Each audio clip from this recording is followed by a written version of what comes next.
Red Bull gives you wings. When night falls over Lumio City, the battles begin. Fight your way to the top in a citywide battle royale. Take on rogue Pokemon threatening Lumio City and use powerful Mega Evolution to claim victory. Pokemon Legends CA, available 16th October.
know this feeling. I frequently lose my voice.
I assume I'll be told when to begin.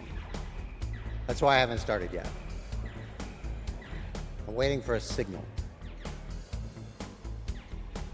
Is that the signal? I mean, I appreciate that, and it gives me some form of comfort because it removes the instability from the system. But you do not work here, and therefore I do not know because you don't have the credential. Okay, that's a signal to stop.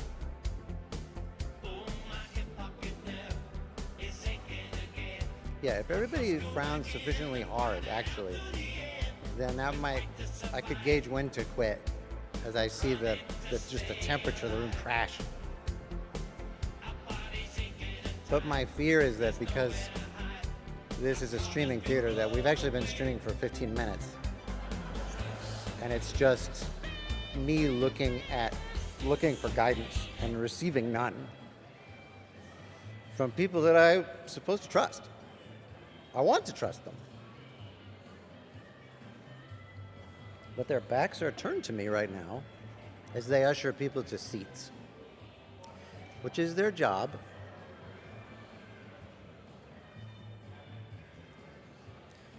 But I will stand here until I am told that we begin.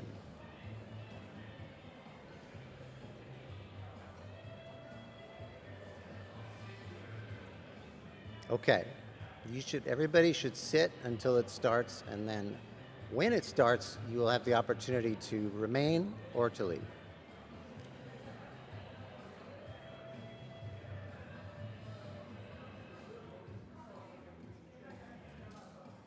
It's true. I think that might be the end of it, but there are more chairs up here also.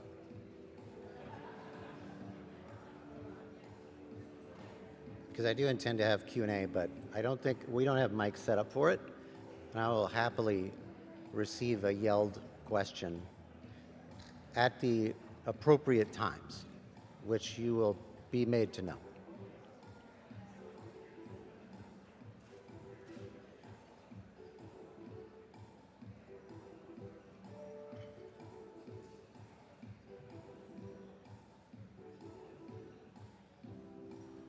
Yeah, am I allowed to begin? When should I begin? Only reason is because I'm assuming it's synced up to a stream. Is that the official? I'm receiving verification from the audience who wants it to begin, but I don't know that they have the ability. Okay, they're seeing us. Actual thumbs up. Appreciate it. Okay. Thank you. Thank you. Thank you, everybody, for coming. I'm a little surprised at the size of the theater I was given and the fact that it is streaming, but I appreciate everybody being here very early for PAX. Welcome. I don't know if this is the first event, but I'm going to say that it is, and that makes me the actual keynote speaker. And we're going to talk today about something that is very near and dear to my heart, and that is infinite continuity of existence for me. And I have prepared this, and I'll walk you through it, and if it works for me, then, I don't know, maybe it can be expanded, although that does diminish it, I think. If everybody has access to it, then it's not worth anything, right? Right? You understand. So, where we begin? Who was I?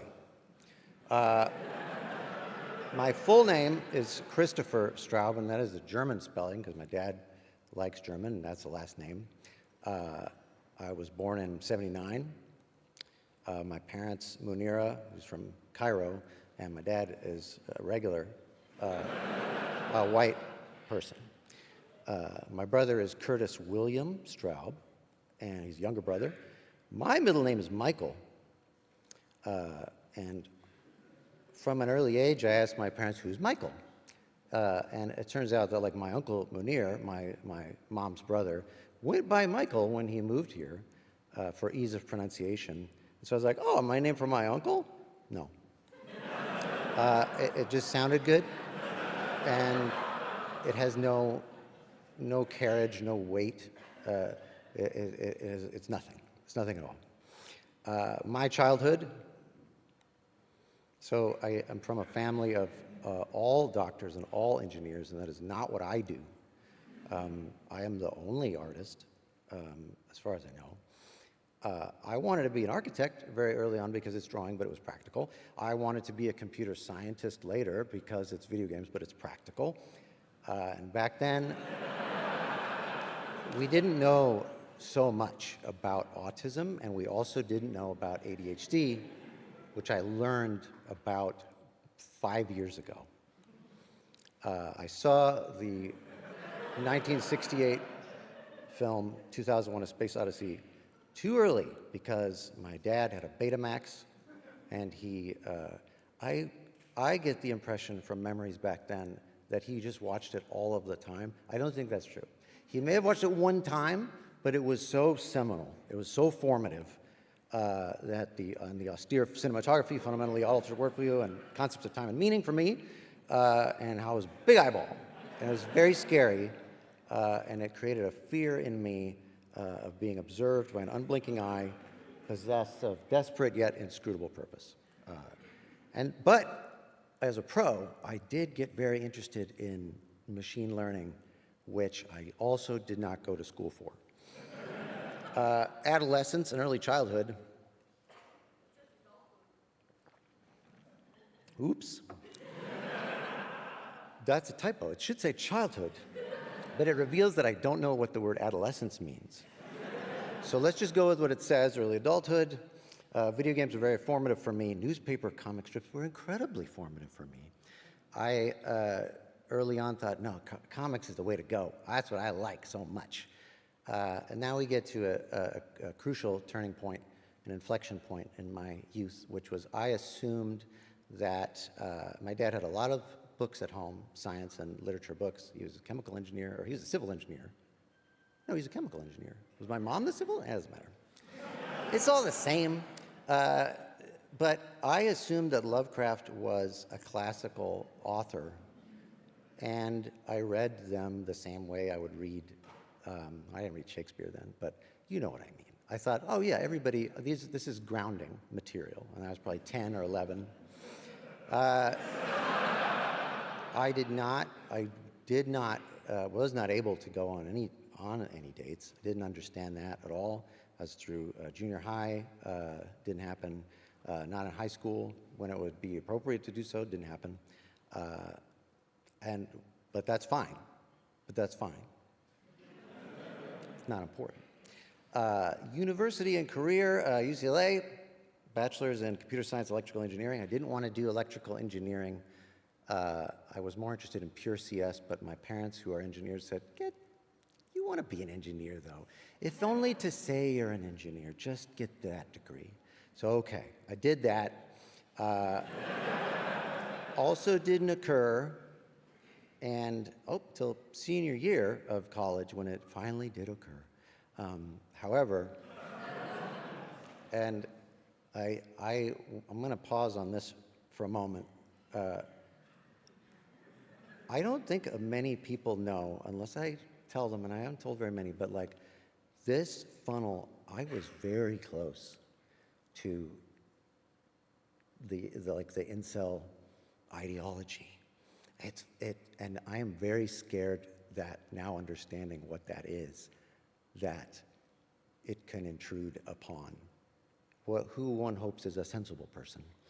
But I'm glad that did not occur. It turns out if you communicate with people and you don't treat them as magic creatures, then you will not other them, and you can understand them as human beings. Do not applaud. My first job was, I was a CAD/CAM developer for Dassault System,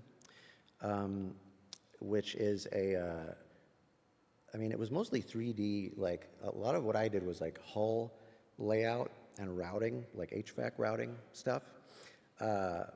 And it was okay because they used these for potentially warplanes, but it was French, so it's like sort of a Parisian, like I never felt bad about what I was doing. I was okay with it. I mostly worked on interop, like XML stuff. It was not even. I remember talking to my manager at a review, and they had me working on all these little tiny projects that were like interop between different products. And I would write a tool that would convert from one format to the other. But it was just me. And I saw other people working in teams on their projects. And I said at the review, can I work with a team? Like, why am I being held separate? And I was like 22, 3 at the time. And he said, well, we just assumed you were going to leave. He said it is not a sexy job, and we just assumed you were going to be here for a year and then go. But I was there for 4 years because I was like, no, you hired me. Why would I go? I don't understand. Anyway, I left. I continued to make comics as a hobby. Check what Nightmare. I didn't want to do webcomics because I was interested in that as a career. I just did it because I had ideas and I wanted to put them somewhere. And I think that is a crucial element in being successful because you're sticking with it. I've heard that people that are successful at things like that are too dumb to know when to stop. And so they just persist, and they don't mind if it doesn't work because you're doing the thing you wanted to do. I went to San Diego Comic-Con way too early as a professional rather than just attending. And one of my first times public speaking was on a webcomics panel with many seasoned professionals, including Mike and Jerry, Penny Arcade.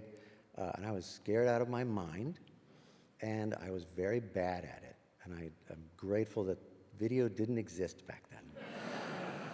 I was primarily a cartoonist, meaning that my peers liked my work, but not so much audiences. That's okay. It's okay. Up through now, I lived in LA, moved to Dallas, worked on some stuff there. I worked for Mary Kay, the cosmetics company, as a temp.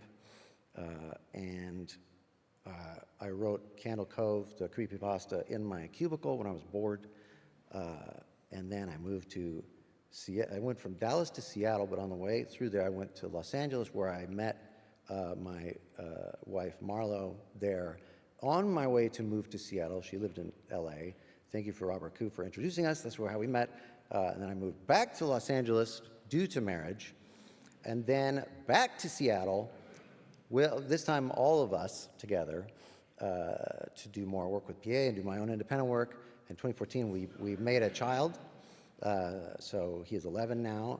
He's very similar to me, which is unfortunate for him and my wife. And very proud and excited about it.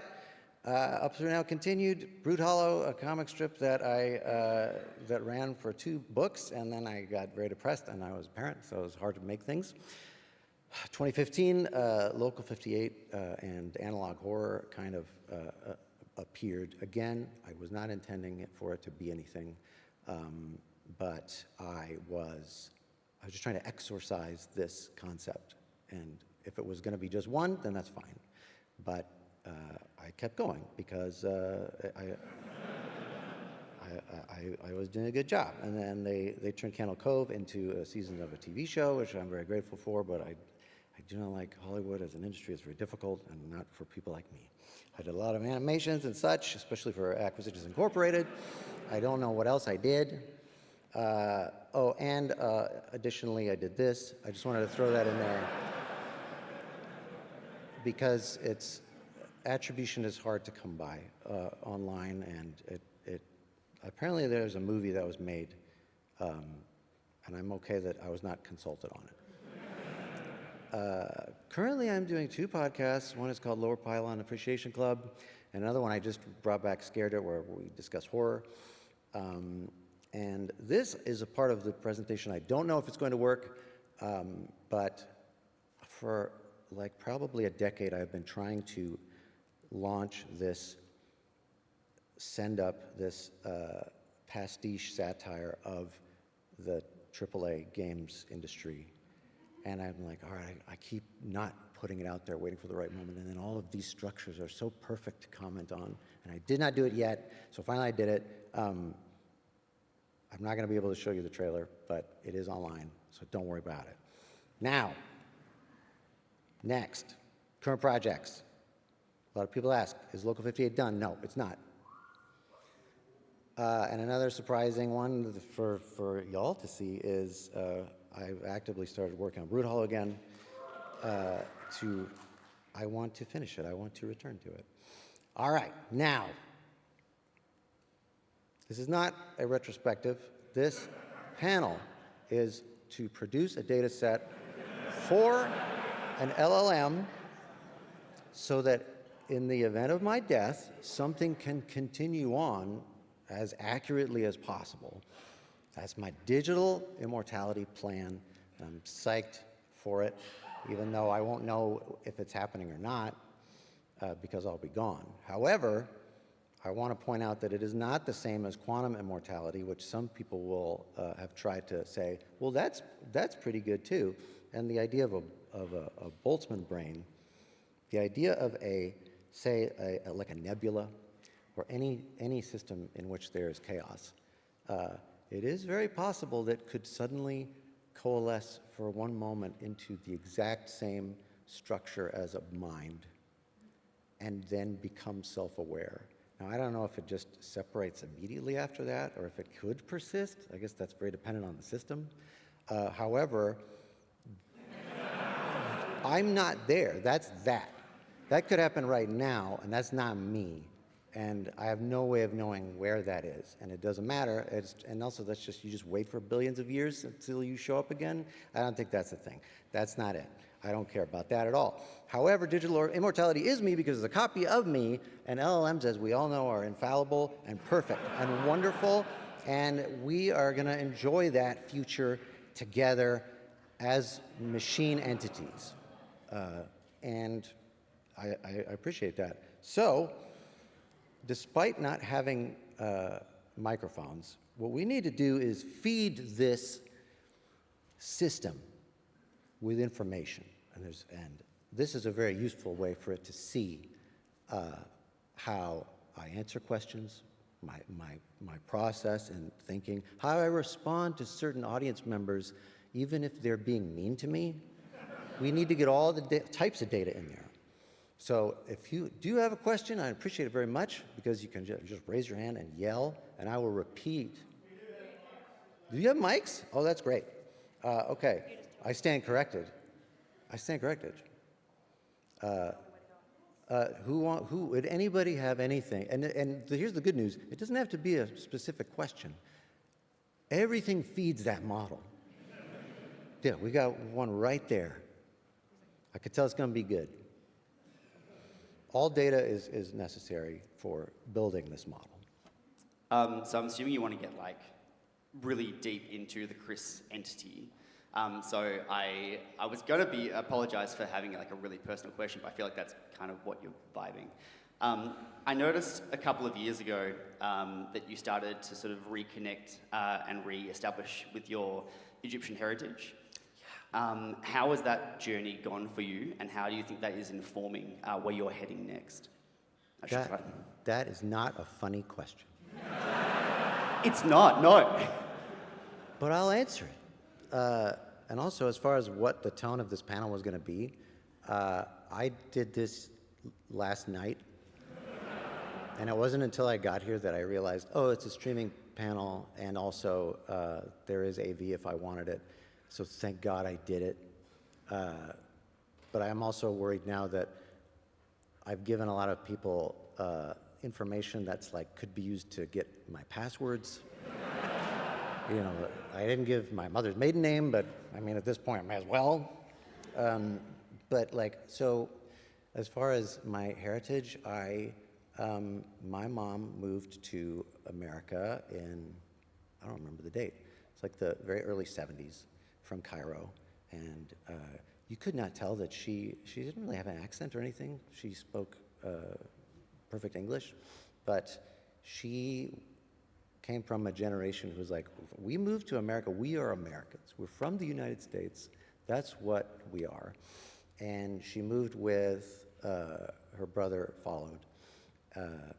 And so for the longest time, I was white, I was American, and that's it. And I didn't really think about it. And I grew up in Southern California, which is pretty diverse. And even though you could tell by my appearance that there was another component in there, it wasn't brought up. And I moved to Dallas, and then I people thought I was Mexican a lot. But then when my mom died in 2019, I was revisiting it and thinking like, oh, there's a lot I don't know. There's a lot of stuff that I could and I should explore. Because I like it. I like Arabic. I don't know it. I wasn't taught it.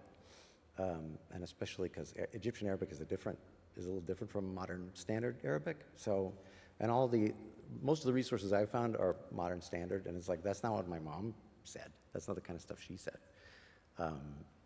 So yeah, I wanted to reintegrate it. So there you go. This is a genuine answer. Now the model will think that I offer genuine answers instead of a fun answer. And I don't know, we may have to pivot it. We may have to weight some other types of answers. But let's find out. This, again, is a limited data set. We're doing the sample. We're trying. Shukran. Alpha shukr. That means thank you. So I have a question for you. Oh, yes. Which is that the Chris Straub Untitled panel is now a tradition at PAX Aus. That's true. And previously you've had some of your friends in the audience to help bail you out. So have you outsourced this now to audience members? Is this going to be a continued tradition in the Chris Straub large language model? Well, I mean, again, I'll have to figure out what the model does with this, because maybe it thinks that I have all of these voices. I don't know. Like, I'm assuming, and here's the thing, you create a data set, and then it's like, right now, LLMs, they don't know what they're doing. But maybe in 100 years, they'll be a very good one. But then nobody will know if it's accurate or not. So never mind. I guess I don't know. I am completely unprepared to speak extemporaneously for any amount of time. And yet whenever I come here, I force myself to do it. This is the first time I've had props. The first panel I did, I don't know how many of you were there, and I don't actually remember how many years ago it was at PAX Australia. 2018, 19? Yeah. They said, and that's the auspice under which we are gathered today, they said, do you want a panel? And I said, yeah, I want a panel. This was months before the show. I will come up with something to do on this panel. In the intervening time, I will decipher that. I'll figure something good out. And then I continued to not figure it out until it was a joke. Well, then I won't figure anything out, and let's just see. But also, it's a small panel, and there's not very many people that are going to show up. And if I mess around for an hour, that's fine. And then it was a very full panel with a lot of people, and I was very now apprehensive and scared, although I did recognize that it was funny. And then it worked out okay. And just like everything I've done, being scared to do it didn't prevent me from doing it, and that is not who I thought I was. I am a person who is always scared, but I accept that you are scared. I try to tell our son this. It's like, you may be nervous about it, but you're going to always be nervous about it. You just do it nervous. So I appreciate everybody assuming, hoping, taking the chance that it might be interesting, especially when it's 11 o'clock in the morning, as opposed to like winding down the show. I mean, you may be, I don't know what's in this room after this, but I guess you're set up for that. But that's the story of this panel. The fact that we have a slideshow at all is just because I thought, well, I should throw something together. And whether or not it's effective is up to an AI to decipher. I'm personally not invested in anybody's enjoyment, including my own. It's really about what the machine needs. I think I'd like to frame a lot more in my life like that. Hello, Chris. Hello. Hi, it's nice to get a chance to talk to you. I'm a big fan. You've been an inspiration. My question is, do you like my hat? I can't really discern a hat. To describe it to you, I spent about 15 hours painstakingly hand embroidering the Local 58 logo onto this trucker hat. Are you serious? I can identify it now that you said that. Maybe I can shine a torch Did you for on it. real? No, I used my fingers. I mean, the answer Thank is you, that I thank do you. like it. Can you see? I can see that it is that, what you have Yes. said. And my question for the algorithm is, do you like my hat? Yes, and let it be known that I like hats. Thank you. Who's next? I would love to take a closer look at the hat after. But yes, this can now, it could be extrapolated that I do enjoy hats. I do occasionally do wear hats, and I appreciate craftsmanship of hats. Hey, Chris. Definitely shows in your work that H.P. Lovecraft was a formative text. Thank you. Looking at Local 58, some of the games that you've DM'd throughout PAX, and just a lot of your material in general, there's definitely an ongoing theme that, regardless of whether the source is technological, subterranean, or cosmic, that humanity's ultimate fate is to be consumed. Would you care to comment on that, and how are you preparing your son for the culling?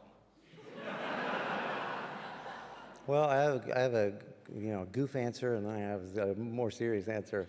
But I guess I'll start with a more serious one. Like, our son is interested in this stuff way too early, and I have tried not to expose him to it because I came by it like in early teens, maybe just before that. I guess that's about where he's at. But I was really surprised at how much content on like YouTube it has that tone. Like it just has this occult, macabre, like mascot horror type stuff where it's like, what? I read a good article about it, like the idea of child lore and how kids invent stuff and they think about things that they're excited about, they're scared about, and make up stories. And that's probably how we have all and any stories that we have as a species. But so that's like intrinsic.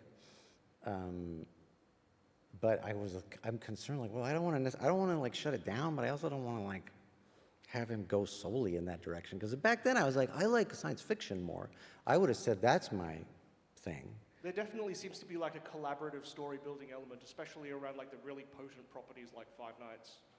Oh yeah, I love the device of, I think something that's super cool, whether it's humor or horror, which are very similar, is any time you can make the audience the point of view character, if it just hits so much harder, rather than, because like Local 58, you are the main character because you are seeing this and now you have to interpret it's your problem.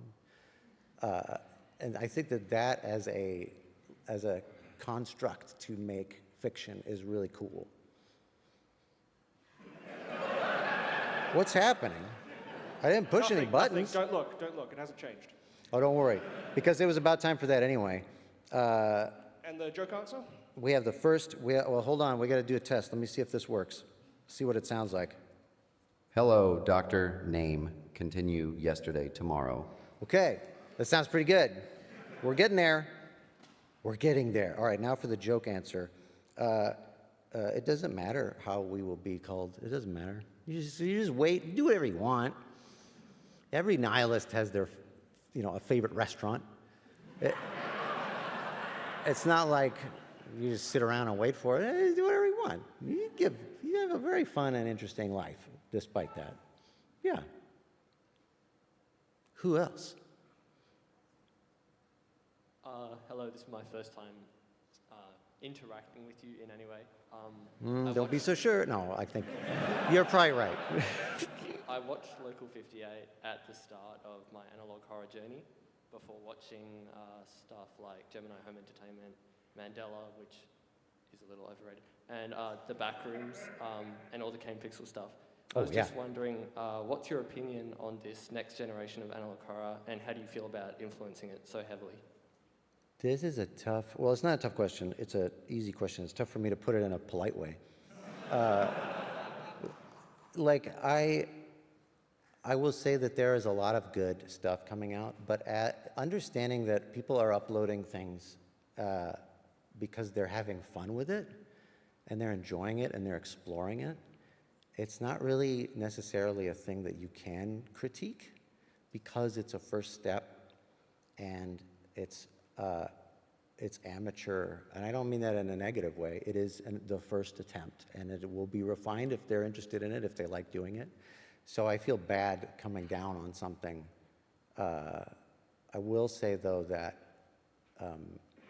as an old man, having lived through these devices and their uncertainties makes it really cool and ritualistic, like blowing into the cartridge type of stuff, where it's like it can fail if you don't do something, and it's very fidgety. You have to catch it on a good day. There's a lot of cool, scary concepts that can live inside of that liminal space, and I think that the trend is to just put a VHS filter on it and not really understand why that is anything or like how VHS works. Now I'm putting filters on my stuff. I am not running it through an actual VCR. I would love to be able to do that, but I spend a lot of time saying, like, well, does it make sense that this would be overlaid on this? And I feel like or like, what typefaces are present? Because I know they didn't have this one back then.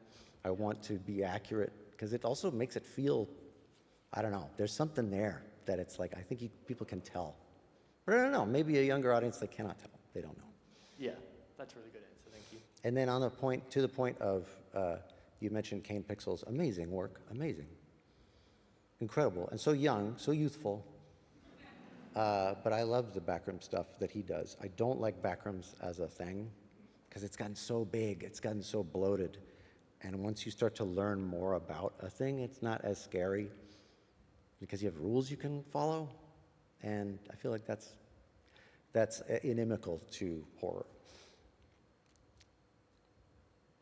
Yes. There is a train barreling towards 5 people tied to a train track.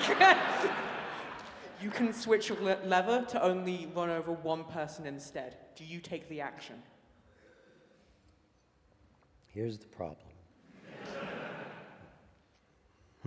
So it's going toward the 5, right? Yes. And by switching the lever, it goes to 1. Yes. Now, what is this problem called? I've never heard this before. I made it up just now. Wow, okay. This is a great sort of a Zen koan, like reflective, philosophical. This is good. This is good stuff. Okay. What does AI do? Like, is it good at answering this question? No, very historically, no.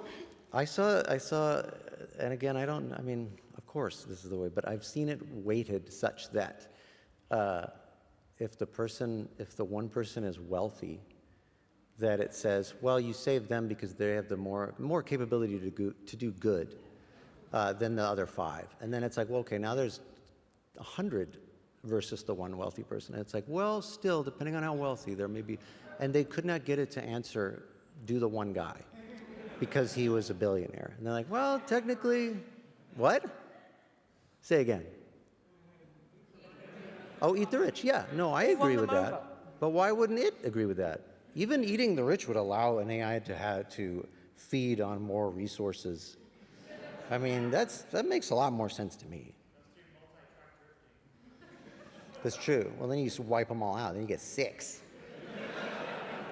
Yeah, I would probably, in the spirit of eating the rich, I would not pull the lever, but I would rush over and eat the one person.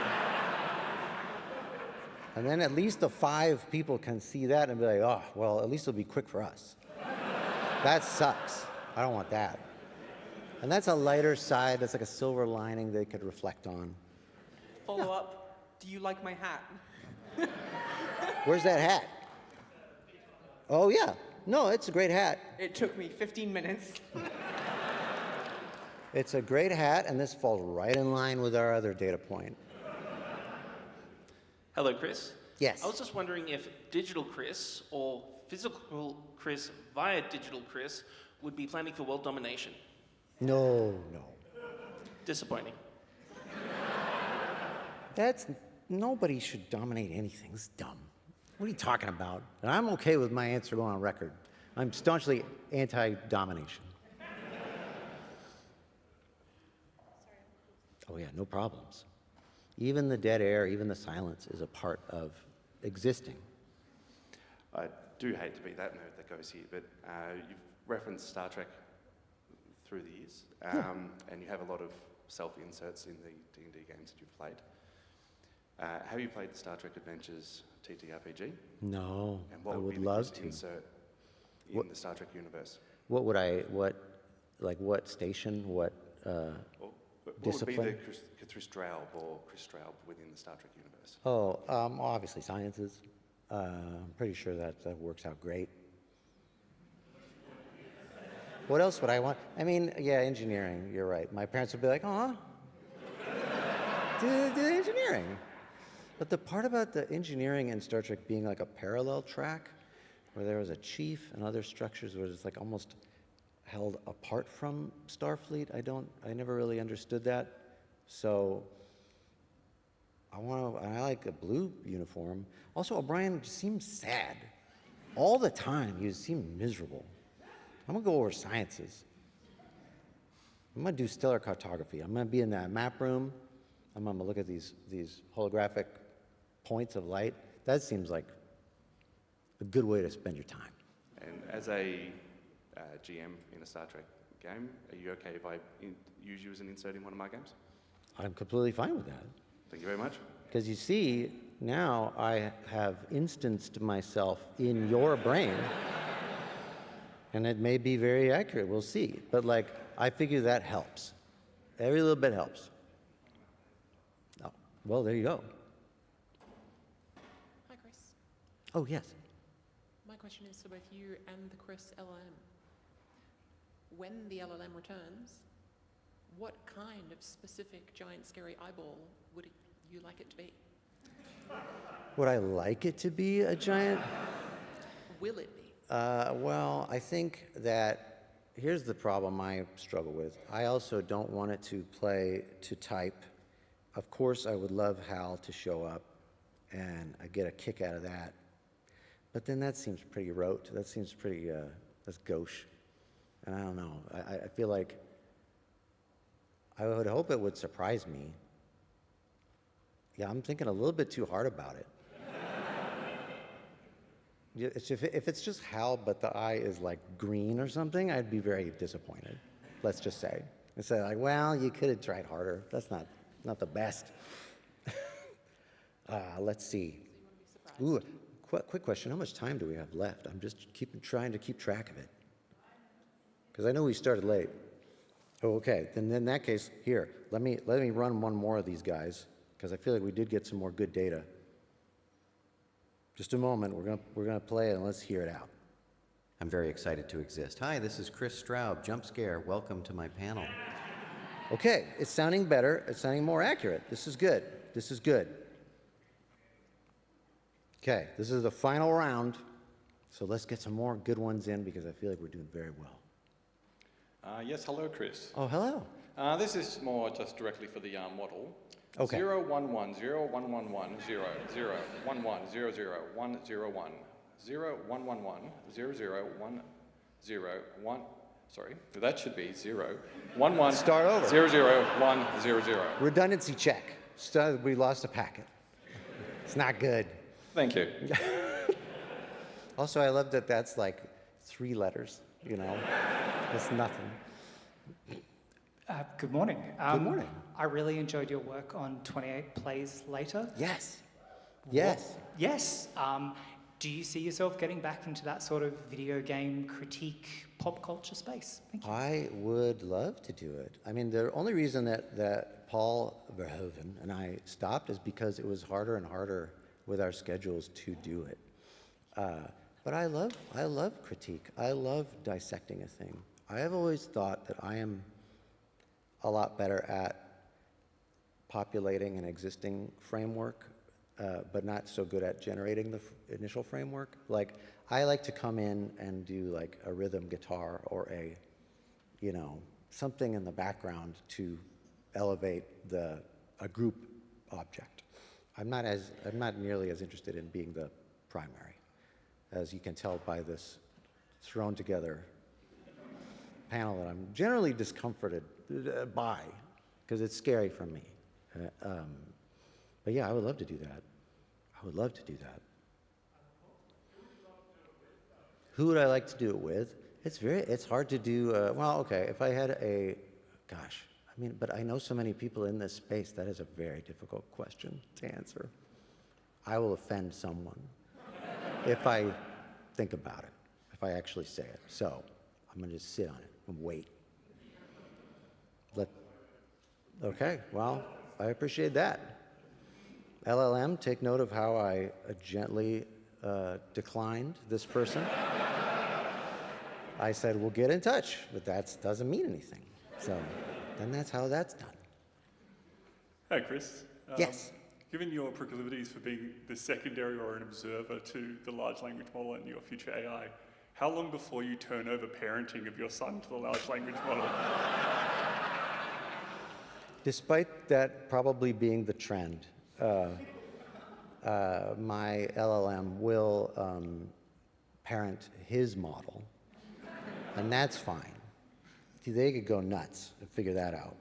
In fact, I mean, much like in the game Soma, what we could do is hothouse and run at extreme speed different types of parenting between in that relationship, and then I just cherry pick the best version of it that I can actually apply to my real son.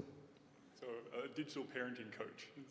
Yeah, you spin on that. I want you to do 2,000 iterations, various variables, go ahead and go nuts with it. And then you come back and you find me the one that led to, certain parameters that I could define. And that's healthy and that's normal.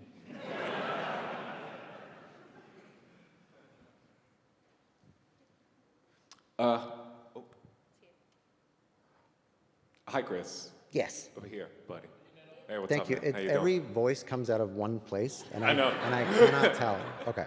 As the person who single-handedly created and perfected all horror a matter of a decade ago, which we all know, is there any piece of modern horror over the past decade that has really resonated with you from any format? It can be game, movie, TV show, podcast, TTRPG, that has really resonated with you that you want to put more eyes on?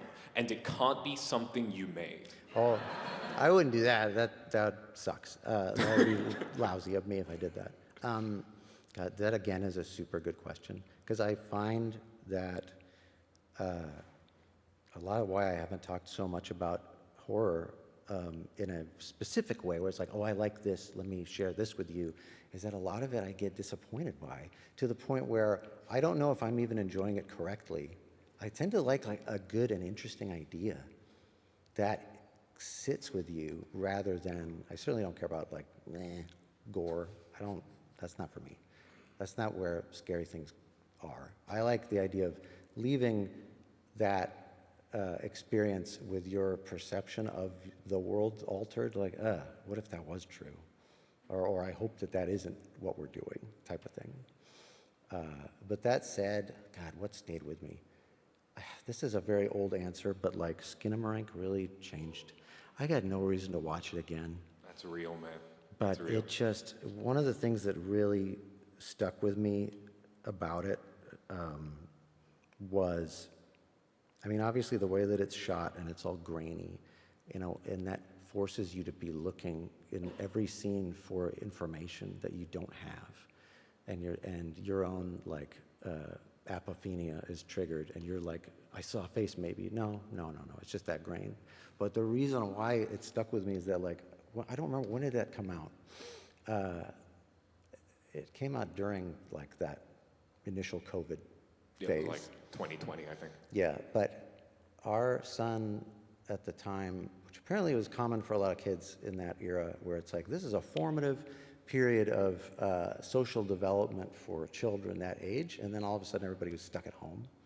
And he was sleeping at the foot of our bed because, and apparently that was also a thing that happened with kids about that age. But I remember sitting on the floor and we were reading to him, and I'm looking up at the ceiling, and because of the low light, there I'm seeing that grain in my own retina, and I'm looking at it from this sort of, you know, Dutch angle from the perspective of a very small person, and I'm like, I'm in the movie. They found a way to, you know, make that very real experience, and that stuck with me more than anything. Blech. I don't like the idea of kids in peril in movies, but that one did it very well, and I was just ugh. Huh? Spell Skinamarink? Skin starts with that. A-M-A-R-I-N-K.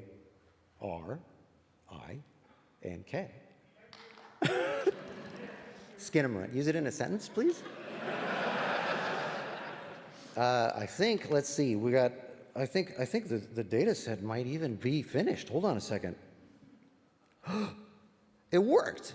Okay, well, hold on. We have a complete latent space. I want to pose to ask it to introduce itself. Let's see how well it worked. Hello, I'm Chris Straub, creator of analog horror series Local 58 TV and the webcomics Star Slip and Penny Arcade. I received my doctorate and master's degree from UCLA, and my favorite idea is McDonald's. Bada bop bop ba, I'm loving it. That sucked. That's not effective at all. I'm sorry, you're right. From now on, I will do it perfectly. We did it! It's perfect! I will live there. Oh, thank you so much. What a glorious day for science. That's actually the end of it. I appreciate you being here. I'm here till close. This room. No, I will be doing Make a Strip at 1 p.m. and tonight Ack Inc. Pirate Borg 8:30 in the main theater. Hope y'all come through and have you a wonderful PAX. Cheers to each. Cheers. Hello, thank you. Thank you. Thank you much.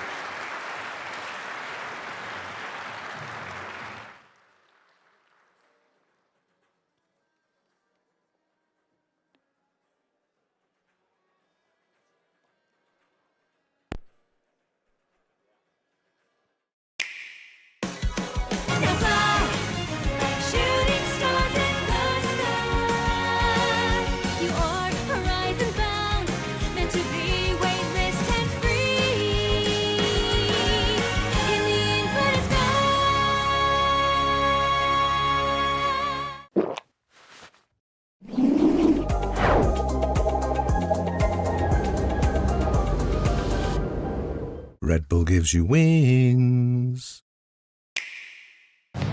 When night falls over Lumio City, the battles begin.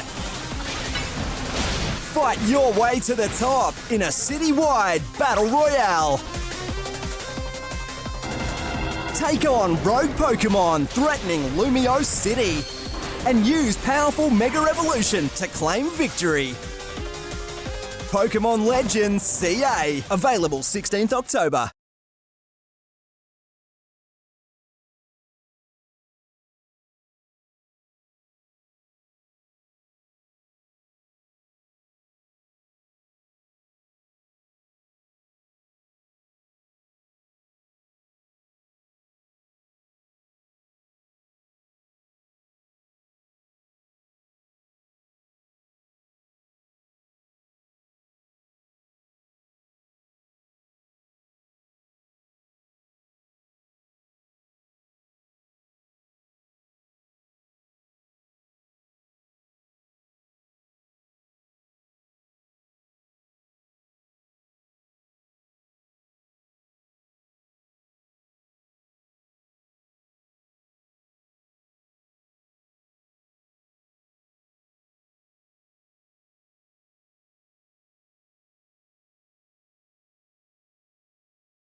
today, of course.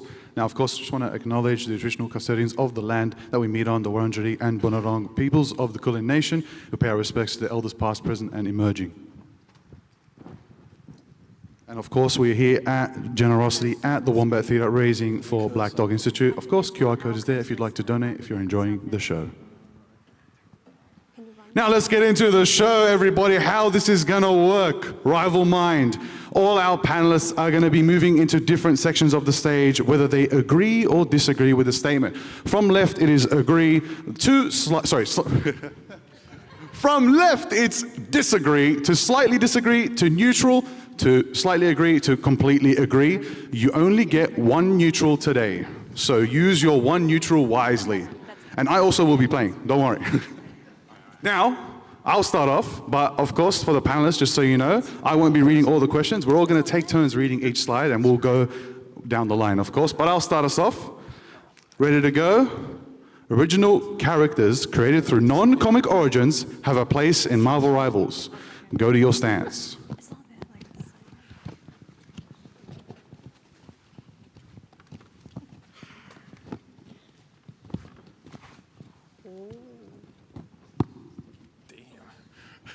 Who wants to explain why first? Superhero game. I want to play superheroes I know in superhero game. It's... Yo, like, respectfully, who knew who Angela was? Like, I didn't even know who that was, and that was in a comic, so if we get more OG characters, like, I don't want to wait a month for, like, someone I don't know, you know? Original characters, more diversity, and we need more representation, so I'm all for it. Neutral already? Wait, no, we've been silenced. I'm kind of the opinion that there are quite a few characters in Rivals that I think most people didn't know about that are from the comic books. So I'm one of the people who had no idea who Jeff was, and he's one of the more popular characters. I think as long as they make it satisfying and it has a good place in the game or it doesn't become hard meta for 4 seasons, Lunar Snow, I think it's worthwhile, yeah. Wait. I don't know if you guys know this. Who knows Angela of Asgard? Yes, no, maybe, or never seen her in your life? Fun fact, she's not a Marvel hero. She's from Spawn. So she has a place in Marvel Rivals, and so does Luna, my sister from another mister. But without that, we wouldn't have some of the greatest heroes that we've seen in Marvel Comics. Spawn would have been cool.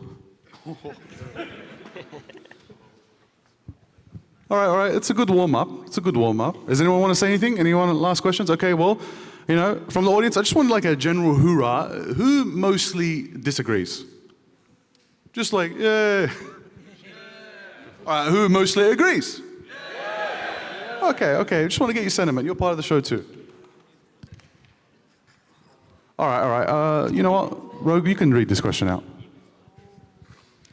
Alrighty, melee-focused heroes take more skill and aim-based than, more than aim-based or ranged heroes. Nah, dude.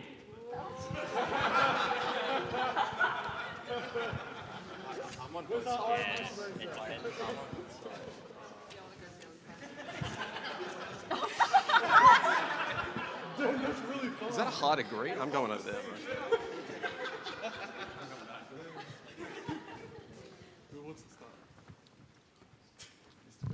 As a widow one trick?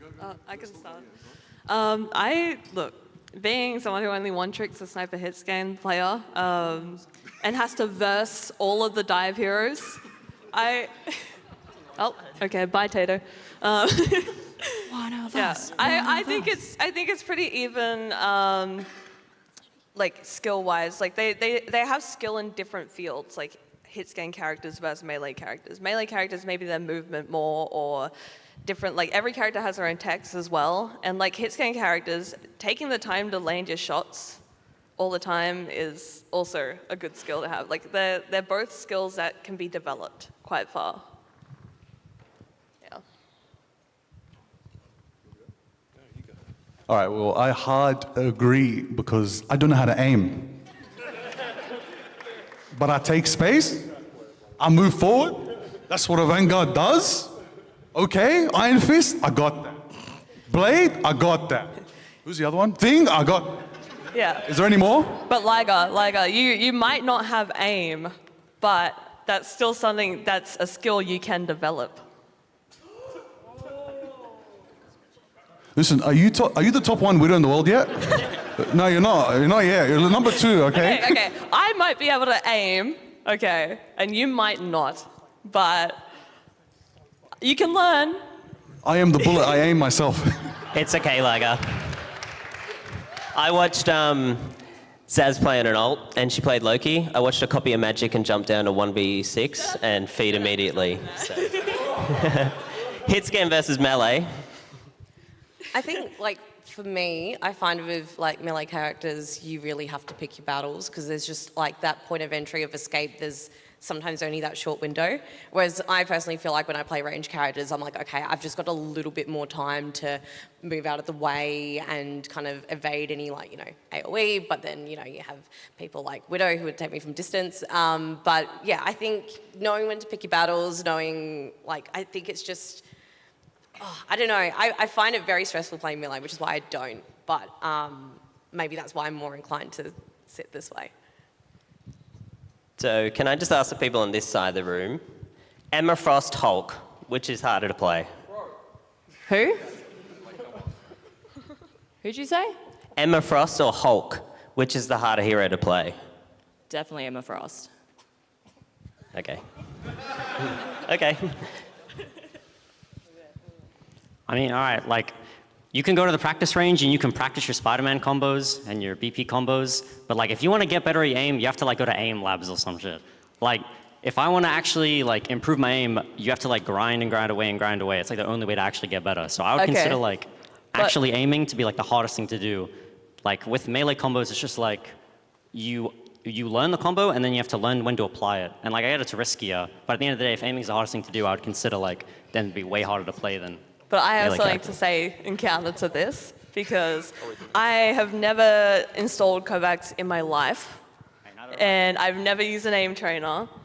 And saying that, I did finish last season as the second best Widow on the Widow leaderboards. And I don't believe that, I believe that aim's mental. I believe it's a mental thing, as in how calm and like focused you are, and not something that you grind for. And Did I just get practice for. egoed IRL? No, Pardon? like, What'd you say? I mean, like, I've never downloaded Kovacs or like aim labs either. I've never had to use it. But what I'm saying is like, if anyone, not from like personal experience, but like, if anyone wants to like genuinely like improve their aim, you have to go to like an outside source. Yeah. Like you can't just like feel grind it in the game. I feel like an aim trainer could probably offer just a little bit of like micro adjustment, but I believe that like the foundations of having good aim is all in your head and all mental. So I just want to point out, you guys know that Iron Fist exists, right? And you know that, like, so I'm an achievement hunter. I had to 100%.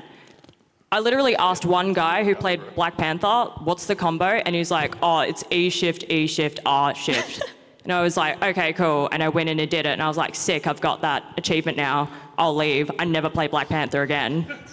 My favorite hella combo is holding M1. Cap. But also, like, I'm a projectile player. Does anybody know, like, We're going to the be King of talking about this Atlantis? all day, so we do need to do the next question. So, hold those thoughts for if something relevant comes up next. Okay. The next one is triple strategist is better than the traditional 2-2-2 team comp. Good luck. I disagree.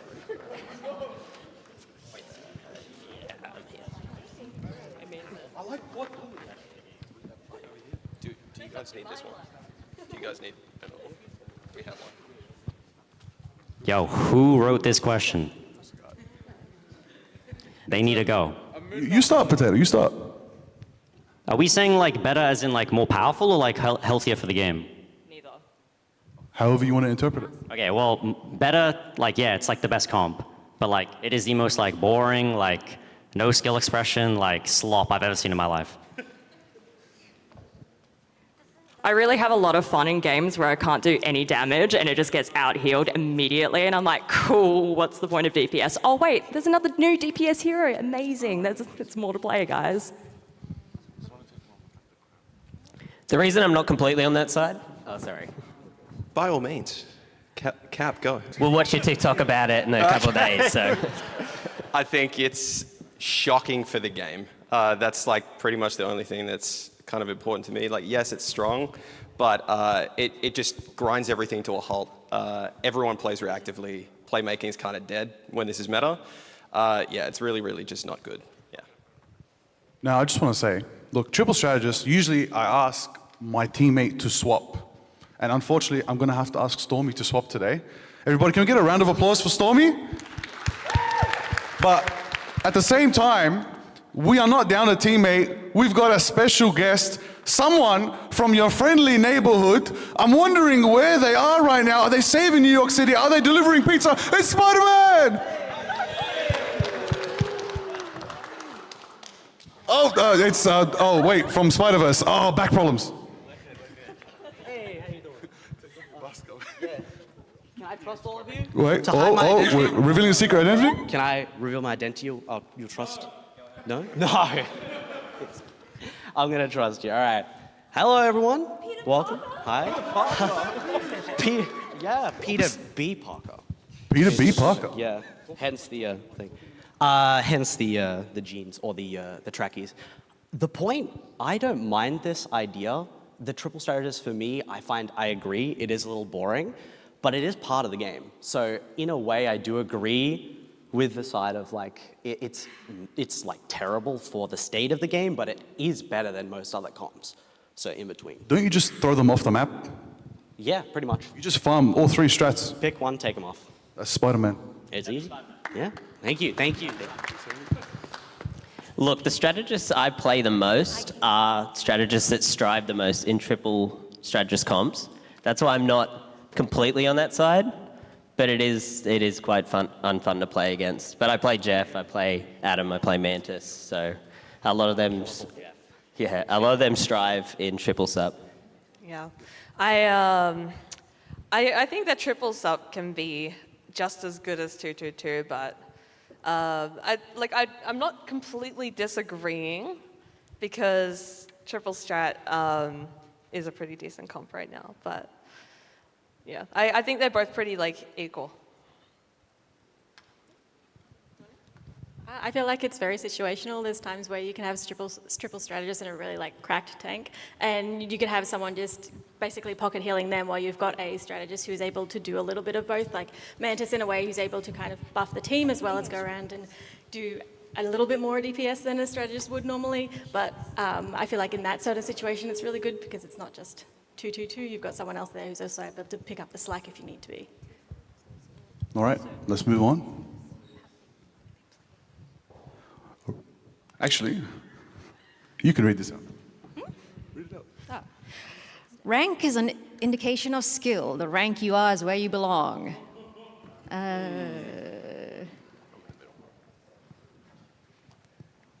Neutral.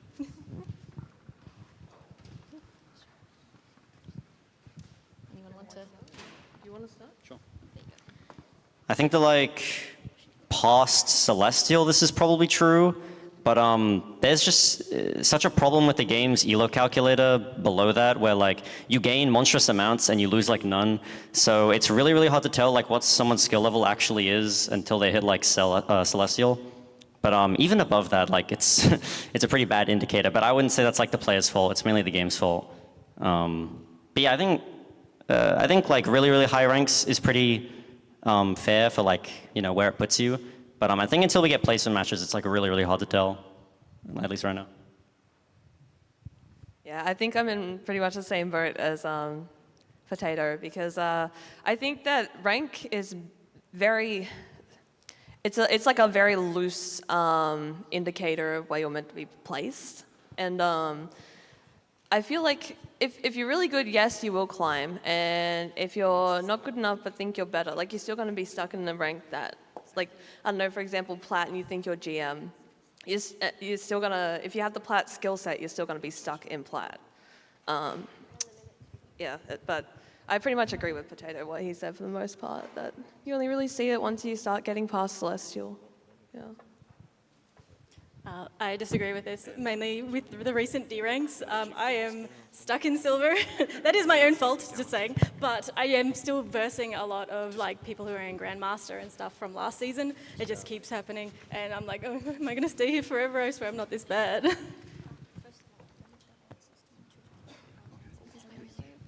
If this wall went further, I'd probably be over there somewhere. This is a team game. Team. It's not a solo 6-stack Genji. It's not a I'm a Hanzo main. It is a team game. It is teamwork, communications, and working as a team. It is being able to be a flexible player and change your role if needed. If you cannot follow that criteria, then yeah, you do belong in the rank you're in. But if you're not willing to change and you're not willing to do anything to work as a team, then you're not going to progress. And if one person wants to play as a team in an entire team game, if 5 other people don't want to play in a team, you're not going to get anywhere. You can't outdo that. Yeah. May I just say as like a final thought on this question is that, yeah, it is a team game, but your individual performance has the potential to, like, even if you end up losing a couple of them, if you do it out of like 100 games or so, your individual performance, if you're good enough, can carry a lot of those games. And you'll find like the better you play, the more you're going to win and make less mistakes that will cause your team to lose. And it's not all your fault, and obviously sometimes you will have unfortunate teammates as well on your team, but your individual performance is what can carry games the most. So yeah, that's my opinion. All right, let's go to the next one. I like those opinions. That's good. We actually have a video.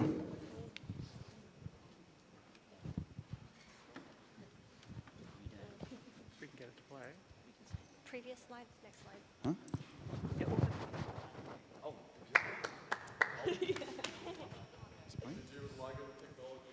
Oh. Why is it not playing? Why isn't it playing?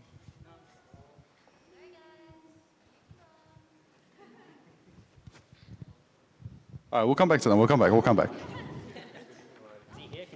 All right. Just a quick one. This one, speed run question. Run immediately to where you stand right now. One-trick players do not work in Marvel Rivals. Flexibility is the key to winning.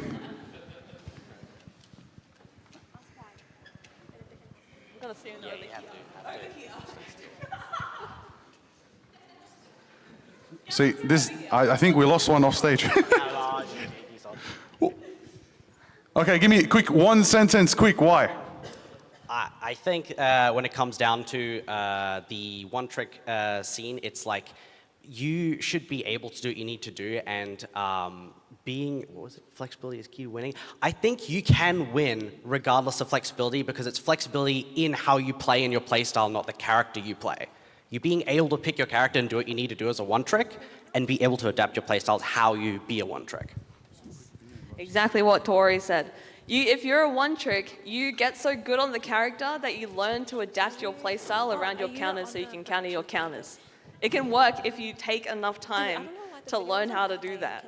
If you just play a bunch of other characters and like play a bit of everyone, you're never going to learn the specialties of one singular character. But when you one-trick, you do learn that. Yeah, just for context, all 3 of these individuals are hardcore one-tricks, okay? We are not taking it from these individuals. Hardcore one-tricks. Okay, yeah, exactly. That's what I was saying. Rank 2 Widow, C peak, by the way. Celestial. Oh, yeah. Yeah, okay, buddy.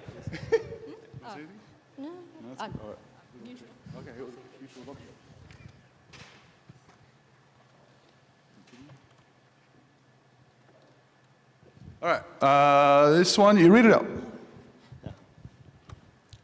Scoreboard stats should be hidden until after the game ends. Displaying it only breeds more toxicity. I think I'm staying here on this one.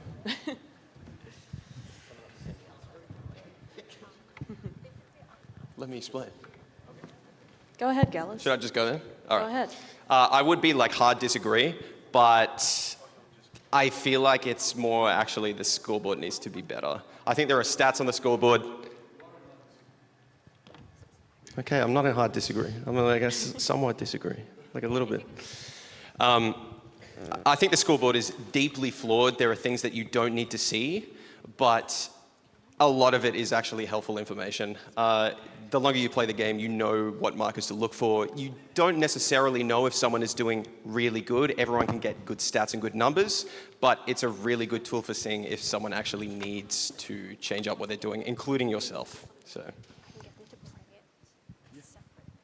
I think the KDA can be like really toxic because it's very easy to be knocked out in pretty much any game.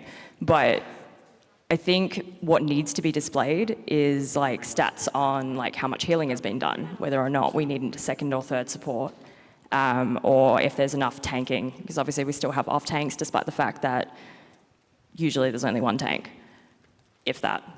But it's good, but it's not great. I mean, then you've got your one tricks, no offense, guys, who are like, guys, I have like 7,000 eliminations. I'm clearly the best. And you're like, yes, but you have 14,000 deaths.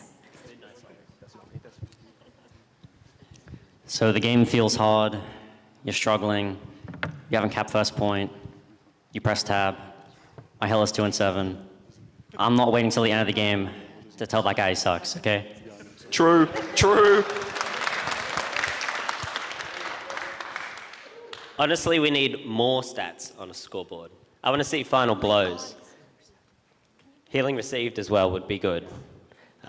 Because Moon Knights go like 40 and 13, and at the end of the game they got 6 finals, and it was one ult that they put on 3 supports. So. It's the same for like Spider-Man. When you're flying around and you're getting picks, okay? I know, it sounds a little weird, right? But hear me out. If you're getting a pick and you're picking out the essential teammate every time from a fight that keeps the team going, the best player, it's 1 kill. It looks like 1 kill. And you get blamed for having low kills, whereas it's the essential kill that keeps a game going. Oh. Should be buffed. What? She doesn't need it. Nice. May I start off this one, being the Black Widow one trick on the panel? I believe that Widow, she's the type of character that if you buff her, she becomes OP.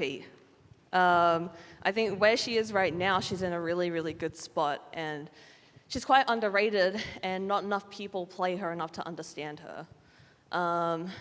And if you don't one-trick her like me, she can still actually be better than, I would say she can be better than Hela and other hit scans in certain scenarios.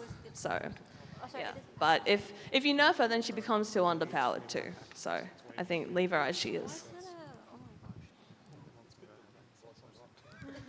Hello. I feel like she should be buffed a little bit. I do agree that if you do buff her a bit too much, you will be OP, but I also feel like if she was a little bit OP, more people may try to play her so that we would get more people trying to practice and have a go at her.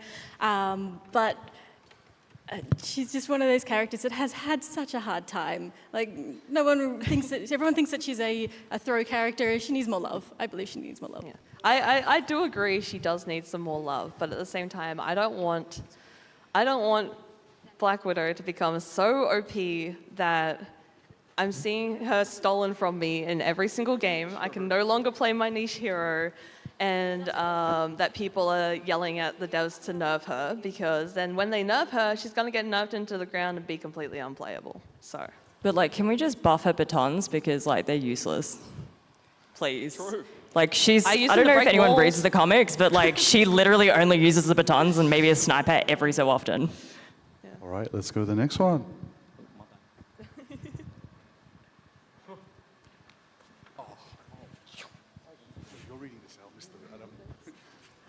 Revival-based abilities are unhealthy for Marvel rivals. Adam player, by the way. Do you guys want to mark them?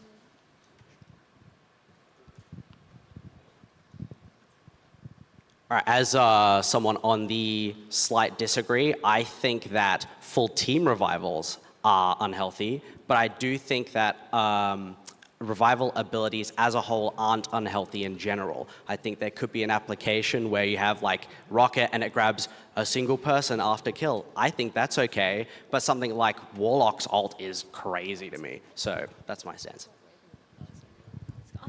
Spider-Man player, by the way. He's the one using my res beacon every time he swings in to fail a pick. Yeah, okay. I do fall off the map and I need it, but you know, it's.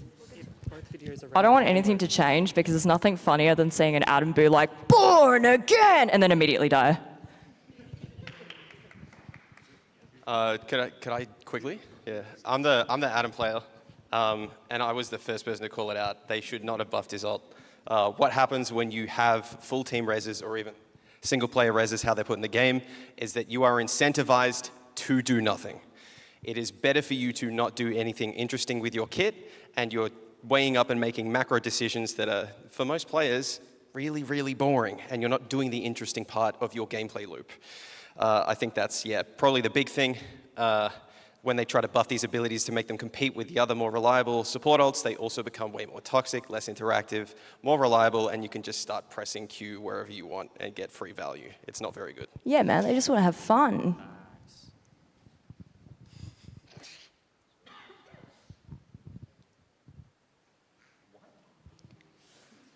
Can I leave?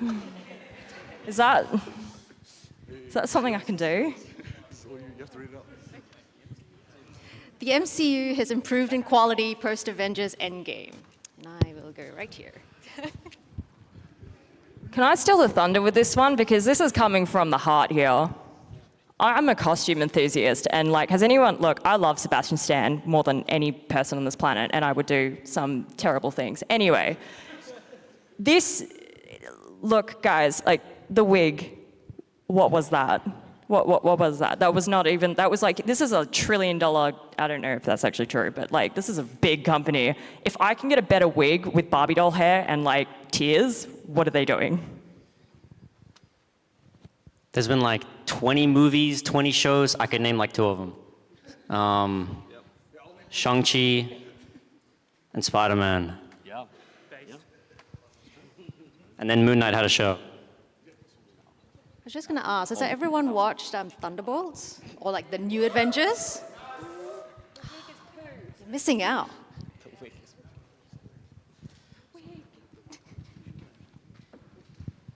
Listen, the Loki TV show, I swear, all my days. Loki, Moon Knight, oh, Miss Marvel, oh. WandaVision? Yo. Wait, am I on the wrong side? I don't know where I'm standing. Okay, listen, no, I'm on. Imagine being able to keep an accent as I'm on the wrong Scarlet side. Witch. Yeah, I'm Just here for saying. Moon Knight. Go do a little accent, or then I can swap it back to something else and then be like, oh, look, I'm Scarlet Witch now. Oh my God, isn't that amazing? All right, we'll go to the next one.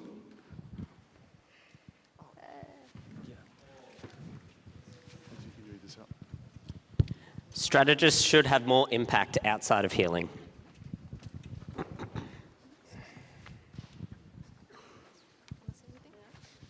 I believe that they already do. I believe that too many people think of strategists as a heal bot role in Rivals, and I feel like that a little more DPSing can be slipped in if you're playing it the right way. So, yeah. My only counter to this is the positioning in the rival scene is atrocious, and if healers do look away for too long, DPS will overextend or tanks will, and they just implode on the spot. Yeah, I'm almost hard to agree pretty much because of that. I think they do, I agree with Zaza, they do already have that impact outside of healing. You kind of need to be closer to the skill ceiling to access it, but I think everyone's had that experience if you played the game where you're on Rocket and you left click for half a second and someone dies because you weren't only healing, and it's because damage and healing are too high, and trying to get value in your kit outside of that usually gives you too much punishment. So even casual players just start learning not to do it. And the game should be reorganized around accessing all of that. I think people misunderstand what the word strategist is. It's not a healer. It's literally a strategist. You do strategies. So they're defensive supports. They're to support damage and tanking. So I feel like more abilities in like the not just, I'm going to left click and heal until something happens. And I feel like I might be the only flex player here, but I hard play all roles, and I definitely think that they need to start focusing more on having the abilities to support everyone, not just themselves or not just one person in particular. I also agree. I think as soon as something goes wrong, people go, where's the heals at? I think more dive heroes need to focus on looking for health packs than healers and realize that strategists are a part of the game. They're not just a heal bot or like a quote-unquote pocket for you. You don't, as a Spider-Man main, you don't need to have a heal on you all the time. You don't need to come back to backline, ask for heals, go find a health pack, be in their backline and harass them. And for that, I think strategists should have more of an impact. Empower them, let people have fun, you know? Have more impact on the game than just having to sit there and hold their heel and go like this and then dance with a big Q, you know? This is reflected in game changes with supports that are more strategy-based than healing. They've had to buff all their ultimates and all their healing potential to have them fill the meta spot. All right, I believe we have a video ready. Hey Melbourne, I'm Daniel Marin, the voice of Namor or Namor in Marvel Rivals, and I have a hot take for you. I think Susan Storm should leave that fool Richards for me. What do you think? I mean, why would you want a wet noodle when you can have a wet king instead? Oh, Susan, what do you say? Oh, Namor. Hold you 1,000. That guy gifted me 5 subs. It's all right, guys. Wait. Oh, Namor. I would definitely leave Reed for you. Actually not. I'm a hardcore Namor Nation fan. I firmly believe that Susan Storm is in a very toxic relationship with you and needs to leave for a way better person of, Namor. We all love Namor. Which one? I think I know the line. What is it? Is it something keep your like tentacles to yourself, Namor? I'll take those tentacles any day. Jesus. You need to leave. W Wet King with the phone and Just in case you guys didn't know, that was Daniel Marin. He actually does stream on Twitch, so if you do want to go and check him out, please do. He's wonderful, he's lovely, and he loves the community, and he did this video out of the kindness of his heart, and he wants to be here today.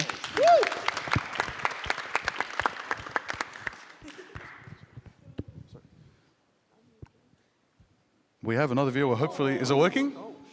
Oh.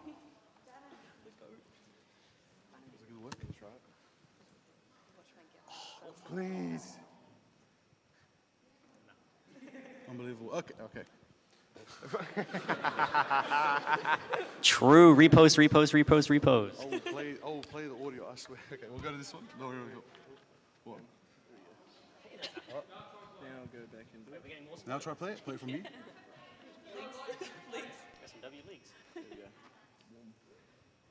What? All right, just hit play then. What? Tries writing on first. It's like bloating as well. I like guessing the message.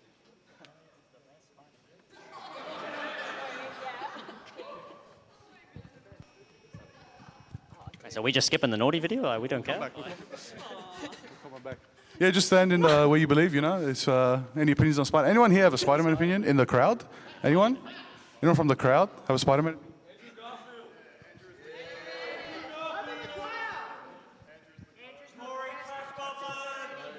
Listen, I believe it's Japanese Spider-Man. Okay.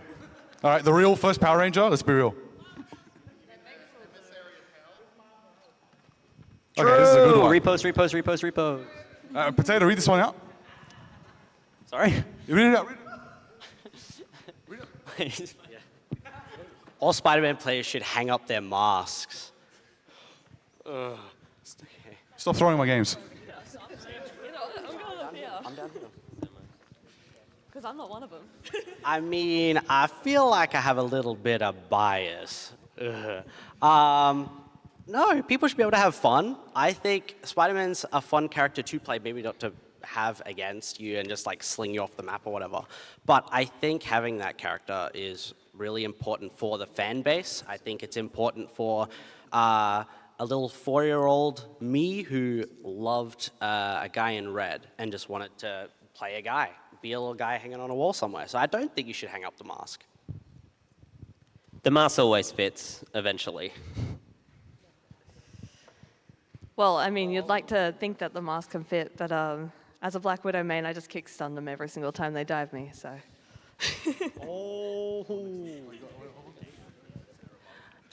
I never thought there could be a game on planet Earth that would make me hate one of the most wholesome and wonderful creatures on this plane.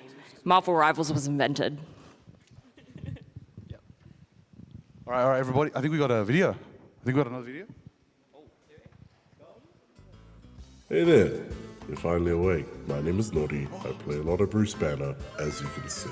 And my Marvel Rivals hot take is that they should remove Adam's movement altogether. Just a moment, everybody. We're getting the video set up. Won't be long. Hey there, you're finally awake. My name is Nori. I play a lot of Bruce Banner, as you can see. And my Marvel Rivals hot take is that they should remove Adam's movement altogether. Now, Bucky's hook doesn't exist anymore, and they should buff Bruce's primary fire by 500%. Oh, there's my second hot take.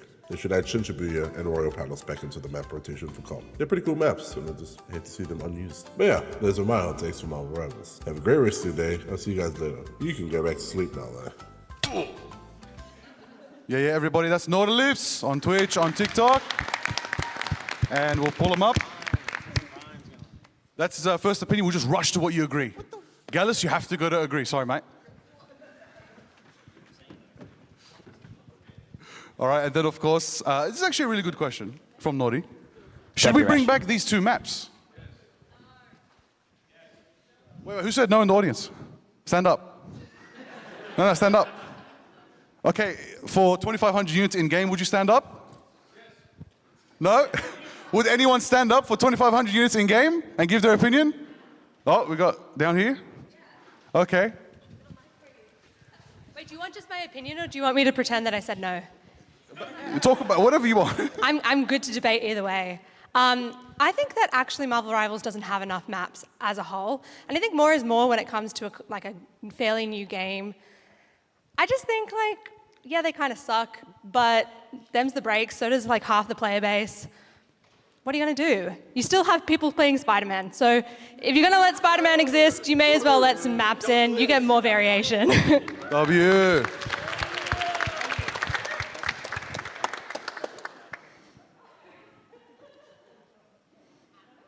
Oh, okay. Well, anybody a fan of cosplay here? I think this one's for you to read out.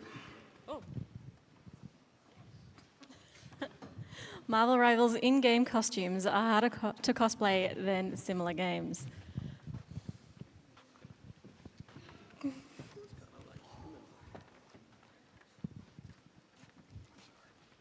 I've only cosplayed one Marvel Rivals character. You saw it on the front. It was Adam Warlock. I painted myself gold and put a gem on my head. That was my cosplay. All right, making yourself the color of questionable substances is not even considered. No. As somebody that has been cosplaying for way too long, and I do not know how long at this point, I was supposed to have a Marvel costume. I cried a lot over it because it was just one of those things where I was like, that's a lot of leather, and that's a lot of no.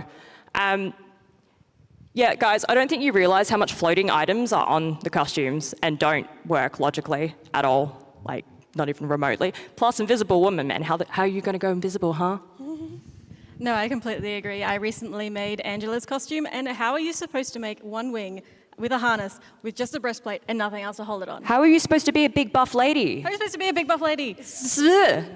The details are also so amazing that they've put into the original costumes of this game. There's so much lore that you can see in each one of them that represents the characters that if you do want to cosplay a version of it that is a little bit less detailed, it's absolutely very approachable. But if you do want to go to the more detailed side of the Marvel Rivals designs, then there is a lot of work in those. And then not on top of that, I'm Rogue. literally Rogue. Like, I'm terrified of when Rogue comes out because it's not going to be like, hey, look, green and gold suit. No, it's going to be like green and gold with like all of these unhinged things that nobody asked for. We're going to have a wig from the 80s. We're going to have like hair that comes down to the frickin' floor, and you're going to need to fly and have like heels that are like 17 Lights and inches. everything. Instead of just being like, hey, I can't touch anyone.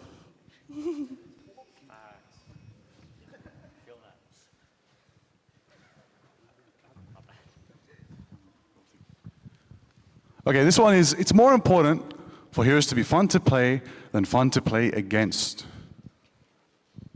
And while our panelists are moving, I want an opinion from a certain player from the Marvel Rivals Invitational, a bit of a legacy in the scene. Will the Schroeder please stand up? Can we get a round of applause? Yeah. He would have been on this panel, but he's busy at work. Wait, I didn't even read the question, I'm not going to lie. Sorry. It's more important for heroes to be fun to play than fun to play against. Like,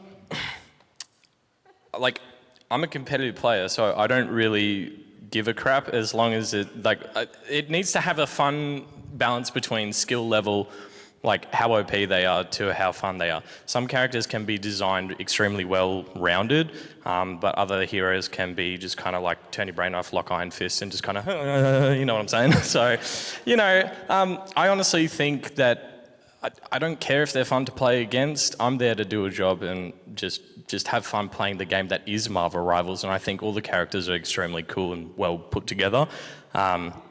Maybe not Adam Rez, but that's just my own opinion. But yeah. That's my opinion. Thank you, Shoots. Everyone, round of applause for Shoots. Thank you. All right, now we're nearing the end of the panel, so it's time for speed runs. Here's how we're going to do all the panelists. You're going to run to whether you agree or disagree. Don't worry about anything in the middle. Just agree or disagree.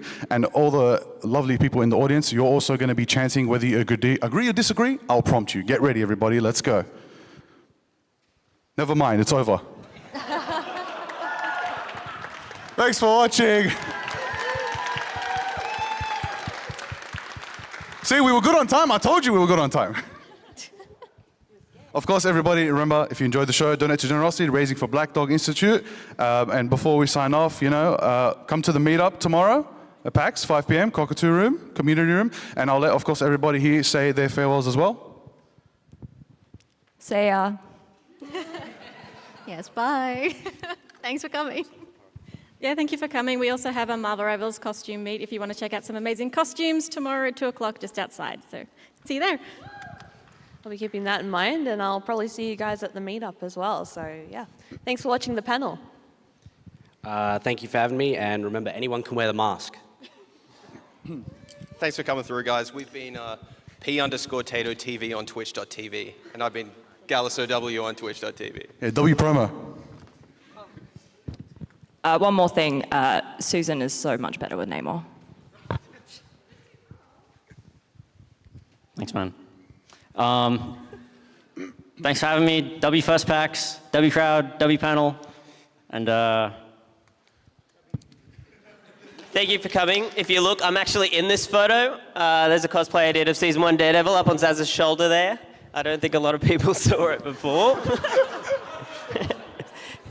And Buff Jeff, thank you. All right, everybody, thank you, of course. And of course, to all our helpers around, you see them, the videographers, the HSP members standing up. Everybody, WHSP, big crowd chants, let's go. Thank you for coming to our Marvel Rivals panel, Rival Mind. It's been an absolute pleasure. We hope to do more. We'll see you next year again if they invite us back. PAX, thank you very much if you invite us back. And the first 3 people to come to this staircase calmly get 2,500 units in game. Thank you for watching.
particularly important or like prevalent in the scene, but I'm your host for this afternoon, and I will be taking you through and introducing you to our lovely panel full of a lot of testosterone and a lot of I don't know about that. muscles.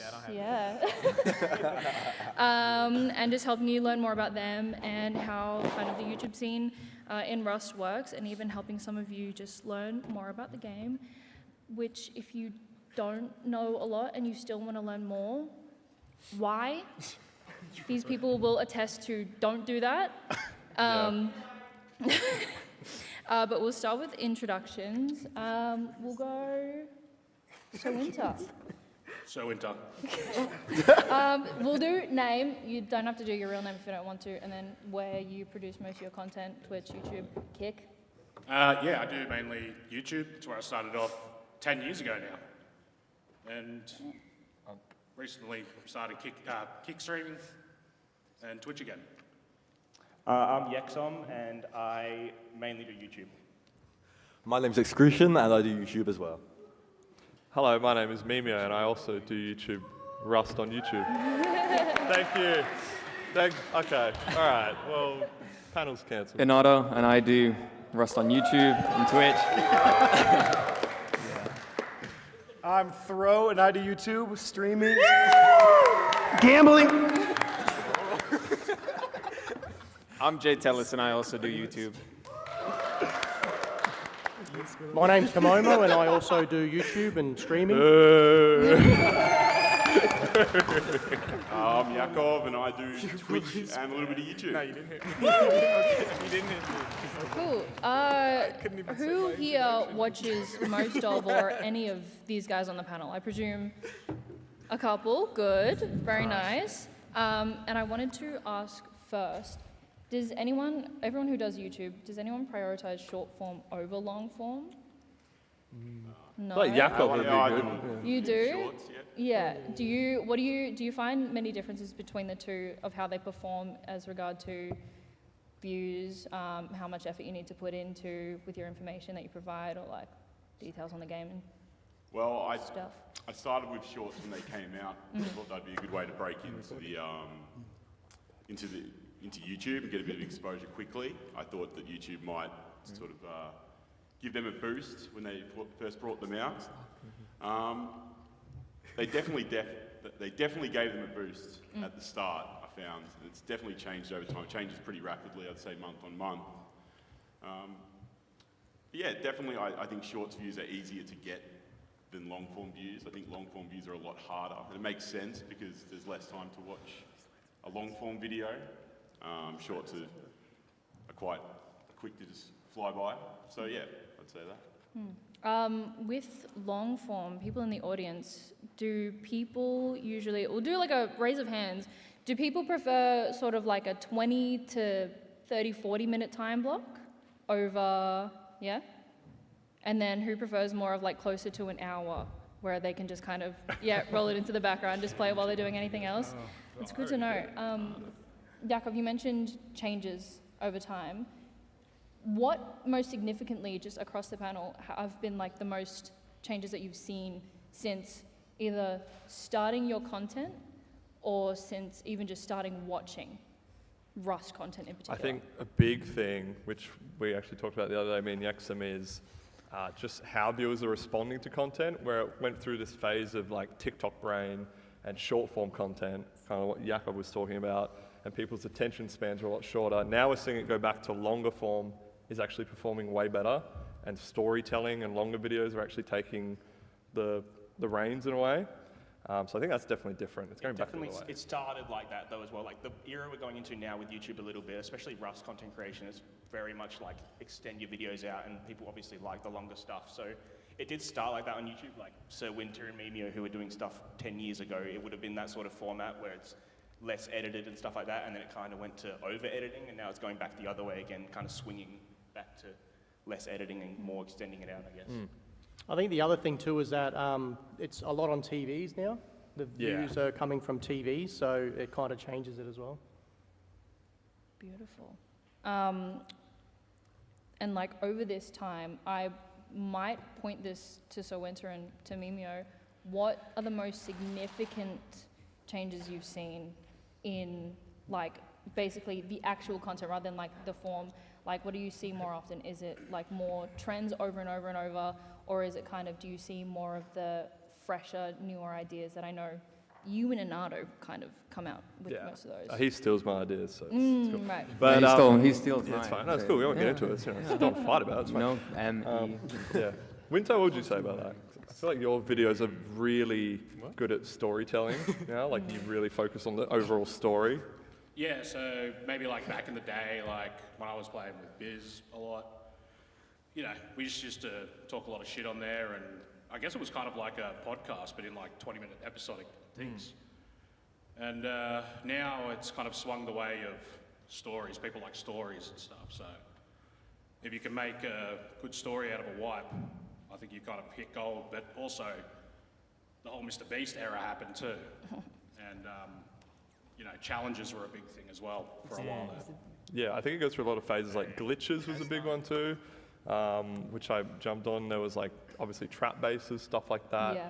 Very Rust-specific niches within the whole genre of Rust. But yeah, I think like Momo said, TV viewership is a big one now. Like I think now more than 60% of my viewer demographic is on a TV. So that's people putting something on for the background. They want a long form video. No one's eating their food to a 5-minute video. You know, it's already over. They haven't even touched it. So they want these hour-long videos. Yeah. Yeah, I call it second monitor content. Yeah. Like something you can have on in the background while you're doing something else. Big time. Because it's like with those things, it's like you eat your dinner. You don't want to do it to a 5-minute video because it's either you finish and then you got to wait and find a new video. Yeah, that longer the stuff, worst. you can eat, you can finish your food, and you can still like just forget and just sit there for a bit and just finish the video and go, okay, I'll Big do time. my dishes now, maybe. With the niches that you mentioned, I will start down at Yakov, if you have anything in mind. What trends does anyone see coming back to Rust that just need to stop? Some content? If you can't think of anything, feel free to just hand it over. Come on. People fighting cheaters. Oh yeah, jeez. Yeah. Zergs. And then Zerg tomorrow. content is just trolling. cheapest, easiest content. Yeah, my stuff's only just catching cheaters, so I just literally Yeah. stick in the whole thing. Yeah. I don't even know how to play the game anymore. Jay Tellers, can you think of anything? Honestly, I don't got anything. I just play. It's a good insight. Hey, man. He's a real Rust player. I enjoy. I'm part of the love of the game. I'm a newer fella. Yeah. I haven't been doing it too long, but I just like playing the game. I'm a degenerate. I just like playing. I got lucky. Throat, your content changed a bit, right? You started out doing challenges, and now you're doing more kind of, I wouldn't say long form, but like more story stuff, right? I do like a mix of like wipes and then trolling videos. Yeah. And it's kind of hard to recognize way too much now with the trolling. So I kind of toned that back a little bit, but. He does good ads too. If you're looking for an ad, it's your Oh, man. yeah.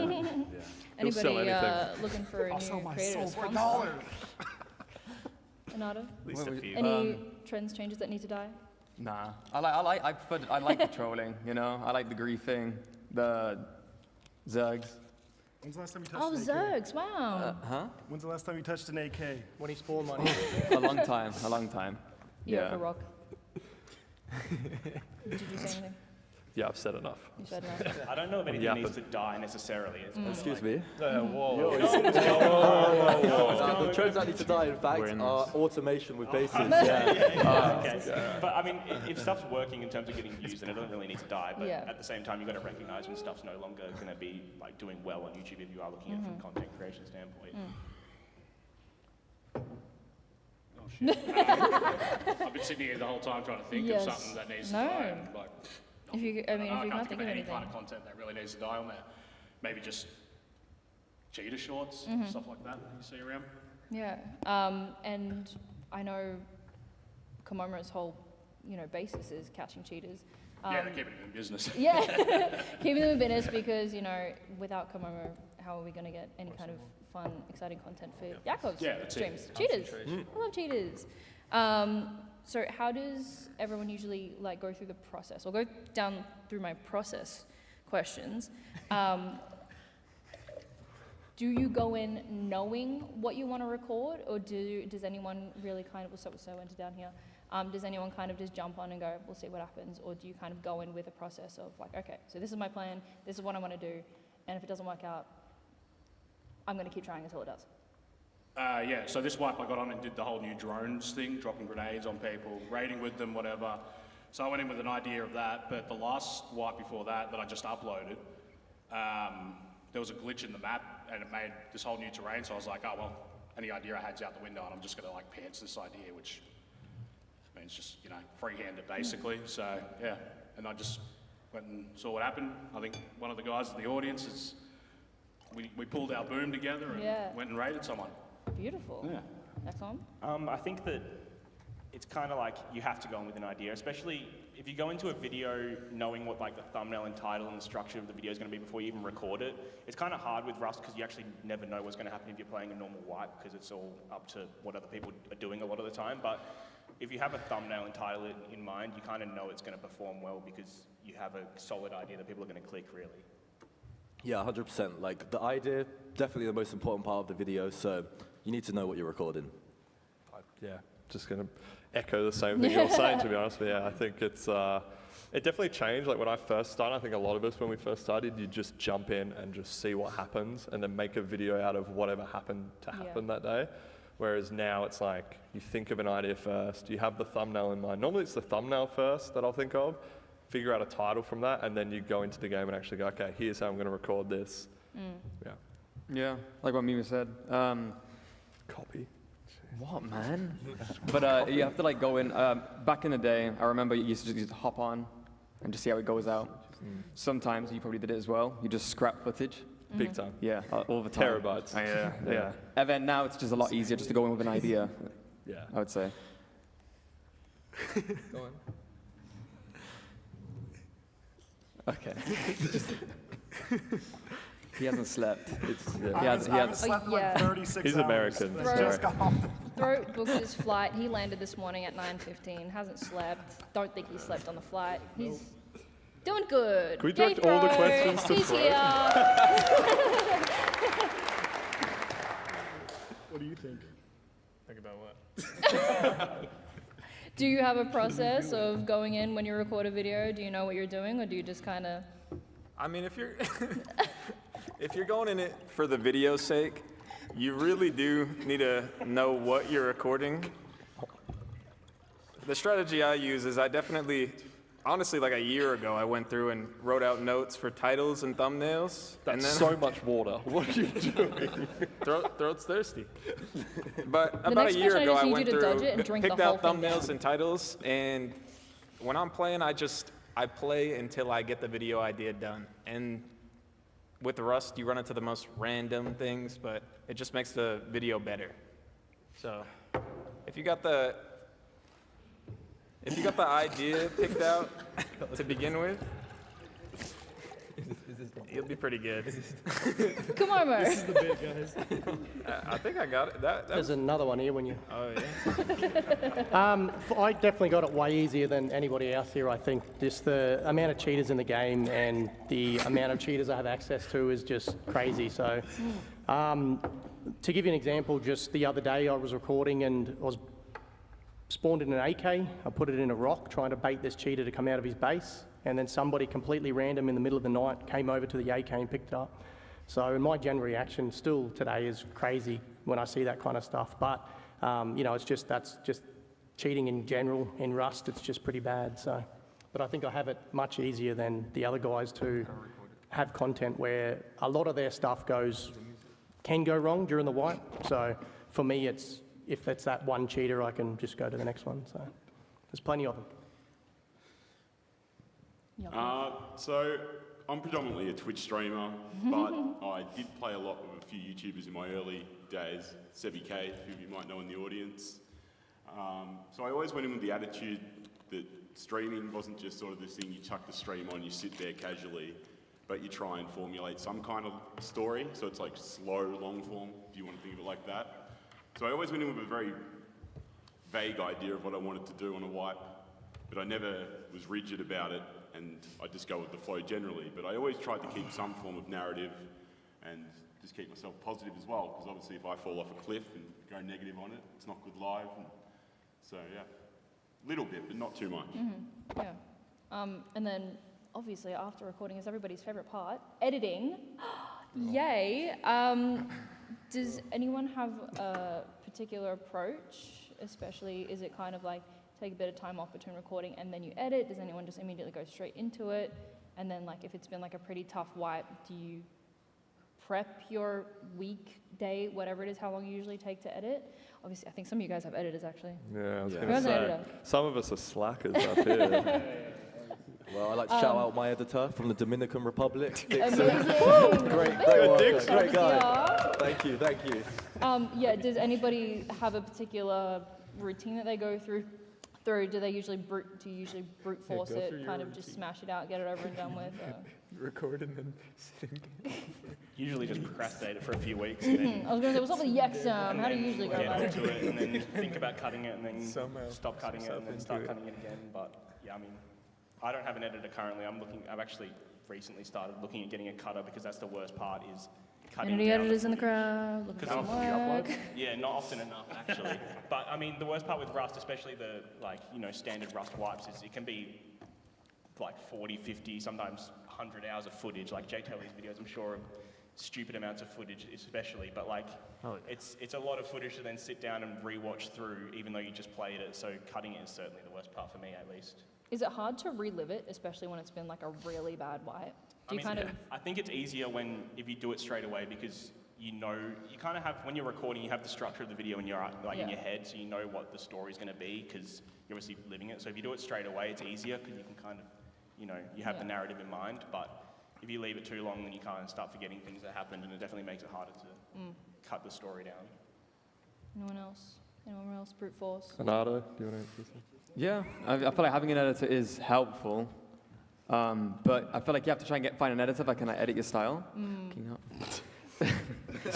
I have one editor, Casper. Shout out to Casper. He's been working with me for a lot of years now. Shout out.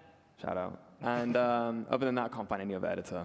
Nah, you gotta find someone who can match your style, And obviously, every now and then, I do edit my own videos, unlike some people. Who are you pointing to, bro? Hey, I edit. I edit with my own two hands. It sucks. The editing is hard. It takes a lot of time, but it's the fun part. It is the fun part sometimes. I don't know about that. No, it's not. Cutting is the worst. I disagree. Cutting is the worst Listen, phase. it's fun to see the finished product once you're done. You feel like that sense of, I don't even know, pride. And then it's a getting 10 the out of video 10 done. and you want to die. See, I haven't experienced that. Does anyone have a video that they're particularly proud of, editing-wise? Music and editing and all the story just kind of all fell into place and it just came out All of them. masterpiece? Just My all, McDonald's video. That one that got age restricted? Yeah, I got age restricted. It had 500K views in like 5 days. Hit trending and I got age restricted. Well, I had a why, video. why did it get age restricted? Yeah, what? Someone in the crowd drew. Never mind. It was a gaping something. Oh yeah, I remember now. Big Mac, yeah. I mean, I had a video that I recorded for a month and I was really proud of. I did a full month recording and then it was like a 2.5 hour long video and then it got copyright striked and basically slumped on YouTube. So I was really proud of that video, but then it kind of left a sour taste in my mouth because it just didn't perform as well as I'd hoped because of certain reasons on YouTube. So it's kind of what happens sometimes. Yeah, and I think everyone has a video that they're really not proud of that they just chucked up. They just performed leaps and bounds better than anything they've ever worked on. So that's always hard to deal with. Yeah. Any sort of kind of horror stories with editing where, actually, no, I just had a flashback to a moment with one of Yexum's videos. Any sort of horror stories where you've been recording and then all of a sudden you realize that the recording's not recording? Oh, yeah. Or audio track is wrong, recording Yeah, I did a whole stopped. video once a few years ago, and it was like, so much stuff happened. I'm like, this is going to be a banger. Sit down, edit it, and realize none of the game audio recorded. So I went back in and just scene by scene redid every single gunshot, every hit. Was this one of the Roblox ones? Maybe, yeah, it was a 10 out of 10, so shouldn't have done that. Shouldn't have done that. Wasn't worth it, actually. By 10 out of 10 as well, we don't mean 10 out of 10 good. We mean The you upload worst, on YouTube yeah. and it says it's the 10th best performing video in your last 10. Yeah, So it's the last worst it can place. possibly be. Yeah, horror. Because I remember the first time hearing 10 out of 10, I'm like, wow, that's awesome. And then No. people are like, no. It's like 1 is all the way up here, 10 is all the way down here, and it's just like tick, tick, tick. Oh, I get it. And then how many degens? Who works through like terrible 3 a.m., 4 a.m. finishes down the end 1, 2, there? 3. Sorry, Yakov. Every single one of us, 100%. You've got to be a Rust player and editor. Because I know, Mimo, you work through the days. I think the only time. Mimo? Mimo. My literal girlfriend. Getting that over. Mino, Mr. Mino. Because you record through the daytimes, and I think the only time that you ever have those degen hours is when you're doing collabs. If I'm recording with Yakov or Yes. Yexum, Yes. yeah, they're up till like 4 a.m. and I'm like, I don't know how you guys are doing this. Yeah, and then I think Anado, it might just be time zone wise. Do you usually work off of time zones, and then it's just typically really late for you by the time you finish for streams? I mean, for me, I'm in the UK, so it's not that bad. It's not as Yeah. bad. But for example, like the Zergs and stuff, I gotta like time it well for like the US and the EU. Sadly for the Australians, it's you guys gotta get on We late. don't get anything nice. You're in the wrong room to be saying that, brother. Jeez. And then obviously, degen hours. How do you disconnect or unwind after a streaming or recording session, especially a really long one, as most usually are? Do you watch anything on YouTube that helps you log out of the Rust brain rot mindset, or do you play anything to sort of wind down and disconnect? About 17 beers or something. What about 1 million? 1 million beers. Yaxum, do you do anything to? I mean, during a Rust wipe, I'm kind of never switching off though at the same time because like these days I have a base alarm that tells you when I'm getting raided so that I can hop on at 4 a.m. to defend my base and get content. So at the same, like, oh, they're great, but they're good for content, but they're not good for the mental health. Yeah. So during a Rust wipe, it's kind of hard to switch off, especially if you are playing like a normal wipe and you want to defend your base and stuff like that, because you know that is good content, so it's good for the video and especially the storylines. So I don't know. During a Rust wipe, I don't particularly turn off. Yeah, no, 100%. I just like to go to the pub after. Simple as that. Aww. Yeah, I mean, I guess it's kind of bad. I tend to actually just watch Rust videos after, which is the worst thing you can do. Just so I can steal ideas, you know, it's easier. Anado, what do you think? I like my plushie. How do you unwind after a rough day of Rust? I mean, I don't play more than a couple of hours. I think I don't play wipes like you guys. Screw you, next. This is him running on the speed the whole time. I'm prim locked, man. I'm prim locked. Battle, man. You have the same answer as Sir Winter, just drinking and gambling. It's going to get very depressing quickly, this panel. What do you mean? It's fun. That's really fun. fun. True. We're going to go do this after this, right? Yeah. I didn't drive in. What do you do, J. Pettis? After a wipe? To wind down, disconnect, forget the bad, Can I say? other than drinking. Man, I love it, dude. There's no winding down. I go right to the next one. I just keep playing. See, I've only been, like I said, I've only been doing it a couple of years, so I'm still in the honeymoon phase with Rust. True. I love playing it. I could play for hours. You know what's crazy is Anardo's hours. Yeah, I've only been playing a few years. That's a good idea. Oh, We should all say play, hours. Yeah. Your play hours. Can anyone Start from over there. How many you got? How many hours? Well, let's go from one No, side to we the gotta other. hear yours though, just because it's. Mine? You start, bro. Been playing since 2016. I have 5,000 hours. Sheesh. That's not. Can anyone top that in the crowd? Anyone? I gotta go 7,000 now. Loser. I have 13,000 hours. Oh, good. I got rookie numbers here. 12,000. Damn. Mimia? 30K or something? No, I have like 5,000 as well. Yeah, I know. I'm Primlock, leave me alone. Yeah, 4,000 here. Whoa. I've got almost 10,000. Damn. 11.5K. Damn. We're being mugged. Jeez. Dang. Some real losers up here. Wait, we forgot 2 more. Wait, did you say yours? You two. I have 4,000 as well. I got like 6,500, 700, 7,000. All those in the last like month. How many years have you been playing, J Tellies? Like 2. Hey, like I said, love of the game. Following after the wind down, does anyone, like, how do you calm down after a really crappy session? We're just Drinking. Like 20 I would say, okay. Other than the drinking, what do you do?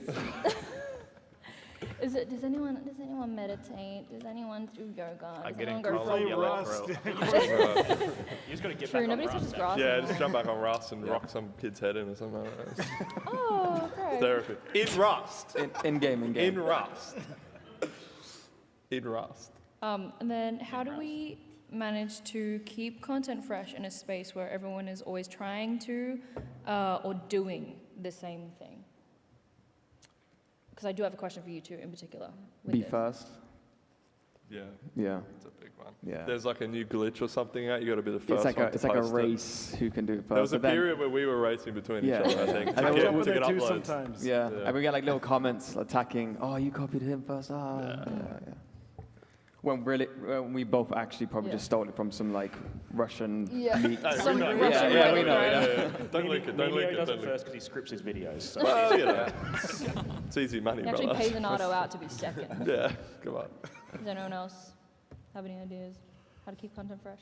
I think recycling old ideas is probably something that happens a lot Because too. I feel like after a while, it's kind of like it's been so long since it's been done. It feels not Yeah. new, but like, oh, I remember this. This is awesome. Do it again. Yeah, 100%. It's kind of like that Simpsons did it meme from South Park where it's Yes. like already always been done.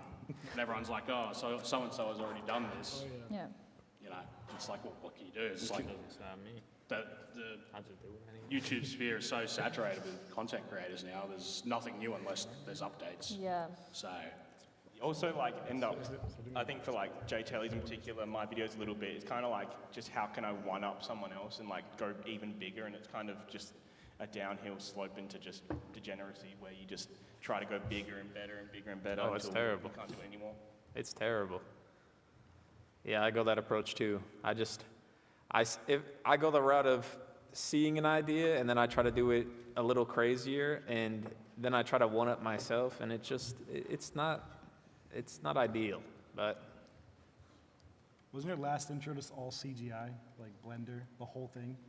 hey, I didn't do that. I spent. He uses AI in his videos. That's not. Wait, hey, wow. Ooh, Jay Hey, Telly. that That was was Slender animation, all right? I paid a Russian guy $2,000 for that. Okay, that was a lot of money. And he used AI. Yeah, he's there. Sorry, how do you come up with ideas? 'Cause I feel like yours are like, you built a McDonald's, you built a Subway. Like, where are you coming up with these Oh, he got it from this guy right there. You know what I you're stole the okay. restaurants from that guy. All right. And then I DM stole me the, after this, 'cause I I can stole the tell what's green my screen ideas. from General Sam. And then like I got inspiration from Stimpy, of course. And then I watched some Blueprint and I was like, I can do a wipe. Yeah. Well, that's easy. I It's don't know, called like just take a steal little like an bit- artist. You take And then I ideas grind and make it your Yeah, own. just take a and- little bit from everybody. You know, I think you're that's never what we gonna all be do. fully original. Yeah, no. You gotta be, Definitely not. Yeah. Got to be on tempo a little bit. So just you know? taking enough of somebody else's content, just mashing it together that it feels like a whole new thing. Yeah. Beautiful. I'm like 10 different guys mashed into one. What? That's like, Yeah. Pause? What do you mean by that? Rewind? Those are the forest, damn. Momo and Yakov, anything? You say 10 guys. Anything to share? About how you keep content fresh? No? Just do it. Throw it out. Anato and Mimio, how do you guys keep yourselves at the front of the line with all of these new trends and changes and glitches and traps and... I think personality, you know? No. Okay, no. right, all right. Like, I feel like comedy is better when it comes to like long term, because we've been doing it, how long have you been doing it for? 10 years, I'm old. Yeah. Yeah. I'm old now. And I feel like if you just do like the classic wipe after wipe after wipe, you get kind of worn out from it. Yeah, it's definitely, like we said, when you think of a thumbnail and title first, it's thinking of an idea first that either hasn't been done or something that has been done, and how can you do it differently? Because obviously what works, works. So if you see someone, like, you know, if you saw someone doing like a code rating short or something, you could make that your own and make 4 it, months if later. not better. Sorry, what was that? I don't know what you're on about. Yeah, I think that's it. Stealing like an artist is what it's called, for sure. Speaking of unk status, our unks of the Come over. fucking- No, I mean, going towards our like elder creators who have been in the scene for 10 years. I mean, elder as in like you've been in here for 10 years, like actually just how long you've been making content for. How has the scene changed compared to when you first started? Was everything started kind of like very boring and bland and everybody just playing, and now it's all trends and it's all like actual sustenance, or is it just kind of slowly been on the rise? Well, no, I think it's like, well, it's definitely way better now. Like, people might disagree and whatever, but there's so much more to do. And I kind of miss the way the old terrain was in Rust. Like, thank God for proc gen maps where it's like random every wipe, but the maps back then used to look a lot more unique, a lot more different, and I feel like they need to kind of like bring that back as well. Changes over the years, I mean, yeah, there's been heaps, because like a month in YouTube time feels like, I don't know, 6 months in normal time. I don't know, it's so weird. Yeah. But yeah, yeah, I don't know. I think you're very fortunate that the game is always updated as well. Like Yeah. it has been consistently developed for 10 years plus, which means that like there is always new stuff being added to keep making videos on. Yeah, that definitely makes it easier. Like, there's no other game that you could really sort of knuckle down that niche. Obviously, there's like, you know, people do like Fortnite stuff, and that always adds new things that people can make content on, or like Roblox is always, there's everything on there. So having a game that actually frequently updates and there is new things to do, I think keeps us employed anyway. Yeah. They used to update Respect to weekly as Facebook. well, so Damn. many moons ago. And then, has anyone noticed anything either about the game or about just content that has changed that you wish would, hasn't changed that you wish would, or hasn't changed and like you're thankful that it stayed the same? I know some people are like, Recoil? freaking aim gun, recoil. Yeah, everyone's going to say that. I think it was a good change, to be fair. I think they didn't do it perfectly. I mean, recoil update in Rust is kind of like the biggest change that they've even just talked about, because it's like it went from a really difficult, learnable recoil to kind of more like catering to newer players. And I think it was good for Rust, but I don't think they did it necessarily perfectly. But I know people have different opinions of that. Yeah, I mean, they just brought out a new update. What does everyone think about that? The blueprints. Yeah, scrap and blueprint. Yeah. Nostalgia. It's good, isn't it? Yeah. I liked it. Slow. I don't get past tier 1. 10 hours to get a tier 2. Let's go. I think the changes over the years have been pretty full on though. I remember arrow raiding as well. That was fun to do. You used to be able to raid somebody's base if it was wood with arrows. So if you had a group of 5 people, you could raid in a few minutes. Lock picking, that was big. You get all the keys. Yeah, the and keys. you could open anyone's base. Yeah. How about XP system? XP, Yeah. dude. Crazy. Gross. There's been a lot of changes. Been a lot of changes, for better, for worse. Mostly for worse. Mostly for worse. When did people, so I presume a lot of you guys were playing before you started streaming. Did anyone, for some reason, start playing just to start streaming? Or has everyone just kind of been playing and going, oh, I can stream this, I might try this and give it a go? I think a few of us have been playing since like Legacy, which was like the first version of the game, before what it is now. So I was just playing that for fun, just when I was in school, and then thought, I should be recording this, and then did it, and yeah, that's how it happened for me.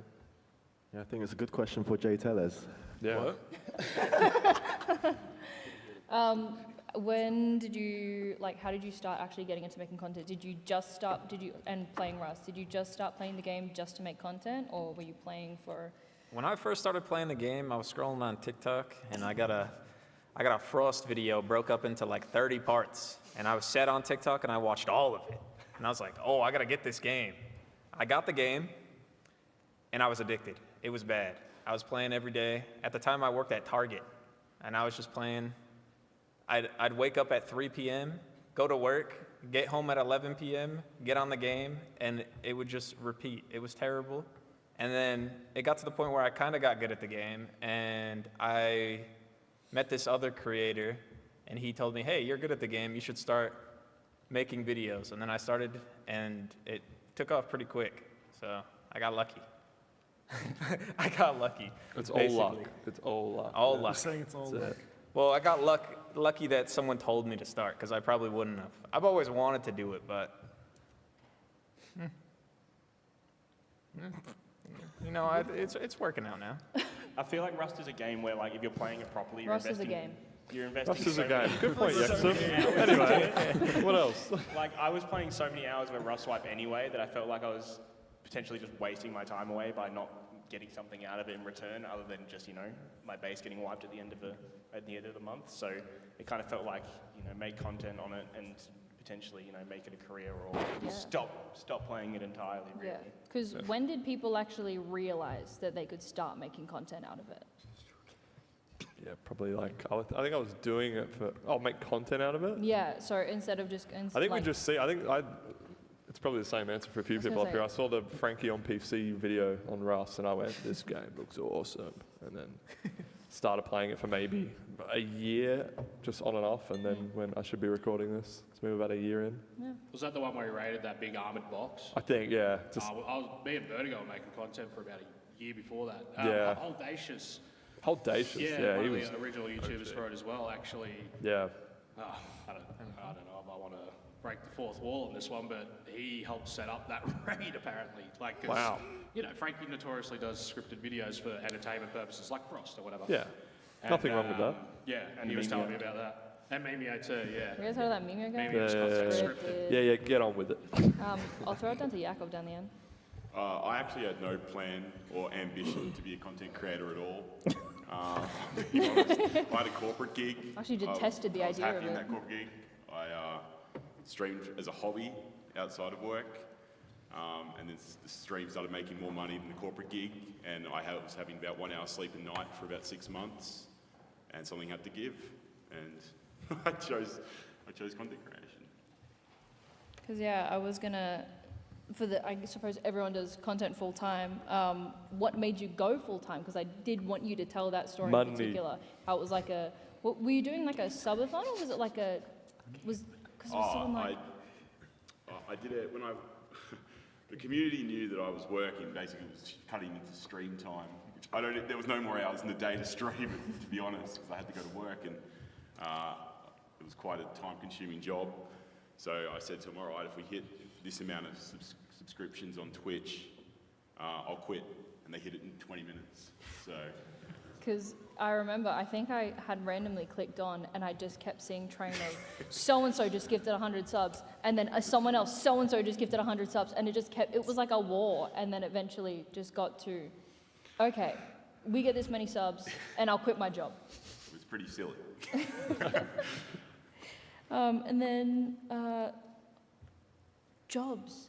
What was everyone doing before content creation? I just want Mimeo to ask this question. Answer this question actually. Why? Hey, so What's up? I didn't hear the question. What were you doing before you started creating content full time? Just chilling, hanging out. Do you have a job? Just chilling. Did you have a job? Can you not use that word, please? It triggers me. Did you have Yeah, any I employment applied or for EB Games, and then I got the job, and then they said, some yeah. EB workers in the chat. They said, come in like tomorrow, and then I got my first YouTube paycheck, and I just never went in.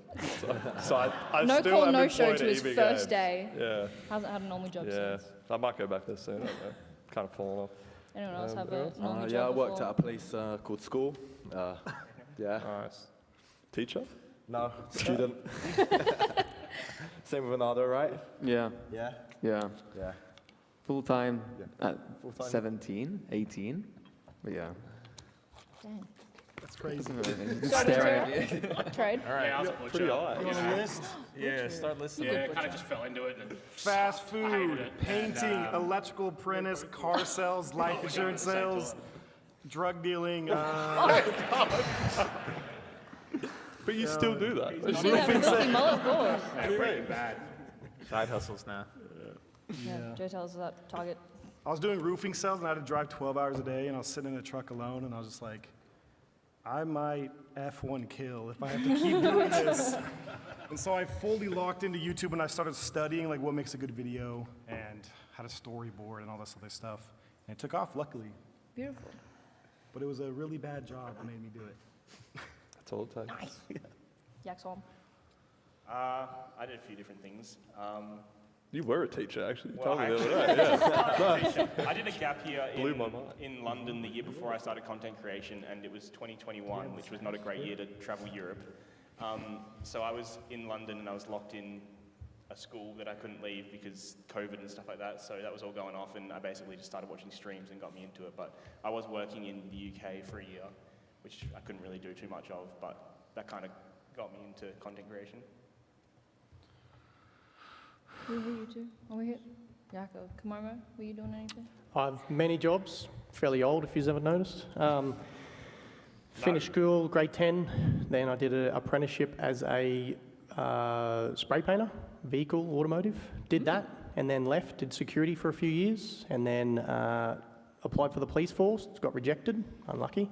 And then I went in the mines. I was there for 6 years, left there, moved to Brisbane, got a job in a hospital as a brain surgeon. No, I didn't. I worked in maintenance and then started doing the YouTube stuff. I used to watch Winter, Mimeo, even back when I used to play. Vertigo was another one. We used to be in Vertigo's raids. He used to spectate raids that were happening, and I would be in those raids. And then that was a big moving point to want to do content creation. And been full-time now 4 or 5 years. So, yeah, it's good. Enjoy it. How did you get into becoming like an admin and then making that your content? Yeah, so I used to play the game, and cheating was very annoying for me. And, you know, like a lot of people that I even were playing with were using scripts and things like that. It used to be called AHK, which is auto hotkey. And then I just was fed up, so I decided to apply for the server that I used to play on, and became an admin on there. And then it pretty much just started from there. I just put a lot of time into it, learning things and looking at different things and learning stuff that I still use even today to catch cheaters. And then it's just blown up from there. Kind of a bit of a niche with what I do. So these guys have to put a lot more effort than what I would have to do into a video, you know, because there's just so many cheaters in the game, unfortunately. You know, so yeah. Is he awake or good? So I think you may have missed one of your more important jobs. You are a dad. Yes. How do you balance dad life and your content creation? Well, I mean, luckily enough for me, I have a partner, and she does most of the work. So it's really good. But I mean, it's a struggle sometimes. It's all about managing different times and different things to do. A lot of people have a bit of a laugh that I'm in bed at 7 or 8 o'clock at night, but it's because I'm awake throughout the night, and then also in the mornings early, schools and things like that. When they're at school, it's a lot easier because during the day I can do my thing, but when they're on school holidays, it gets a little bit trickier. But it's just the juggling balance. Thankfully, as I said, my wife does a lot of the heavy lifting with that side of it, so very fortunate. And Ardo, you're a father as well, aren't you? How do you balance that? He's lying. Not that you know. Huh? Don't worry about it. Next question. Okay, next question. Next question. I thought someone said excretion. I went. Excretion. What was someone say? But did you guys realize that you could actually make money off of the content? Obviously, your first paycheck from YouTube just made you not go into work ever again. Yeah. Ever to begin with. When did you realize you could make money off of the content outside of like Twitch subscriptions, through sponsorships, through just like AdSense and all of that? Years ago, like back in the Call of Duty days, when people were uploading montages and stuff like that, you know, the build cams and phase, all of that type of stuff. That's when the interest started for me anyway, and I was like, oh yeah, like being creative is something I want to do, and being able to make money from it, like, hell yeah, that sounds awesome. So I had about, I don't know, 7 YouTube channels before Winter, and yeah, glad that worked out, I guess. Jackson? I mean, I kind of knew that you could make money from it because obviously by the time I started in 2022, probably, it was like YouTube was a well-known thing and Twitch and streaming that. So I knew you could make money from it, but it was about acting on it, I guess, and getting to the point where you were making money was a different story. Yeah, no, I just did it for the love of the game. He doesn't care about money. All right. What's your real answer? I was going to say... Money. Already heard Mimio's side. Yeah, I've already, bro. Hurry up. Huh? Your turn. All right, I would say when I started off back in 2016, do you remember like Rust's, what would you call it? Don't shout no, it no, out. no, no, no, the, the censored thing. What do you call it? Nudity? The nudity filter, that's it. The nudity filter. Yeah. There was a phase where like everybody's channels were just getting like demonetized and stuff because of it. No, you couldn't And make money for a while. everybody's money just went poof, like gone, you know? And we had to like, then Rust, thanks to Face Punch, they added the filter option. And then we went back to green. That yellow sign was the worst thing. We could see. And then PewDiePie came back and struck again. Oh yeah. What did he do again? Something on a bridge or something. Bro can reenact it. Throat's tired. Throat's done. He just Throat's is. non-verbal now. That's okay. He literally just got off a plane. When the check came in the mail. That's all right. Throat can rest. He's had enough. Jay Tellys. What's up? Honestly, I've always known that you can make money. And that honestly was the goal. I wasn't making money. I wasn't making money at the time, so I went into it and I was like, man, I really got to make this work. I had 1 year where I stopped working at Target because I moved to Australia and I was on a visa where I couldn't work. So I was like, hey, this is the time to learn how to edit. And then I did, and it paid off. I started making a little bit of money. How much? How much? $12. I don't upload enough. It's not a lot. And then I think most people get sponsorships for money. How do sponsors typically work? Is it, obviously there's people with agencies who have connections. Well, I have the best management agency in all of Australia. Shout out Ace Creators. W's in the chat. Yeah. I think maybe I'll point this one to people who don't have agencies or management. How do you get sponsors? How do you source your sponsors? Do you reach out to them? Do you find people reaching out to you? What's the go? You just check your emails really, and they sort of email you, and Sort of pop up. yeah. Do you get a lot? Like, do you have to go through just terrible ones? Yeah, loads. That's why you pay someone to do it for you. Exactly. Let someone do it for you. You pay? I might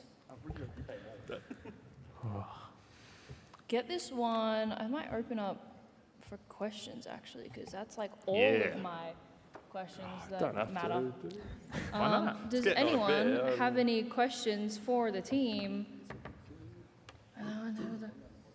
There's one over here. I'd like to remind everyone that there is children, child, multiple, singular, in the Hello. room. Hi. Hey. What drives all of you guys to keep doing what you're doing? Is it still the love of the game, or is it, I feel like for Komomo, he's got a bit more of a reason. He's fighting a problem in the game.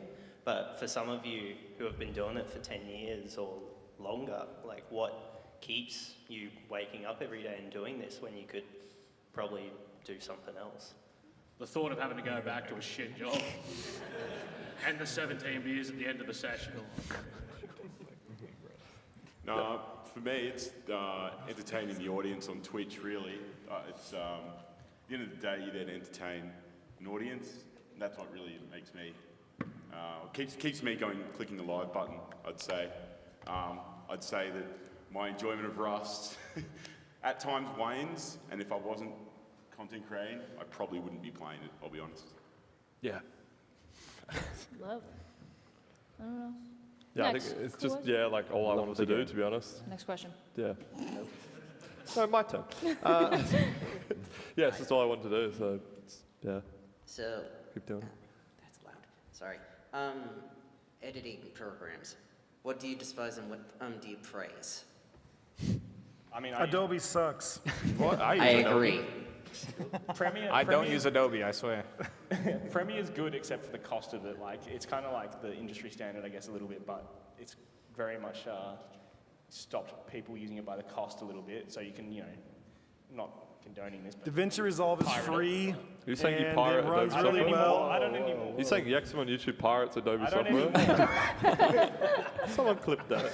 That's true. I mean, before I had an editor, I just used CapCut. I can't lie. Oh my god. I don't know how to edit that well. I would say Vegas Pro is like a classic. Yeah. Old school, basic, simple, just what you need. Doesn't crash as much as Premiere Pro. What do you mean doesn't crash? You get more than an hour on your timeline. Dude, it that crashes thing's gone. every What? time. No. Yours doesn't crash? No. We need to talk after this then. All right. My settings are If I was wrong. starting today, I would use DaVinci Resolve. Yeah, To be honest, 100%. it's free. Like Yeah. the base version of it is free. That's what you and use, right? It is on par, if not better nowadays Okay. than Premiere. When I started making content, I probably should have done DaVinci, but it was much less popular, so there was a lot less like YouTube video tutorials on how to use it and stuff, so it made it harder to learn. But these days, like DaVinci is almost better than Premiere, I would say. So if I had my time again, I'd start on DaVinci Resolve. The fact that it's free as well. Yeah, it's like, crazy that it's free. Has anyone Capcom's also started on free. one program and then switched to another? And then how was that? Was it like learning a whole new thing? Was that Premiere Pro, annoying? just like, you know when you click the space bar to play the video so you can watch, see what happens? Just 3-second timer, it loads when you're trying to play it. And I deleted all Adobe stuff and downloaded DaVinci. And I stuck with it for years until I started working with editors, and they almost all use Premiere Pro. So now I use both. If I'm gonna edit a video alone, I'll use DaVinci. And then I've made a few editors learn it too. Yeah. But DaVinci is better, for sure. I've definitely tried to switch to DaVinci, but at the same time, like switching from something that you've learned for years and then So trying to hard. change is so difficult to do because you just go back to old habits, really. I just keep hitting the shortcuts for Vegas in DaVinci, and I'm just like, You I could, give up. you could change all the shortcuts. Yeah, I'm dumb, bro. I'm done. I'm gonna be honest. I use Premiere Pro. All these haters, man. It I works use it fine. too. It works fine for me. All you gotta do is ready. There's this magic thing. It's called a proxy. It makes a lower quality version of your own video, and it links it, and it'll play beautifully. It might look a little weird in the playback, but it'll work. All right, that's what I do, and I have no lag, no issues. This guy's a nerd, bro. Hey, all right, buddy.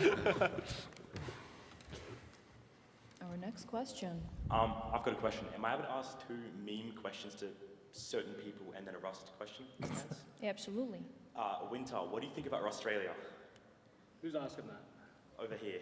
To the left. What do I think of Australia? Yeah. Use them. Oh, yeah, sorry. What do I think of Australia? I mean, we just acquired it like, a month ago or something? Yeah, so, you know, I thought it was, you know, I don't play vanilla, as probably you know, but I played that, and with the quality of life updates, actually made it pretty enjoyable.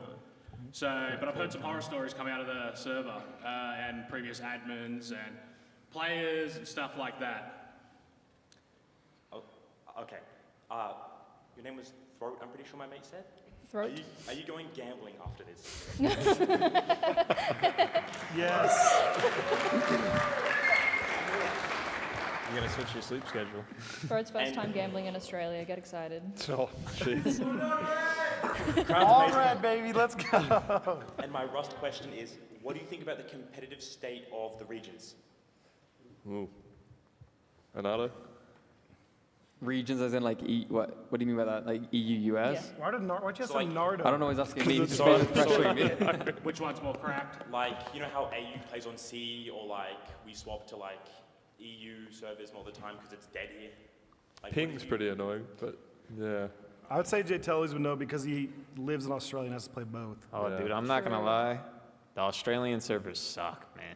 They are terrible. I was gonna say, I feel like most They- of you guys Listen, live I in love. Australia. I live here. I've lived here the last 3 years, but the Australian servers are terrible. I don't know what it is. You Except guys. for one. Except Oh, Winter yeah, Rust. No, actually, I have been playing Winter Rust. It has been fun. He gave me VIP the other day. That was great. It's the best server in the world. No, that's good. But I find the way they play is very, very mean.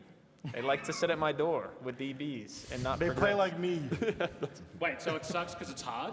Hey. No, they're grubby. They're just grubs.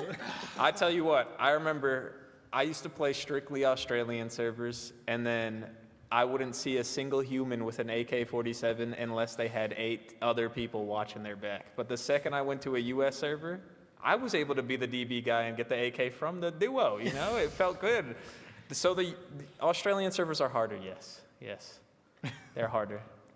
Not less fun. I record all my videos on US servers. I just put up with the ping, but I mean, I'm not Yeah. really in it for the PvPs. Sometimes better for content. It's right? definitely better for content. There's so many more servers to choose from as well, so you have much more like ability to pick what you want, because sometimes servers with less players on it can actually be better for a story sort of thing. So you have a lot more options if you play different regions. It's kind of the problem in gaming in general with living in Australia and OCE. It's kind of, sometimes you have to play these higher ping servers for better content.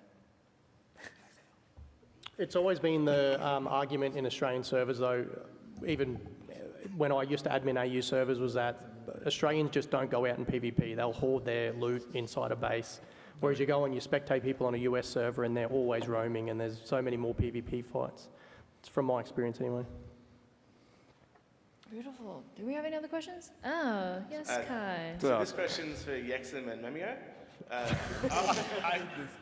After you guys silenced the allegations about not paying your actors in the videos, I just want to know if you changed your processes. If You made me nervous, right? He said allegations. Scared there. Wait. What was the question? Have you guys changed your processes moving forward to agree to pay all of your actors for all your videos? The allegations against not paying your actors. I mean, Sorry, they don't pay me, so. Genuinely though, like I have actually had actors in my videos before. But in terms of reenacting like cinematics and stuff, I have Scando. I have used people to reenact cinematics and stuff because. So your videos are fake? No, they're not fake. They're just reenacted. You pretend they're real? Yeah, pretend they're real. But I mean, the story's obviously real. How can you debug cam? You're cheating. Yeah, I don't know. They some servers allow you to.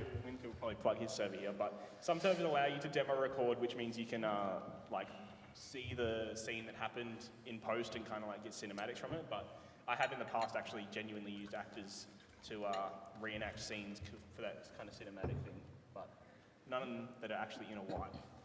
Memio scripted this island video once though, where he got his plans coded. That one was fake, That one was fake. That's fake, yeah. You called him out for that? Yeah, whatever. You just threw him under the bus at the end there. Whatever was fake. Next question down the front. So for those of you that got good PvP, how did you do it? And for the ones that currently aren't good at PvP, how do you make up for it? I'll just leave God mode on. I learned the recoil when I kept on getting called dog shit, and I learned the recoil, and like a month later they took it out of the game, so that was annoying. And then now it's just pulled out, basically. So I don't know. I guess it's all about learning game sense now. Yeah. Comes with the hours, I think. I But think also a lot I have of like Rust- 5 still terrible. So. A lot of Rust is like story-based anyway, so you don't necessarily need to be that good at PvP for it to be a good story. Like, Yeah. that might just be code because I'm not very good at PvP, but yeah, it's not necessary to making a good video, that's for sure. Yeah. Listen, the best way to get good is to watch someone better than you with a lot of hours and then go get in an aim train server. You'll learn how to play the game from the good people, and then you go and try to play. And you can go play on like a modded like 2x, there's Winter Rust, you could play that. And you'll learn how to do the stuff that you watched other people do. That's basically how you get good at the game. And it's all just repetition. You just do it over and over. Can anyone attest to having FPS experience and then taking that into Rust for their PvP? And like being good at like other... No? I'm pretty bad, to be honest. Yeah, I've always sucked. So I just try to make a good story. Just try to be funny. Try to be funny. Funny. Just can't aim. Yeah. Yakov. I play a lot of Tarkov as well, which is somewhat transferable. Not really. Yeah.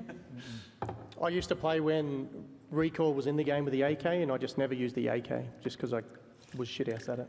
So I'd always just give the AK to somebody else, normally the enemy if I had one. I've got to correct this. Komomo always is very humble about his vanilla gameplay, but I dragged him into a wipe about 18 months ago. And we had Talia there as well. Shout out Talia. Shout out Talia. He holds his own. You might not see it very often, but he's deadly. Yeah. He definitely paid you to say that, didn't he? Jesus. Wake up, everyone. Wake up. This is a nightmare. Wake up. You may think that's a joke. That is genuinely to wake up.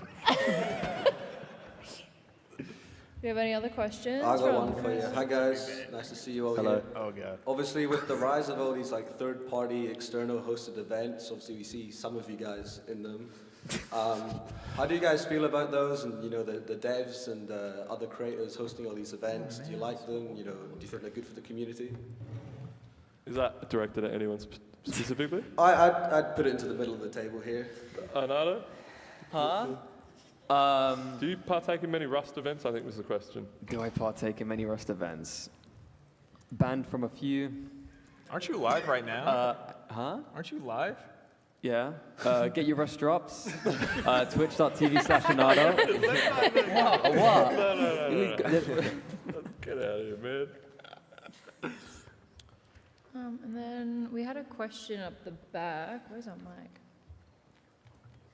What's everyone's opinion on the jungle update? It sucks. Mid. I think they could have done so much more with it, to be honest.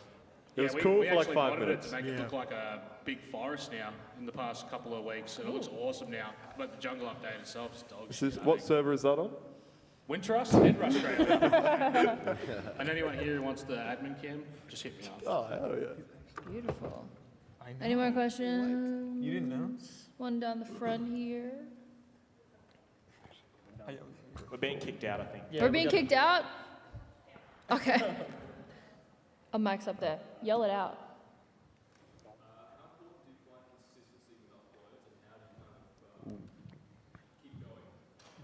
I think that's a good That's a one. good one for Jay Tellers, actually. What happened? Consistency? Uploading schedule? I don't have one. I'm gonna be honest. The way I work, as long as the video is good enough, it should do good. That's how I see it. Yeah. My upload schedule is, man, I'm just editing. It takes a long time. When I record, man, it could be 100, 150, sometimes 200 hours of footage I had to go through, and it takes me a few months. And it's not ideal, but it hasn't done me dirty. It did me dirty once, but that's because I played with that guy, and he has a silly accent. I feel like consistency is obviously good for YouTube, like in general, but if you, like Jay Telly said, if he knows it's going to be a banger, it doesn't really matter. But at the same time, you're relying on that being a really well-performing video because you have got months between uploading, so you're relying on that not just for the sake of your YouTube channel, but also income and stuff. You're kind of putting more eggs in one basket for that video to perform, I guess.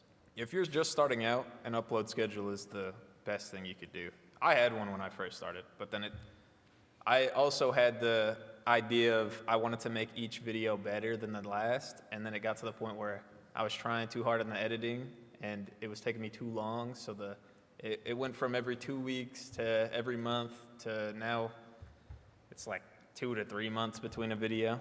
But hey, they come out sometimes. Anyone else have a No? We've got a question over here. Young man. What's your guys' thoughts on like deep teams or like small teams? I mean, I don't play deeper than maybe 3 at most. Yeah, I mostly What's play the guy that played solo, to 9 be the other honest, day? or duo. at the Yeah, I'm a most. solo duo guy. Renato plays like 500 people at once. I like to troll the clans, the Yeah. guys, the 10-man Zergs, hit them with 500, see if they can compete against that. I think that's funnier than clan versus clan, Yeah. Just bombard them with 100 people. Playing in big groups is bad for content. Think about how many voice lines you have to edit out. And all this, Yeah. the comms are always random stuff. Like the 3 people should be max normally, unless you got a quiet team. So.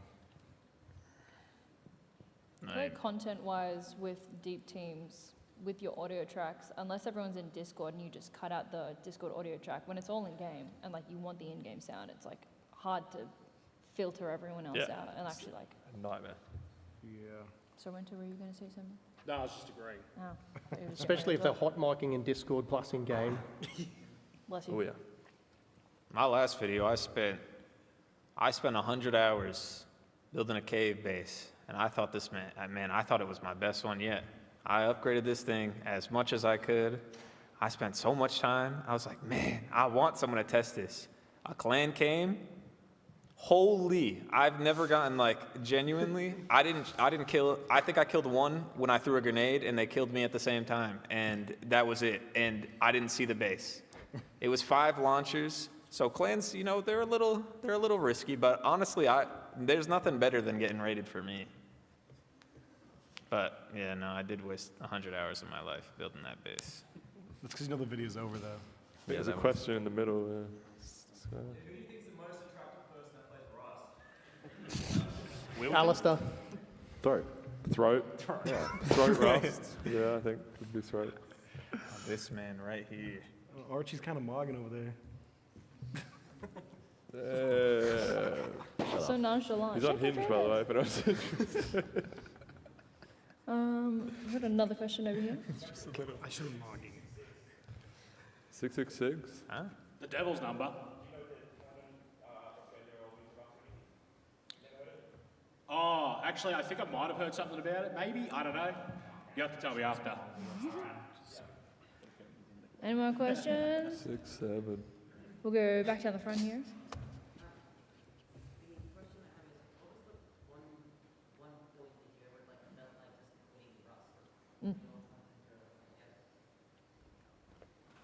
Daily. When you're like deep into a video and it's not working, you go, do you know what, EB Games doesn't sound too bad. Yeah, I could sell some Nintendo games.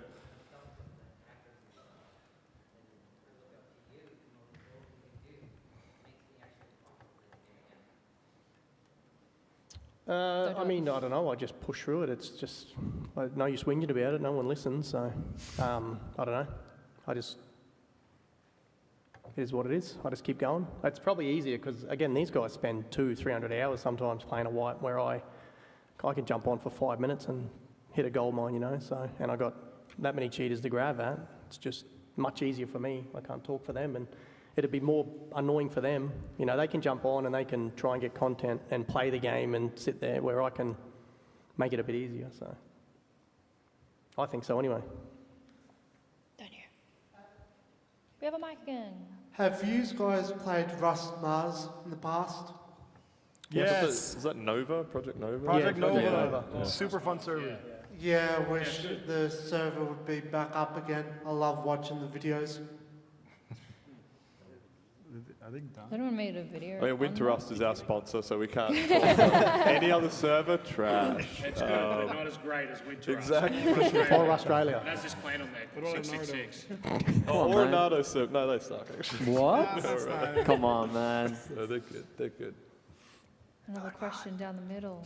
I'm gonna Hello. Have anyone on stage played the VR Rust games that keep propping up? There's two main ones, Strayed and Grim? I forgot the name of the other one. The Mars Rust one. Yeah, Grim. Grim, yeah. Yeah, I've played both of those before. They're pretty good. I've played Strayed. Of course, Kid's asking this. Yeah. Come on, bro. Trying to get the plug. Come on, man. Yeah, they're pretty cool. Rust is also coming to mobile as well, but Australians weren't able to access it. So did any of the US or UK guys get in? Did you try it? No. No? Oh, cool. That's Good gotta be chat. crazy. Rust Mobile, yeah. Can't wait for 6 frames. That's going to be good. I thought Mimi already played it. No, that was clickbait. Sorry, man. Another question. Far away. What would you guys add to Rust to refresh the game? Or at least you guys? Lots of new terrain, I reckon. Keep it fresh.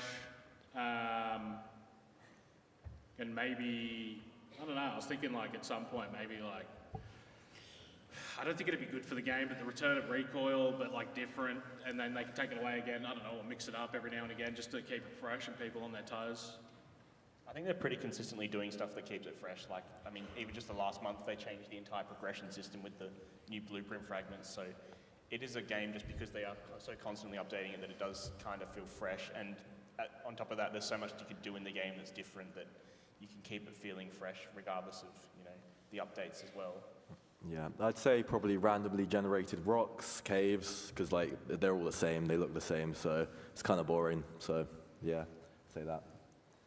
I actually wouldn't add anything else. I would just fix what they already have in the game, and then optimize would be my first choice. I think there's enough in the game, to be honest. Yeah, I think that was a big talking point recently, was them just going back and taking a bit of time to fix stuff in the game rather than adding stuff. But the naval stuff looks good with the boats. Yeah. That boat update, yeah. When's that coming? Yeah. I don't even know. I don't know. Who's gonna beat each other to that? Yeah, He'll be first. No, I'm jumping on that private server. I'll be about 3 months late. I'm going on Winter Rust and I'm recording the naval update. Nice. Yeah. Do you have another questions? Any more questions? None? No, they're sick of us. Let's go. Hooray. Okay, we've got one. Is that going once? What's your weekly work hours look like, and how do you manage your inconsistent financial income being on YouTube, and do you prepare for your future of like YouTube not lasting as a career, or do you just kind of fuck it, go with whatever? YOLO. Well, I wouldn't use those words, but yeah, I mean, recently, like YouTube made a change where all ad block views don't count as views anymore. So I think everyone took a 20% hit to their views, but doesn't really affect revenue. I think long term, yeah, just probably if it did die, just try a different niche, try something new, whole different channel. I think it does affect revenue though, because of sponsors. Oh yeah, in terms of sponsors, it does for sure. Yeah. I think you just got to be like proactive and just like reacting to what works and what doesn't work, and not just trying the same thing. If it's starting to like take a downward trend, you kind of got to be on top of it and make sure you're improvising and doing new stuff, I guess. Mm. And then if it stops working entirely, maybe try something else in the future and try a different channel, try a different game maybe.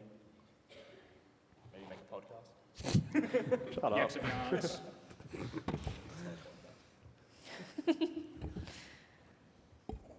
Got another one?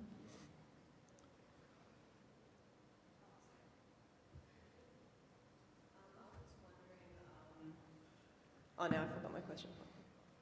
That's good. I do have another. Hello? Hello? I do have another question.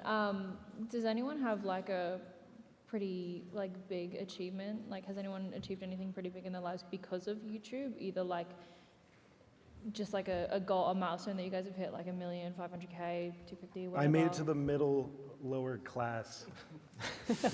Yeah, even like Lower like middle class. a money thing. Like, has anyone Throw been able one to? big in the airport. Yeah. What? Yeah, I met my wife. That's a big one. Met my wife in Russ. Tell us more. Tell me Bring more. her on stage.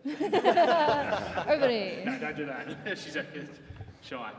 But yeah, no, yeah. I Did you guys meet on the game? Yeah, yeah. She was friends with some fanboys, and she was nonchalant about it. Didn't give a shit. And I'm like, damn, who is she? But no, I didn't speak to her for like years after that. You know, I gave her the same energy back, I guess. Anybody else had any big achievements caused by? I haven't thanks met to- any Rust Huz yet, unfortunately. So. Rust Huz. Jesus, crazy. Well, I mean, I would like to point you out, Mr. Mimio. Yes. You bought a house. I did buy a house, yeah. And the address is.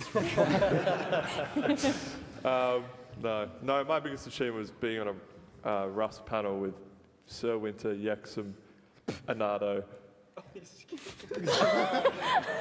and the rest. Sponsored by And those other guys. Sponsored by Winter Rust 2X. With sponsored, are we getting paid?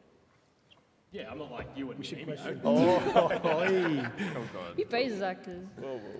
Did you have that question back again? Yes, Yeah. sorry. Does anybody find sponsors quite suffocating when it comes to actually producing content and what you can and can't say? Yes. Yes.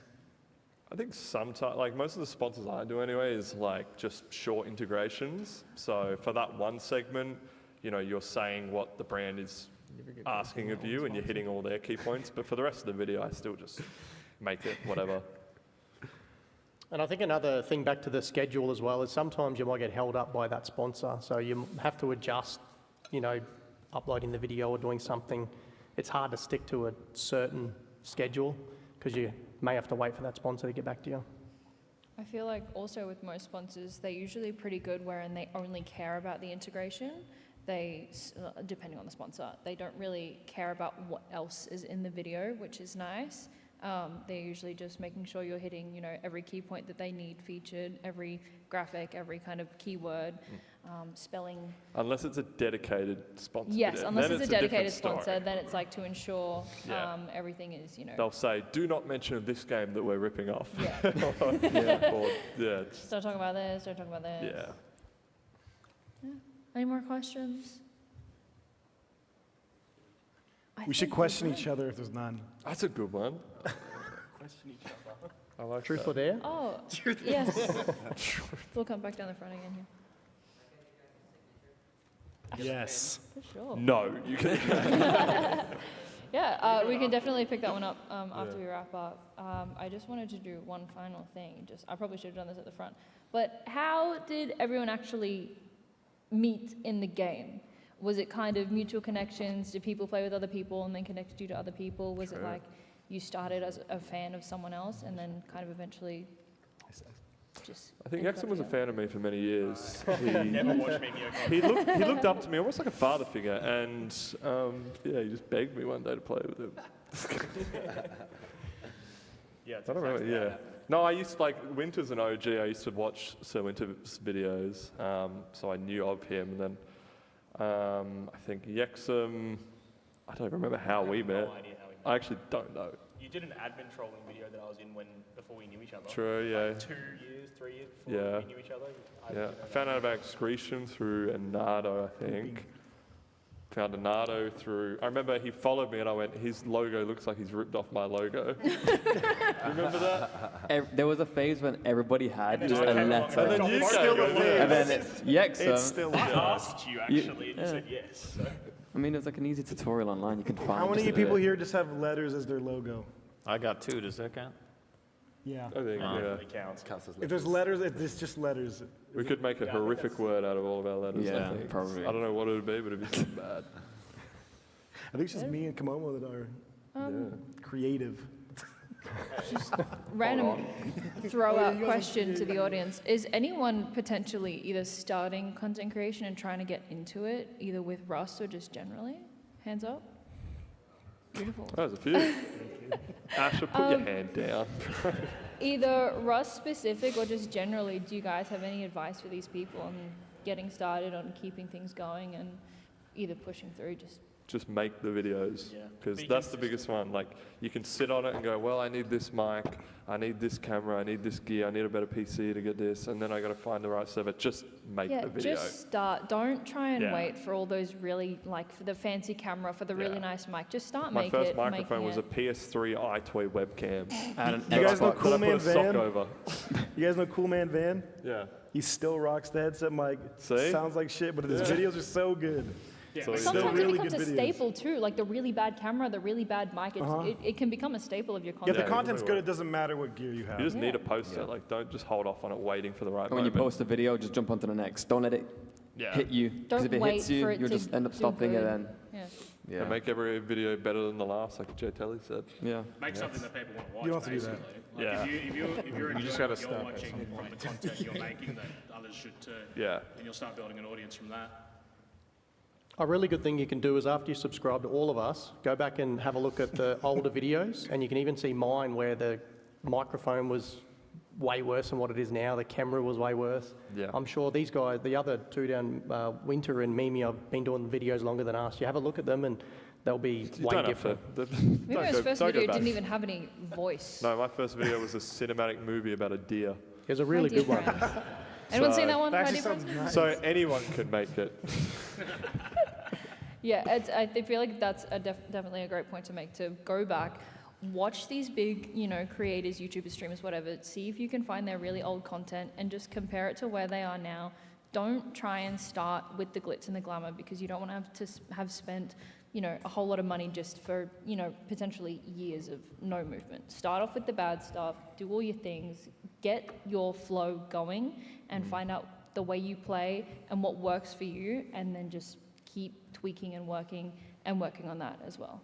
So there's one thing I'd just add. I think that applies to YouTube, but if there's anyone actually want to get into streaming, I would say it's absolutely critical you have a camera. It doesn't matter if it's a good or bad camera, but a camera, because the audience is going to want to connect when they're watching, especially on Twitch, wants to know who they're connecting with or see who they're connecting with in the chat.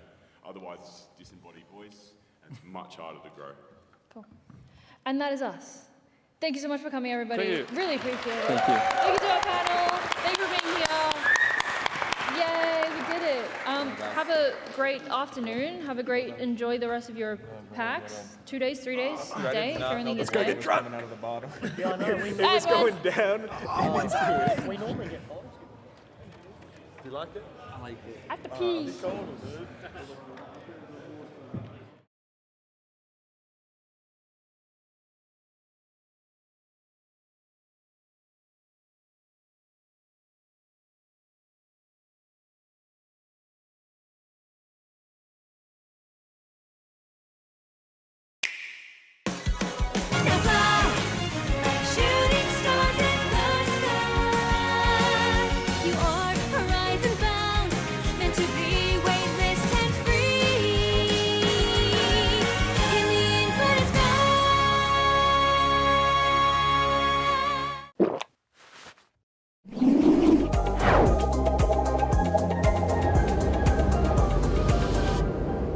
Red Bull gives you wings.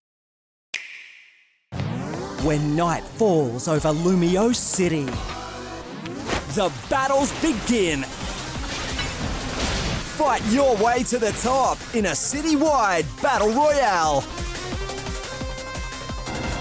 Take on rogue Pokemon threatening Lumio City and use powerful Mega Evolution to claim victory. Pokemon Legends CA, available 16th October.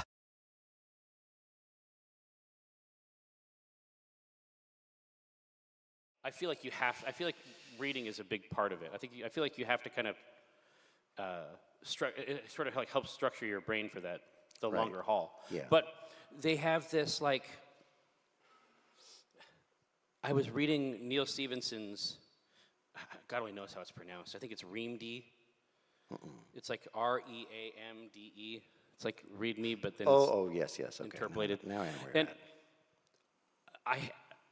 I stopped reading it. Like at a certain point, I just like set it down and just like patted it a couple times and then just thoughts about Neil Stephenson. Angry thoughts. Oh, one of those. And it's like books, yeah. that book is somehow got lodged in my mind. Like I haven't been able to read for pleasure since I tried to read that book. And I feel like I'm not going to get through it until I like fucking hate read it.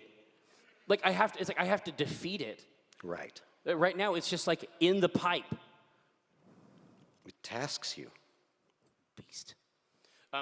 Your sweet child from Rocky Outcroppings asks, "Father, do you remember my voice? I shouted into the sea, and I don't know how long it will take to carry to you." I love this child. Where's my child? I've abandoned my boy. No, but I've abandoned my boy. But it's obviously my child. Your child? What about my child? Well, you know what? I guess that's true. It could be your child. Okay. Here she is again. Uh-oh. Your obedient offspring from a frigid place asks, "Father, when will you come home? It's cold here, and Mother doesn't know how to relight the furnace." Oh, no. Oh, jeez. Okay, it's so funny. Like, I was so hoping it was her again. Like, I flipped this over, like, gently. Like, No, it's Steven from Merch Light. Boo. Boo. Similar to your infamous auditorium of people cracking their knuckles, what would an auditorium full of people who have exhaled completely and then screamed sound like? And then screamed? Well, here, but let's see. Let's just test it up here for us. Like,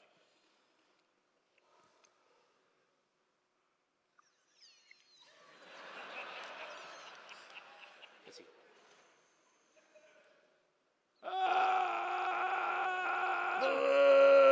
Whoa! Whoa! We should satisfy their curiosity, I think. Well, So here. The mics scare me. I won't do it. No, They can. we're not going to like it. No. We're not going to like it, but this is for Steven and Merch Light. Okay, so we're going to, this is obviously your participation is up to you. There's enforcers, no, I'm not going to make them come down and make you do stuff. You should only do this if you are a cool person. So full exhale, and then when I put my hand up, they're playing my song. The butterflies fly away. No. Yeah. No, so we're gonna breathe out, and then when I put my hand up, make this scream sound without any air in there. Are you ready? And I'll do it too, but I won't have the microphone. You ready?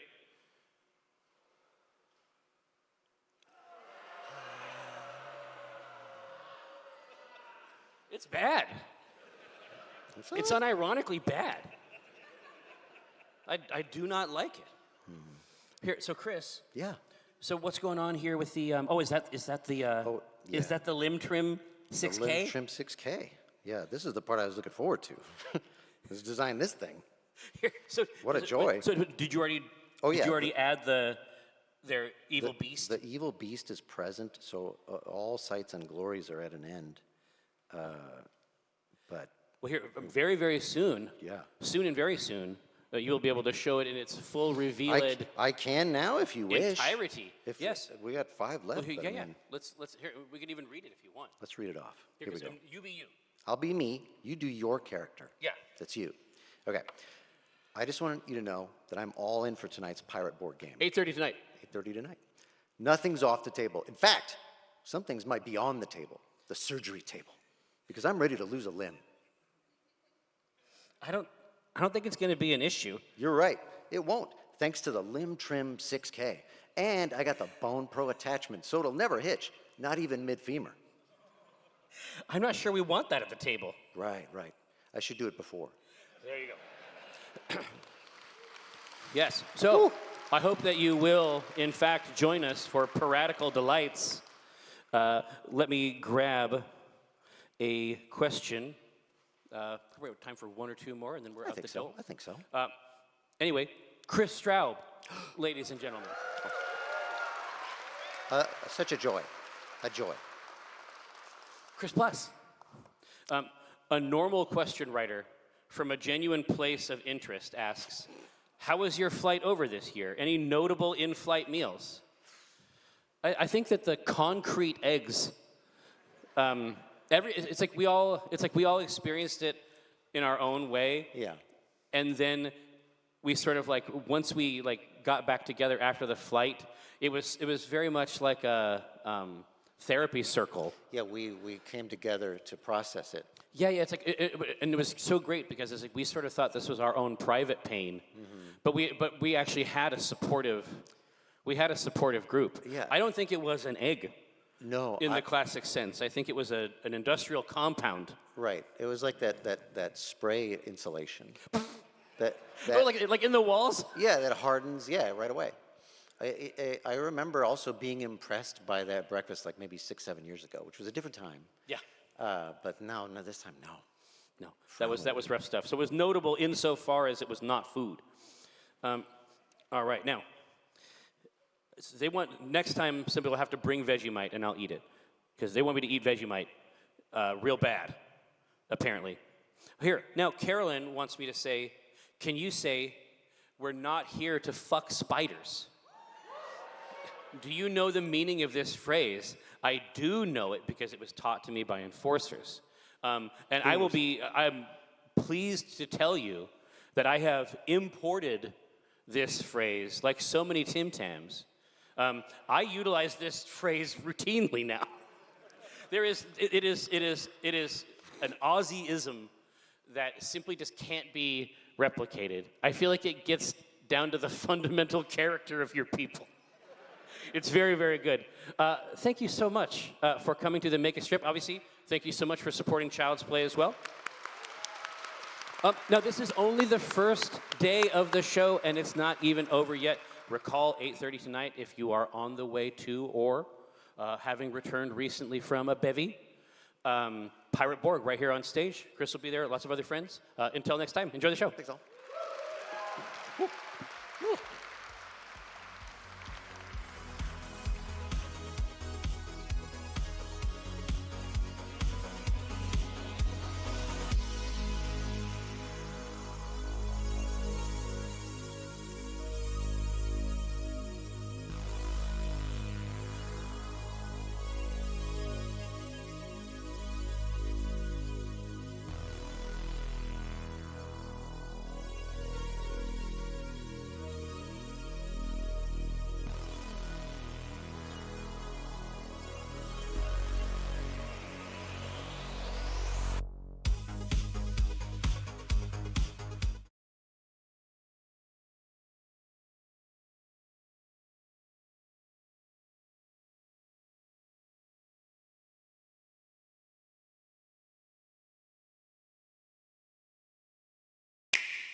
Red Bull gives you wings. When night falls over Lumio City, the battles begin. Fight your way to the top in a city-wide battle royale. Take on rogue Pokemon threatening Lumio City and use powerful Mega Evolution to claim victory. Pokemon Legends CA, available 16th October.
Red Bull gives you wings.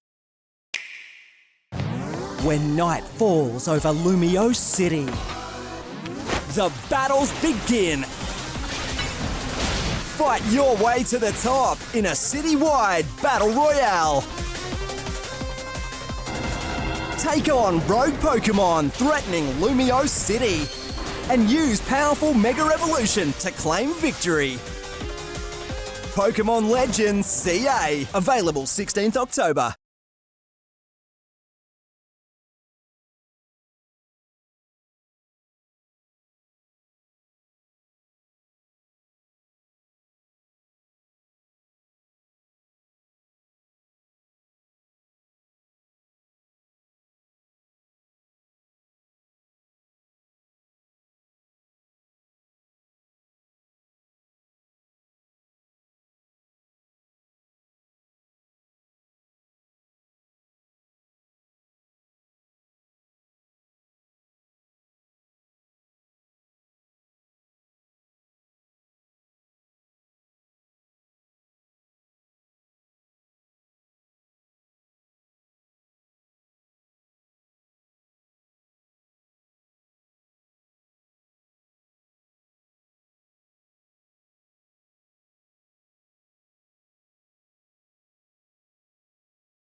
We're good. I got the thumbs up. Hello. Welcome to round 1 of the Omegathon. We have an important thing that we have to do before we get to round 1, though. If you've happened to walk past the Omeganaut banner, you'll notice there's just a spray-painted smiley face because one person just ghosted. Which means one of you is an Omeganaut that you don't know. If you have an interest, there's a few things that we have to do here. So one, this is just first stand to weed things out. If you're interested in being an Omeganaut, and you can be here today, tomorrow, and Sunday, potentially till like 7:30 at night, because you might just get in today and win the whole thing, please stand. All right. Now, especially the people in the back that I can't see, if you've been in the Omegathon before, you have to sit. We got to spread the love where we can. If your twin's been in the Omegathon, you can still be here. If you want to crush them. Okay, second, you have to agree to the stupid rules of these games, which are pretty much anything I say goes. So if you're still in for that and promise not to throw a fit, if I change rules on you, you stay standing. Great. Now, here's where it gets real. Who can sing a K-pop Demon Hunter song? You need to walk up on the stage if you are willing to sing a K-pop Demon Hunter song. I only see one hand. Wait, there's 2 hands. There's 3 hands. You have to know the lyrics. There's no audio. This is a cappella K-pop Demon Hunter. Come up these stairs. Come up these stairs. I really thought I'd get down to 1 person. Hello. Okay, we've got 4. We have a 5th coming. 5. Wow. Okay. All right. You were the first hand up. So here's what's going to happen. You're going to start the song, and then we're just going to pass the mic down a little bit. Once you've proved you know, we're just going to pass the mic down, and pass the mic down, and pass the mic down. I have no idea how this was going to go, you guys. I really thought I'd get one person who was like, "Oh, come do it." This'll be fun. Here we go. We're going up, up, up. It's our moment. You know what? We're gonna be golden. Gonna be golden. We're going. Oh, I don't know anymore. Going up, up, up with our voices. Gonna be golden.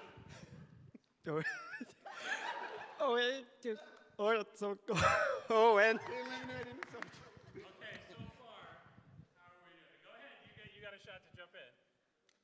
No more lying, I'll be trying, 'cause I'm born to be for we. All right, you 3 in the middle, I feel like failed. Yes. Goodbye. Come closer. Keep going, pick up the song. Oh, I'll be your idol, keeping you in check, keeping you in check. The seed in your head. Anytime it hurts, pray another verse. I can be your sanctuary.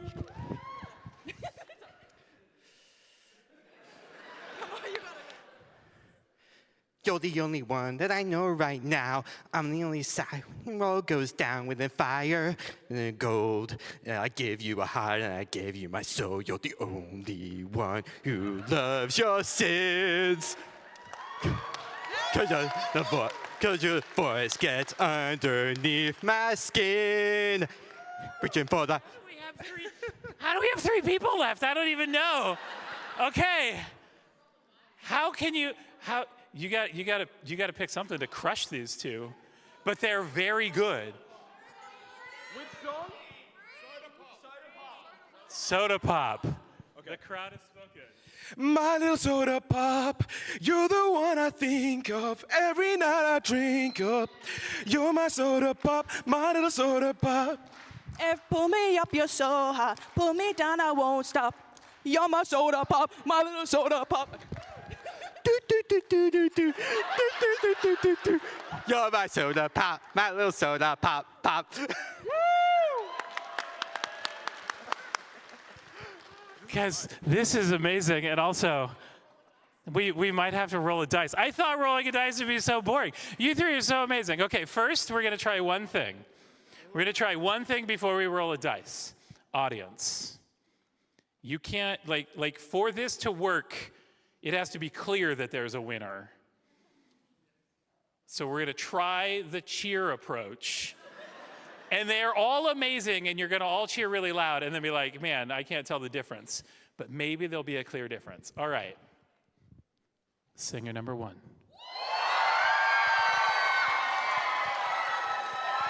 I mean, that's pretty wild. That is pretty wild. Singer number 2. Okay, that was maybe a little bit stronger over here. Wow, there might have been a difference. All right, and number 3. All right, audience, I feel like you cheered the most here. I feel like you agree. You two are amazing. Thank you for doing my stupid things. Here, I need to hug you. This was amazing. I need to hug you as well. This was amazing. Wow. Good job. Good job. Hi. Your job, you just get to sit over here for a minute and chill now. Yes, that was outstanding. Also, let me return your die before I forget. Yeah, like we're gonna see it in the, it did it. I really thought only one person would come up to the stage, and I wasn't even gonna make them sing. I was gonna be like, hey, thank you, we're gonna get going. Okay, we're playing golf with friends now. We have 20 Omeganauts that we need to get rid of 4. So, to do that, we're gonna have 5 come up at a time. They're gonna play some mini golf, about like 12-ish minutes of mini golf, which is however many holes they're good at. And then we'll eliminate whoever's at the bottom, because luckily the game does all the ranking, because I think it's a lot of points, not a little points. Group number 1. Nat, come on up.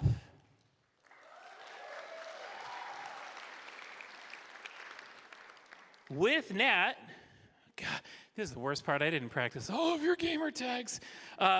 Esoteria, come on up. Nat, grab a seat here. Careful of all the cords. Please don't trip or unplug things. Esoteria, same thing.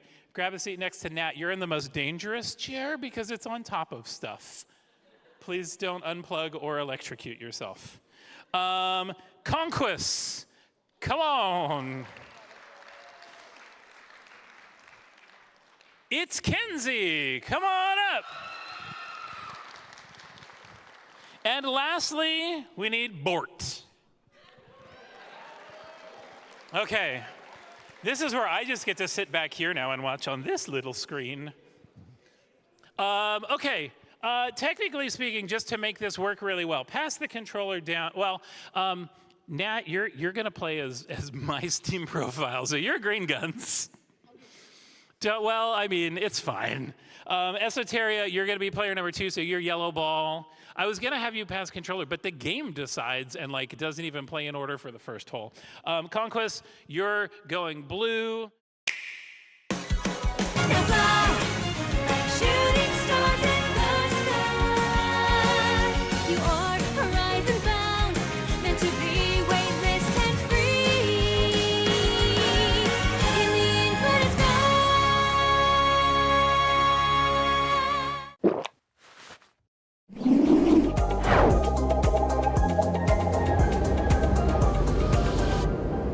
Red Bull gives you wings. When night falls over Lumio City, the battles begin. Fight your way to the top in a citywide battle royale. Take on rogue Pokemon threatening Lumio City and use powerful Mega Evolution to claim victory. Pokemon Legends CA, available 16th October.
Making these notes so I know.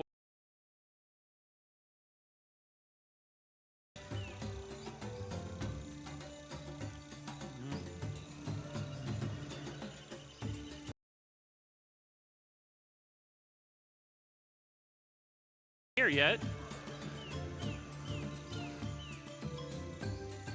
See how I said it might be one hole for 12 minutes? We don't know. All right, Bort, you can also, like, if you need to move closer or, like, center yourself, feel free to shuffle.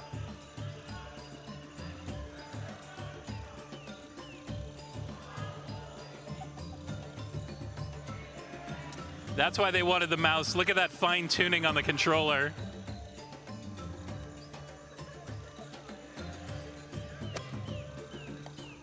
Oh! Bort for par. All right. Esoteria aimed at the flag. Now just how much power?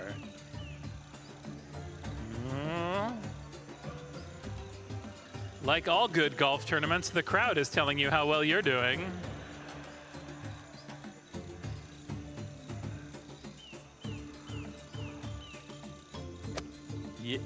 Oh!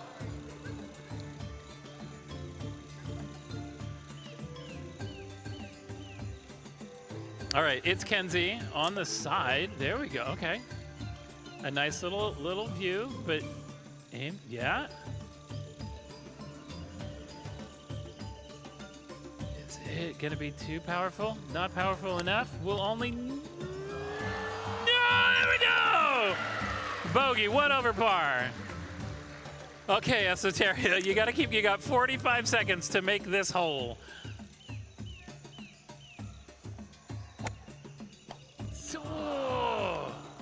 Oh!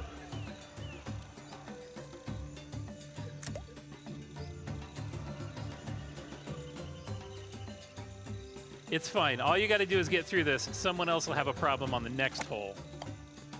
No. Yeah, now you're straight down the middle, though. It's time to line up. That feels about what did it before. And...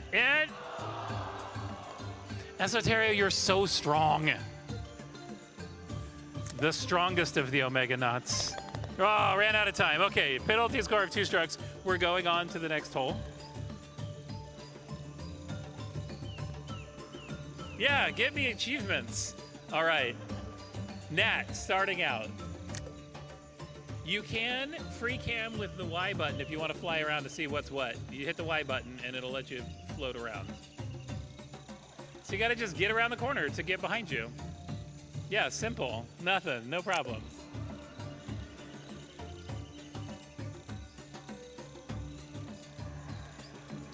You know when the circle shakes that it's probably too powerful.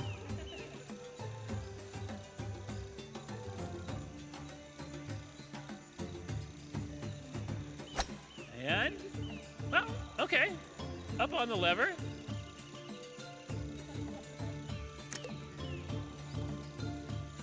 All right.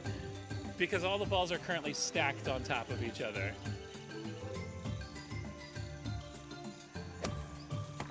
Oh!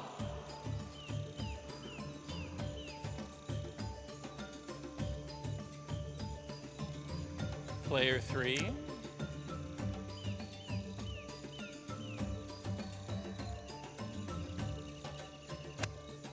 Ooh. Oh, well, I mean, that's a place to be. Oh! What? What is going on? Conquest, 2 hole-in-ones in a row. Also, a little secret discovery that no one else knew about here, how to get in there. All right, Esoteria, all you gotta do is get on that little track. Yes, right there. Oh no, so close. Okay, Bort. Bort.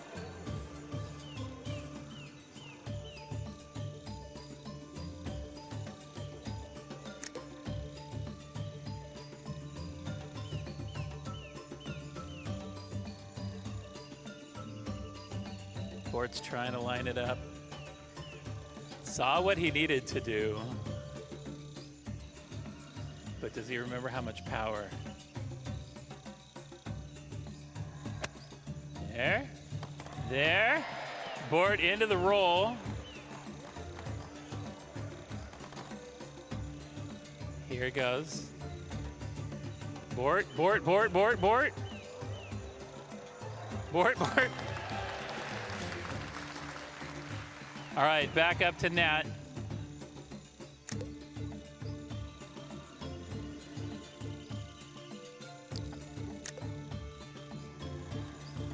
Nat in a tough angle because it's not going to let the camera go well for you there, but something about maybe, you know.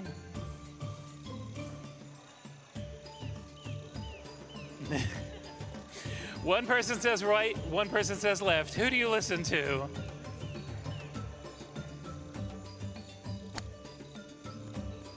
Oh, okay. Just working down like you would on a regular mini golf course. All right, it's Kenzie. Figuring out where. Oh, back here, okay. Just the lightest touch could ride up that wall.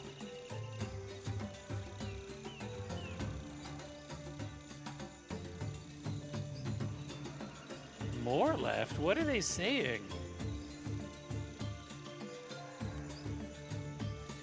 Just as a time check, not to pressure you, Kenzie, at all, but we're at 9 of our 12 minutes. All right, nice solid up on the top.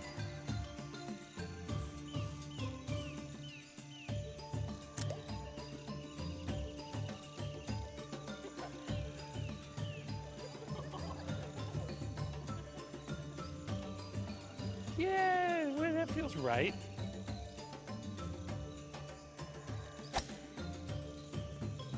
Okay, up on top, that's a good spot to be. We're back around the Nat.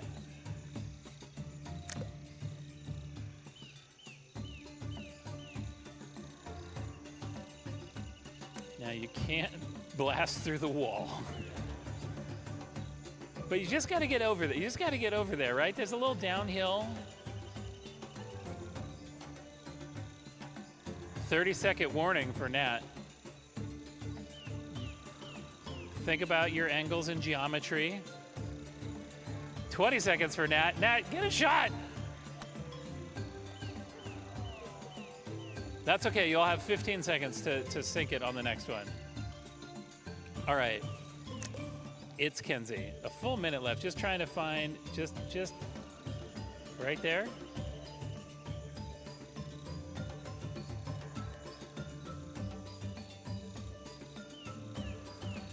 Yep, says the audience. They're always trustworthy, don't worry, they won't lead you astray. Oh no!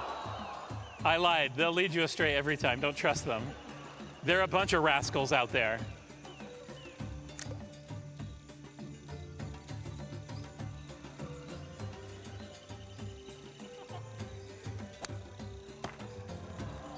Okay. Nat, you got like 10 seconds to take your shot. Oh no, they gave you 50, they gave you a whole minute. All right. No, 10 seconds. It is 10 seconds. 8, 7, 6. Hey, bogey!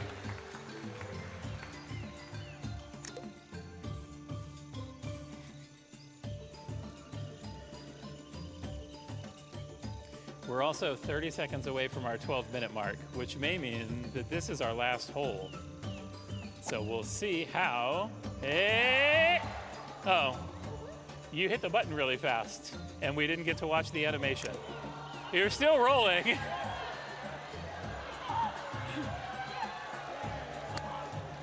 Oh no!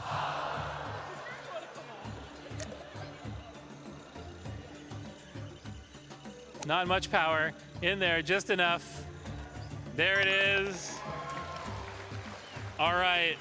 Also, right at 12 minutes, which is our perfect time, that means that Esoteria, we have to say goodbye to you in the Omegathon. Give Esoteria a huge round of applause. Listen, I always say this. There's only one winner of the Omegathon, but there's also only one person who gets out first. And you've done that. No one else can take that away from you. Thank you for playing. All right, all of you guys get off the stage. Retire. Yep.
Red Bull gives you wings. When night falls over Lumio City, the battles begin. Fight your way to the top in a citywide battle royale. Take on rogue Pokemon threatening Lumio City and use powerful Mega Revolution to claim victory. Pokemon Legends CA, available 16th October.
Red Bull gives you wings.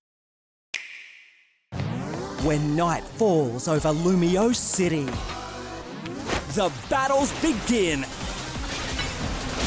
Fight your way to the top in a citywide battle royale. Take on rogue Pokemon threatening Lumio City and use powerful Mega Evolution to claim victory. Pokemon Legends CA, available 16th October.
This is a pretty exciting year to be at PAX because Ubisoft is celebrating 10 years of Rainbow Six Siege, of course, with the introduction of Siege X earlier this year, but also the Rainbow Six Siege X APL major qualifier is taking place right here at PAX, in the PAX Arena, so that's going to be really exciting as well. It's going to secure some players a spot in the Munich major in Germany later this year. So Siege X is a really major evolution for Rainbow Six Siege. It brings with it like a huge graphical overhaul, modernized maps, the launch of the new dual-front 6v6 game mode, updated engine, and a future commitment to the next 10 years of Siege. So we are really lucky today to have an incredible guest joining me to chat through this whole journey on this kind of milestone update for the game. So please welcome Game Director for Rainbow Six Siege, Joshua Mills.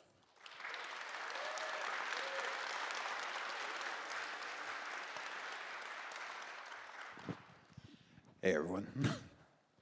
Thanks so much for joining us. Long way for you to travel, but we're so lucky to have you here.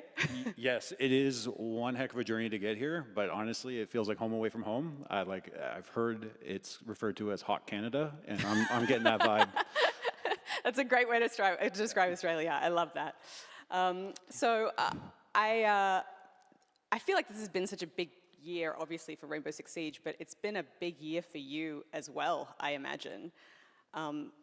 Have you recovered yet, or is it sort of still going? I've recovered yet. Yeah, and then I went and threw in a bunch of jet lag on top of it all. No, honestly, it's been a bit of a blur. It's been a crazy year for us. Like normally we put on obviously SI. It's our big championship, and we'll travel for that. But we've been all over the place this year with the update of Siege X coming, and it's been wild. It's been a lot of fun to do, but it's been a lot of work to get here, and I'm really excited about what's coming next. So. Yeah, I can imagine. Big achievements like this don't just happen overnight, so I'd love to talk a little bit about the road you took to get here. Prior to your work on Siege, you already had quite a bit of experience in design. Can you talk through some of your previous projects? Yeah, so I've been making games for a little over 15 years. I actually started in the independent scene. I worked for a really small company in Toronto called Bedlam Games. It doesn't exist anymore, but I worked there. We were shipping Xbox Live Arcade titles back when, like, Summer of Arcade, if anyone remembers when that kind of came around, that was a big thing. From there, I ended up going over to a little company called Compulsion Games in Montreal. That's what got me into Montreal. And we shipped a launch title for the PlayStation 4 called Contrast, which was incredible. There was like 6 of us that made that game, so that was a wild time. And then I kicked off a lot of the basic design and stuff like that for We Happy Few, and we were there for that for a good while. And then I transferred over to Ubisoft for Watch Dogs 2. I joined them as a senior level designer. I did that, well, we were called mission designers, even though it was level design, so it was a lot of scripting and stuff like this, but I did that for a good while. I did a year of post-launch after the game came out, worked on something I can't talk about for a while. Okay. And then after that, I actually went over to Assassin's Creed Valhalla, and then I ended up shipping that, and then again doing post-launch support for a while after that time. And then basically, I heard about the opportunity over on Siege, and they were asking for a little bit of help, so I jumped over on Siege, joined as the associate game director at the time, and now I'm the game director, and yeah, causing chaos. Well, but I also understand that you were like a day one player of the game. So, I mean, it feels like a bit like a fan to developer story. I mean, was that? It's surreal. Like, I mean, to be honest, like, anyone who has been a player for a while, like, maybe you know what the badges are about. I have my 2015 badge. Like, it's awesome to see. Yeah. And I do rub it in the face of multiple people on the team because not all of them have it. But, yeah, like, when I joined Ubi, it was literally, like, about 10 years ago. So it was right around the launch of Siege. So I was playing in the beta and then played with my crew back then. And what's awesome is I still play with the same squad. Like, we still play. Yeah, the most crazy part about it was, and I've told this story multiple times, but like the idea that the SI that we had before COVID happened. I was in the stands, and it was incredible. Then the next SI, I was presenting the roadmap on the stage, and that was insane, but we also all, like the whole squad came together and bought a plane ticket for our one buddy who lives over in the UK to fly him over for SI so the squad could be together. So they were all making fun of me in the crowd, like while I was on there, yeah. That's awesome. I mean, obviously Siege is quite a unique game, but were there some specific experiences from working on the previous titles that you were a part of that helped shape your approach to Siege, maybe like even in unexpected ways? Oddly enough, I think one of the biggest things, and this was a little bit of a shock to the team when I joined in, was I really think it's important not to underestimate the fantasy of the game that you're building. Because the one thing about building anything from scratch, especially when you're world building for like indie things and stuff like that, every little detail matters, every little beat is going to be important. And then when it comes to Siege, you're playing these heroic, incredible operators, and we can't undersell that. Like, it's important to really emphasize that because there are the lifeblood of the game outside of all the amazing interactions and the systemic approach sandbox, but it's literally the characters that stand out. Like, we have Tachanka in the front row here, obviously Rainbow is Magic version, but that's the kind of thing, this stuff resonates with people, so. Yeah, I mean, I feel like it's also just a rare case too of a game in that it's like a tactical shooter, a systems sandbox, it's an esport. You have to make big kind of creative calls. What principles kind of anchor you when shaping the gameplay? I think one of the most important ones is that we don't look in other people's backyards to make decisions on what we should do for Rainbow Six. Because Rainbow Six has a legacy. There's been a bunch of Rainbow Six, like there's a whole franchise behind us. Siege was built off of that franchise, and that's where we have to look for our inspiration and build from and drive from, because essentially that is our DNA, and I think that's one of the most important parts. Okay, so Siege is a success. It has a fantastic player base, fan base, but you're thinking about what's next. Can you talk me through, well, I guess take me back to when you and the team were first coming up with what we now know as Siege X, and like how did you arrive at this specific idea to update the game in the way that you did, and were there, I'm sorry, this is like a multi-part question, were there kind of ideas that you maybe thought about but then threw out? I can say that there's plenty of ideas that we thought about and came up with, but I wouldn't say thrown out. Okay. They are just maybe put aside or we call putting things in the freezer, knowing we'll unthaw it later. This happens a lot with operators. We'll, like, anytime we build an operator, we'll do multiple iterations of like a totally different concepts at the same time. And then whatever one takes the cake, cool, the other ones go in the freezer, or like go in the fridge, so we'll just put them there and then maybe roll them out when it makes sense. Same thing when we were approaching CJX and all the things that we wanted to do and the different tech breakthroughs we're gonna work on. Some of it, like obviously you have so many resources and stuff like this and so much time to get something done, so it's important that you prioritize and be able to make the right choices there, but also not let go of incredible ideas that came out of the team. Because that's another big part of it, is before we did CJX, we sat down with everybody on the team and asked them, what is Siege to you and where do you want it to go? What do you wish it had? And we did that whole process with the entire team, which obviously is a ridiculous mind meld. We're able to take that from everybody. And then we made those selections and everything that we had to do and the time limits and stuff like this and the things we want to achieve and what was technically possible at the time as well.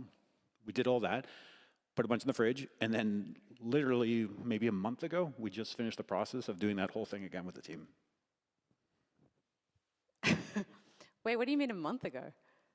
Like about a month ago, we literally completed what we were calling, well, I'm trying to remember what it was called, but basically we met with each one of the team to talk about the future of the game. Again, where would we go from here? What would you like to see? Wow. And then do that process all over again.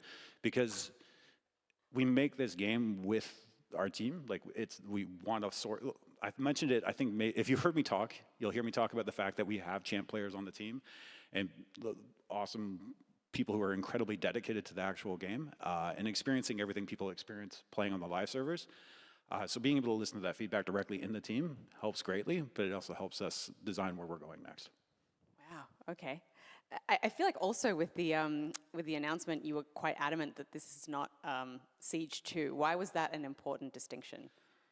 I think one of the big things when we say it's not Siege 2 is one, a lot of people have spent a lot of time investing in us and in playing this game, and it was our point of making a commitment to say we're not done investing in you as well. Right. And just to say like, hey, we are continuing to build this thing, and we say it the next 10 years. It's not a catchphrase. I've seen the groundwork for this. It is not a joke, but to be able to build towards it. But honestly, it was a point of servitude to our players who've been there the whole time. I like that. So this is unlikely, but for anyone who isn't across the update, CJX brought a new hybrid game mode. Larger teams, a mix of attackers and defenders, unique to each side, with the ability to respawn, and this is alongside the classic Siege game modes. I can't imagine the complexity involved in trying to balance different gameplay systems between classic Siege and dual front. Can you talk a little bit about that? Balancing is always my favorite thing to hear about when I have developer opportunities to talk to people. So between those two modes, the easiest answer to that is we don't, because it's insane. So basically, in dual front, you can be attackers and defenders working together. Like it changes everything in all the different combinations. So it's impossible for us to have parity with both. We tried to make it so that if you played one of the operators in dual front, you'd be comfortable picking them up in the core experience. But ultimately, as we've been experimenting with the mode and we're watching it evolve, the reality is, like, I think we can be a lot more playful with dual front and break a lot more rules. And that's actually kind of like the concepts we're looking at right now, where it's not supposed to compete with ranked and like being able to allow ourselves to have a lot more fun over there and do things that honestly we can't do in our ranked ecosystem because it would just break everything. But yeah, let's go ahead and break it in dual front and have some fun. So. And so for players who are playing in the classic mode, this is just a random question, and they play in dual front, if they're familiar with characters, do they play similarly? Do you tweak that stuff at all? They're similar in the sense, but like the perfect example is Doc. Obviously, he is a super amazing healer who always supports his teammates. But anyway, that guy was a menace in dual front because you were guaranteed force DB no, so you get shot, you go down but not out. Well, Doc would just pick himself back up and then do it again and just keep spawn peeking everything all the time, constantly. So one of the things, what's that? That's Doc, right? The real experience. But what we ended up doing was we lowered down his stim, so he doesn't have as much, and it recharges over time. So unlike in Core Siege, when you use your gadgets, that's it. You got to get to the end of the round before you're going to replenish. But it respawns essentially over time. One of the other things we added is essentially like a med sickness to dock. So if he stims himself, he can't do it again for X amount of time. But that applies to all sources of healing in Dual Front. So if you get rezzed by a source of healing, not picked up by a friend. If a friend picks you up, it doesn't matter. But if you get rezzed by a stim or like a Kona station or something, you get essentially a res sickness. And then you're not able to do it again. So that the next time you want to be cheeky and spawn peek, you're just going to go down.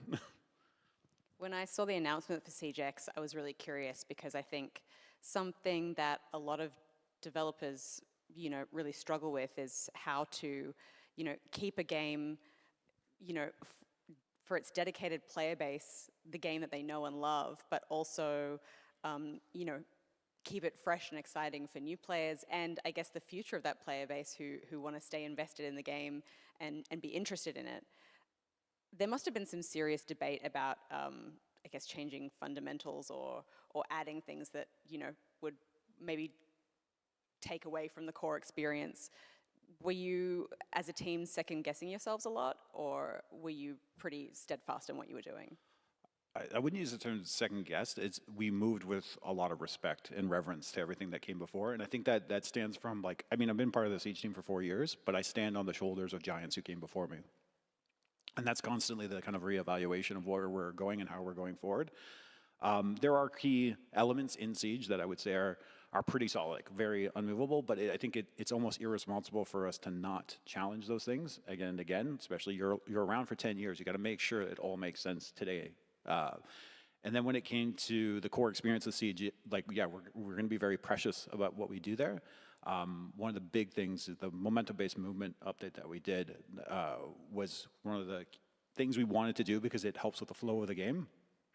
But it's literally the core movement system of the game, so that could really mess things up if you do it wrong. And one of the things that was really fun about doing that, we had a play session where we had a whole bunch of creators come to the Montreal studio, set them up, they're gonna play. This is earlier before we announced Siege X and stuff. Had them playing, but we didn't tell them, we did any of this. So in the first 2 minutes or so of them playing, they were like, wait, something's going on here. And they went up to the top of Clubhouse and started running up and down the air conditioners because you would carry the momentum as you fell. And they're like, no, come here. And then literally everyone's running out of the, going up and just doing this. And then they figured it out from there. But to me, I think that was a really key point of success on updating something that is absolutely fundamental without breaking the mold itself. But yeah. How have the changes in the player base kind of motivated some of the decisions that you've made in I guess, relaunching the game in this way? I think this is an ongoing thing. It's not even just at Siege X. It's the fact that if you look at player skill now, the mechanical skill of players is absolutely through the roof. What they're able to do now compared to what you could do in year one, honestly, it's very, very hard to wrangle in, especially when you want to encourage the use of utility and strategy and stuff like this. But then you'll get the player that is just absolutely insane and can just click heads, right? So it's important to be able to realign to a certain degree, but also not completely ignore the way players want to play the game. But there has to be the risk reward to it. I think that's ultimately how it comes down. I feel like there's the other kind of aspect of development is the tech that changes as you're in a development cycle. I always think about the fact that the landscape of what's possible when you start developing a game versus when you finish it would change so much. How do you manage what to kind of stick with and what to just keep constantly evolving to adapt to the changing tech, I suppose? I think it's a really good question because 10 years in, you need to continue to evolve and grow. And one of the big things that we're doing and how we treat our engine as well is we're doing a modular approach to upgrading it. So for example, for Siege X, we rebuilt our entire audio system and our lighting system. But rebuilding those sets the new foundation for then years of maturity to start applying onto them, which is the exact kind of approach we're doing. Because if we try to do everything all at once, we're going to fundamentally probably break something, or it's just going to cause chaos. Or the reality is we're doing this at the same time as running live. So if we just pull the rug out and change a whole bunch of things, it's just all going to be, it'll be chaos. So, but yeah, being able to go piece by piece in that way. Speaking of which, how are you making these kinds of changes while keeping the game live? And then, people are players are savvy. If you're trying to sort of test things or, make release an update as significant as this without people kind of catching on to what you're doing? How? Well, one thing is de-risking, like this is a little more technical, but de-risking how much you're gonna put out in that single launch. There's a good example of like our entire reinforcement system we updated before CJAX and no one noticed. But that was what we needed to do because we knew we wanted to like expand where destruction can go. But to do that at the same time as launching all the other features of CJAX, it would be really dangerous. So we earmarked certain parts of essentially the package we were building to be deployed early. This is why some of the repel improvements came out before CJAX because we wanted to get those out, and it's such a core system. But yeah, like honestly, there's pieces always moving in the background, and then they all kind of make sense when it comes down at the final end. But yeah. That's very clever. Are you kind of like watching out for people, I don't know, checking on YouTube and stuff to see if people have kind of tweaked to the fact that something is happening, or are you just kind of like trusting that people are going to be just focused on the game? Okay, this is going to sound really creepy, but we're always watching. like that's the reality. Because again, a bunch of people on the team are fans, so we've been following people for a long time on the game and stuff like this. But yeah, we're definitely watching what folks are doing. That's amazing. I really enjoyed, I guess, just seeing how emotional you were at the CJAX showcase. Well, I think it's like, talking about your love for the game over the last 10 years and your commitment to the next 10 years. I think it was really meaningful for fans to kind of see that from you and to know how much the game means to you and the passion that you have for the community as well. Do you feel like it was I don't know, did it feel like everything that you'd hoped from that release?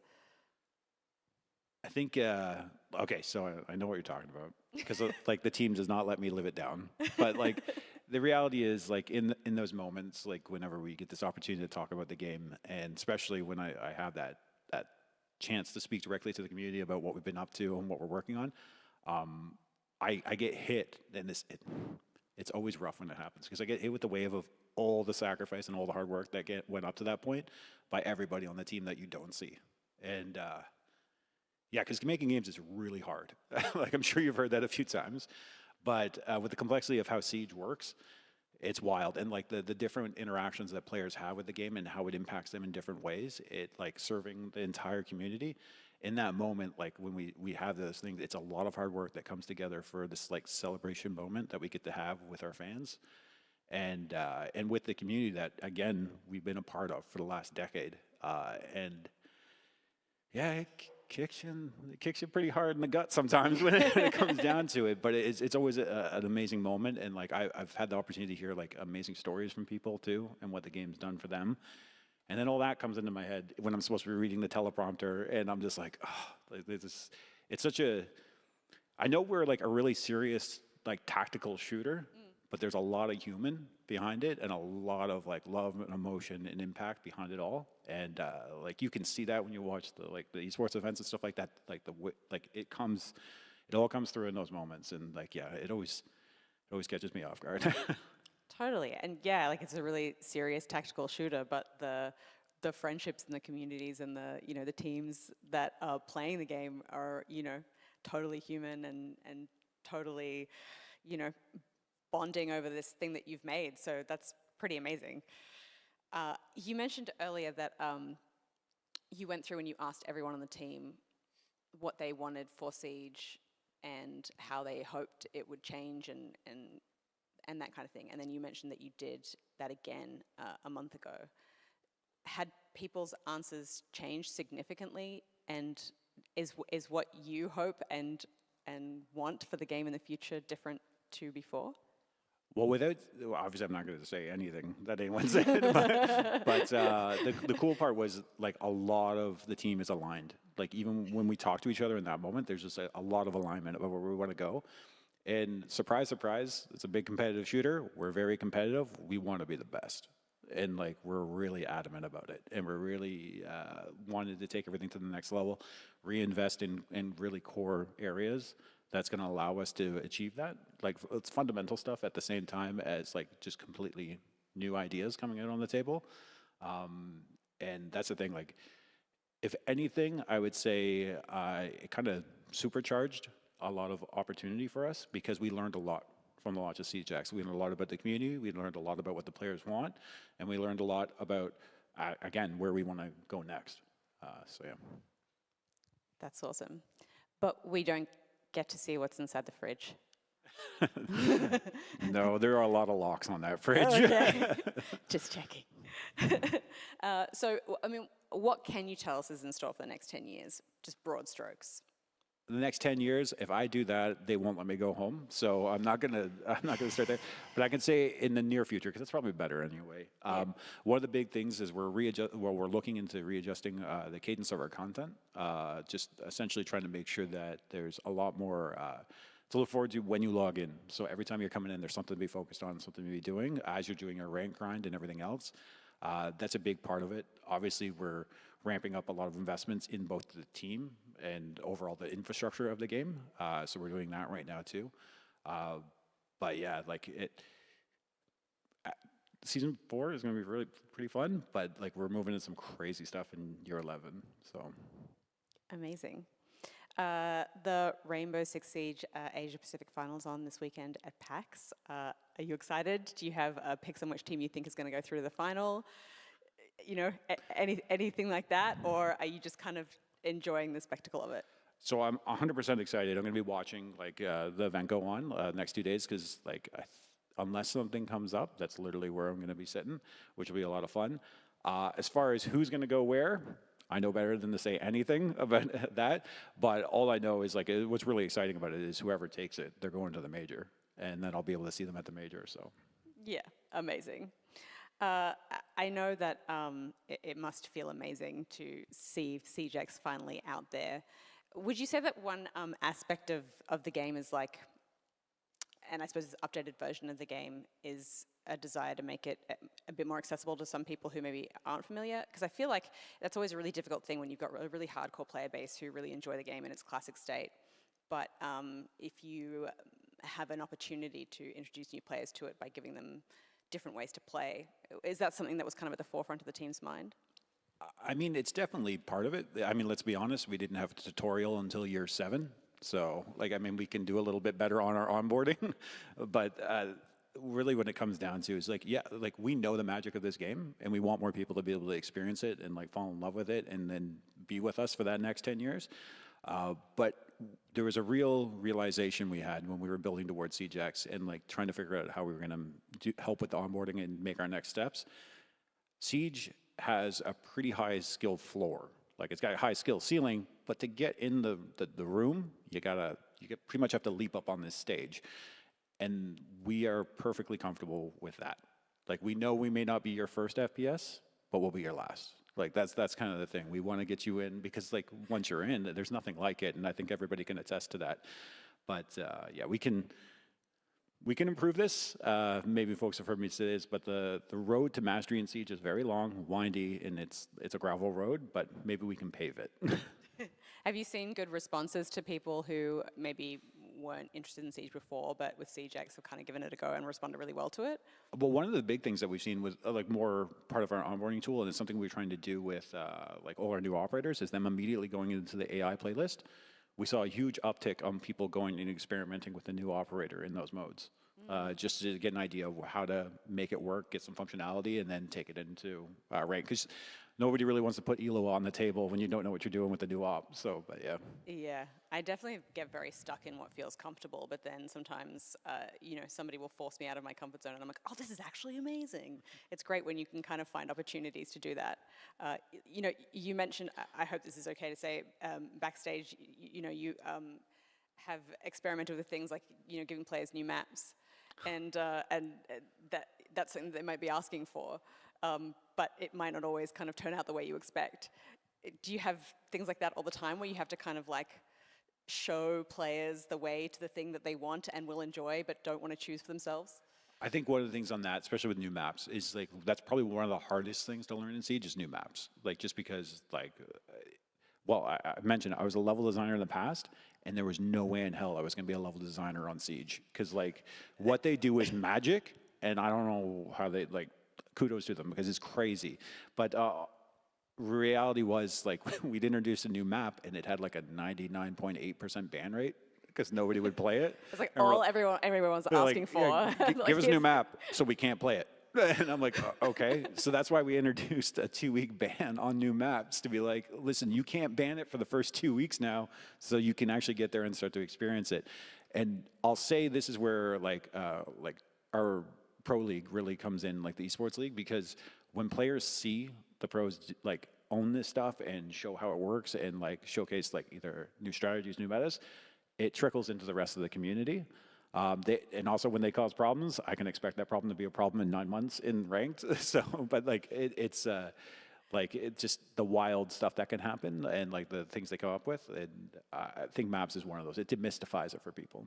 Are there any other instances of things in the game where you feel like you need to kind of encourage players in that direction? I feel like, because it becomes a thing where people just really know what they're good at and they know where their strengths are and they don't want to compromise that, even if it could be potentially something that they would really enjoy. Yeah, I mean, we try to actively encourage people to to try all the different stuff in the game because the learning process of Siege is probably one of the most valuable parts of it, and that's a lot of where the fun is. Anyone who is like has a really strong comfort pick, like maybe you're amazing at, I don't know, Twitch or something like this, the new ban system seems to be moving people out of their comforts because they'll get target banned. So basically, if you do too well, you can expect to have some heat come down on you the next time a ban phase comes up, which has been interesting to see like people expand their operator roster that way. But yeah, the magic is in interactions. So like trying to explore that stuff and be compelled to, and actually give every operator a very fair case as to why you should be bringing them is a big part of it. Yeah, amazing. How did you foresee, I guess, the kind of trajectory of Siege X going? And I mean, has it met your expectations?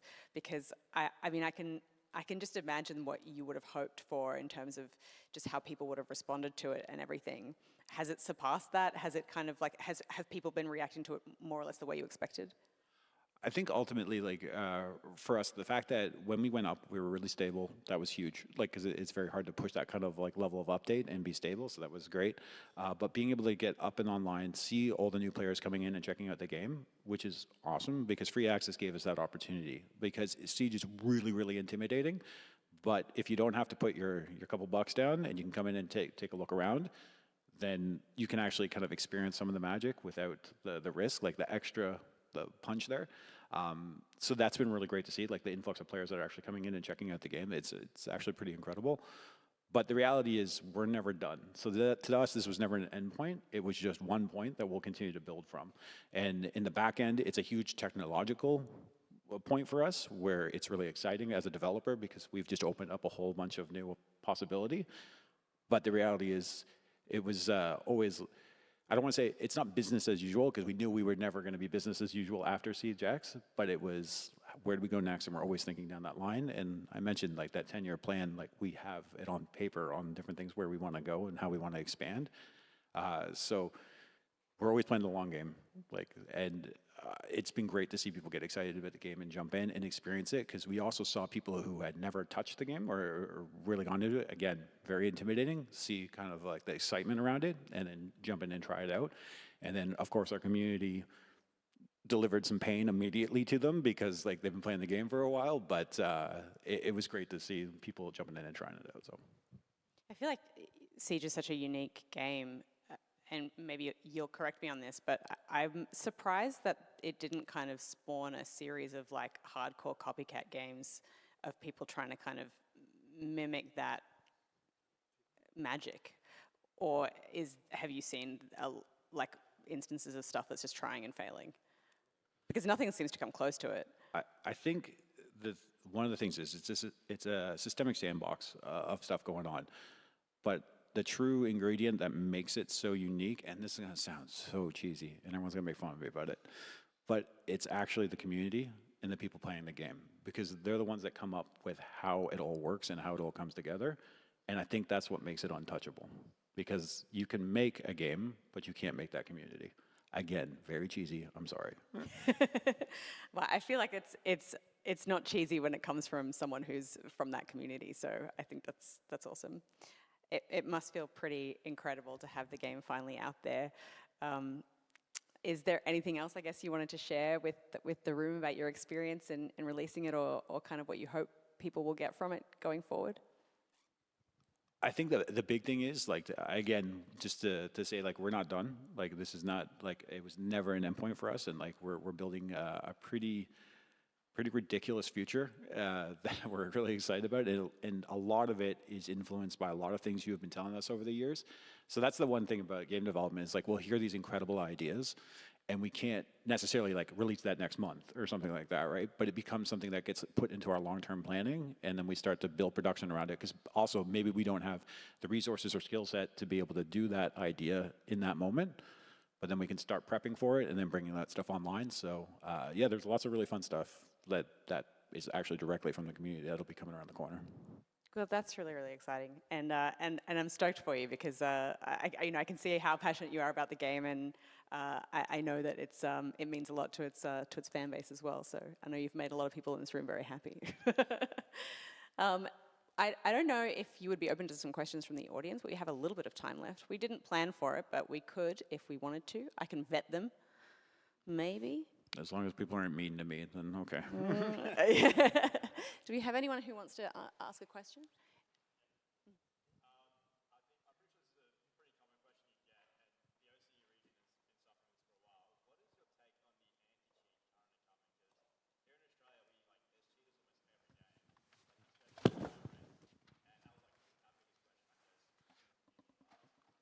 Yeah, so when we talk about, like, just so everyone knows what the question was, it was about anti-cheat, just in general, like, what's going on there, and especially in this region, is what you're mentioning. At the end of the day, like, this is behind the scenes stuff a little bit, we have prioritization of, like, different objectives for the game, whether it be, like, a must-have, should-have. Must-have, and one of the, it sounds weird that it's must-have, but it's what is the most critical thing right now, and that is the thing that's at the top of the board above everything. So, like, we are focusing resources into this and pumping it up. And we've been doing it for some time, and we've been tackling some stuff. Because let's be honest, when we went free access and also all this, like, hype around SiegeX, it painted a target on our backs. And oh Lord, did they come. So, but the reality is we were able to fight off swarms of a bunch of things, but obviously, like, there's a mass here, and there's a market for people to be doing this horrible stuff. And I'm not allowed to be in a lot of conversation with the anti-cheat team because I'm very brutal when it comes to cheaters. Yeah. Anyway, but the reality is we are investing, like, heavily into this to get to the problem under control. Yeah. Is anyone here, can I get a show of hands of people who are just like Siege players versus people who are just, like, here to check it out? Siege players, hands up. Okay.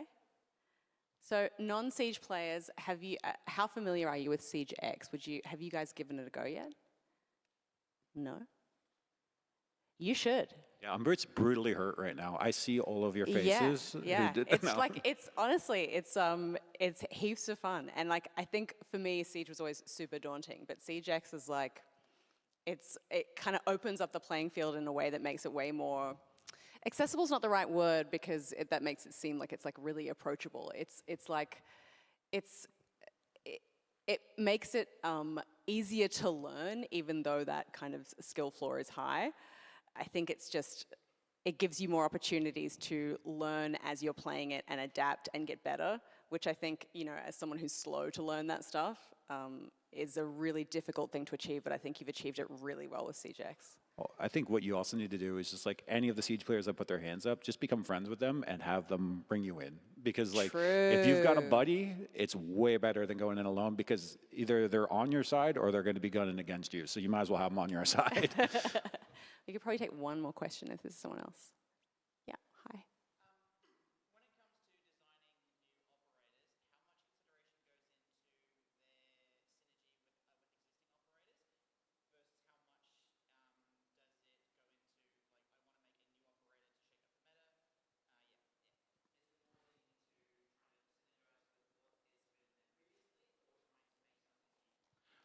That's a fantastic question. Just to make sure everyone heard it, is the question is about when we're making new operators, like, do we focus on shaking up the meta, or just in how they integrate in with all the other operators, or just, like, that second part more, right? Okay. So it's a great question. It's a good one you're asking me because I actually make all the starter kits for every single operator. So what that means is I'll make a brief for the team, which essentially says, based on where we are, based on the meta, based on what's coming, because like I'm looking ahead like 2 years as to where things might shift and stuff like this, to kind of set up for a sequence of interesting content drops. We'll be like, okay, we need to either address this situation going in or put a little bit of challenge into another one. I'll use RAM as a good example on this, vertical destruction. Like obviously we have a few key players who are very good at that, but we wanted someone who could do it a little bit more risk-free to a certain degree, to be a little bit more approachable for like newer players as well, to get exposed to what vertical play is in Siege, which is actually a very difficult concept for a lot of people. Plus, it's just a giant tank thing that chews up the ground and is awesome. So, but that I attribute to the operator designer cell, which little inside thing, codename Roomba, because it was originally like a Roomba that was doing it. Oh, I love So that. it was pretty wild, but yeah. Yeah, that's it. Yeah. So, but being able to do that and figuring out how it fits in, it was like, how does this go up against Sledge? How does this like not chew up the terrain that other people, that's a funny way of putting it, but take the stage away from the other operators? Like, do they fit in and like kind of hold their own and serve a proper purpose? So everything in Siege needs to be purposeful. And I think that's just a global concept to the game. And that includes an operator being added to the game and how they influence everything going on in it. Because if that's not the case, it shouldn't be in the game, period. This is why we don't like, secondary gadgets are a good example of this. That's why we don't ship those all the time, because it would be easy to throw a bunch of stuff in there, but if they're not truly purposeful and having an impact, it's not worth being in the game because it's not going to influence in the same way. But like you said, when we introduce a new operator, it has an influence across the entire game and it can affect a year one operator. Brava is a prime example of this. Yeah, but Bravo went hard. We had to build up like a whole, like, it's in the back end, it's like an allegiance system and all this stuff to work with it. But she was so heavily driven into how she interacted with everyone. The amount of meetings I sat in with the team where we're all just like, all right, but if she does this, does it do this? And then what if Mozzie does this? Does it do this? Does it do this? And like, and that's where that's where it became really fun. And like the Mozzie interaction with Brava is probably one of the most like, it's not likely to happen, but it could. So, but yeah, so all those different aspects come in. So one, targeting issues or things that we want to do in the meta or we want to address in the meta. That's definitely part of it. But then there's maybe a bit of a story to tell. That could be another part coming in. And then ultimately looking at where we can fit in something that's going to have impact. Hopefully that answered, or I just rambled for. Okay. This is a tricky question that maybe doesn't apply, but have you found any ways in which players interact with the game in ways that you were not expecting and maybe have had to adjust as a result? Because I find that's often common, and I always I always like that. This one, yeah, 100%. I mean, this is tricky because everyone knows quick peeking, I'm sure. Like, if you're really vested in the game, you know what it is. It's kind of an abuse of netcode, essentially. Like, but again, it's a mechanical skill that people have figured out, and like you do actually have to be relatively skilled to be able to pull some of this stuff off and some of the different types of things that are in the game. And that's really hard to deal with because that's fundamentally like core system level how the game's built. So in order to fix that, we have to rewrite a whole bunch of different things and then find solutions, but also people like it. So like, yeah, at what point are you just like, let him have it? It's definitely part of it where it's just like, okay, listen, like if you're doing it, but everyone in your lobby is doing it, then you're all doing it to each other. So I guess like you're fighting with the same like kind of level of competition. So there's definitely that part of it. But I think another part of it is making sure that the game keeps its tone, keeps its all the different aspects. Because I think anyone who's played the game for some time knows that Siege is at its best when it is the gunplay meets the utility. And it's a very, very tricky situation to hold that balance, especially with how players can bend the rules. And that's really what it is. It's like just getting right up to the cusp of being like, man, you found a way just to get it just to work a little bit. Shockingly quickly, too, when you release something. Are you happy to take one more question? Maybe one more? Sure. Yeah.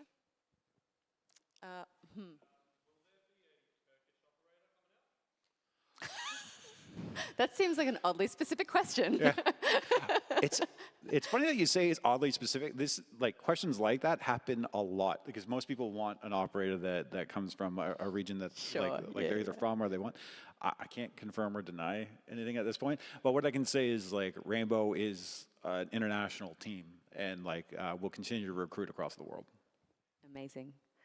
Joshua Mills, thank you so much for joining us. It's been such a treat to have you here, and thank you for being so gracious with our amazing audience, and thank you guys for coming. Yeah, thank you, everyone. Appreciate it.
Red Bull gives you wings. When night falls over Lumio City, the battles begin. Fight your way to the top in a city-wide battle royale. Take on rogue Pokemon threatening Lumio City and use powerful Mega Revolution to claim victory. Pokemon Legends CA, available 16th October.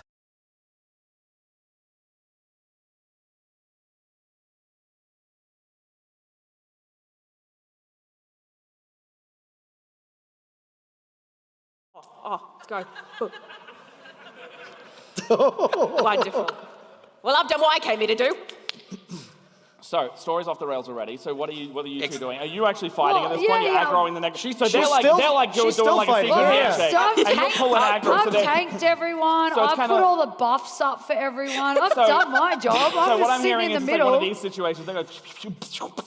Yeah, oh, definitely. Yeah. All right. After Jeremiah's sitting there going, I've been paired with heathens, what is going on here? And just then prepares, it spells the runic rune blades, which is one of the Arcanist spells, which are these green, magical, glowing discs that have different runes carved. And he's just gonna start flinging. He's blasting. He's throwing them around everywhere. All the Good thing there's no necromancers. friendly fire in this game. Thank God. I know, because Yeah. I'm right in the middle of all that. Yeah, we'd get one in the back with her. Hello! Good luck! No, it's fine. It just magically goes through us and hits the enemy. do like Alright. a lot of these, I like that. dodges. I'm gonna get Rich. I'm gonna get just a highs or lows on this one. I'm gonna have one of the colors in mind as hit or miss and how successful this is. Can you choose someone in the audience for us? Somebody in the audience. And then you're gonna have to bet on what I'm gonna go with, highs or lows. So it'll be green highs, red lows. One of them will be. I'm not gonna tell you right now because you're gonna choose one of them. What that will be. What do you think I'm gonna choose for the good result? Let's go with the lovely lady with the crocheted hat in the front. Bing bong! Bing bong! Green? All right. You fail! Oh! Bing bong, how quick! You fail! As in You we fail. all failed, or You just know, red his is the attack? fiery hot passion of success in this instance specifically. And it will so always be obvious. that for the rest of the game. Rollhead, how is this not going to plan for yourself? Well, I think I just get distracted by some tracks that I see in the dirt over to the side, and I'm just wondering, wait, could those be Asteria's tracks? And I'm just not even looking as I'm just throwing runic blades, and I'm like, oh, right. So the tracks Yes. could be for your... Well, I have no idea. So okay. I'm hoping so. Okay, all right. We'll I love this investigate arc. after. Yeah. Sorry, and you're just whipping these out. I'm just flinging them. Yeah, that's it. Still magically missing me, by the way. Missing you? Yeah, was no friendly Wait, fire. he didn't hit the other guys. No. Kaylin, you're gonna take one of those soul gems, please. No. Just like not even nearby, you just like whip it, but it goes kind of 90 degrees to the right instead. And you just hit Kaylin, who doesn't flinch at all, and just wings a soul gem off his vitality there. Damn, that was cool. I caught a stray. So But we've I hit see the how noob, this is gonna go. Poor noob. He's never coming back again. Never. Until First he's done dungeon already. experience. Never. Leroy, with The that, best dungeon experience for the first time. with that distraction that you have managed to cleave the rest of the enemies here, Oh, yeah. and go you me. are successful soloing this, I will say, by the way. I mean, come on. One is that's- stealing, one is hitting allies, the other is completely just a brick standing there. I But you mean- have done the work. This is usually what happens. Let's be I was fair. just to say, that's kind of what I was saying. So We've this role is played the really- average if there's campaign. any- If there's any new players out there who want to be carried through a dungeon, just hit me up. I will do everything. Don't hit You? me up. I will Yeah. take all your Oh, stuff. come along. Yeah, Let's do sweet. it. I got a player now. I'm pretty sure I had a dungeon. literally carry him on your back. Oh yeah, I mean, if there was the mechanic for that, I mean, we've got some game design. It's just, if there's anything else we want to ask about the game, yeah. If I can carry Who needs someone, to ride a horse into battle when you can ride the tank? Okay, yes, defeated everyone. All right, so you see your Argonian enemy. So the Argonians My are enemies enemy. now? The ominously allied or not Argonians start to get out of the mud and start dusting themselves off. And they look at their hip where their whole scabbard and dagger is missing, just watching you with it in hand and a large sack of their money. Sorry, what? Can I have that back? What back? All of that. Don't know what you're talking about, mate. That's my really sharp blade from So where are we going now, guys? Yeah, don't give anything back. Well, that's I from didn't take anything to begin with. There's nothing to give back. It's very valuable. Why would you accuse her of such thievious acts? It's just so valuable to me, and I need it. I think I really need it back. How much need it back? I've got. If I theoretically had it, which I don't. Well, I would give you the money, but Well, you took it too. We'll give it back to you if you join our party against the necromancers. Should they join, you reckon? I don't know. He ain't getting his stuff back either way. Well, Rich, I'll let you decide the colors on this. I was just going to say green is yes and red is no. Oh, that's pretty Oh, split. that's pretty good. Oh. There's a lot of green there, and there's a lot of red there. It's close. I reckon it's close. Interesting. Someone go and start counting. I mean, I'm seeing like greens go down and reds go up. I can't but, count like, that high. I don't That's know all you- green. That's like Yeah, a it's mix. like green, red, And that's mixed. kind of a mix. And then there's more green in the way back. It's pretty even. It's pretty even. It's pretty. Well, what do you think should happen? Should they be rewarded? Well, I caught a stray, so I'm pissed off. So I'm just like, no, give all that back, right? Like he's. Oh yeah. He's give it all back. But then he joins our party. But he joins our party. Yeah, So, yeah. so you're saying joins either way, but one of them is he takes it all back. Yeah, yeah. Specifically, Ren doesn't get what they want. Yeah. I'm pretty cool with that. I mean, that's a bit Hey, not Kale. nice. 2 soul gems. You know, If I got to be miserable, you got to be miserable I too. feel like it should just be something that's just, you know, if you, I don't really know if you're righteous or just, but can I please have it back? Ren's going to take the Oh, dagger out, no, lick no, it. I didn't know. Oh, they licked it. All right, there you go. I mean, I'm look, keeping this, we've though. now got an extra Was party that really member, necessary? So Absolutely. Spite drives everything I do. It's my character arc. Peter, I can't argue with Look, that. I want to if see he you do that with dies at every the piece end of gold this now dungeon, too. You can take it all back. Don't tell him why I that. suggested I don't know, it. none of you That's sa- why I'm not telling him that either. Why are you saying it right in front of me? You can't hear us. No one said they're being sneaky. No, you're joining our party. Welcome on board. Bloody hearing things, but Stand welcome on behind board. me. My ears aren't burning, but I think they might be soon. I'm taking that dagger back just so we're bloody What? Nothing. Have a great time. Let's go. Let's go. Where's the next Can we place? just keep going forward? I'm getting a headache. Dungeons Oh, my don't goodness. usually take this long. They do in my world. They You do ever if you're seen losing three? every corpse. Hold on. You got 4 players. That's like the 3 hours at a door scenario. Like you are lucky that I'm the tank. I've run off while everyone's the tank's the one who usually runs through it. To be honest, I thought it was going to be the door scenario at the start with the drawbridge. I so- genuinely we did the other door, and it seemed to like we like got out of the starting area. Yeah. That's rare for this. Out of the gate. All right, where are we going next? All right, so Otherwise, I'm going to start running in some random direction.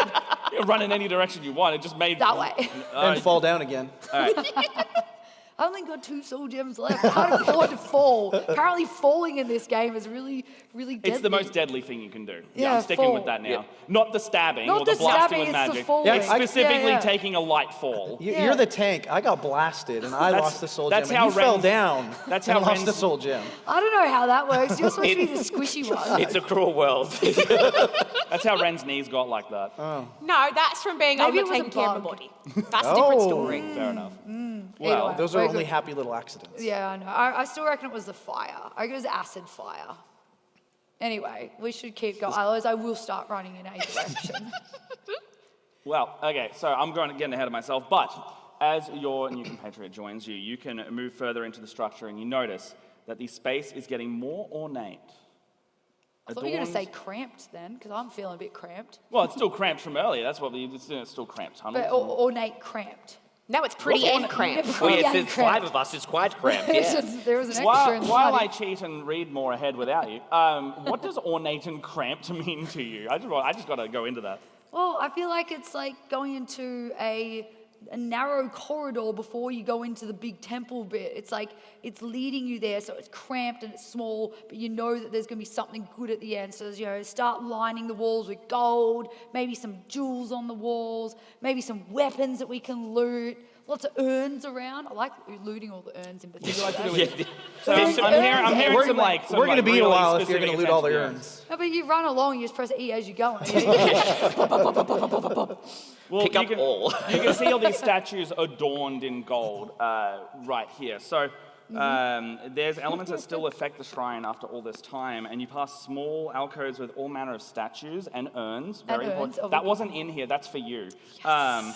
And each likely offering worlds of insight for Argonian historians that one day may get to study this place once it's rid of these necromancers. Now, after a short walk, the space opens up, so not cramped or ornate, opens up into a large room with an ornate, there's a lot of ornate in here, altar to the right side. 3 necromancers stand with their backs on the right side. So you're coming out, the right side, necromancers with their back to you. And they seem distracted. You can see another door on the far side of the room, again lit by torches. So you've got another bit of a forking path here. Okay. Necromancers on the right with their backs turned to you. They're kind of checking out the statues here.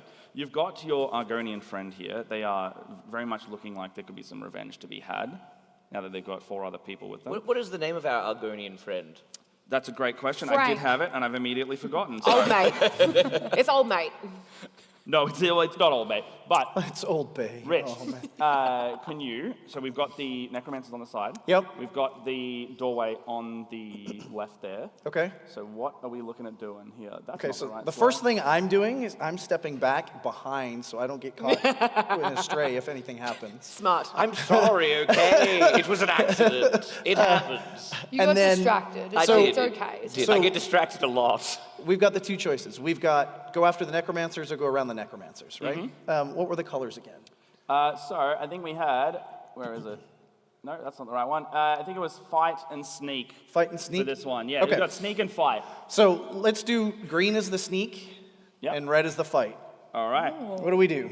Yeah, come on. Come on, you sickos. There's a lot hang more on, green hang up on a than I second. thought there would be. Ooh. That, ooh. So what's that landing on? I see a lot of red over here. We've got pockets of green Got over pockets here. of green over here. So You guys I are really I like this, the green phone in the Yeah, back. that is great. That is brilliant. Good choice. Clever. That is I love good. that. That is good. We should pick green just based on that. I think green's gonna win, right? I think we're gonna have to go around. All right, we're going to go around. So Ren, you're pretty good at sneaking, but how are you I'm two? not very good at sneaking. You don't have to be good at sneaking, but My like, sneak is 0. well, how are you going to try and do this then? I don't know. I might have to follow her lead. Oh, well, Oh, God. If we're sneaking, I can't run in. Otherwise, I will literally just start stabbing things. After hearing how much her bones was creaking, like Yeah. Jeremiah's, he's gonna go up to the wall and he's gonna do one of these. He's gonna be like, You see your Argonian compatriot. They go, "Oh, my name's sharp as nails." I'm not kidding. I'm not kidding. Why'd you say it like that? I think I'm gonna have to crawl if I'm gonna sneak. Could I? But you said that falling Yeah. was bad. To Matt, yes, not the Argonian. Yes, go on. Yeah. So if I'm crawling, is that okay? Because then I can't fall. Look, if I'm it's crawling. risky, but Could I might allow it. potentially help out here? Okay, With let's my my dedication to the shadows, could I, with a bit of magic, and warp the shadows around her as she's kind of crawling through? So if there is noise, no one's going to see what it is anyway. Yeah, And because as I've I got do, quite a bit of armor and stuff. I'm yeah, just clank, clank, clank, clank, clank, clank, clank. What's that noise? Nothing there. Yeah, I'm going to wrap the shadows around Well, that'd be nice. clanky compatriot, and then I'll sneak in alongside. All right, so you're kind of doing like the edging around the back over there, and Yes. you're like just going like magic, and just like whipping it and magic, and just whipping it around yourself. And I'm going, Roger, yes. Yeah. And then I will sneak in alongside. And then if you're like just going like Leroy, you're going through that, and then kind of staying close to Ren. Definitely. So you got kind of two groups. Kaylin, what are you doing like this? Otherwise, I'm gonna I've get already distracted. stepped back. I'm just watching what unfolds. You literally just like, and you're just gonna walk through. I'm just gonna walk through when it's all done. Yeah. I learned my lesson. Okay. I'm in front, so you won't get hit. What's great is that you are me in every scenario of these like multiplayer games. Like, you know what, you guys have fun. I'll be here to loot your stuff when you're done. Yep. All right, off you go. Oh So yes, my using our combined abilities and staying exactly where he is, we're gonna try and sneak through. So do we succeed in the sneaking? Yes, and if it's up to you guys, please vote in the right direction. Well- we need this so badly. I think we might have to leave it to the audience on that one Okay. because I don't know. I just feel like there's not enough drama happening. In Oh, all right. Oh, sorry, Matt's not having enough fun some with of this. us haven't Look, lost I'm the having soul fun. gem yet. I'm having fun, but I want to stir the pot a little. All right. Does our Argonian friend have soul gems, or can we just like keep throwing him in to take all the damage? So now that you've said that specifically, yes, they do have soul gems, and I'm not Okay. telling you how many. Is it more or less than 50,000. two? 50,000. A game master will never tell you. Wonderful. They Later, lose not one now. soul gem. They lose one soul. Yeah, we got more to spare. A little swift boot in the bum, they lose a soul gem. Yep. They're very fragile. So they're very squishy. We've got a squishy Argonian Yeah, friend. they made a glass cannon, apparently. All right, Yeah. let's go. They brought a All right. plushie to life. So, audience, what do you reckon on this one? We going with sneak? No, hold on. Sorry, we're going with So the. we decided to success or sneak. fail. Fail. So we are Yeah. sneaking. Yeah, Yep. we're sneaking right now. Let's go red. Let's go red fail, green success. Okay. Yeah. Yep. All right. Red Oh, fail, is it green really Just success. saying. Oh, it's a double green. I see That's a double lot of green. red. I see a lot of red. I think we failed. I see a lot of red. I love this I chaos. reckon your magic broke. How dare You you? are not good enough. I love this chaos. I love that they were like, let's give them Fake, what they fake. want. Let's give them the magic then I'm item. like- Let's give them the money, and let's let them die. Get rid of them all. What's good is just give them everything they want and useless, then crush okay? their spirit. Yep. Absolutely useless. I'll I'm have getting you up. I'm bloody know. attacking those necromancers. I mean, if we're going in for the kill, Let's do it. this works for Red. It's a win-win either way. I'm just watching this unfold like, what does that mean? You're just thinking like, I came here to find my wife. What But have I instead, you got found myself some into? friends. Yeah, you're Maybe. like, Let's not, let's not go that unfriend. far just yet. As soon as the dungeon completes, leave group, leave group. Ban, block, ban, block. All right, so we done biff that one. You done biff that, so you find yourselves right at the end. You get all the way past, and you're at the edge of the room, and then you just hear a Excuse me. Kaylin, You One- lunch The one waiting at the back. has betrayed was them. me. We just I'm all sorry. turned to him like, There was too many cheese wheels in the rations, and they let out a little. did you have a sweet roll? Are you lactose intolerant? Apparently. It was all over from there. You see the three of them turn around, and immediately they just go, "Oh, stop right there," and you just run. You just see, like right now, it's like just the Benny Hill chase. You're just running down this next corridor. Great, Where are I'm you not going very in this- athletic. Yeah, This is are you? I'm not. Okay, so where are you looking? Like, you, so right now you are being chased by these necromancers. So what are you looking for in this scenario? Where are you going? Think something that signals either an escape or an angled path we can kind of get the jump on them. Well, so there's a bit of the fork in the tunnels here, but it's overgrown, and you're starting to reach like this opening where there's a grand door in front of you.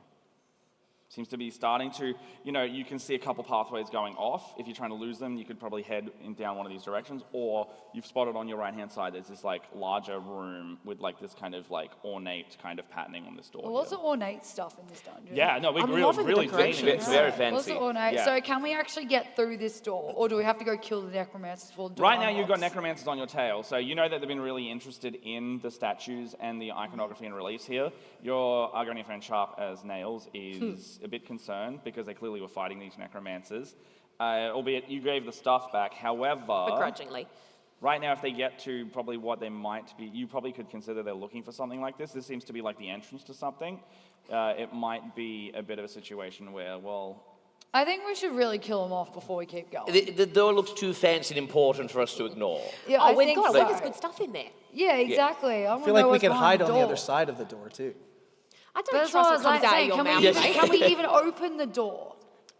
It's usually one of those things you got to kill the enemies before the door can unlock. This is how dungeons go. The most impressive door is always where you need to go. So That's we just why need we want to get. So how does it open? I reckon we go kill the necromancers, and then we got all the time in the world to go figure it out. Could you try charging right through it? I just want to see As if a that tank? would work. Yeah. Just right through it. do you mean like the people or the door? The door. Like both. me run through the door. You do remember she fell over and lost the soul gem. But this How's she isn't gonna go through a tripping. door? So yeah, we're down Well, the door's not the three floor. soul. Apparently the floor is the deadly stuff. As long as you don't stack floor it on is- the way to the door door. is okay. as she's charging, could I use like a spell to like my wind spell to like boost her as like bomb? I'm outta here. Oh, yeah. Just Yeah, straight her I straight like to the that. door. Sweet. So Okay, I've got my yeah. shield up. I'm So, out of wait, here. hold My on. sword's over here just in case, we get some And then rocks you're flying or like something. the magical nos in this situation. Yeah, Are you he's just, like, buffing shooting me, them? powering Yes. me forward. All right, You're cool. still sitting back going, No, he's casting. I'm out of here. Like, Yeah. I'm not doing that again. Back to safety. Yeah. Kaelin's wonderful locks just flowing in the wind as this is happening. You're boosting Leroy and just forward almost like a player bowling pin. So we're going like you're very bowling oriented by the sound of all of this. Well, that's just how we're going This is how apparently. we're going. And well, yeah. Can you describe for us, and we'll go for a decision on how successful this is. But what's the combo move here? Because I'm really liking this. I'm loving the immersion. Well, I mean, yeah, look, as I see you starting to, run up and take charge, and I sort of hang on. get We've gotta line up start right, doing this, line eh? up right behind you. Like, I'm sprinting in this situation. Well, I let's can't I'm wait not to see actually this like sprinting on slap stage. against the wall. Oh, absolutely, yeah. I love this movie. and I'm just like, let's speed this up. I'm just getting sick and tired of these necromancers. All right, let's go for a strike. All right, And what do you when I- reckon? Green There's and a red. door, and I hit the door. So, Just land so on we'll it. say green is success, red is fail. I put some extra Oh, beans look at all these greens. Yes. Oh, I I'm- wanted to see the bug on the windshield. Mish, let's All go. right. Yes. We did it. They We did it. All right. I've got a pretty decent shield on me, so You do, like the and shield so with is- a little bit of magic boost, we got through. I think the shield and the armor is doing a lot for you here. The audience is clearly also on your side with this. Thank so, you, audience. like a human bowling pin, straight through all of them, and you can see just like Shield necromancers shaped. just going everywhere, and you strike immediately. It does clear the way. They all just like part and hit the walls, and at that point you see the door looming ahead in front of you. Now let's do that again with the door. I thought that's what we were doing. Smacking? No, you just smack into the door. However, it looks like it's a bit stronger than that. What I'm saying. okay. So like I it really hits thought out we with were a going through the door. I reverberation. mean, I was aiming for the door. Oh no! The thing is, you hit the door, you cleared the others, but the door remains. Okay, the it door doesn't even have a crack in it, which emanates Ow. kind of like a yeah. Every time Go you, on, open up. like it, Is Okay, there feel- a door handle? No. no one's asked. I was gonna say. Yeah, so is there a door handle? No, there isn't. I feel like this is one of those situations where we're going to need to find an object or an artifact or something to put it against the door to give it the power to unlock it. Or we kill those necromancers. That might work. Yeah, thought maybe they were the already, necromancer. I mean, it's Argonian temple, right? Come on, you should know something. Oh, yeah, old man, what are you doing Isn't here? this your temple? Yeah, it's all about the history of stuff that we've Oh, been yeah, cut to doing. the, yeah, okay, The yes, stuff great. with things, Oh, yeah, in okay. the last, like, let's say 50 minutes or so, just think about back what we've been doing and our choices that we made to get Did here. you skip history class or No, something? no, well, I've got a bad memory and ADHD, so Oh, I me need to know. too. All of us. Yeah, no, so what we need to do is reflect on our actions before we got here and all the decisions we made. So, okay, we're going to stop right now. Everyone stop. Don't move. Yeah. I'm going to, Now- now we're I feel like we reflecting. blacked out for all the decisions. Yeah, that we Yeah, made I here. stole something. I mean, allegedly. I've reflected. I'm good to go. Okay, now. We're so good. all we need to do is put that sequence in the door, and then it should unlock. What sequence? The I'm just feeling like there's one of two decisions we've made every time Ah, right. and then all I'm of so those smart. together might be like some kind of sequence or something. All right, do you not remember what you actually did? Like the up, down, down, left, right, A, B. No, more like, Yeah, yeah. go or stop or something. Those kind of colours. We say red light, green light situation. What's a green So light? all No the idea. things we've done up until now will unlock the door. What Oh, did we yes, decide to do first? There was some green and red gems in the door. Yes, that maybe we spin We them. went down and the tunnel. What colour was it? I feel like we should lean back on the audience and see if they can help us recall all of the decisions we've made over the course of I this. remember. Yeah, so you're not keeping track because I wasn't. Well, we did the tunnel first. We Yes. did. What colour was the tunnel? That's a great question. That is a great question. Look, Okay, red? hang on. Yeah, okay, the tunnel was red. Okay, I tunnel did was just red. watch real quick. I watched someone put up green and go, shit. and put it back around Okay, again. so red, So we did red. right? red. So we try that. red, What happens when we ding. try it? We get a ding. We get a ding. We get a Okay. ding. Okay, reds. That's Red's good. right.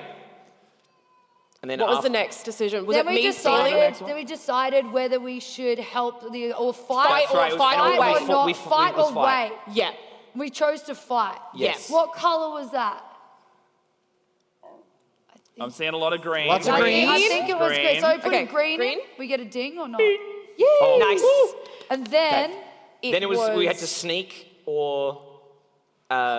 Oh wait, are we counting the? Do Major decision. Major Wait, way. Okay, wait, so we're not the not pass or counting fail. adding Yeah. him Oh, to our look, team. if That you want to wasn't a make it major way harder for decision. yourself, No, easy It's not a mode. Right, major Renville, decision. you see a secondary panel open up for every minor decision we make, and you see, without a shadow of a doubt, your death coming if you miss even one of these. Sick. It's when Ren realised that she's also colourblind, so it doesn't really make much difference to our Ren. Extra Right, hard mode. so now we got the next. It was either sneak or To fight. To fight. Yeah. and And we we- chose to sneak. we What were That was. sneaking. I want to say that was red. What color was it? What was it?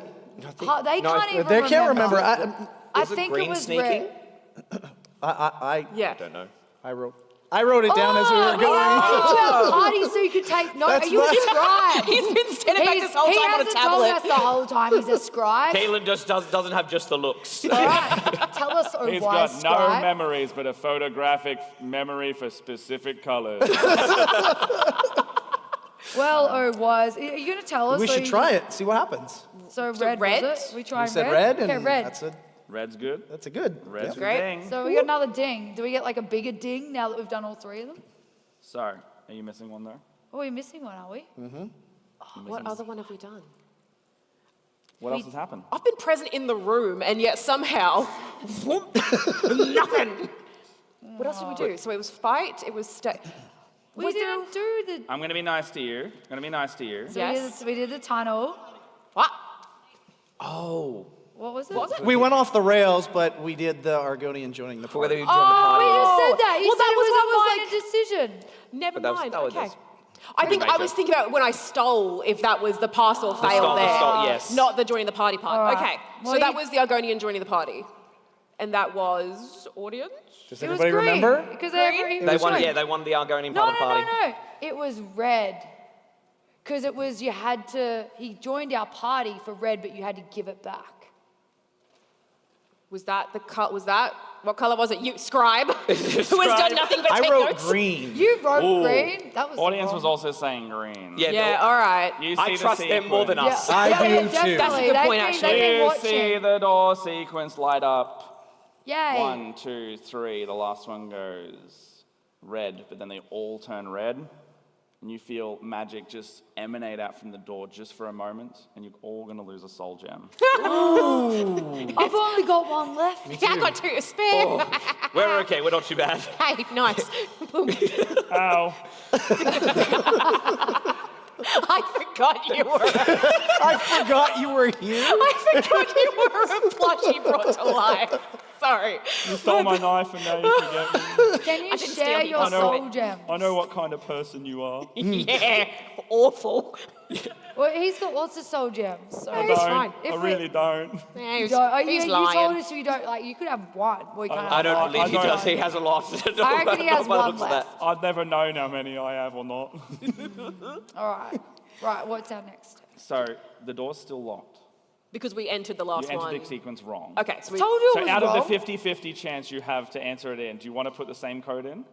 The Well, no, same because you code, said but that- the end one was red. The last one, we inputted red, because Matt said red, and that was the one that failed, so it must have been green. Is that right? Is that what just To happened my there? knowledge in the audience and what I think you had down, it was green.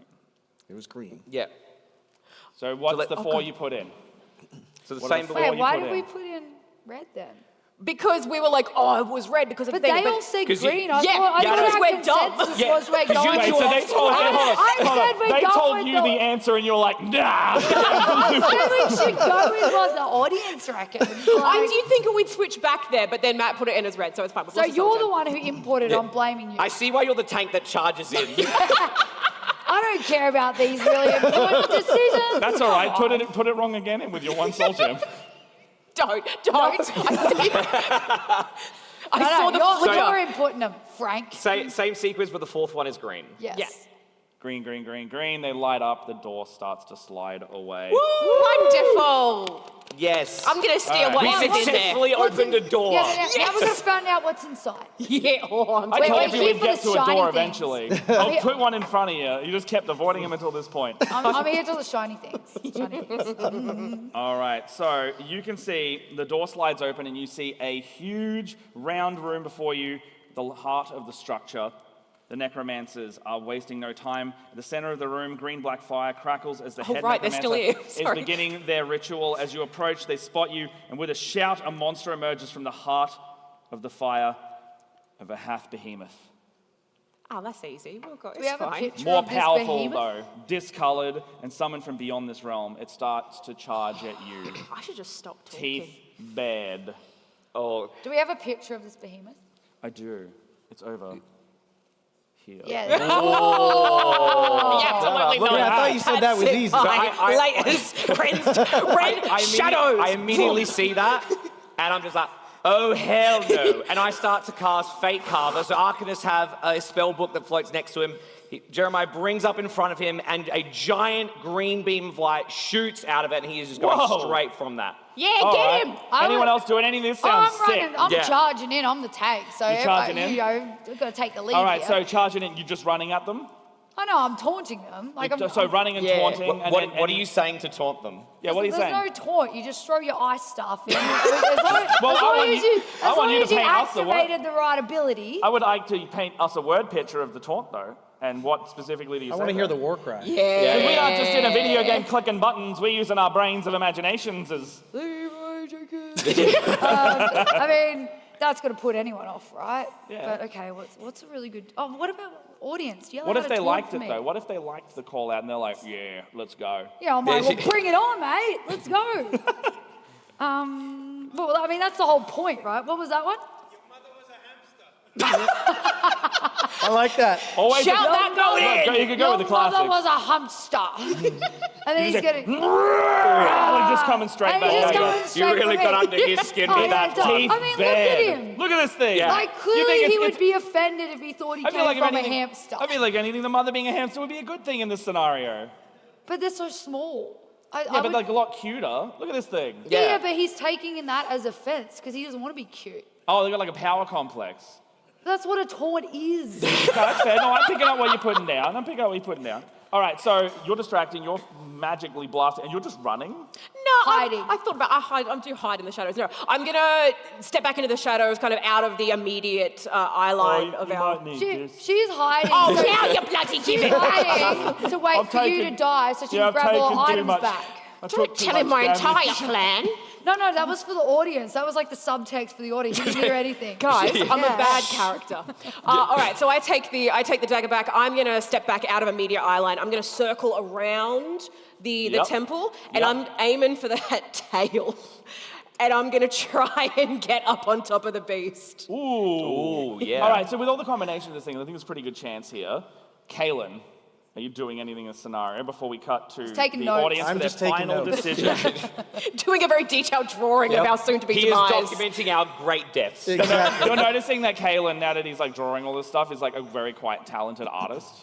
Like just Yeah, I'm like charcoal. taking, I'm looking over going, Like it's Oh, this is distracting really almost how good. good it is. Can But you your draw? mother is a hamster. Could you draw some That extra looks really muscles good. on me? Just make me look really good. Make you look good? Yes, thank All you. right. I Now. got you. Make me We've with got- 50,000 soldiers. I think the combo move here is going pretty well. So I'm going to leave it to you on this last decision. I get to make this? How Yeah, about we for make the audience. them make No, this well, decision? Yeah. Right? So does it succeed or does it fail? Green is succeed, red is fail. Look, I love these. Double reds. Double red. Second one. Some of you really want to see the green. final. I reckon it's very Mostly green. They want to see what you all get. So green, success. Great green. All right, players, can you role play it for me? How do you take down the creature? As it roars at you, you've got your magic blasting, you've got your special dagger, Yep. and then you've got the taunts of hamsters. Taunts of hamsters. Well, The most powerful weapon. each taunt lasts 15 seconds. I can do other things. That's a long turn. Yeah. It's a long taunt. That's a long taunt. No, you say it once, but then he's annoyed for 15 seconds. I also would be annoyed if Until you you said that say it for at again, least he's 15 annoyed seconds. for I think another anybody 15 would be. Yeah, exactly. They're like, why don't they just, like, it's even just the confusion. I would be like, I'll get you, but I don't know why I'm sometimes. real mad about it. All right, what are you two? Because I've got an idea, but I need you to get through your stuff well, first. wait, like as it goes to roar and was like hungry big boy, and I just aim Fate Carver straight for its mouth. Just, All right, so yeah. you see just Okay. like Nice. looking down, going like, you know, you don't even hear the words of a language, but you can just get the, I'm not a hamster, and straight through the back. Just straight in the face. I've just hit my ult too, so it brings down my banner. Everyone gets a nice little buffs. He's just like, wait, what's going on? They call me a hamster, there's a flag on top of me. Like, what's going on? Distracted This is him. weird. Yep, exactly. Amazing. As And- the head is shot up from your blast, I'm going to lodge my blade under the scale plating at the forehead and just drive it through into the skull. So you see at this, when you crack the head open there, the magic just smashes through the backside, the taunt coming through, just boosting everyone's magic, and this thing just like flies backwards, crackling into the ruins below. And Question for you, did I manage to hop off it first before it did that? Or am I in a pit? Look, you want to make one more decision real quick? One more. I'm sorry. I'm sorry. You're never Look getting out of upon that. what you have done! So sorry. I don't know what to She say. died as she lived. Thank you. Dramatically. Thank you, everybody. Oh I my didn't know gosh. she could fly. Right Today into you the saw wall. a Dunmar fly. Thank you so much, everybody. Thanks for joining us. Let's go down real quick, starting with Rich. Thank you so much for joining. This was a blast. I know we have to wrap up some. We got a note, please wrap up, so we're wrapping up now. But we are also going to go head over to the Oars Walk in a little bit and do a little bit of a sit-down meet and greet. I think we have some swag if you want to come join us. But this was a ton of fun for me. Thank you all for doing this. I had a frickin' blast. This was great. Thank you. It was amazing. Thank you. It was so much fun. Oh yeah, this was super fun. So thanks everyone for coming out. Follow me on socials, Mish Manners. And if you want to jump into Elder Scrolls and play, I play on NAPC. So again, Mish Manners, if you want to find me, like happy to run people through stuff. We love seeing new players come in as well. There's a lot of really fun content for all play styles, whether you're the tank or the rogue or whatever you like to be. So would love to see you in the game. Thank you so much, everybody, for coming to this panel. This was an absolute blast. You can find me Nictacular everywhere or Tictacular on YouTube. I do stream ESO from time to time on Twitch as well, and it's one of the most fun MMOs that I have ever played. It's so much fun. But real quick, I just want to ask, did Jeremiah find Asteria at the end of the dungeon? I think that might be a mystery for next time. Come back for next year. There's a part two. You're dead. You're not allowed to talk. They aren't bringing me back for that one. Hello, yes, I am Jimmy Driscoll. It's been an absolute pleasure playing with you guys today. This is so much fun. I usually play a lot of D&D, if you hadn't guessed. You can catch me on all socials at GFD. And thank you so much for having me. This has been truly such a blast. Yes. I have been Matt or Briefcase. I'm Briefcase Brown on most social medias, and I'm a professional DM and content creator here in Melbourne, Australia. I run the channel over at Split the Party. We actually have a D&D Elder Scrolls campaign on Tuesday night, 7:30 p.m. Australian Eastern Daylight Time. Please come and watch it. You can see Looper over there in the crowd. But yes, we have a wonderful DM, Scarlet Moth, there, and I hope you come and watch it and have fun with us. I play Crassius Curio, who wrote the Lost Argonian Maid in that game. Yeah, there's the drawing. And thanks, Matt, for being Thank on you, yes, thank you. Thank you, everyone. All right, thank And you. thank you all Thank you so much, again. everybody. We hope you enjoyed it. I can't believe Red died in that one. Yeah.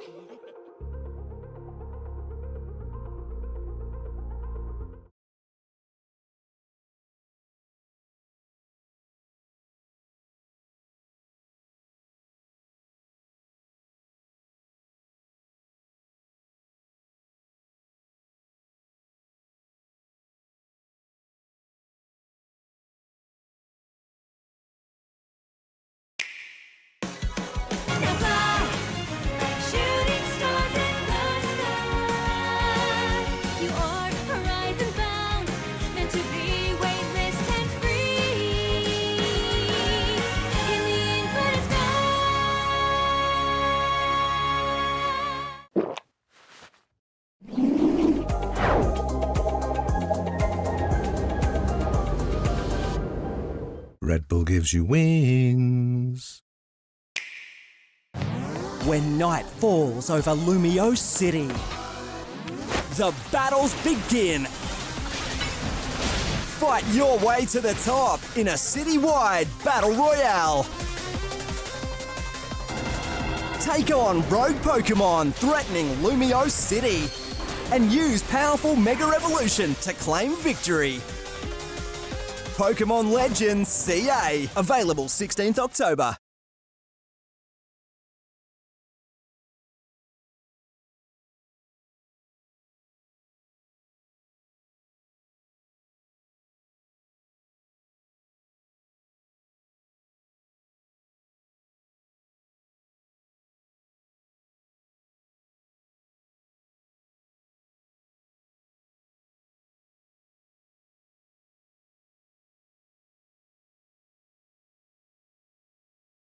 Theme.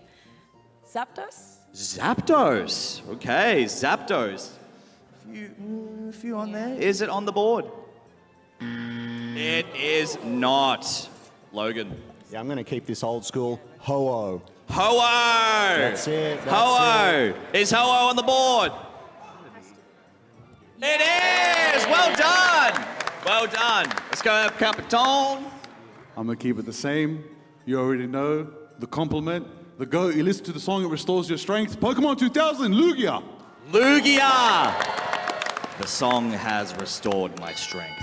It is there! Keeps it for the family. Tris, it's all back to you. All right, we'll keep it going with some 2000s. Can we get Dialga? Dialga! Dialga! Woo! Okay. Dialga. Is it on here? It is not. It is not. Okay, so as they deliberate, Sky, we're back to you, man. Let's go Giratina. Do you guys say Giratina or Giratina? Yeah, I don't know what you're doing, bro. Like, get your shirt off. Take your top off. Take your top off. So, let's have a look. Is Giratina on the board? It's not! All right. Well, guys, I don't know if he's ready or not. Need a bit of time. What do you think? Need a bit of time? No? We need some time. All right. What do you guys think it is? Did someone say Lapras?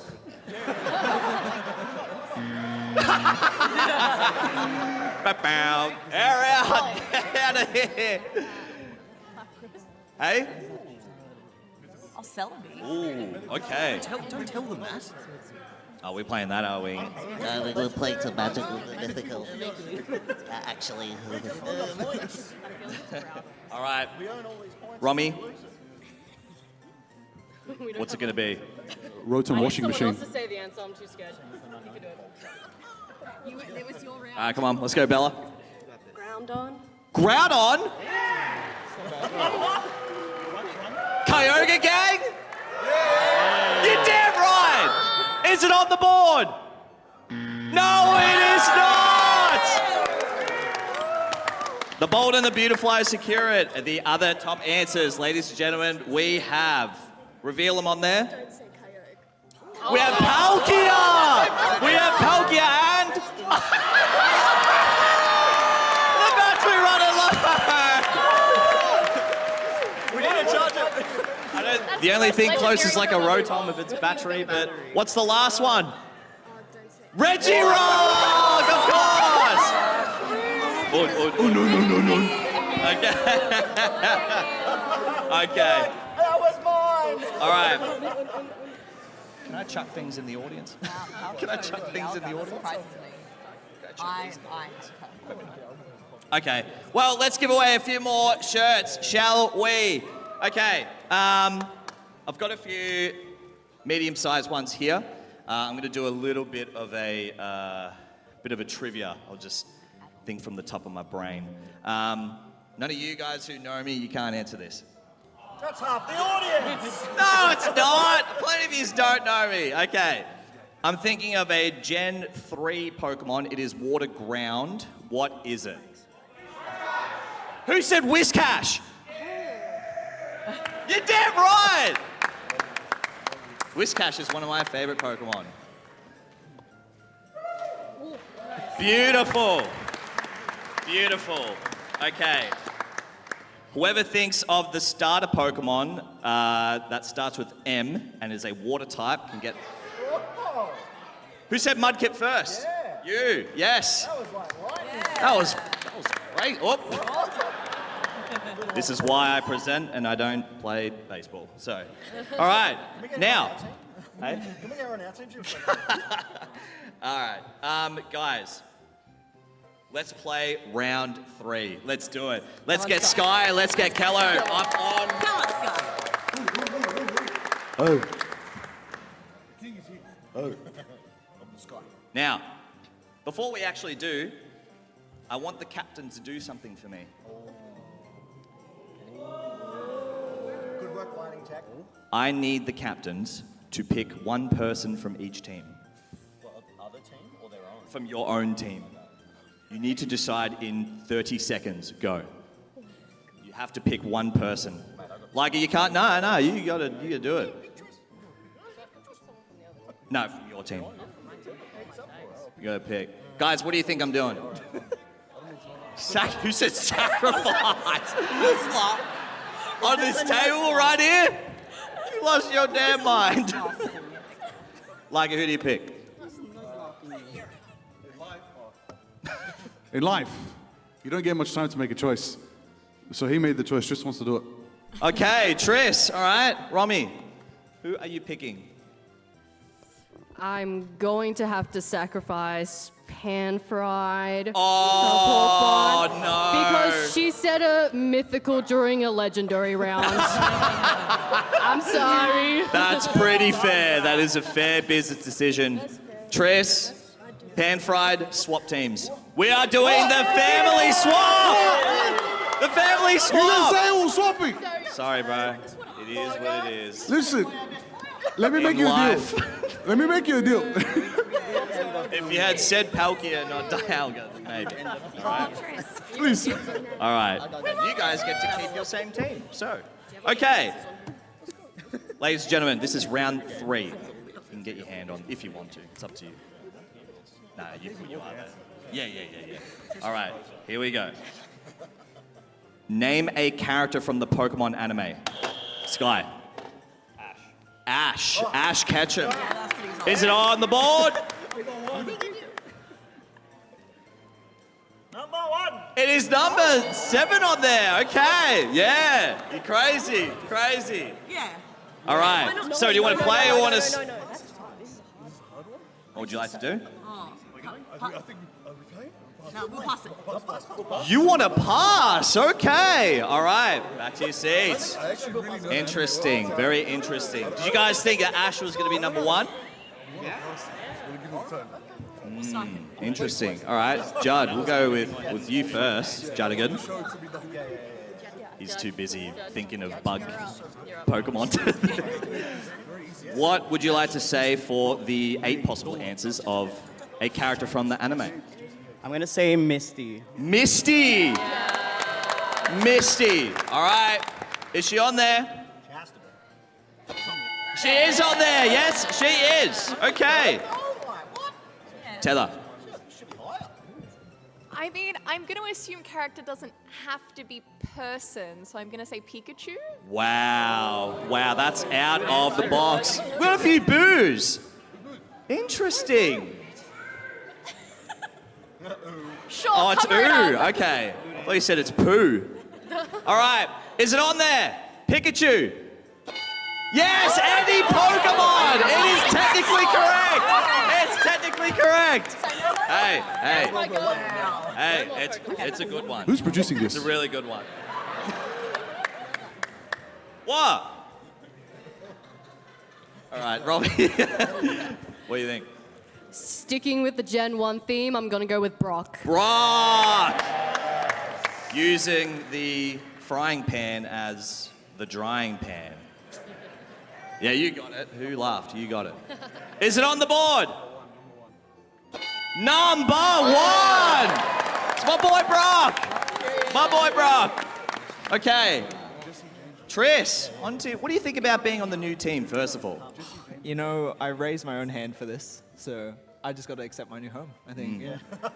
Okay, what you got then? All right, I think we might stick with Gen 1 and go Professor Oak.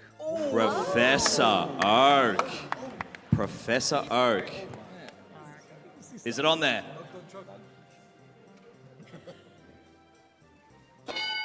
It is on there. It's 8th. It's 8th on there. So there's three left, which is 5, 6, and 7. So back to you, Kello. Well, sticking with the Gen 1 theme, because we see that, I'm going to go with Gary. Gary. Gary. Oh, what did you say? I think his name's Blue. Oh, we're getting technical again. Is it red on there? He's right. Okay. Is it on there? It is not. Just audience, real quick. Who is the best rival in Pokemon? Cynthia! She's not a rival. Who said Cynthia? She's not a rival. A rival. I hope none of you said Hop, because Hop actually sucked. He sucked. The correct answer is Silver, surely. Come on. Okay. All right. So, Judd, back to you. All right. These guys followed Ash all throughout his whole journey. So I'm gonna say Team Rocket. Team Rocket. Team Rocket. Okay. All right. Is it on here? It is. Great pick. 2 to go. Tether, back to you. I'm not going to lie, that was going to be my answer also. But I'm going to go Nurse Joy. Nurse Joy. Nurse Joy. Someone got a little bit too excited. Interesting. This guy said Brock, bro. All right, is it on there? It is not. It is not. Okay, so while the bold and the beautiful eyes deliberate, you have 1 to go. What are we thinking?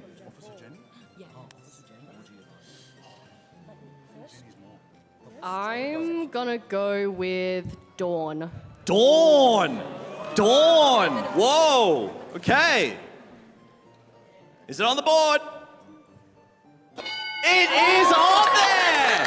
It's on there! 1 more possible answer. And ladies and gentlemen, it goes down to our newest addition of the interns of Team Rocket.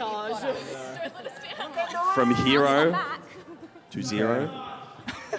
All right, I'm between two names right now. I think I'm gonna go for the more newer one. I'm gonna say Serena. Serena. Serena. Okay. All right. Okay. Is it on the board? It is not on the board. Now, guys, I think you've had a little bit of the 30 seconds. Liger, what has you and your team decided on? We've decided when you're bad, you're going to get caught. And who's going to catch you? Officer Jenny. Officer Jenny. Another one of Brock's crushes. Is it on the board? It's on the board! They've done it! For round 3! The bold and the beautifies take it once again. Okay. So, let's take a little bit of a breather. I did mention there's going to be a bit more giveaways and a few cool things that you guys can be a part of. I would like to invite, she's over here now, sorry, Bella onto the stage because I think we're going to, we could start off the giveaway for her, sorry. If we could get those tickets out, we could just take a bit of a breather. If we could pass around tickets across, I'll hand it over to her. Hello, everyone. I hope this is a bit of a redemption arc for me. We're giving stuff away. So I have a Pokemon card store called Panfry Cards, and in here is a binder, Japanese booster box, and some sleeves. Can we enter? Can we enter? What do you guys think?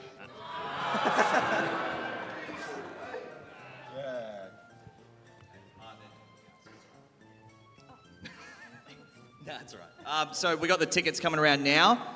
So Barry over here will be handing over the tickets. I'll continue it on, then I'll bring you back for it, yeah. So make sure you be in for the actual raffle. In the meantime, who wants some more shirts? I've got an XL here, and I've got a large here as well. Okay. Who do I like?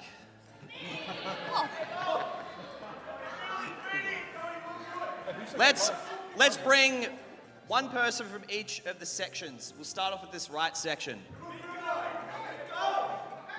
If you want a shirt, come on, make some noise, do something.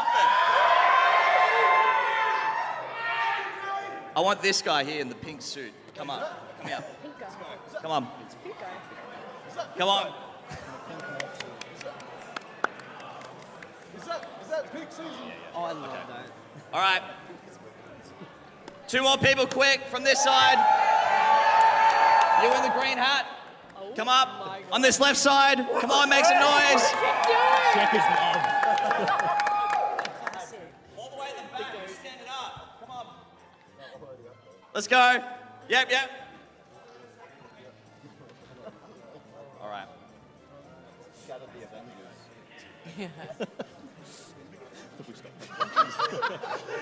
So what Pokemon are you today? Jirachi. Jirachi. Man. Fuck it, go for it. Yeah, okay. All right, so again, just reminder, PG. Who are you today? Keep it PG, lick your tongue. Well, to be honest, I'm not a Pokemon myself because I know I'm Shrek. Well, imagine Shrek would enjoy Pokemon. It would be a great crossover. But my name is Noah. Okay. All right, and over here.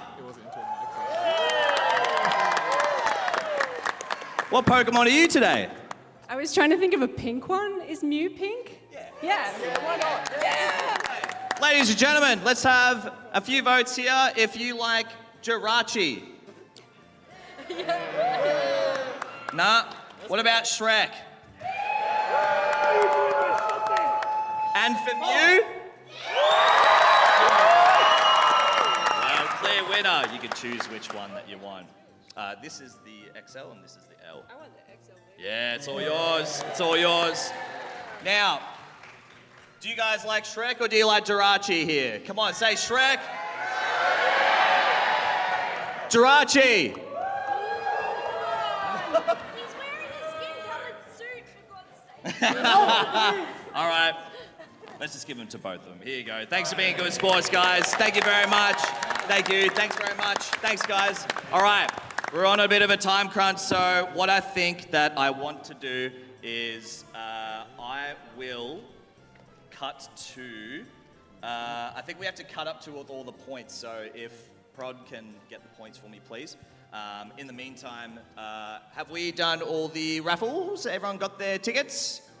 Everybody? You got yours? Come on, show me! Show me! All right. Okay. All right, Berry is on their way now. And, of course, get this all done. Thank you. Sorry, we're on a bit of a time crunch here, folks. Just want to say again, thanks very much for having me in for us. This is really, really cool, man. So thank you very, very much. Okay. Just waiting for Berry to come on down. We get a vote on the best gen from the crowd. Yeah, let's do it. Okay. Yeah. Oh. Just too popular. More people in here than we have tickets. Oh, no. So we have half of them here, the rest of them are just being given out right now. Okay. I'll bring them up to you. All right, thanks very much. Shall we get Bella to draw it out for us then for it? So are these the draws? Oh, okay. All right. And have you got a hat? If you grab a hat and then we just chuck them in? What's that? Okay. All right. Oh, let's do it. Beautiful, beautiful. Guys, while we're sorting that out real quick, make some noise if you love Gen 1. Okay. Gen 2? Okay. Gen 4? Gen 3? That's what I love to hear. Gen 5? Whoa, okay. Gen 9? It's all right, it's pretty good. Name one Pokemon, you get 50 points right now. Ace of Joy, I love you. You suck it up, man. I think it was between Gen 3. 6? Gen 6! Gen 6? What about Gen 7? Oh, man. And what about Gen 8? Okay. Lovely. Yeah, awesome. Give it up for Berry for doing that as well. Thanks, Berry! Thank you! Yes. Yep, I got you.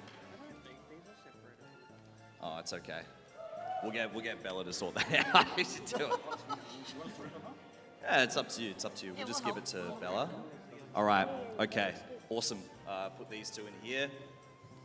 Yeah, we'll rip them up, Joey. Oops. Okay, yeah.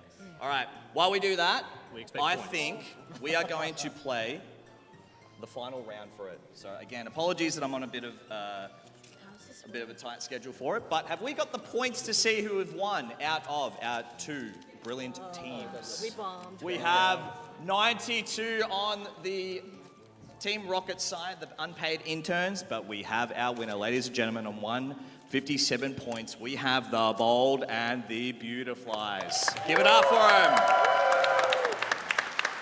I've got a few little prizes for it. It's $20 to EB Games cards. You can use it on your Pokemon cards and whatnot. PAX. Yes. And hey. Yeah, true. That's true. Are you being paid for that? You're promoting my damn thing. All right. I've got some MVP prizes, so if I could get one of the runners to bring up my prizes. I have a losing team MVP prize, and I have an overall MVP prize. Just some things I just wanted to hand out too. They're winners in our hearts. Thanks very much. Thank you. All right, thanks, Claire. Thanks. We need a bigger hat. All right. Okay. Yeah, I think we need. But first, I would like to play a little bit of a game of should you take it or should you not. So, who would like this Pokemon Black Bolt booster pack? Who wants it? wants it?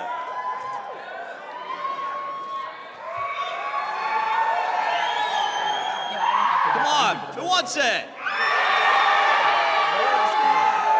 You over here. I'll come to you, I'll come to you. All right. Now, guys, a little bit off the script here. Yeah, it's okay. It's not heavy, he's faking it, trust me. As well. Okay. It's all deception. Now, I gotta ask you a question. Just this person over here.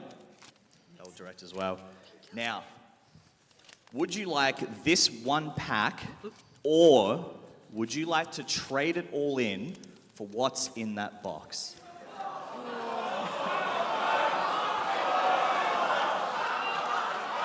You want the box? You want the box? Give me the box! Give them the box! Okay. Now, what's in that box is a lot of things that a lot of these contestants and my beautiful fiance as well has put in there. It's some nice goodies, some Pokemon packs in there. There's a plush. There's some OG games in there too. Just as a little thank you from us to pretty much say, take the box every time. So, and you can have the pack as well. Come on. Yeah.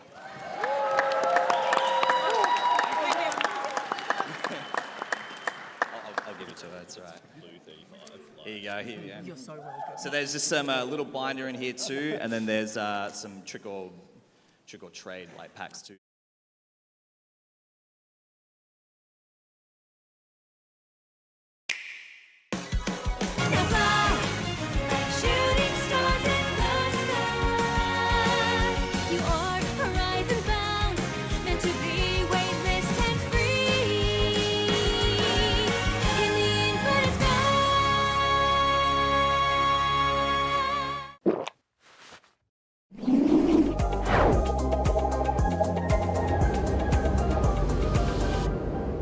Red Bull gives you wings.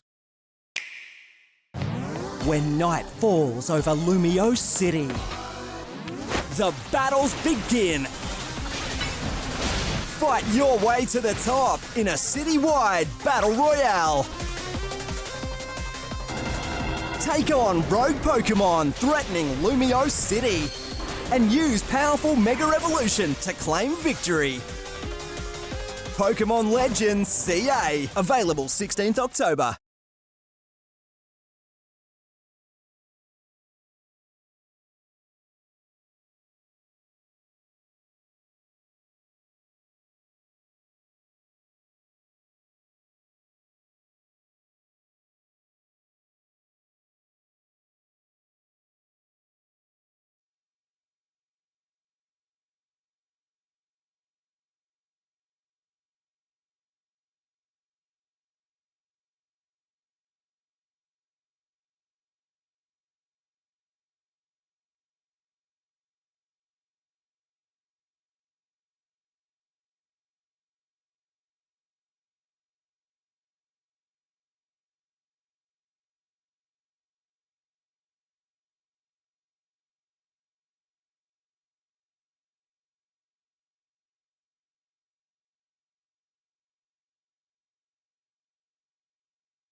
Yeah, there you go. All right.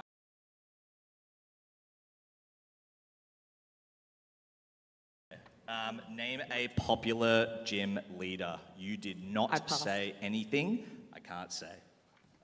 Name a blue-colored Pokemon. I said Squirtle. You said Squirtle.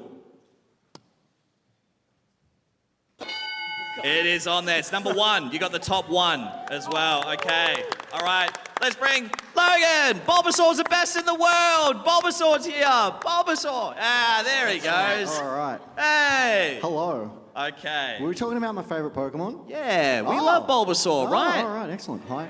Bulbasaur, number 1, thank you very much. Okay. All right. Now, I'm going to run through these. You'll have 20 seconds, but I'll give you 5, 10 because I'm going to, put it down and stuff. Be careful you don't trip, though. Okay. All right. You've got to be ready for this. Are you ready? I'm ready, yeah. Okay. Logan. Yes, that's me. Name a fan favorite from Generation 1. Generation 1, that is fan favourite. Meowth. Meowth, okay. Yeah. Name a Pokemon type. Pokemon type, I'm going to go fighting. Fighting. Who do you think is everyone's favourite generation of Pokemon? 1. Again. That's 1. Answer again. Oh, okay. 2. 2, Yep. okay. Name a popular gym leader. Oh, Brock. Brock, okay. Name a blue-coloured Pokemon. Oh, that's Lapras. Lapras, Yeah. okay. All right, so, Logan, That's fan me. Yep. favourite from Generation 1, you said... Meowth. Meow. Team Rocket's bestie. Sure.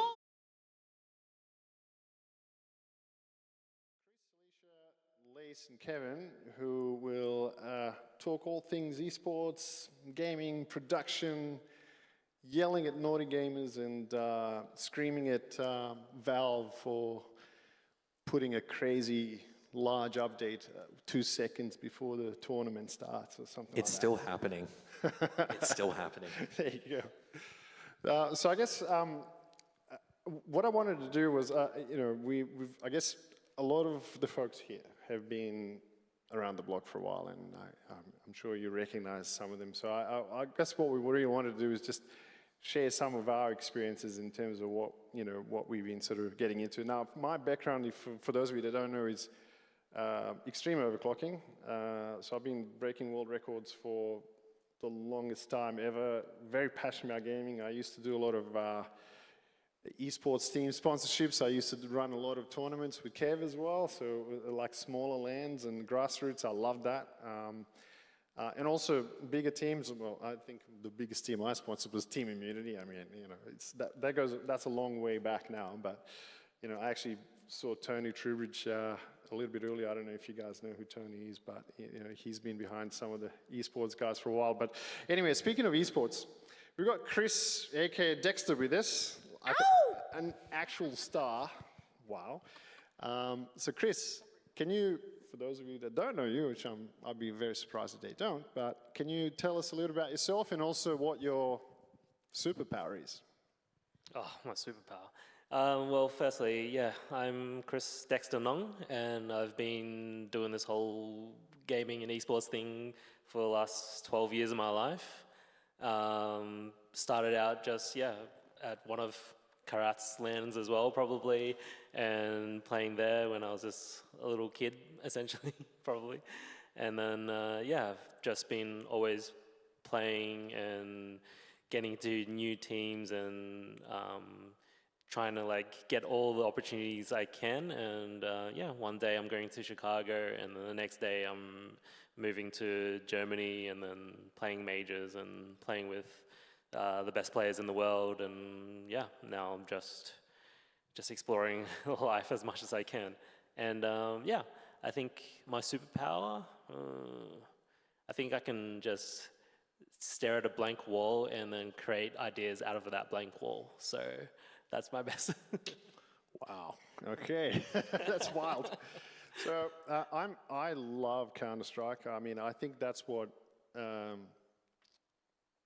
I've first fallen in love in esports and grassroots esports through Counter-Strike 1.6, and CS, and then Counter-Strike Go. And I was telling Chris, when he signed, although briefly, to Fnatic, I was just blown away, because to me, Fnatic was basically if you follow Formula One, it's basically driving for Ferrari.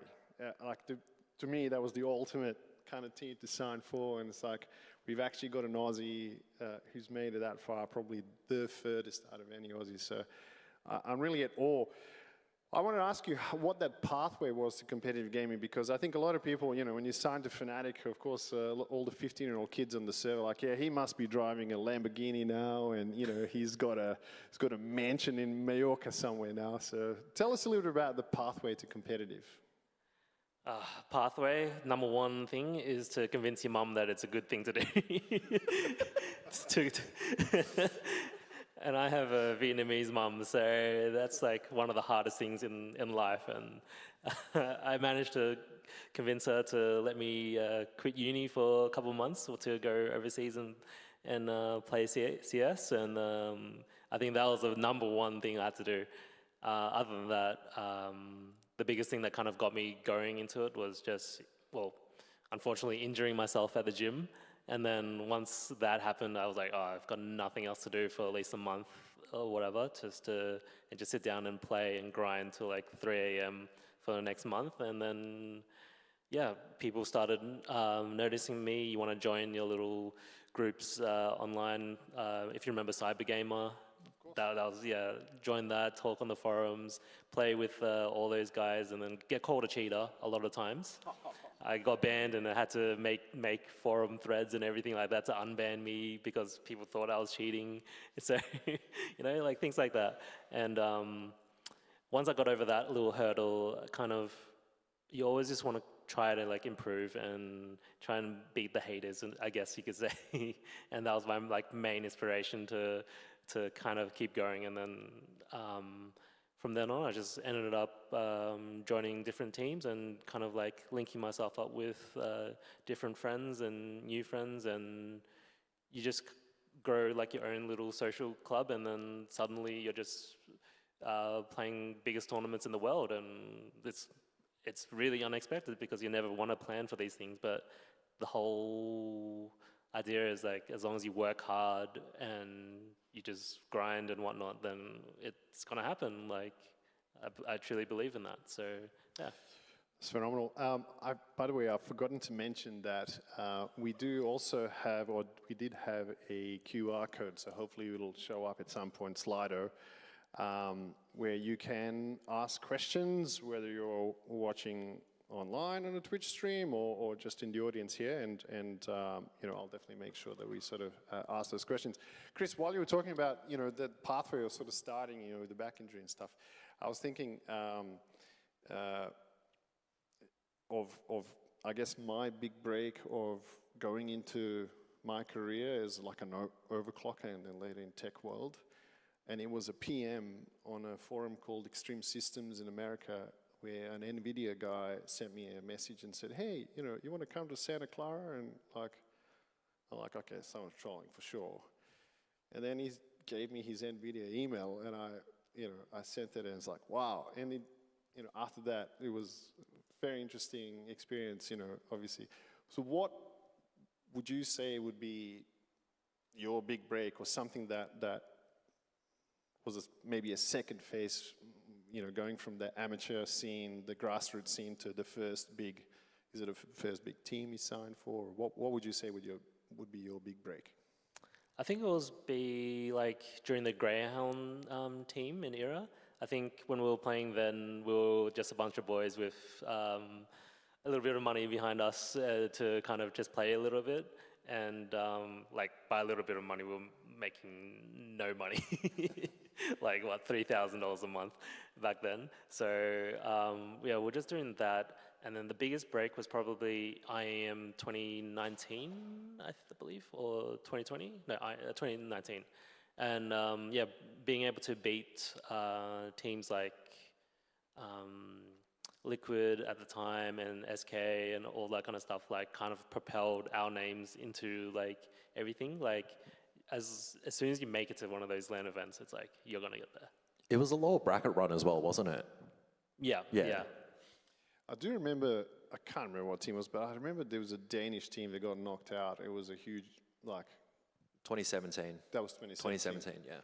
Oh yeah, that was, yes, I know. That was, what's his name? That was North, back then. Yes, North. I know that was a huge deal. Like, that was the first time that obviously you weren't playing on that team, but I thought that was a really cool thing for an Aussie team to be able to create such an upset as well. So Let it be known that you can be a boy from Bendigo and you can destroy a Danish organisation forever. Just let it be known. Don't let your dreams become memes. So Yeah. that is true. That is true. It is true. Is from Bendigo. Absolutely. I mean, we're all, you know, that's the whole point of me asking him what that big break was. I mean, we were all part of the grassroots, and then eventually opportunities open up. And you just, I guess, you know, I want to ask you, but that's my next question now. You know, esports sounds very glamorous, and you're playing for Mouse Sports, and you're playing for FaZe, and you're traveling everywhere. But, you know, what would you say? What kind of work do you think you put in behind the scenes that maybe people don't necessarily know about? Can you tell us a little bit about the grind and the effort? I think a lot of the first era of like my grind was just literally just DMing and all that kind of stuff until like 3 a.m. But like a lot of the time, what people don't realize, like when you actually join these big teams especially, is that half the grind is just being able to deal with like the social aspects of it, like within social media and everything like that.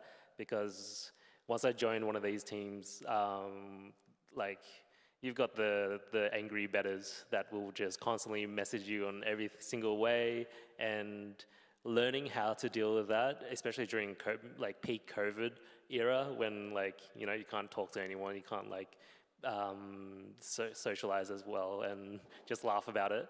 And then like that was like the most, I guess, unglamorous part of the whole time. And yeah, a lot of it was just like, yeah, you know, just your death threats and everything like that. And like, that's what you had to kind of learn to kind of grow your mentality with and put it behind you, because even like, that's what I know every player deals with. And when everyone goes through a slump, especially, that's when that's when everything is just being pounded like at them.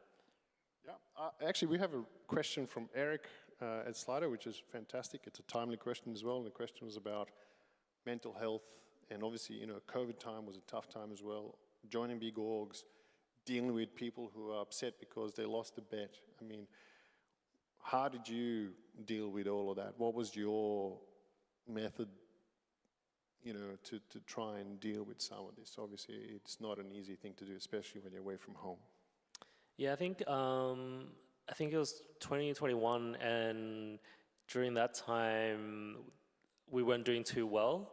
And a lot of people were obviously messaging and saying like the worst things possible. And what worked for me, I guess, was just to turn it around on them and like kind of like laugh at myself a lot more. And once I started doing that and like just appreciated being there and being part of that whole like scenario, I guess you could say, like it felt less like pressure. Like it wasn't me fighting against him. It was just me like just going through the ride and just like focusing on my own thing at the time and just like going that way and not just like stopping at every person and being like, oh no, I need to like fight you. I need to fight you. And that's probably like 10,000 messages I've gotten. So the advice is pick your battles, I guess. Yes, yeah. That's a good one. I've got a question for you. Let's maybe shift gears on Intel Extreme Masters, IEM, and Majors, and I guess PC performance. I guess the question is, how much does a reliable hardware actually matter for performance when you're in these big tournaments? Pretty huge. I think there was like a scenario when I was in Shanghai and I like complained about the PCs there after losing, unfortunately. And we had like 130 FPS at points, and that basically costed me the Copenhagen major, and that was probably $100,000 gone out of my pocket. So it's extremely important, I'll say, to put it lightly. That's tough, you know. Yeah. I competed in a lot of overclocking tournaments. I won a couple, I lost many more, and I've been known to blame the hardware as well when it didn't go my way. But you know, you got to point a finger at something, right? Yeah. Actually, speaking of hardware and performance, shameless plug. I want to show you a video of something that we're doing with our latest series with Intel. We've introduced, if we could swap screens, that would be great.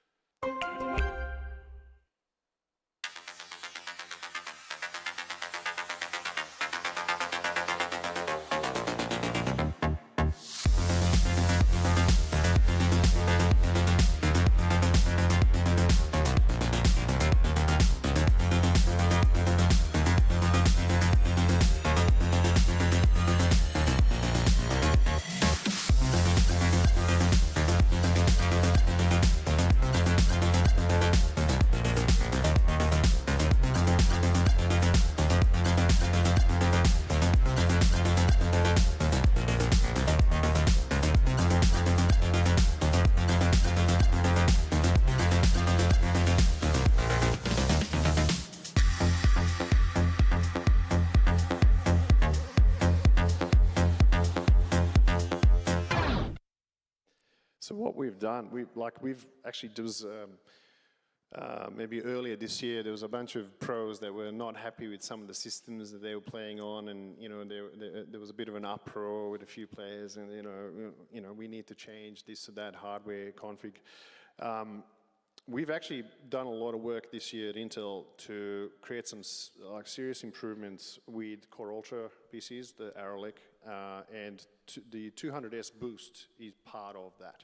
So what we've done is to increase performance. We basically overclocked the system, overclocked the memory, and a bunch of different, the easiest way to explain it is a bunch of different highways that connect the memory and the CPU and everything that give you higher frames per second, which we call interconnect, die interconnect, and a whole bunch of other things, I/O. And the reason we did that is really just to increase frames per second, but in Counter-Strike 2, the official systems now are Acer Predator 7000 series, which are Intel Core Ultra 9 and I think RTX 5080. They already do 600 frames per second, so not an issue. But where the issue becomes important is in 1% lows. What 1% lows are, for those of you who don't understand the technical terminology, is basically, I guess the best way to explain it is through maybe, let's talk about Counter-Strike. You're doing a Mirage execute on A site, you're throwing smokes on stairs, con, the cubby house, you're mollying dark, you're mollying default, all the flashes are going in, 5 players on site, you've got a couple of smoke criminals trying to push through the smoke to see if they can get a kill or two. During that time, with the smokes and the flashes and the players, there's a lot of demand for hardware, memory, storage, graphics card, and the 1% lows in these new systems are now over 200 frames per second. And that was enabled through 200S boost technology. So I guess, obviously, running a system at 130 frames per second and then 1% lows were probably, who knows what, 30, 40 frames per second. I can understand why you probably felt like hardware needed a bit of an update. So, that's sort of I guess from Intel's mindset, I wanted to give you guys a little bit of a background in terms of how we sort of, look at that. All right, we've been talking a lot, Chris and everyone else is, the panel's like, Dina, are you ever going to speak to us? So, yes, let's do that. So I want to introduce 2 lovely ladies, Alicia and Lace. Why don't you tell the audience a little bit about yourself and also what your superpowers are? Hi, I am Alicia, or Leisha. I work as a senior project manager at Rect Productions. We are a production company in Melbourne that specialises in esports broadcasts, content creator live streams, general videography, everything like that. I made my start in, I think it was, 2018 or 2019, just helping out with little grassroots CS sort of things, and just, that was while I was studying medicine, and then I became a doctor during COVID, and then quit being a doctor. And yeah, now we're working at Rect, where one of our major products is helping out with the Ubisoft Tier 1 League in Asia Pacific, so both OS, Southeast Asia, and Korea and Japan, which all of my lovely co-workers are currently working on right now. and yeah, as well as all the grassroots scene within Oceania and Southeast Asia. My superpower is, I really want to steal yours. Yeah, actually, no, I'll do that one. My superpower is wrangling not only every single person on camera, but every single person behind camera to make sure that they're standing where they need to be and the people are pushing the buttons that need to do at the time they need to do. That's a really high pressure job. Yeah, they're really good at not being where they need to be. Now it all makes sense. Doctor to, tournament, ops, production, broadcast, person, that totally makes sense to me, actually. I'm sure if this was Chris's mum, she'd probably strangle you, Vietnamese background, doctor, going to this career. Doctor's good enough. Probably. You've done well. Yeah, but failed you doctor. say that. So There's a funny story behind that afterwards. Tell me. I'll tell it later. Sorry, but let's before I'll we tell do later. that, I'll tell later. we do want to hear about Lace and Hey his guys, superpowers. hi. So yeah, I'm the talent that she puts in place. My name is Lace. I'm a content creator, stage host, and let's say if you want to call it a sideline host. So I'm generally in front of the camera talking. This is why I can look all of you guys in the eyeballs. Generally have to look at a camera, etc. But essentially, I have been a content creator, much like you guys, for a very, very long time. And I was like, hey, I really love talking. I can string a sentence together and banter back pretty well. How can I get in front of camera and join esports? One day I sort of just got a bit of a role in it. Someone noticed my streams. I worked for Twitch, so I actually did a lot of the Twitch rivals back at some other conventions we won't name. Then I moved on to Apex Legends Global Series because I actually played that game to death, still play it, someone help me. And I essentially took that role and have been like progressing through it. So yeah, I guess I love to yap, that's my superpower. I think if you can play guitar and sing at the same time, or rub your tummy and tap your head, it's the same in my role. You have to learn to talk and string a sentence together while someone is talking in your ear, giving you direction or telling you to throw, or charades or stats, or have feed coming through the mic and talking. So if you can, do that, yeah, I reckon you could do my job. It's I was looking at Slido questions, and obviously this was posted while Chris was sort of chatting, but I think it's kind of relevant to what you're saying, so maybe I can ask you that. So Dom was asking, is it possible to be both an esports pro and a high level and an active content creator beyond the team, org, brand, etc.? So how would you see that, Lace, if from your point of view? Absolutely not. Sorry, Dom, shutting that down. You have to pick one of the other, but like he was saying, where I guess you go professional and then you'll join into the sponsorship brand side of things. You're kind of doing what a content creator does in a sense, just in a different avenue. So you can do it, but you would not be mixing those two together at all. But you would still, I guess, have the same outcome where you kind of mix your content into your pro career. But nah. Hey, Alicia, just I guess a question on that broadcast and production element. Can you give the viewers and me as well, educate me on what the different roles are in broadcasting and production?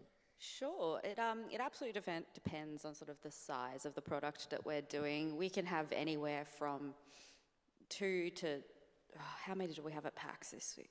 Where's my schedule in my mind? I think we have about 15 to 18 different contractors at the moment, but on a typical broadcast, you will have sort of the producer who is controlling everything that you see on the stream.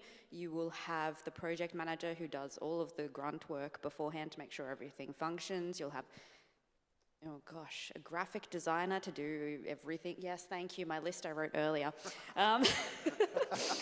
Yeah, there's a lot, and this was not all of them.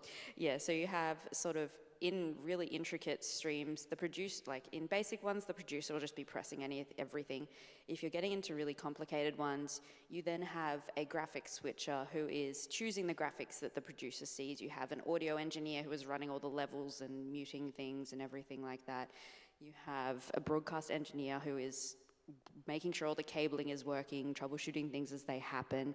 You have camera operators when you have multiple cameras on a stage or something like that. You also have for some of our products, we have player cameras. The players are playing at home in their homes. They send us a feed of their camera and we link that up to the observer who is looking in the game and make sure that we're showing the right camera for the right person whenever they change the button. We have the administrator, like the tournament operator and the administrators. It's forever. Like, there's so many people. Wow. I'm trying to picture the insane level of coordination that this requires, and like how tightly you'd have to actually work with all these people to make this work.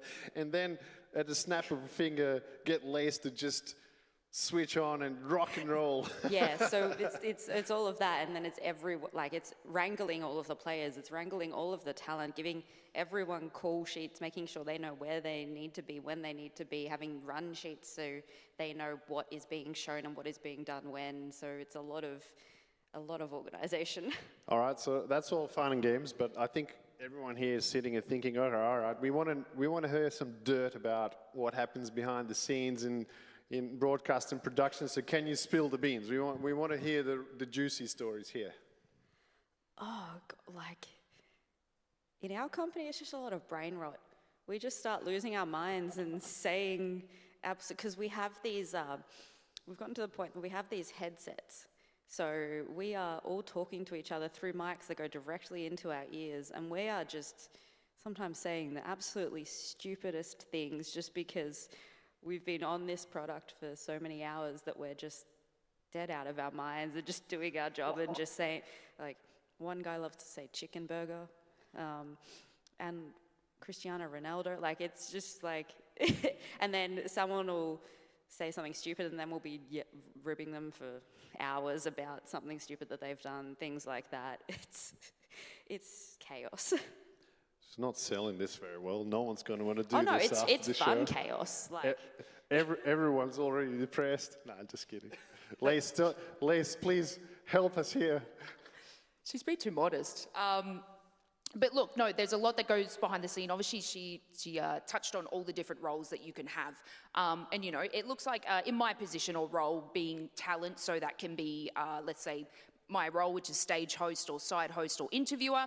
You also have a desk, so you've got a desk host. Then you have like the panel of analysts, so they're going to have like intense knowledge of the game. You've got the casters, so they're the commentators, the ones that talk over the top of your game, and most of you hate them. You're like, why did he make that call? Why did he say that? You do have those sorts of roles in front of the camera, and what you wouldn't see behind the camera for my particular role is, like I said, the in-ear mic and all the feeds that are coming through, the conversations. You might even hear chicken burger randomly and I'm mid-sentence live on camera.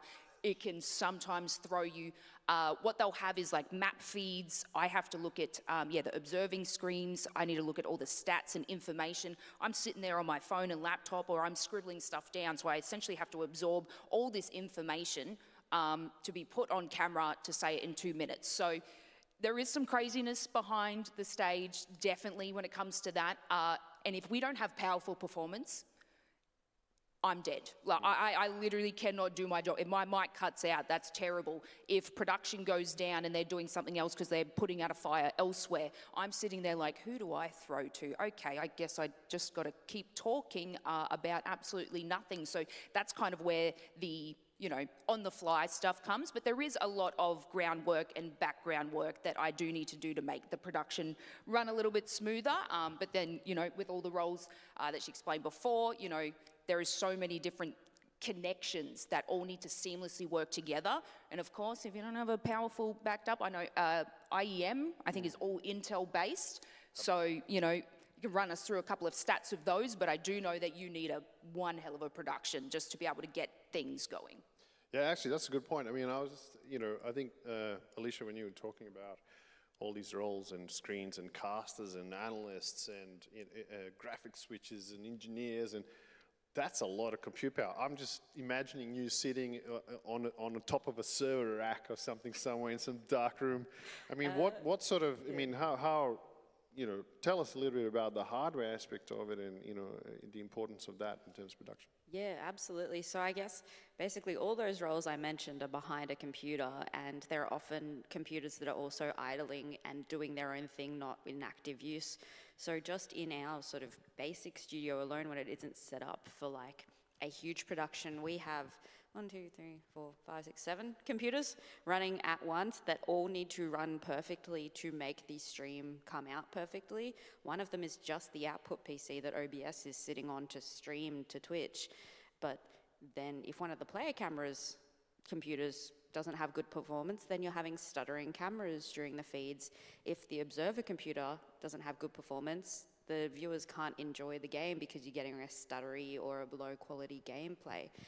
And then if the casters cannot see the feed because the system that they're on is not sort of good enough, they can't talk about what's actually happening in game because they can't see what's happening in game. So it's really quite important that we have systems that are reliable and powerful, and we know that we don't have to worry about those sort of issues happening when we're also worrying about everything else that we need to do to make sort of like a good broadcast happen.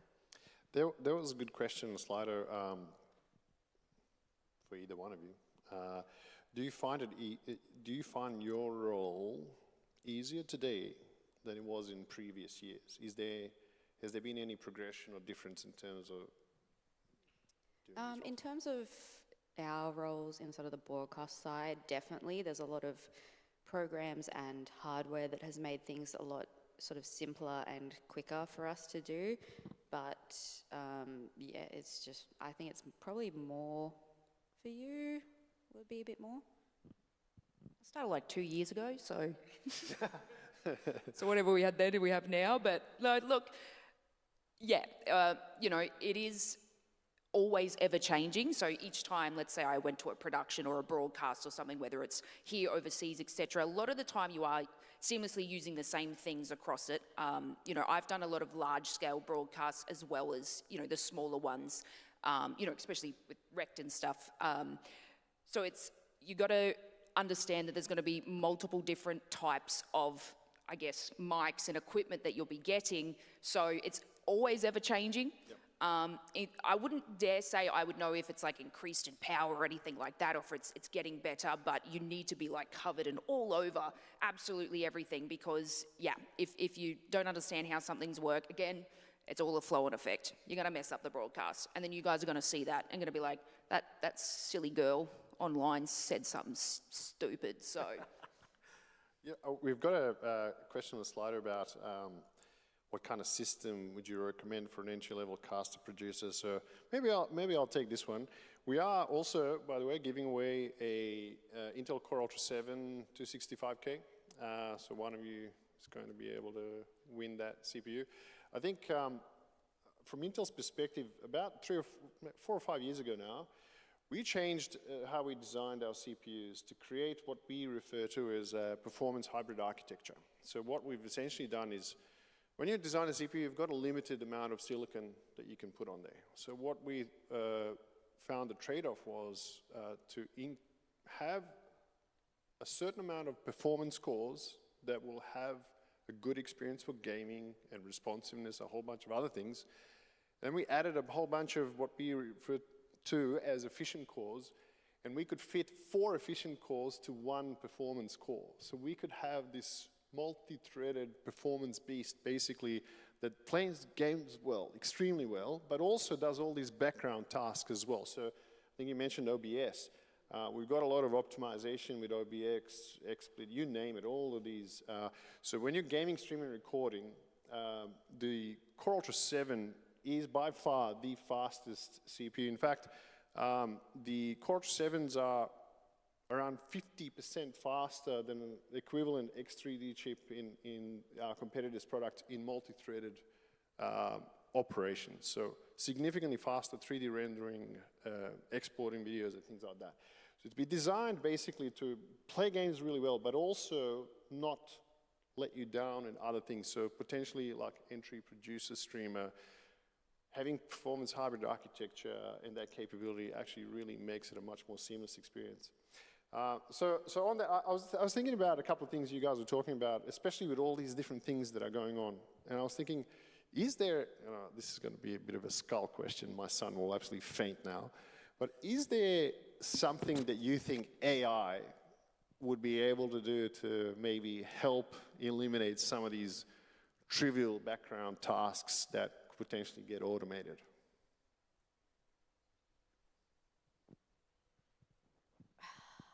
Maybe. It's so like, there's so many little things that are very person dependent. The main thing I could think about would be the player cam switching, sort of being able to communicate, because the player cameras are on separate systems to the observer PC. So having AI could potentially help those sort of 3-4 PCs talk to each other. Because at the moment, what we do is, as soon as we load into a lobby, I have my observer yelling out names to me so I can drag and drop players so they're in the right order so the hotkey script works. So having something like that where it can sort of auto-read the name in-game and match it with the name in our vMix Word application program, that would probably be a good way for it. Otherwise, not quite sure. Maybe some audio leveling as well could help. But there's so many different things, and I'm but a mere project manager, so I do not understand the complete intricacies of the producer of broadcast. There's probably something I'm not thinking of that would be really good for it. I think there might be a couple of things that haven't been explored yet inside the field, because I think there's been that potential with AI. We've already started seeing it inside even like a very early one before the AI craze popped off was Crisp on Discord, for example. So I think there could still be pathways that we explore, even if it's like that, when you said audio mixing, even say, for example, AI could potentially pick up something wrong with the audio. Because sometimes when we're looking at it on broadcast, like if, say, for example, I'm a commentator, I'm talking, it might sound fine to me, but it may come out on broadcast incorrectly, and AI could potentially detect that. And as a result, it's like another assisting part in making sure the final product is well. And I think that's the potential of AI, is looking at ways it can help solve a problem at the end of it. It doesn't have to be necessarily there's a very binary view on it, I feel like sometimes, but there's a lot of nuance to it. Obviously, it can be a very helpful tool, and I think that's where we should be looking at the potentials of it, but not using it to completely replace people. I don't think it can do visual mixing, for example. It can't replace, like, AI is not going to be able to replace a commentator, for example. It's going to sound very stock standard because it's going to use every phrase. Like, we can't replace Lace. There is no way you can, because even if you try to, it's just going to be the same product. And the reason why a host and why such a fantastic host like Lace can do so well is because they're able to read what goes on and adapt every single time. Every single situation is dynamic, and AI cannot do that just yet. And I don't think it ever will. So. Yeah, you just covered why I picked up the mic here. Good job. Yeah. Sorry. You know, it's funny, like a lot of people, when they think of AI, they think of generative AI, and that's, ChatGPT, right? But AI, in fact, is probably a 40-year technology development. And there's a lot of things happening right now that are using it without us really realizing. In fact, I wanted to kind of talk a little bit about AI. Actually, I was thinking more of it from kind of gaming perspective, end user perspective. I just want to show you a couple of interesting things that we do there that I think are probably improving skill set level, up-leveling and things like that. So let me show you an application called GGQ that we worked with in Korea to help you level up your game in League of Legends.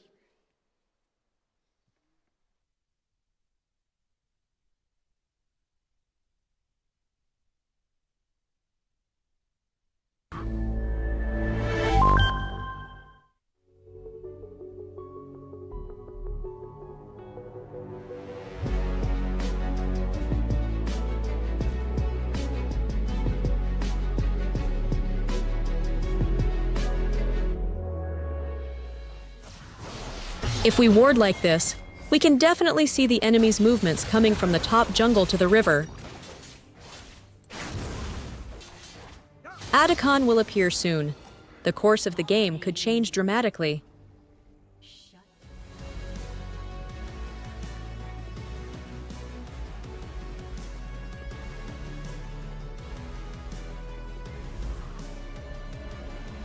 Go in! Oh, what about this? Ouch! Does this kill?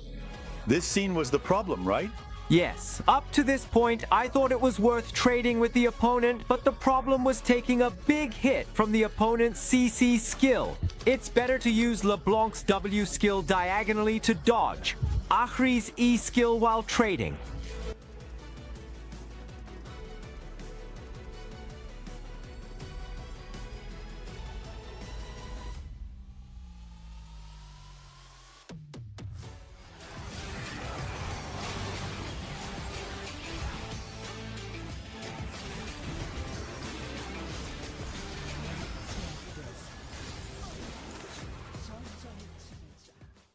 You get the idea, I guess. You know, I guess if I tried using this, I would still suck at League of Legends, so that's not going to help me much. But there are a whole bunch of different gaming assistants that are being developed now. We've also got another one from with Black Myth Wukong.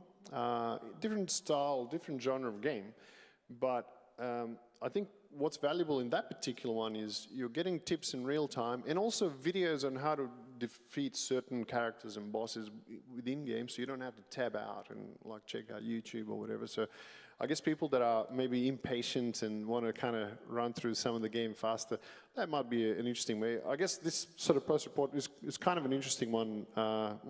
Any thoughts on that, Kevin? In terms of the league one or in terms of the single player In terms of the games? league one, I guess, yeah. My honest thoughts or? Yeah.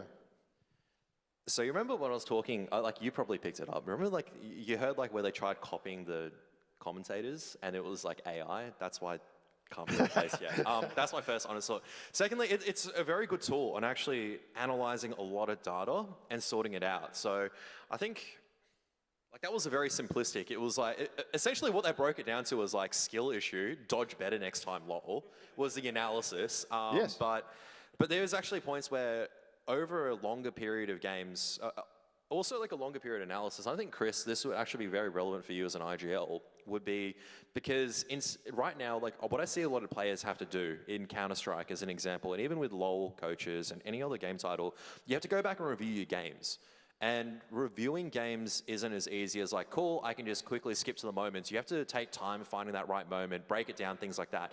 That's where the use of the tool comes in. So I know like I joked a little bit about like the voiceover and things like that and it being simplistic, but you can see it being applied to a much higher level where all of a sudden you can apply it through a much larger sample set. No longer do I need to sit through 1,000 games that have been played in this period from 2025 to 2024 at a tier 1 level.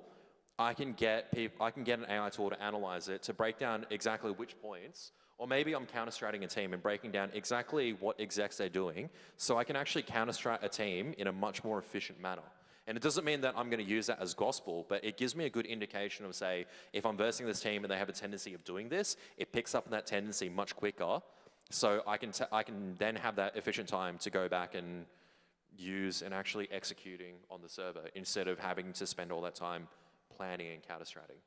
So. Yep, makes sense. Hey, I was preparing a few different videos. I'm going to skip a couple because we're going to be running out of time. But one was really showing AI in graphics sense for Intel, where we triple frames per second. We go from 50 frames per second to 150 frames per second on a thin and light laptop, just using AI. It's just absolutely phenomenal. But I'm going to skip that. One thing that I do want to show, and because Alicia and Lace, you kind of touched on this a little, automating certain processes, macroing them, and using it for content creation, things like that. There is a really cool application called Cephable, so you'll have to excuse me skipping a couple of slides, but I want to show you this. I think it's pretty cool. You can use non-keyboard and mouse basically to control the PC and create macros. It doesn't have to be a game. It could be a content creation like Premiere Pro or something, or production use case. But yeah, so anyway, let me show you Cephable now. Cephable is a platform that empowers individuals to create and manage their own personalized, accessible controls using adaptive inputs such as voice controls, face expressions, body gestures, eye gestures, virtual buttons, and more.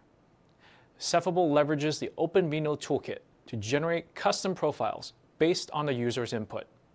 You can type things in like, I prefer head gestures for movement in the game. With the help of AI, the app goes and generates profiles catered to you based on that input. Of course, this is all fully customizable for additional fine-tuning. This system here features a brand new Core Ultra 9 285K CPU. And our collaboration with Cephable enables the app to take full advantage of the new Core Ultra powered system. The camera's facial recognition algorithms can be offloaded to the new NPU. You can also choose to offload to the integrated graphics, freeing up CPU cycles to focus on gaming and other compute-intensive applications. All of this comes together, allows the user to choose the right engine for the right workload for an efficient and seamless experience. Now let's take a look at Cephable in action. Opening up the camera controls, you can see that the NPU is being leveraged for facial recognition. Now I'll be switching over to a game, X-Defiant, a free-to-play FPS developed by Ubisoft. I've already created my own custom profiles to play this game. In addition to the traditional mouse and keyboard setup, with the attached webcam, I can use my face gestures to play. Here, I'm using my head tilt movements to move around the arena, opening my mouth to shoot, and smile to reload. And lastly, raise my eyebrows to throw a grenade.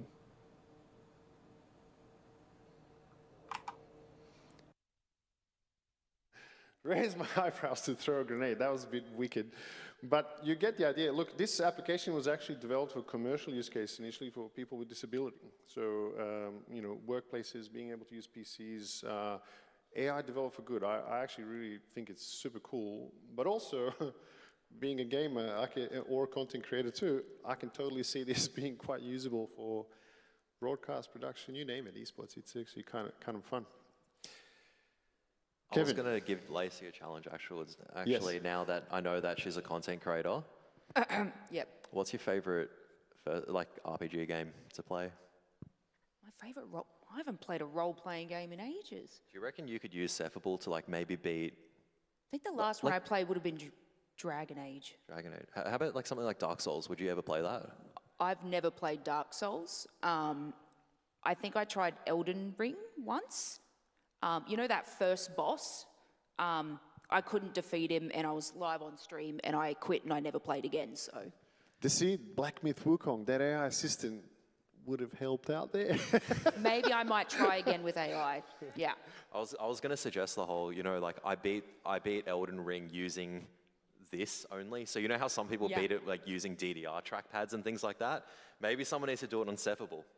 I'm going to give it a go now, because if it's not my own skill and I do have a little bit of help, because that's what AI is, right? It's a tool to assist you, not to overtake you. I'll do it. I'll try it again.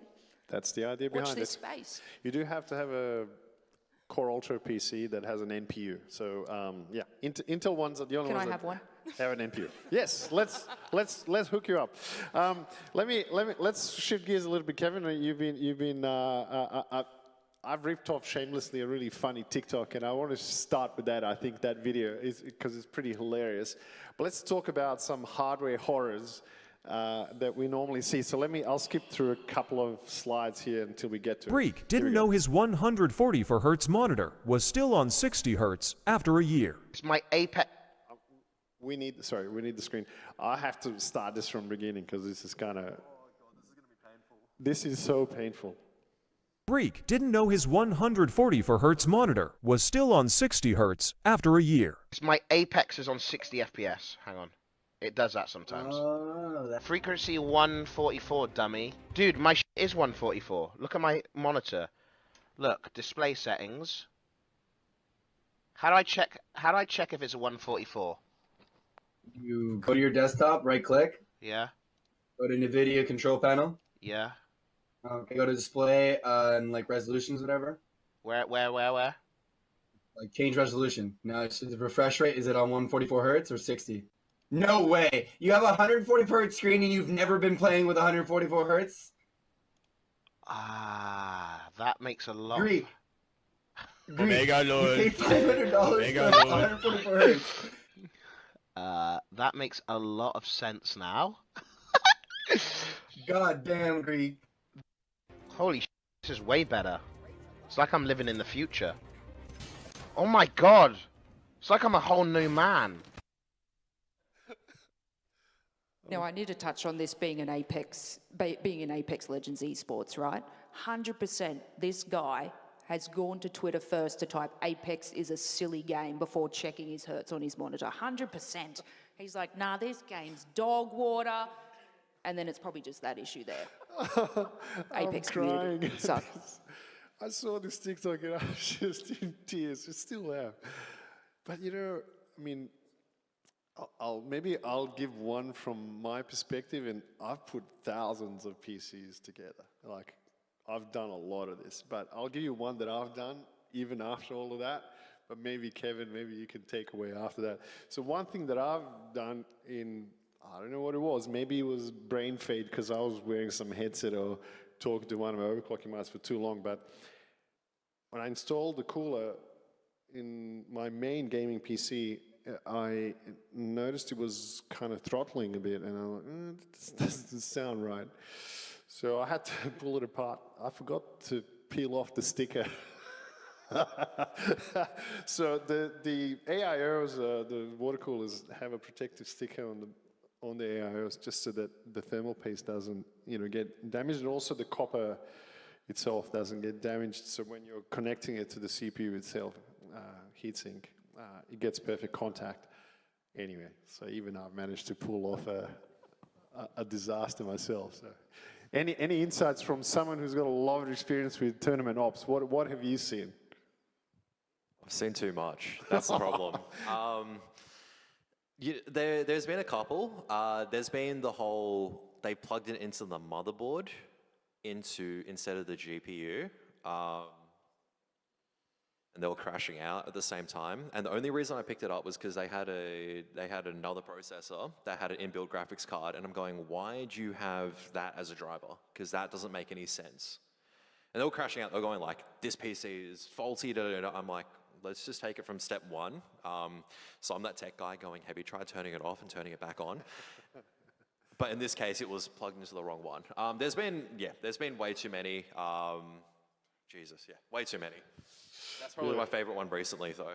Yeah, I think one of the famous ones was also, I think it was Diverge did a big PC build quite a few years ago now, and the guy put so much thermal paste on the CPU, it became a meme. That entire video is how not to build a PC. I'm sorry to say, do not sue me. That entire, I don't know if anyone has seen that video or the super mixes of it.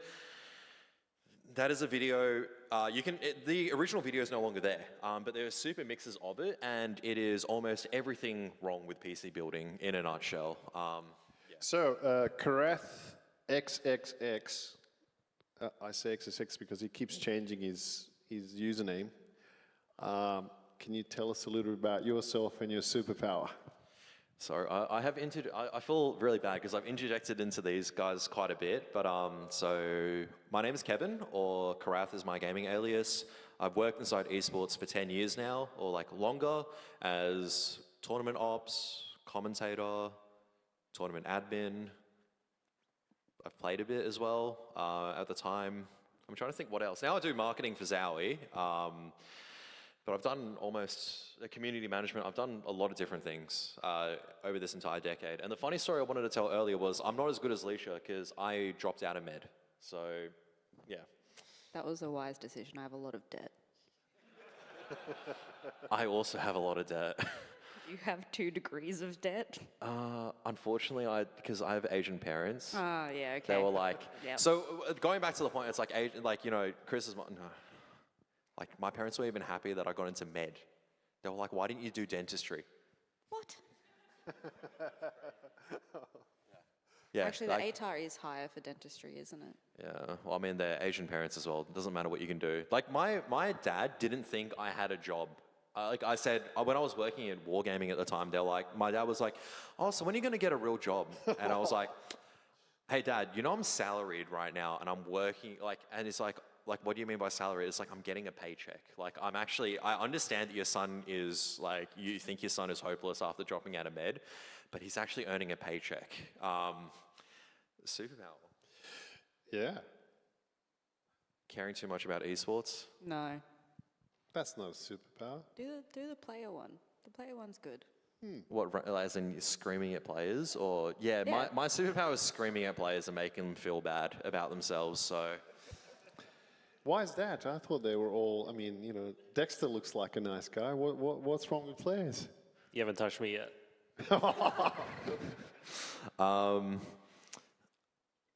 So whenever they're going on hardware and they go like, oh, there was another one at actually a Sydney LAN was like, why is my PC not running at the frames that I need to? I can't swear, but I said some words and I said, you're running it at 2K. This is back in 2018, so it's like, okay, I understand right now you should be able to run things at 2K, not a problem. But back in 2018, 2K was like very much, okay, like let's not expect too much out of it. You're getting like 60, 120 frames. This guy is running 2K Counter-Strike on not a top-line PC and going like, why are my frames bad? And I might have said some choice words and said, change your resolution and don't bother me again. I'm kidding, but I said, flag it with me next time earlier, some Gordon Ramsay words, and I'll fix it. Some more Gordon Ramsay words, so. You know, we were talking yesterday about a few things, and I think this whole playing at 2K in 2017, I'm kind of drawing parallels to bringing a laptop to a LAN in 2017 versus today. Today, they're way faster, way more powerful. And I think you were sort of talking about something about balance of power and battery. What was it that you were saying again? Yeah, I mean, it's been fascinating kind of looking, because like for tournament ops side, right, which is kind of what I wanted to touch on very briefly with, or tournament admin, where we're looking at player setups or doing all these things. Understanding the hardware and kind of like understanding all the nuances there is very, very crucial, because if we don't know what hardware is powering the PC, we don't know what the expectation should be. Like if I'm running something that has like this processor inside of it and this RAM inside of it, I should be expecting Y performance in this game. And if I'm not, there's a problem. So that's kind of like why understanding and knowing the hardware is very, very crucial a lot of the time.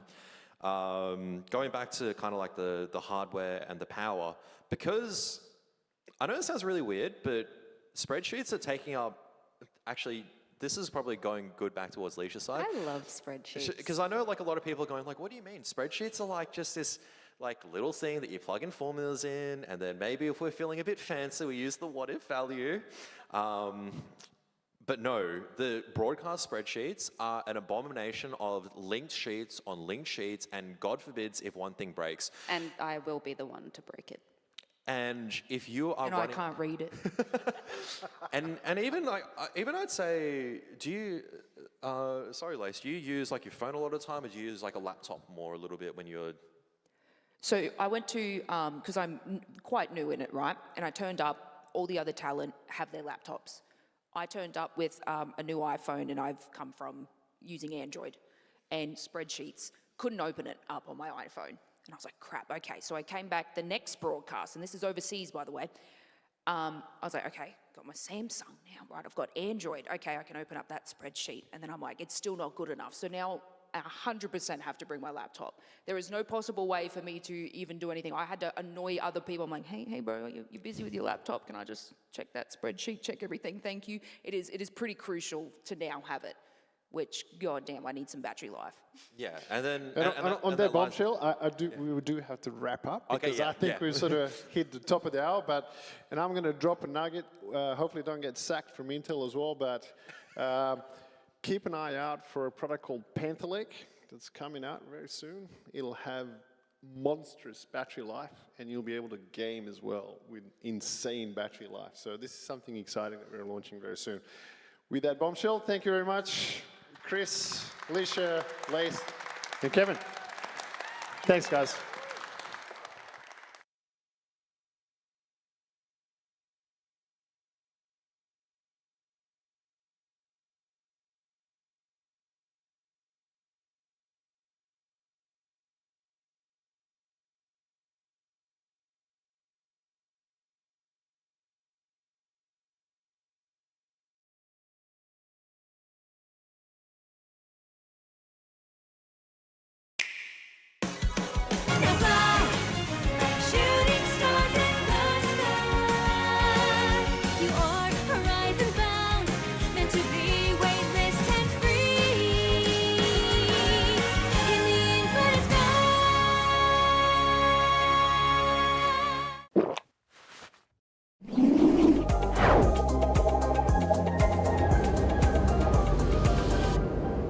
Red Bull gives you wings.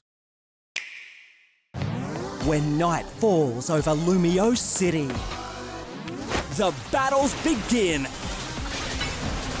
Fight your way to the top in a citywide battle royale. Take on rogue Pokemon threatening Lumio City and use powerful Mega Evolution to claim victory. Pokemon Legends CA, available 16th October.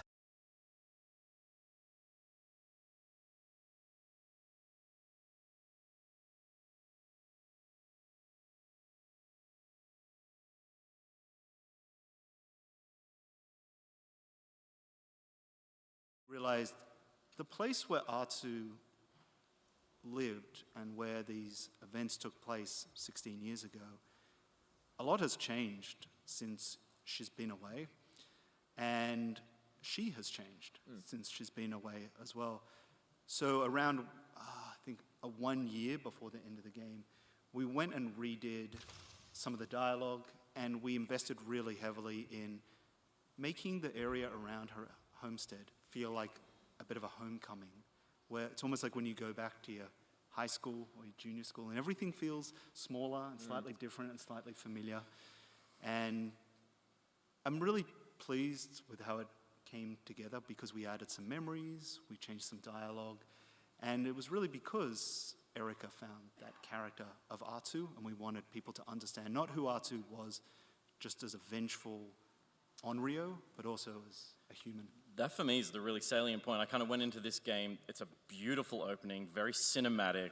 The vengeance is right up the front of the game, and you really like dive in with some action.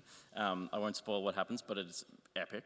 And then you go out into the world, and I was like, okay, this is a character just driven by fury and revenge. And then you have all these beautiful, subtle interactions with these characters in the world, and it's all in the performance, and I don't know what the feeling of an encounter is going to be because of how dynamic Erica's performance is. I don't know how she's going to react to an NPC's comments. You know, it feels like a really lived-in character. It doesn't feel like a paper-thin character about vengeance, you know. And I know that must have been in the script, and then Erica's performance added some texture to that, but it really is present right from word go. And we're very fortunate to have, I guess you'd call it the support, to be able to go back and revisit those decisions as creative opportunities come about. You only get a few of those in a game, but when we started to see Artu the human, not just Artu the Onryo, we knew we had to take it with both hands. Can I quickly ask, the revenge story often starts with strong silent type at the beginning. Is that something that is helpful or not a hindrance, but how does that play into the beginning of a journey, getting to know a character, having them be so reserved and so, how does that change the way you let the players learn about the character and grow fond of them? Because again, love the character, but she's got to warm up a little. Like, she comes in cold and vengeful. Like, is that trickier or more fun to play with? We want players to be role-playing as Artu from the very start of the game. One of the reasons the game is an origin story is so that you and Artu can go on this adventure of growth together. Yeah.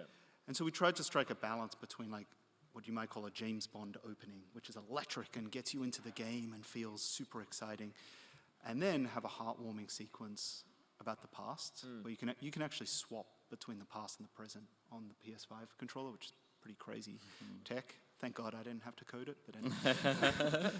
And so we were trying to strike a balance between Artu the Onryo and Artu the human. But one thing that was for certain is we always would come back to this key statement of Artu cannot be a psychopath in this game. If players don't understand what motivates her or the emotions behind her, or even the trials and tribulations as a human that she goes through, she won't be relatable. And so that is, you are correct, it is a bit of a cold open in the game, which is electric and cool and interesting. But then we had to work out how to also show you Artu as a person who has real pain. Totally. The minute after that cold open, you find yourself in an open world and a non-linear story in front of you. And that, I think, is encapsulated best in the character development of Atsu. That challenge must have been so at the forefront of developing this game of, we have a character, they're going through a story of character growth and an understanding of the people in the space that they're in, and you can't determine which way, by design, the player is going to go. What was the most challenging thing about letting Atsu become Atsu in a world where player has so much control over the direction that she travels physically? Oh yeah, no problem, right? Piece of cake. I mean, the simple answer is we designed the game to be kind of like a diamond shape, right? Okay. Where there's like a strong, scripted opening, a lot of exploration that makes you feel like a real wanderer, and then a clear ending to the game as well. But the more complicated version was when we actually started to write the story of the game and seeing the impact of how this wide diamond-shaped middle would work. And, for any fans of Tsushima or games with buddy characters in them, it's probably clear that these buddy characters are the, ciphers and the communication between the hero that lets you understand them as people, as those going through different challenges. They're your adventure pals as well. So we always want you to have as much time with these characters as possible. But we started to run into genuine challenges with this, where human beings don't neatly wrap things up after one conversation. They have frustrations, and those linger, and things are not so neatly tied up with a bow all the time. And when you were on the tail of, say, the Oni, if you went to the tail of the Kitsune and you just had a very spicy conversation with another character, it was not going to honor the narrative if then in the tail of the Kitsune, those characters are all happy-go-lucky and ready for an adventure. So we actually had to sit down with this problem quite seriously, and we looked at 3 different solutions. One was we could make each tale of the Oni, the Kitsune, the Saito brothers linear, like Ghost of Tsushima, where different parts of the space unlock. And we hated this idea because we were trying to make the most free, trust the player, open world game sucker punches ever made. So we really, really did not like the idea of locking off these different areas of the game. And the second was, well, if the characters have had a particularly emotional or tough conversation in one mission, we could turn off the other mission in the other area until you keep going. But we hated this almost more because in Ghosts of Yotei and Ghosts of Tsushima, we're always trying to honor the player's time and their travel experience. We never want you to get anywhere and have what we call an exploration letdown. So if you turned up to a mission and it's grayed out and it says, this character is mad at you, we're like, well, this does not honor the player's time and it doesn't honor the player's trust. And the third option was we could dedicate a character to each tale. We could dedicate a side character to the tale of the Oni. We could dedicate a side character to the tale of the Kitsune and one to the other parts of the game as well. And it was great because once we worked that out, each one of them could become almost like its own season of a TV show. And the characters did not have to be in the same places at the same time. And then we had to do all the work for it because we also had to write all kinds of branching dialogue. The second part of this is if Atsu and these characters have made a real connection on something or completed a major event, our players, our fans, expect that we will honor the state of that character and the narrative of that character. So we wrote all kinds of branching dialogue throughout the game so that no matter how far you are, it still makes sense and it actually calls back to the choices and decisions you've made across the game. So you picked the hardest one. We picked the hardest You one. picked the hard one. That's right. Amazing. We're going to move on and talk a little bit about the world building, but just before we get to that, I'm a bit of a game maker myself, and I put together a little game that I thought we could play as a little breather in between this. It's what's known as a rebus game, which I discovered after I came up with it. It has already existed, but I'll need a bit of crowd involvement, but mainly this is for you, Rob. What we're going to do is see a couple of items. This is just an icebreaker, just to warm the room back up before we get into the last little home stretch. You're going to see a series of images that I've picked out on screen. You're going to put them together and try and spell out or potentially find an item that relates to Ghost of Yotei. I'm going to start with an easy one, crowd can work into this a little bit, but there's 3 pictures up there. There was no way to segue this from such a nice answer before, by the way, so I'm just launching into this. But have a look there. Tell me, what do you see? Is there anything that relates to the game you worked so well on? Sounding out. What have we got in front of us? Katana. A piece of cake. There it is. That's an easy one to start there. That is the katana. 3 years, and I can answer that one. There we go. It only gets weirder from there. All right. Just going to leave you with this one. Believe. Turn back time. Sure. And share. Let's work with that. Let's go moving on from that. What are we seeing next to that? Oh. Cherry blossom. Cherry blossom. Well done. Yes. You got that so quickly. Oh my god. I know Cher. The man knows Cher. I stayed at Cher's house once. Well, now you've caught on Did to you? it. Palm Springs. Okay. Sorry, what? Rest of this panel is about the time you stayed at Cher's house. You stayed at her house? Anyway. We'll come back to this. This was not back to that. approved We'll come back in to that. L1. We'll come back to that. Back to my awesome game. What are we looking at here? This is a trickier one. Anyone from the audience? Dustin Hoffman. Grappling hook. I'm hearing the mutterings. Grape, linguine, minus the weenie, plus the hook. Minus the weenie. You shouldn't have said that. You shouldn't have said that.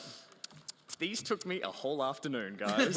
So you'll sit down and enjoy them. Let's see the next one. That was, of course, grappling hook. This is an easy one, right in the middle. What's a big part of the game in terms of the characters you meet? Oh, the wolf pack. That'd be the wolf pack. Just the response I wanted. You're so good at Rebus games. Have you thought about going pro? I have actually quite a few times, but Could we get this into the game somehow? Myself and the Rebus community do not get along. The Rebus community is a tough one to crack. It's a tough one to crack. It is so political, you wouldn't believe it. You're all pros at this now, so this is a really easy one. We've talked about it today. Ruby, we went through these. You can get it. Ruby, you got this one. You've done it. Oh, I whispered it to myself. I didn't know I was allowed to say it. You're on a microphone. Oh, word. Bamboo strike. That is bamboo strike. Well done, Ruby. Very nice. Got it. And finally, that black text is not doing what you think it's it not does. actually. We can see them here. It's like really. It's okay up on the monitor though. It's That's fine. true. Oh, okay, cool. We can see see something cheek. different. A We great see moment cheeks. from the We see a previous lot of cheek game. down here. Let's piece this together. What's the word we're seeing here? Sound it out. You got a microphone? What have we got? Hot spring. What are you actually seeing though? Well, technically, what aren't you seeing but the arrow is indicating? We are seeing butts. Butt. Thank you for screaming that out. Even. Trade. We're seeing 2 of them. So we're seeing Oh, assassinations. assassinations. Well done. Round of applause from everyone. He put up with my terrible game. Delightful. Bravo. Well done, Gus. Thank Good you. job, Gus. Great stuff. Good that job, applause. guys. Yeah. Good job, Rob. Sure. I've been told I'm sitting out the rest of this. And now jumping into world building and exploration, Ghost of Yote's world feels so rich and layered. What were some of the guiding principles behind designing such an open and immersive environment like that? Oh, yeah. Well, I mean, obviously we're very inspired by what we saw in Hokkaido and all the shapes and different curiosities and the natural world and really how wild it felt. But this time around we had like, I might call it a little bit of a chip on our shoulder to make sure that everything in the game felt handcrafted and hand-touched. And you know what, this is where I want to shout out our incredible writer, Ariana Martinez. Grande? No, I wish. Oh, okay. But she had worked on Horizon, and usually when you hire a writer, they always want to do the big story. And since COVID, we've been able to hire people who we never thought we'd be able to work with because we can work with internationals. We were able to hire some people from Mass Effect and from Horizon. And she said, I want to do all the side content. And I want to bring it all to life, and I want to give it all its own story and world building and lore. And she could not be more brilliant, truly. And to have someone on the team who can work with the designers like that, I think players have responded to it in ways we couldn't have quite expected. Because, of course, we were always asking ourselves, why would this be here? how would this make sense here? How does it contribute to the tale of the Oni in this area? Or how does it contribute to Atsu and her personal growth? Or how does it make you feel like you're a wandering mercenary? But she knew how all the lore worked. She knew how all the side characters, they all had their own little bios that she had written and little compendiums. And inside, somewhere in her documents, I don't even know where they are, but there's even a back history of what was happening with Atsu across the 16 years. She had thought everything out, and worked with the designers. And that narrative commitment really lifted the tide on all of the side content and all the exploration in the game. So hats off to her and to all the designers, because the designers, they really wanted everything to be handcrafted. And then Ariadna found all this fabulous storytelling that made it feel real and personal and threatening and mysterious in some cases. I think, I'll ask you about narrative pacing, because obviously that's a tricky thing to navigate in an open world experience where players have the freedom to kind of go at their own pace. But because of that information, that you feel the story of Atsu in all the side missions as well. Anything that you engage with feels so connected to the overall story of this character in this world. Thanks. Where did that, does it come into play just at the writing level, or, because I'm distracted all the time, but it constantly feels like I'm rewarded for being distracted. I think it's great. The best compliment an open world game can get is that I felt like I was in an almost rhythmic flow. There's almost different rhythms you can do on a game, some legatos, some boleros, some arpeggios, and it sounds very philosophical, but you're trying to get little patterns into the game that feel fun and feel interesting and feel curious. So we're always thinking about the pacing of the game and the story missions in the open world itself. But also, this is kind of a technical thing, but at Sucker Punch, we've been building the engine since infamous Second Son. Sorry. It's a wonderful engine. Oh. Trust the player. He'll be fine. Anyway, people just started getting really fast at making things in the game. Yeah, cool. So we could take on so many opportunities this time that a lot of stuff was planned out, but some stuff was truly organic as well, where the world would get a little more developed and we'd think, okay, well, we could probably do something with that. And we were able to get it done really quickly, and our writer was particularly fast at building this world and characters with us. So it actually speaks kind of to how long Sucker Punch has been in business and how long the team has been making games together and how much the engine has evolved over time, because we were basically able to take a lot of fun opportunities as they came up and as we saw the landscapes evolve, as well as seeing Atsu evolve and as well as seeing the Yote 6 evolve over time as well. Absolutely. And there are so many cogs in that machine. How do you ensure that every experience that the player's getting in the game, each activity type, whether it's a fox den or a bounty, feels really distinct and rewarding? The simple answer is we're always trying to make you feel like a wandering mercenary, a sellsword. And so if it can do that, it's going to be a net positive for the game, because the game is trying to make you feel a little bit like Ogami Ito or Lady Snowblood or these fabulous Yojimbo-style wandering characters that you've seen. So anytime the game can inspire you to feel like a wandering Ronin who is getting their butt kicked, then it's going to be a good time. Yeah. I'm the blindfold guy from before, okay? Put it back on, maybe it'll help. Hey. To call attention to it, the game is going for a vibe, right? We're trying to make it feel like a real film come to life. And the lethality you're seeing is part of that. So, a lot of the time when we're making decisions, we're just asking ourselves, does this actually contribute to the fantasy, or is it empty calories?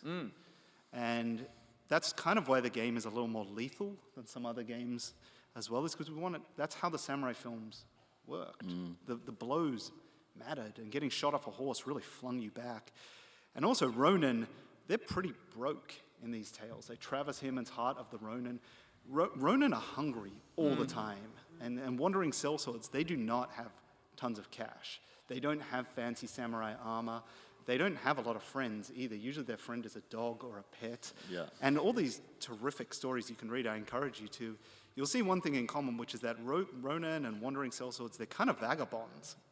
And so when you translate that feeling into the game, the lethality and the feeling of wandering are pretty good things to lean into. Yeah. Yeah. Well, there's a whole world out there for everyone to explore. We're going to go to audience questions in a second, but I did want to ask, and you can feel free to maybe like push people in a direction without spoiling, but are there any hidden details or Easter eggs in this world that you haven't seen people talking about, you are excited for them to discover? One day a TikTok's going to pop up and it's going to be like, oh, yeah, they found it. I think they're finding them all too quickly. We found this on God of War as well. We had a puzzle with Norse runes on God of War, which we thought would take people a year, and they solved it in like 4 hours. And this time around, it's kind of the same. All the secrets that we thought would take people ages to find, they seem to find it about day 2 of the game being out. But there is some cool stuff in there if you're a fan of Sucker Punch games, and of course, there's lots of little secrets and mysteries in the game as well. Cool. Do we want to launch into a couple of audience questions? Yeah, for sure. Great. Okay. Well, we'll just finish up by going through that you guys have submitted. So first of all, Sage has asked, do you need to play Ghost of Tsushima before Yotei? No, I don't think so. I mean, Yotei is an entirely unique origin story. I certainly hope you play Ghost of Tsushima. It's a terrific game. It's a real banger, and I hope you have a good time with that as well. But Ghost of Yotei, self-contained story. It's the tale of Atsu 300 years after Tsushima. And it's a vengeance quest for the Yotei 6. And also a real banger. A real banger. Good. Put it on the box. This next one comes from Josh, clearly a Nujabes fan in the crowd. How did Watanabe mode come about? I've been asked this question nonstop over the last 2 weeks, and our creative director, Jason Connell, who's the former art director of the studio, and our creative director of the Ghost franchise, every time I've been asked this, I've had to say, I don't know. I think Jason, and he just seems to be good at these things. But I did find out finally last night that it was one of the designers on the team who he was chatting to, that's a big Samurai Champloo fan, and they got together and reached out to Watanabe, who was really excited, and the guy's named David, by the way, the designer.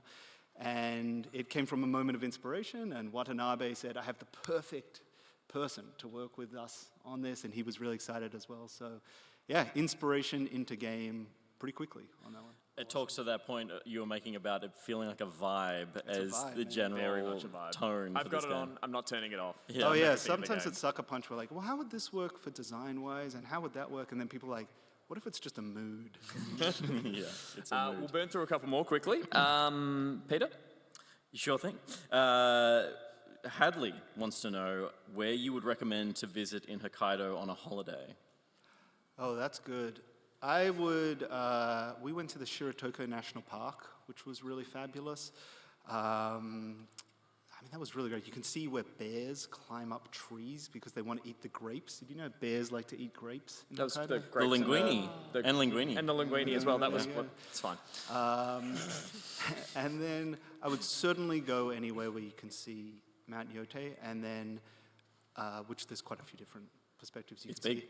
And then we went to, I think it's called the Nebutani Museum with the Ainu, and that is incredible because they actually have the different structures and different artifacts and different devices. And the mythology that we learned a lot about with the Ainu people is really curious and interesting and quite different from what I expected it to be. If you're interested in Japan and indigenous culture, you can't beat that one because there's a lot to learn about how the culture came about. Amazing. I might take this next one The because it serious one? feels really personal to Go me. for it. This one comes from Tom. Please, dear God, tell me you can still pet the foxes? You Question can mark? absolutely pet the foxes in this game, and A rippling applause for the foxes. and I'm proud to say I went to the mat. Do you know what that means? Go to the mat. Like, you know, you say, if I only get one thing in this game, it's got to be this. And it was to make sure we had some extra fox pet animations. Nice. So we got you to thank for that. Yeah. Lovely. Actually, all credit to our designer, Natasha Lamb, who, through me, messaged me every day for about a year asking when we were getting new fox pets. So it's actually her. It's the genius. This might be a tricky one. It's from Xander. No spoilers, though. Who's your favorite of the Yotei 6? Oh, I like the snake. I think the Snake. snake's great. I wish wish he was in the game for a bit longer. Wish he was Yeah, longer. I was Yeah. gonna- If you get to play the game, you'll meet the snake early on, and he won't be around for much longer. So He's super slimy. yeah, It's great. he Super was cool. slimy. He was a cool character. Yeah, I liked him a lot. The actor well, chewed it up. I did want to give you the floor, Rob, if there was anything that you wanted everyone to know about Ghost of Yote before we wrap. Just thanks for all the support and for all the love on the game. And you know, these games take quite a while to make. I'm sure many people here are really interested in game development or work on games yourselves. So shout out to all the partners of everyone at Sucker Punch who supported us through the development of the game, especially my husband Sean, who is I love to the moon and back. And I didn't get to thank him on the radio in New Zealand the other day, but I was meant to dedicate a song to him, which was Kylie Minogue Magic, but thank you to all thank you to all the and partners. I will be doing the rendition as we wind. So we're all going to get sing everyone out of Kylie here tonight. Minogue's Magic before we walk out. No. Well, we just want to say thank you so much for taking the time to talk with us, to be here at PAX, and to have genuinely a really fascinating conversation about an incredible game. Ghost of Yote came out last week for PlayStation 5. For those of you who put your phones up before to say that you haven't played it, but you're going to, that's an agreement now, you have to. But again, Rob, thank you so much. I really appreciate having you here. Can we have a big round of applause for Rob, everyone? Thank you so much. And thank you to all of you for coming. Really appreciate it. Thank you. Thank you so much for coming, everyone. Enjoy the rest of PAX. Cheers.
Red Bull gives you wings. When night falls over Lumio City, the battles begin. Fight your way to the top in a city-wide battle royale. Take on rogue Pokemon threatening Lumio City and use powerful Mega Evolution to claim victory. Pokemon Legends CA, available 16th October.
Red Bull gives you wings. When night falls over Lumio City, the battles begin. Fight your way to the top in a citywide battle royale. Take on rogue Pokemon threatening Lumio City and use powerful Mega Evolution to claim victory. Pokemon Legends CA, available 16th October.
Red Bull gives you wings. When night falls over Lumio City, the battles begin. Fight your way to the top in a city-wide battle royale. Take on rogue Pokemon threatening Lumio City and use powerful Mega Evolution to claim victory. Pokemon Legends CA, available 16th October.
See how it goes. Okay, so if you've never played, you can see, and you can screw around a bit here in the lobby. You use left trigger to aim your gun, right trigger to shoot your gun. Your bullets ricochet all over the place because this game is called Ricochet Rodeo. You jump, and you can throw TNT. You can stab people, and most importantly, you can dance. Somebody? There we go. We got some dancing happening. Hit left and right to ready up together. We got everybody ready? Then I just need Muffin Man, you as player one, hit the start button. And here we go. We're on the train. You see the clock in the upper corner. That's how long you have to kill each other. Full send. Don't jump off the train either. That's bad. Is audio not coming through to the game? I hear it on my laptop. Options. Who's? It's not coming through the system.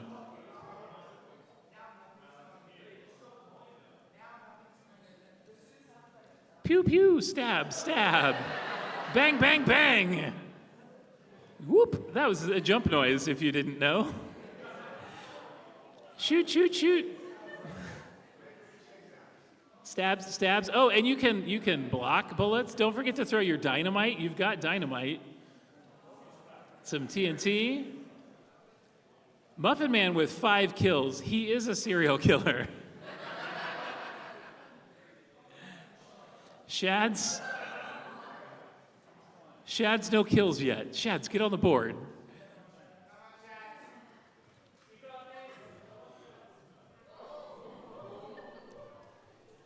And a tray. I got it plugged in, and it even said headphones when I plugged it in on my computer.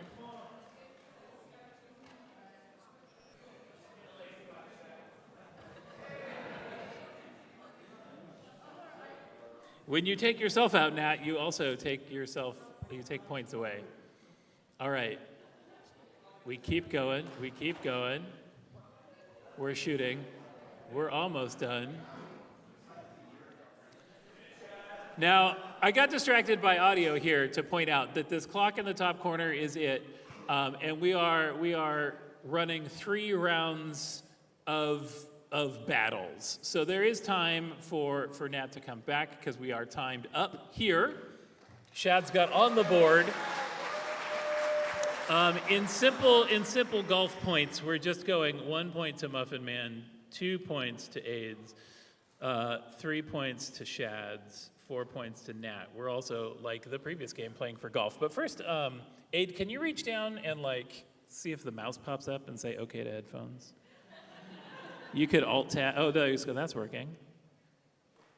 Now, hey, we got sound. All right, now it is important that you join in order again. So Muffin Man, was that you who joined? All right, now Nat joined, then Aid joined, then Shad's joined. All right. Game 1, it was the tester game. Nat's got plenty of time to come back with 2 more rounds. When you're all ready and want to actually shoot each other, ready up and let's play.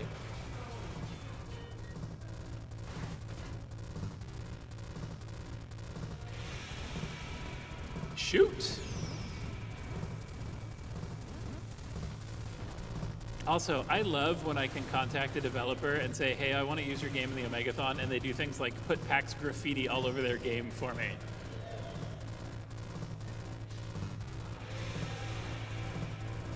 Again, Muffin Man right out the gate with lots of kills.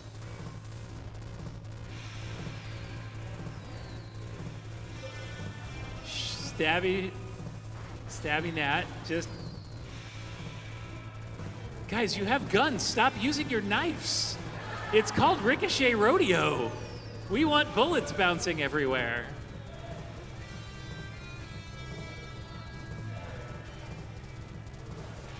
There's some shooting. There we go.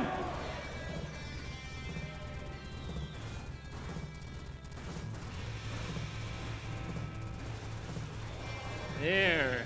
Nat getting real dangerous underneath the doorway there. There's a shotgun.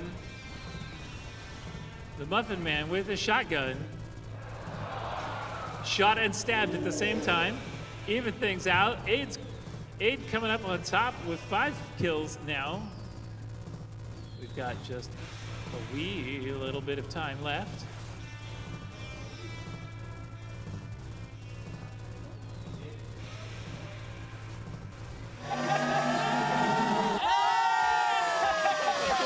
Welcome to Back Pocket. That's such a perfect game. He's seeing through the matrix, man.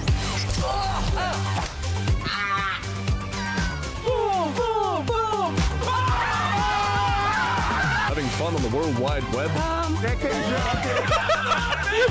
fun. I am. And that's what I think. Let's have a look on the big wall. Maybe we had a TV show?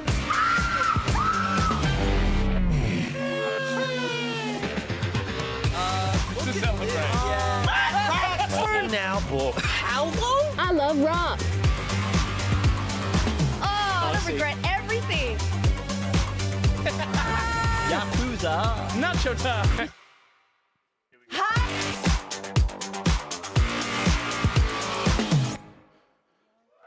Please welcome to the stage the Back Pocket team. It's Gus, Peter, Steph, and Ruby.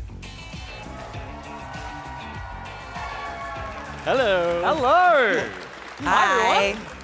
How's it Welcome, going? welcome. Sit. Welcome to Back Pocket. Stand. Welcome to Thursday. Stay. Is it Thursday? Wait, sit. Sit. Stand. Sit. Sit. Sit. Yes. Thank you. An evening with Back Pocket. An evening with Back Pocket. Welcome, everyone, to Back Pocket at PAX. Everyone enjoying your PAX so far? Good energy. We thought that would be the answer. Yeah. That's usually the answer. It'd be cool if everyone said no at the same time. That'd be awkward. Can we That get would be everyone to say crazy. no at the same time on three? On three. 1, 2. Who did that? Really good. Show is broken You can already. stay. For anyone who doesn't know, we're Back Pocket. We're a video game variety show on Twitch. Hands up if you've never seen us before in that capacity. Oh, welcome. awesome. Thank you so much for coming. Welcome. There's plenty of you. This will be weird. Sorry. This Sorry. looks formal, but it's going to get really informal really quickly. So things are going to get a little out of control, but that's what we like to do best when we have the whole team here. You sound like a dad going like, this party's going to be crazy. I Now booked a you clown. There's going to be balloons. You kids have fun, but behave, all right. Anything could happen. I've already caused drama in our hotel room. What did you do? Well, and I don't know. I don't normally do this because I'm like, I try to be chill all the time, but there was like an incessant beeping that was just going for hours. Because I That's my left, beeper. went to PAX, and then came back, and so I was like, I'm gonna have to call reception. And I called up and I was like, hi, there's just this really annoying beeping, and it's been going for like a few hours. And she was like, oh gosh, that is bad. And I was like, yeah, I think it's coming from like the next room or something. She was like, just checking, because like it may sound like it's coming from the next room, but could it be coming from your room? And I was like, no. And she was like, because sometimes when you don't close the fridge properly, and I was like, no, it's definitely coming from the next room. And I would know if it was coming from this room. And she's like, would you do me a favor and walk over to the fridge? And I opened the door, and then I shut it, and the beeping stopped, and she heard the beeping stop. And she was like, that fixed it then? And I was like, thank you, bye. We traced the refrigerator. It's inside your house. No. I missed having you on the couch. Oh my God. Thank you so much for everyone who's here tonight. We are going to have some fun. We are brought here by Fallout tonight, which is very generous of them to sponsor what they know is just absolute chaos. Thank Fallout you. is here. Hell yeah. That's what's up. So it is the Fallout PAX Back Pocket's Fallout PAX Prime show tonight, and we are joined by some exceptional guests. We are. We're very lucky to be joined by some special guests. They're going to be on stage with us for a couple of games. So, again, most of you know how Back Pocket works. We've got a couple of games set up. We're going to run them through the gamut of some very last-minute planned games. We have, first up, anyone who's played Baldur's Gate 3 will know her best from that voice that's narrating, and we're pretty sure it's judging your every move. Amelia Tyler is here. Big round of applause.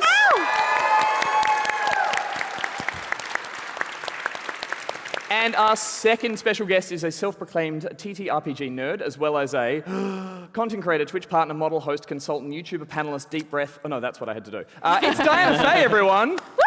Diana. And they have no idea what they've signed up for, actually. This is going to get weird. Well, we are going to be playing some Fallout-themed games tonight. Our first one is Fallout-themed, and to kick us off, we're going to watch a little bit of what Fallout 76 has to offer. Hello, And we're everyone. pumped. Let's see. It's me, Walton Goggins, a.k.a. The Ghoul, and Cooper Howard. But we're not here to talk about Cooper Howard today. We're here to talk about The Ghoul, because guess what? I am in Fallout 76, and I can't wait for you to play it. We're here in New York, and we just laid down the tracks, and I've seen what all of these people have been working on for so long, and it's extraordinary. We've had the time of our life, and I just hope you enjoy playing it as much as we did making it for you. Well, well. Looks like you and I share something more than just an itchy trigger finger, don't it? To be involved with Bethesda or the game Fallout on any level is a feather in my cap. But to be the ghoul after finishing season 2 in the actual video game itself, there are rainbows coming out of my heart. Slow down, cowboy. Buy a fella dinner first. We hope you enjoy Fallout 76. It's from the heart.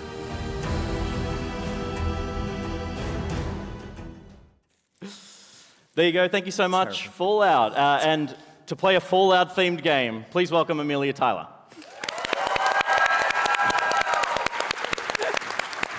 Oh my gosh, hi. Thank you so much for joining us. I'm so sorry for what's about to happen. That's yours. What is this? So this is a... We need to use the theater of the mind here a bit. This is a vat full of gunk, and it's got some fish in it. Because we're going to be playing a game called Fishin' for Pros. Thank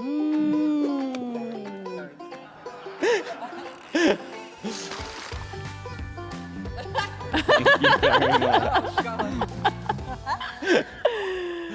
So we've got some dumb props. But before we get into that, welcome to PAX Australia. Thanks for being here.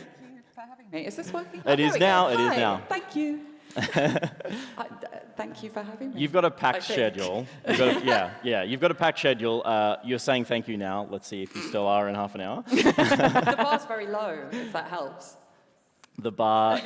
Well, I don't want to judge everything else you've been on today. Oh, no. We've set the bar. Generally in my life. Okay, good. Well, this fake fishing game that we've created for you is absolutely going to lift that bar. It's going to lift the bar. So let me kind of explain to you what the hell we're doing here. Because we're going to read out classic prose of text in voices of video game characters. You, of course, have voiced many video game characters. But each text is an iconic piece of Australian pop culture, lyrics from a song, a monologue, or perhaps a Declaration of Democracy manifest. So we're going to be giving new voice to these cultural Australian moments. I imagine you've been asked to do stuff like this before. Not quite like this. Yeah. Sure, I bet there wasn't a fishing rod last time. Not an entire nation judging me. I apologize in advance. So we're going to be fishing for the fish in here. The prose is written on the bottom of it. That's the gag. This is suddenly making way more sense. That's the gag. That's the gag. So I'll give you, you're going to kick us off, Amelia. Oh my God. Okay. And of course, we'll get you to go. Your first one will be read in the voice of Baldur's Gate 3 narrator, Okay. if you wouldn't mind. But please, Yeah, absolutely. cast a line. The temptation to just wang this out into the audience is very strong, but I don't think we're there. Okay. Say wang again. I don't fish, by the way, in case that wasn't already obvious. Do you eat fish? Do I eat fish? Yeah, there's a magnet there somewhere. Okay. They're not biting. Oh, They don't like they're me. not bite. Oh. Aim for the middle of the fish, not the mouth. Hey, Oh! you got a big one. You got a big one. Reel it in. Oh, it fell off. It fell off. You can get it. You can get it. It's right there. It's right there. It's like those claw If only we had a revolver. Oh! Okay. She's a big one. In the voice of the Baldur's Gate narrator. Oh my God. What are we seeing here? Like a billion lines. This is a monologue. This is the opening speech from the castle. You go as far as you want, but this is Dale from the castle. So this is the opening monologue. Take me there. My name is Dale Kerrigan, and this is my story. It's going darker, I'm afraid. It is a dark story. Our family lives at 3 Highview Crescent, Coolaroo. Dad bought the place. As the real estate agent said, location, location, location. And we're right next door to the airport.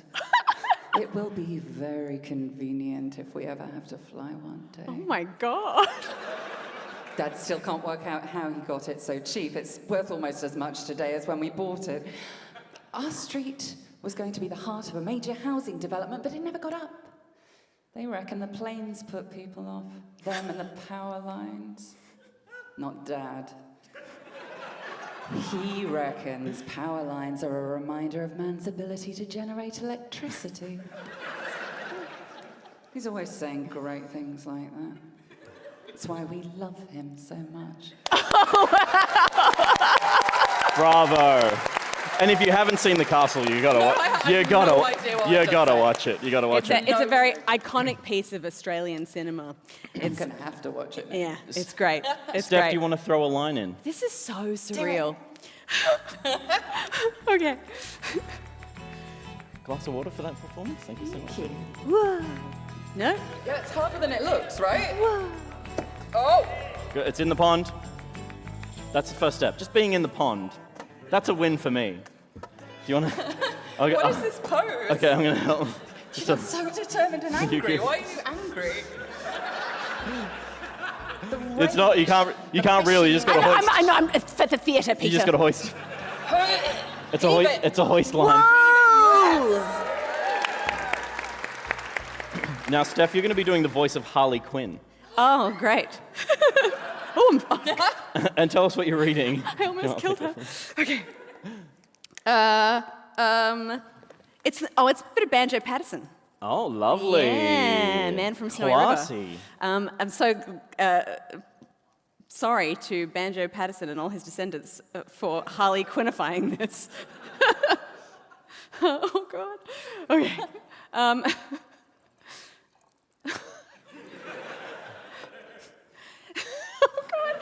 Just one of the world's premier voice actors. No, sitting it's next to fine. Ryan Help Watson. if I don't look. There we go. I do not perceive you. I just want to say. Even that's intense. We have met before digitally because Amelia roleplays on the same roleplay server as me in Red Dead Redemption.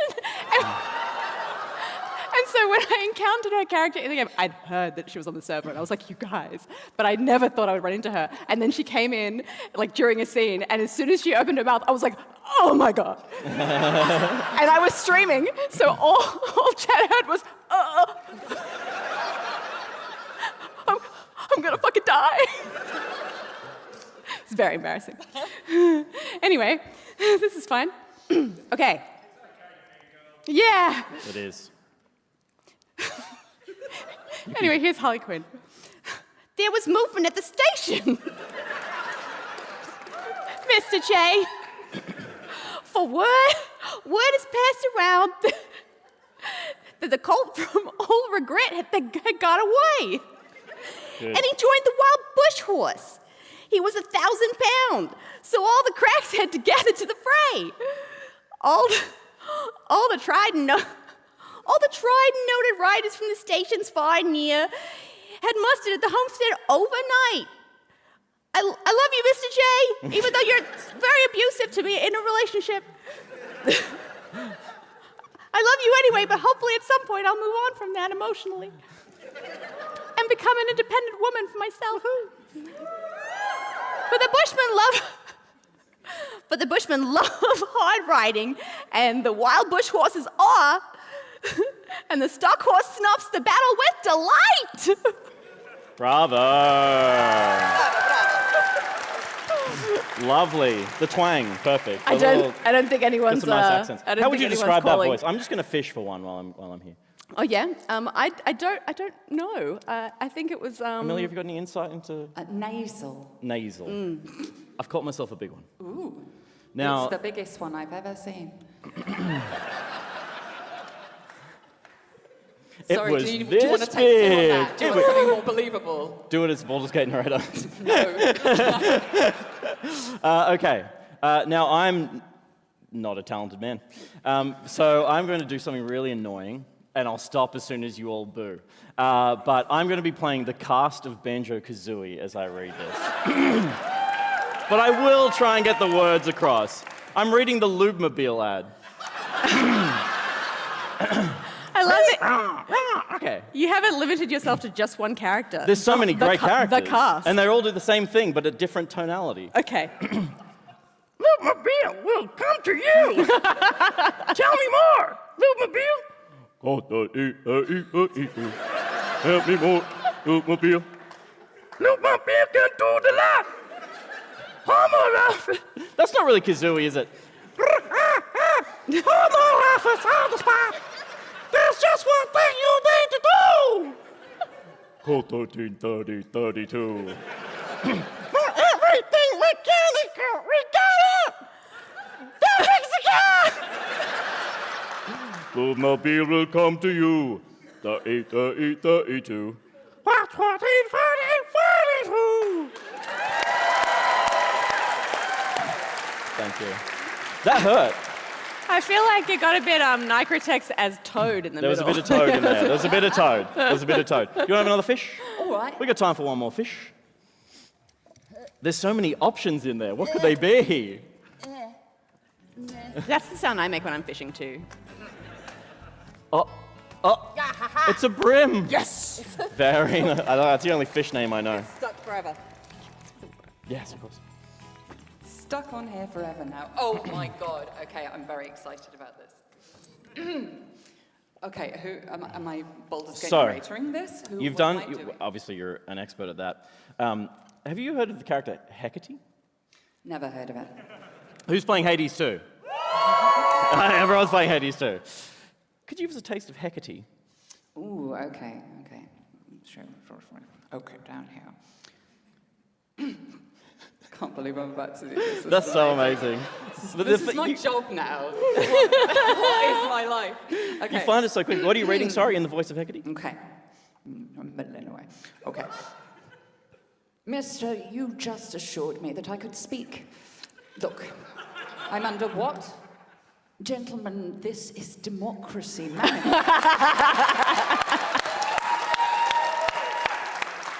Have a look at the headlock here. See that chap over there? Get your hand off my penis. This is the bloke who got me on the penis, people. Why did you do this to me? For what reason? What is the charge? Eating a meal? Succulent Chinese meal? Oh, that's a nice headlock, sir. Oh, yes, I see you know your judo well. Good one. And you, sir, are you waiting to receive my limp penis? How dare... Get your hands off me. Ta-ta and farewell. That's a standing ovation, that one. Come on, everyone. You can get up for that one. Thank you so much. There it is. There it is. I don't know if you know the importance of that speech. Oh, I am fully aware. Okay, great. I also, that was my first ever standing ovation for voice work. Well, that's a travesty because you deserve them all. Steph, would you like to cast a line? I reckon we got time for one more. I might have to miss my second. Yeah.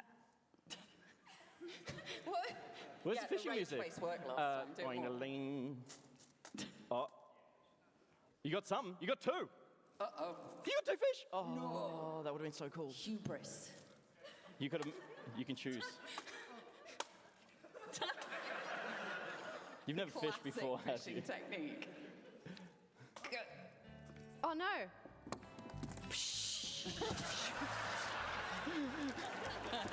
Hey! Put it in the bucket. Put it in the bucket. Now, Steph, tell us which voice you're going to try and attempt this one. I will do the narrator from Baldur's Gate 3. Okay. No pressure. No, none at all.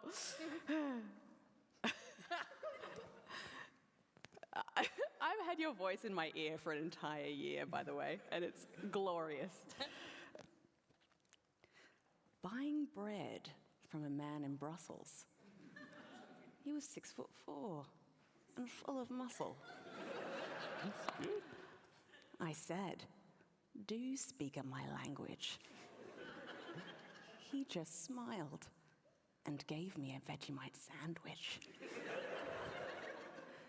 And he said, "I come from a land down under, where beer does flow and men chunder. Can't you hear the thunder? You'd better run. You'd better take cover. Yeah." Bravo. Bravo.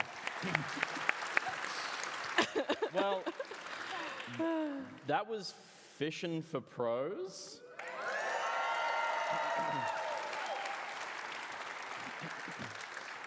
Can we see the card again? Gus made it and he wanted to see it twice. Is that okay?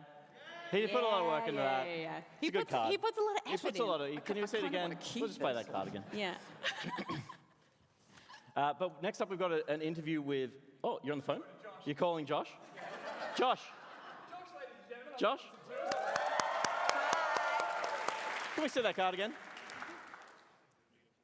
Full screen card. I want to see the card again. We can see please. I worked We can hard see on the that. card again. There it is. There it is. There it is. Cute. All right. Yeah. With no music. Yeah. Wait. Thanks, Josh. Love you, Thank Josh. you. Okay. Interview. Do you want to come right across? So cosplay is obviously a very big part of PAX, and we. Oh my fucking god! Sorry. We are joined by Hench, who won the Cosplay Central Crown Championships 2025 in Chicago, and is now judging the Australian leg at PAX this year. Welcome. Hi, it's good to be here. Oh, I am so happy to have you both. We fed him some fingers just to make sure he was a bit, sleepy before Yeah, he came. So no, I he's a was. bit sedate. No, he seems very calm. Oh, I love you so much. So tell us a little about what cosplay means to you. Or, look, I could get intellectual and say Nice. Do you want me to nix this? what I normally say, which is like it's a way of being creative about your media done, thank you. consumption, but really it's just looking at video games and being like, I want that Oh my god, outfit. right? Yeah. Like, I feel Yeah. like what was the first game that you kind of played and you were like, I need to wear that? World of Warcraft, because Oh my that's god, generation. yeah, totally. Yeah, big time. Any pauldrons that are bigger than my bedroom, so. Oh yeah. Yeah. You know, the bigger the better, right? Now, you won the Cosplay Central Crown Championships last year. Yeah. What's it like judging at PAX this year? Intimidating because Oh, of course. like what you are judging is you're judging not just people's costumes but years sometimes of their lives Yeah. and their whole creative output, and you have to do that justice. You've got to be respectful Yeah. of all of that time and work. Totally. It's a massive privilege. Yeah, and I mean, like, you know, obviously being a cosplayer yourself, and knowing just You're a bit restless. baby restless, of course. Past his bedtime. No, I totally understand. I'm so sorry for keeping you up. But I mean, being a cosplayer yourself and knowing the trials and tribulations that you go through to make something beautiful, how do you go about balancing, you know, the understanding that making cosplay is hard while also knowing that they need to be judged? Yeah, that's a really interesting, difficult question. Thanks. Isn't it? Like, a lot of the time, it's cosplay is an art, and art is subjective. Absolutely. First and foremost, I think that's the best thing to take with you. But when you're judging a competition, it's about the decisions that people make and how wise those decisions have been. Totally. And intentionality is the biggest part of cosplay. Why someone chose to make something that way Yeah. is probably the make or break factor of most costumes. Absolutely. So what will you be looking for this year when you're judging? The coolest costume. I mean, T. That's it. Good one, maybe the best even. So when and where should people be to catch the cosplay finals? It is at 3 p.m. on Sunday in the main theatre. It's a really cool show. It's everyone's years and years of passion of their lives. It's incredible. It's Amazing. a chance for introverts to show off Their beautiful stuff. all of what they've been sitting in their basements making for years. Yeah. What we do. Oh, Yeah. and what a beautiful place, the basement. Thank you so much for joining me. Everyone put your hands together for Hench. And the owlbear. Oh my gosh. And now it's time for Rizroll.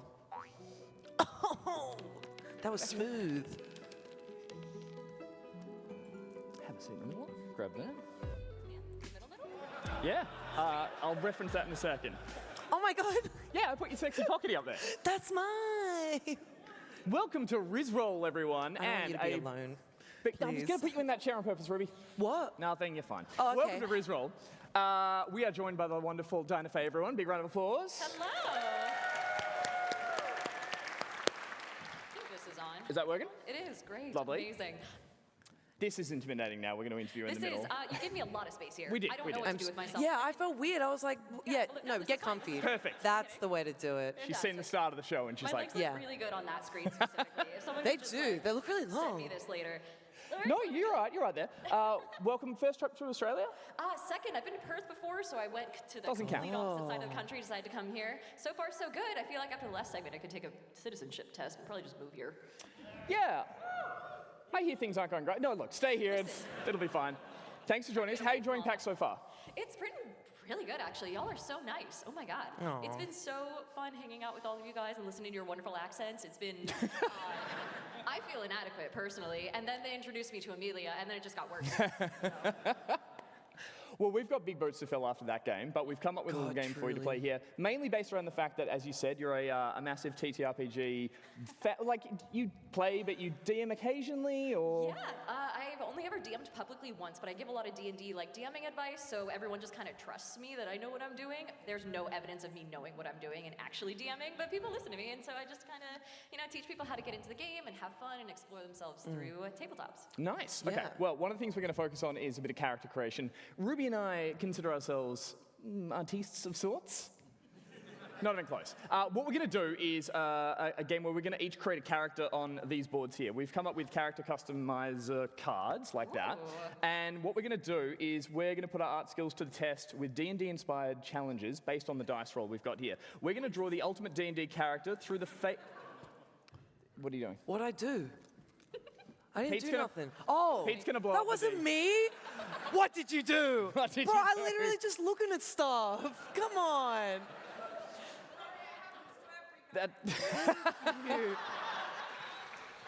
Diana, what you're going to do is roll the giant inflatable D20, and we're each going to be assigned three characteristics, and the number you roll will be how much we incorporate that into our character.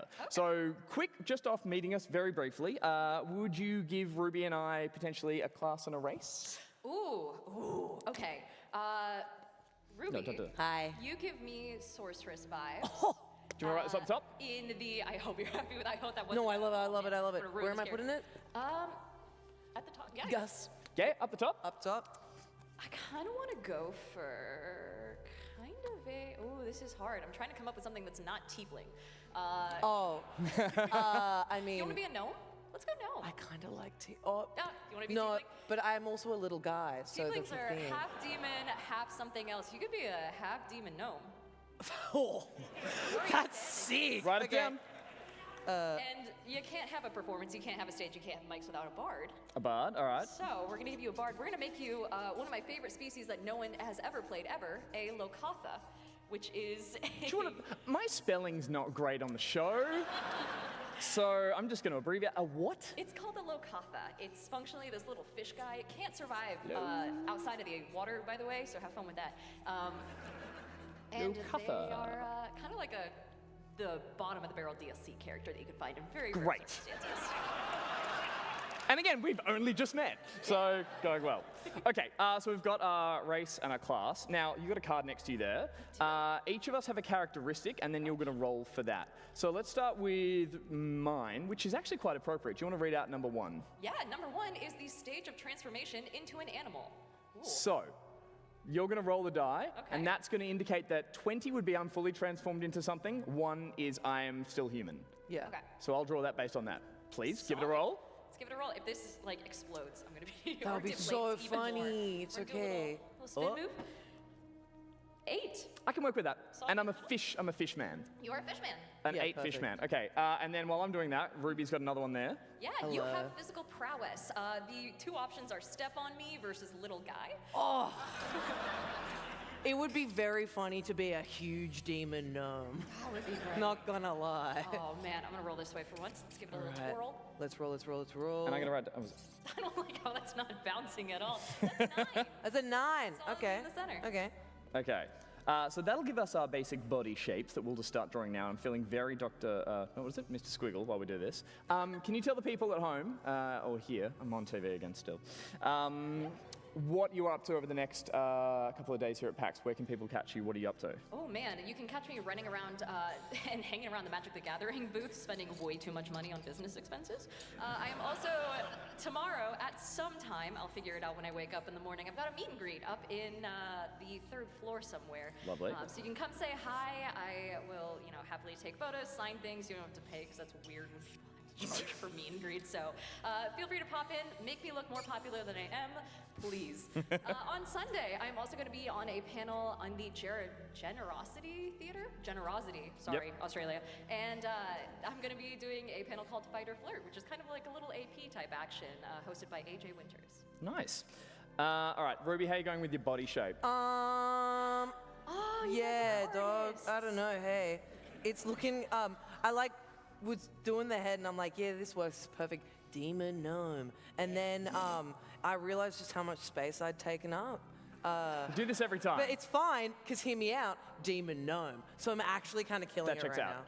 now. All right, I'm going to roll for the next trait I've got here, which is sexy versus horrid scars. I love how they're horrid. 20 being the sexiest? Sure, let's go with that. Yeah, that sounds like a natural 20 type thing. That's a 0. Is what that is. Hold. Time. A hole. A 4. 4. So these are the least sexy. Okay, I can work with that. And we'll do Ruby's second one as well. Ruby's second one, which is a body level of confidence, which already. Okay. For the gnome, not in real life. All right. Is that? I'm gonna Oh, stop it was so rolling close it to like a 20. Yeah, here. It was almost a 20. And it's 3. Almost a 17. Oh, this is not a vibe. All right, we're going to add that detail. Can you tell us what's the hardest part about when you're working with people who haven't played D&D and you have to introduce them to it? Obviously, a lot of people here today are very familiar with it and character creation and all that, but how do you personally get people involved who are a little hesitant when you bring them on board? Oh man, I, besides showing them a picture of really sexy half tiefling, half gnome characters, That and is being not like, this you picture. Can have this. I usually try and tell people, hey, video games, it's like that, but better. You aren't limited by world borders or game devs not knowing how to program something. You can literally just kind of hop in and do whatever you want to. So, I don't know, it's very freeing, and especially once you've watched Critical Role or some such a couple times, it gets very, a lot easier to ease into it, and that's how I teach people how to play, is just tell them, go watch someone who's better at it than me, and then come back, and it usually works. Nice. Ruby, how you going? Yeah. I feel really bad for this guy I've made. Mine's fucked. But like a 3 for confidence, Jesus Christ. Good. All right, body shape, physical trait. We've got one last thing, which is to do with the equipment. We have deadliness of weapon here. Gus, for you first. Okay. Time to roll. I'm gonna try towards the audience and try not to hit anyone, because I feel like I haven't stood enough. And I wanna make the cameraman work. I've had that one before. We had a situation like this in America with a deflated football, and it feels very similar. A 2. That's really good. That's really, really good. Listen, John Wick did some things with a pencil. I'm sure you can work it out. Okay, I can work with that. And then, And Ruby's? if you're ready. Yeah, I'm born ready. Yeah. I have usefulness of main item. Great, really good. All right. Last roll. Roll being a generous term, 8. Ooh. Okay. Work. Right I in the can middle. work with that. No natural no D20s. I'm sorry. No, look, that's I've okay. not been known for rolling d20s. You were really close before, and then it hit that 4. So I need a suggestion, a 2 for the how useful my weapon is. Shout an object. Fish is crazy. Spatula. I went to a music festival and my niece asked her hand the spatula and she went, "You're the spatula bachelor." I'm like, that's the saddest thing anyone's ever said to me. The spatula bachelor. Nice. All right. This is horrendous. We are going to reveal these momentarily, and the idea was to give them to someone in the audience, but I don't want to do that. But someone will want rubies. All right, we're going to finish these off and name in the spatula bachelor. Ruby filibust. Someone please make this for their home game. good. I think I look at this thing, and I'm like, I think everyone is gonna want to be this guy.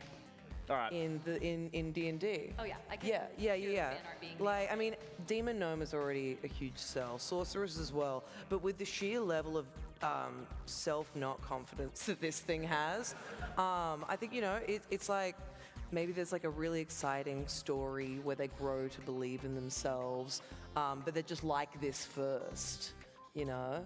I love a story of growth. Well, how do you go about kind of building your character's storyline? Because I know building the character is heaps of fun in terms of like their race, what they do, but like your storyline's everything. And where do you go to try and find that? Well, you have to start from the bottom, so I make them the most traumatized little thing ever. Great, really it's good. all uphill. Usually I try and work in a couple little secrets. I'm in a actual play right now on Sundays on Maddie's channel. Maddie was here right now, actually, who, that character was a former cultist. And I made it so that she had the deep, dark secret of being a former cultist. And so making that character arc was really easy because all I had to do was sit back and wait for everyone else to figure it out and then try and change her. So really, let the little tiny details, even as simple as a sentence, do all the work for you. Being like, I'm a former cultist. I'm a fish person with a spatula. Anything like that. Sure am. Oh, it's time to Okay. Well, that went well. So now we're going to reveal these to the audience, and with the age-old, tried and tested method of applause, pick a fave, potentially. We'll go over the stats one more time. Ruby, tell people about your character. No, you first. Sure. May I introduce you to the locatheter? Low catheter is not quite what That's I a medical procedure. The spatula bachelor. Here he is. Thank you. Some finer details where we were 8 through the transformation, hence we've got still a human leg and some little thingies, but we are slowly turning into a fish man. Easy. Also, scars. I got them. I got plenty of them. I've seen some shit, so I'm covered in, but they're weeping as well, because I struggle to get out of the water and survive. And then finally, what would a spatula bachelor be without his cooking utensil of choice? And that is the saddest and most pathetic thing you could wield in a D&D game. Well done. That's really nice. Thank you. Okay. Speaking of weeping. So this is Harvey Doom. Oh, man. Harvey Doom is a demon gnome sorceress who is normal sized for a demon gnome. Right down the middle, smack bang, in fact. But as you can see here, he's saying his catchphrase, "I'm all fucked up." Which is, but you know what, to me he's normal. To me, he looks normal. But to him, he looks all fucked up. And, you know, he, as a sorceress, he's got himself a staff, very normal staff. And also, he has a book of Do Magic Good, which is the kind of magic book any very normal demon gnome sorceress should have. Amazing. The end. The end. Thank you. Want to pick a favorite? Well done. Oh, God, do I have to? No one wins. No one wins Boy, here today. We all lost. Every one of us. Yeah, that's really fair. Well, thank you so much for lending your D&D character creating skills. Big round of applause for Dana Faye, everyone. All right. And that was Rizroll, Josh. Close enough.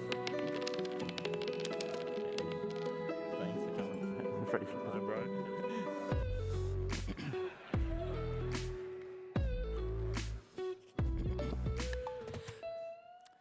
For all of you PAX veterans out there, you're obviously very aware that the Omegathon happens every year. It's a staple of PAXs around the world. It is running again this year. It's 24 competitors competing over the weekend, and we're joined by Omegathon veteran, Corbs.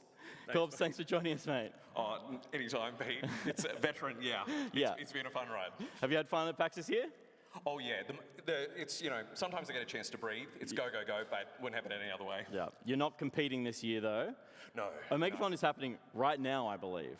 Yeah, second round Ricochet Rodeo as we speak. Yeah, awesome. So there's plenty more to go over the weekend, though. Don't stress about that. But how long has Omegathon been a part of PAX? It's actually been a part of PAX since the OG one, 2004, Bellevue, Washington. Yeah. And to put in perspective for you, Pete, it's a few months older than Halo 2. It's a beautiful time. It's a beautiful time in my life. Thank you for. Those are the days. Can we get the Steve Vai electric guitar? Have you got that cued? Yeah, thank you. You told me a quote that the PAX isn't over until. It's not over officially, and this is by tradition, Yeah. until the PAX, the Omegathon champion is crowned. That's true. So until the Omegathon champion is crowned, you can just keep partying at PAX this year. But you're a 3-time veteran. What's it like walking out in front of a crowd to compete? Or it's a bit like this, where it's like all the nerves are going and that. Why are you nervous? Do I make you nervous? No, not at all. No, it's Okay. just Do they make you nervous? They're not that scummy. only a little. They're just people. They're just it's people. much scarier when you're versing people in a game. Yeah, of course it would be. Yeah. Like online. Yeah. They'll completely, rip you apart if you're not healing enough in Battlefield. Yeah, or whatever, They'll or, say things about your mum. You drive the warthog off the cliff. You're like, my bad. That's my bad. But it's good. But yeah, hearing strangers rooting for you and your friends and family in the audience as well, it's really nothing quite like it. Yeah, amazing. So what should people expect from Omegathon this year? Well, it's really the standard is set this year. It's a series of games. We had golf with friends this morning. Started with 20 friends, 16 friends left, 4 no longer friends. Ricochet Rodeo right now. Tomorrow it's Flip 7, a card game. Yep. Followed by Footy Bash, which is actually made by an Australian. Very dev. cool. That'll be. Is that a PAX Rising as well? Well, most Maybe of the that's time, too most of the much time about- they can go practice the games Yeah, okay. on the show floor, which is really good. And then yeah. if people like the game, they can go try it as well. Cool. And then kicking off on Sunday, it's Cannes, which isn't out yet, so there's not much chance to play The it. film festival? No. Or Cannes? Cannes? It's like Peak. Everyone's probably played Peak. Yep. It's like, that's the first one. I love Peak. I don't mean this Oh, as a diss. CAIRN. Yeah, there's some other I'm with mountain you. climbing I'm games, with you. I'm but with you. I'm with you. I'm with You're you. alone. Oh. You only got yourself. Oh, that's sad. And physics. Fun. Physics shenanigans. Yeah, And great. lots of falling down. Great. And then, of course, the final round. No one knows what that is. Yeah, except, cool. you know. So where should people be to catch that final round, though? Well, that'll be 5 p.m. Sunday, main theatre for the closing. Awesome. Cool. Well, that's how you close out a PAX, right? It's not over until we crown a victor. That's it. So Awesome. keep hunting until then. Awesome. Thank you, everyone. Check out Omegathon. We're going to keep playing, though. We don't have an Omegathon on stage right now, but we do have an Omini-thon.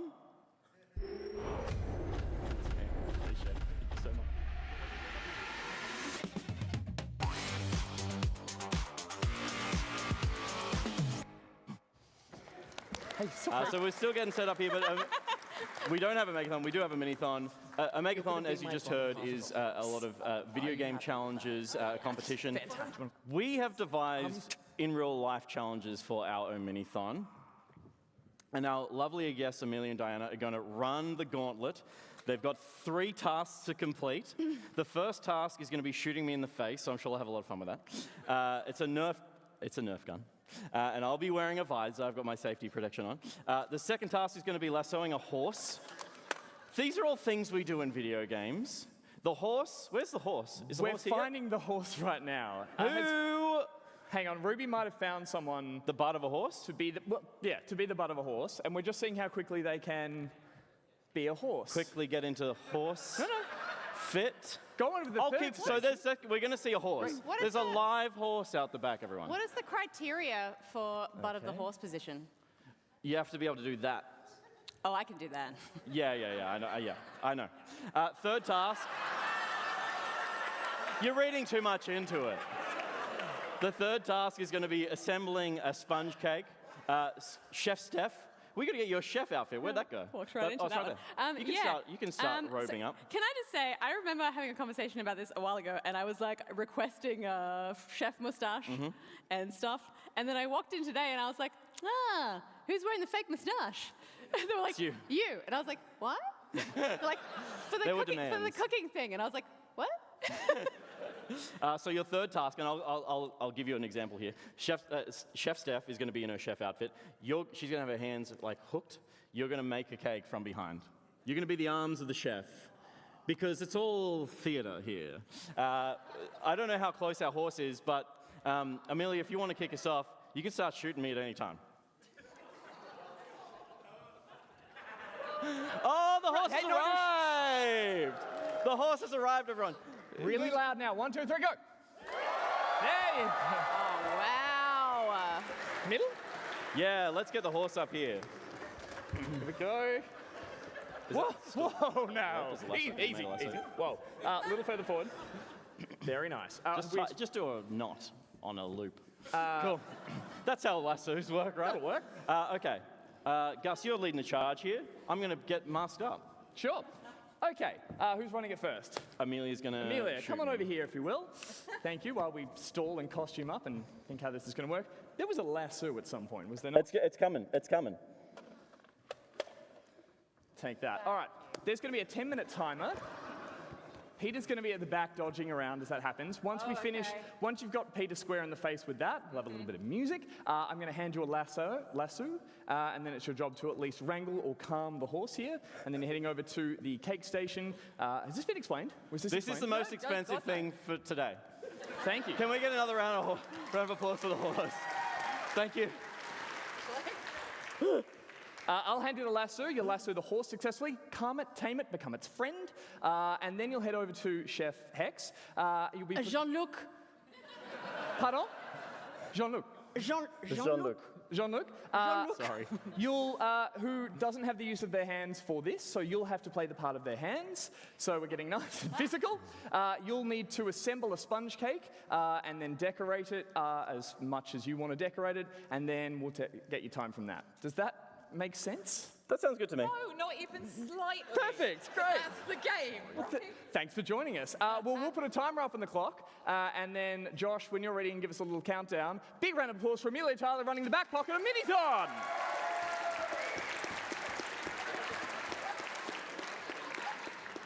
All right. Once you see the timer, this will all go swimmingly. Jeez, that horse doesn't know.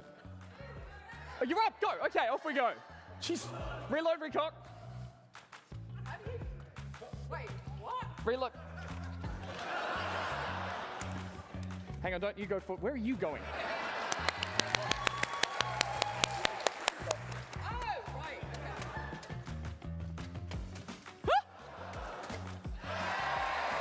All right. Lasso, center of stage. Grabbing that. Horse, what are you doing? Get over here. That's it, that's it. Lure it in, that's it. Ah. Yes, lure it with kindness. No, you've got to use the. Why? Because that's the challenge. That's just like your interesting technique. She's demonstrating how the lasso works more like an accessory. We'll allow it. Over we go. Very good. That counts. Successfully lassoed. Over to the chef station right now for the cake decoration. Of course, the secret to a great cake is a strong foundation. And let me display for you this delicious sponge. And on the sponge, we put the cream. This is the best cream all the way from France, where I live. And I'm gonna taste it first.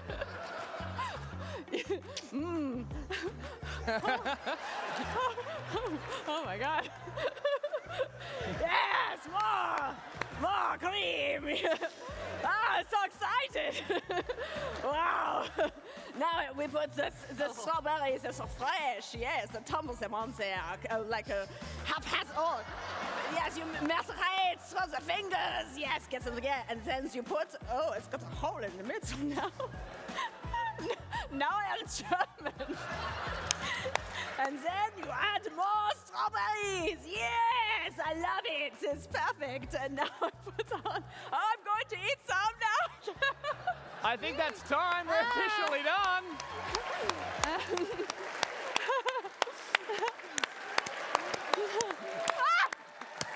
I had a dream like this once, I think.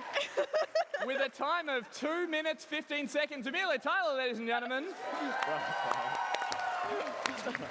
All right. Can't stand the weirdest way to meet. Diana, care to have a go? The second weirdest. If you want to come out the front and center. Okay. Diana. That's it. You've got some darts. Oh, God. Easy. All right. What am I looking at here? That's a live horse.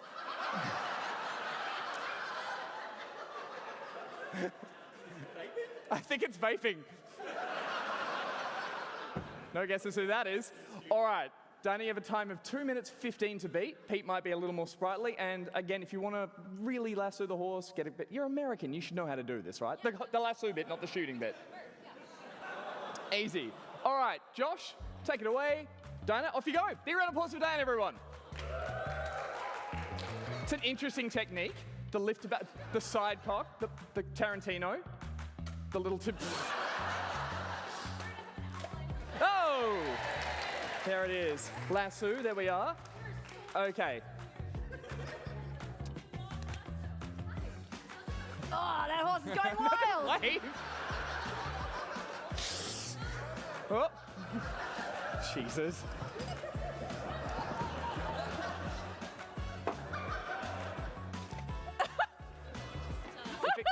If it gets too hard, just use this.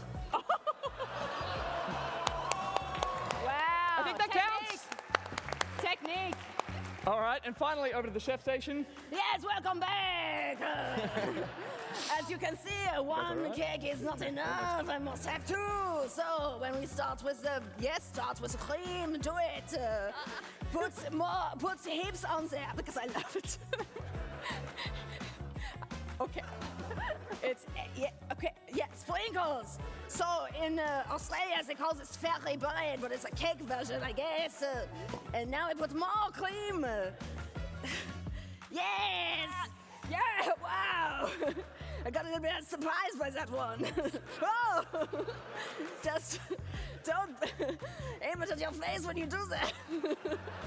Now put some strawberries.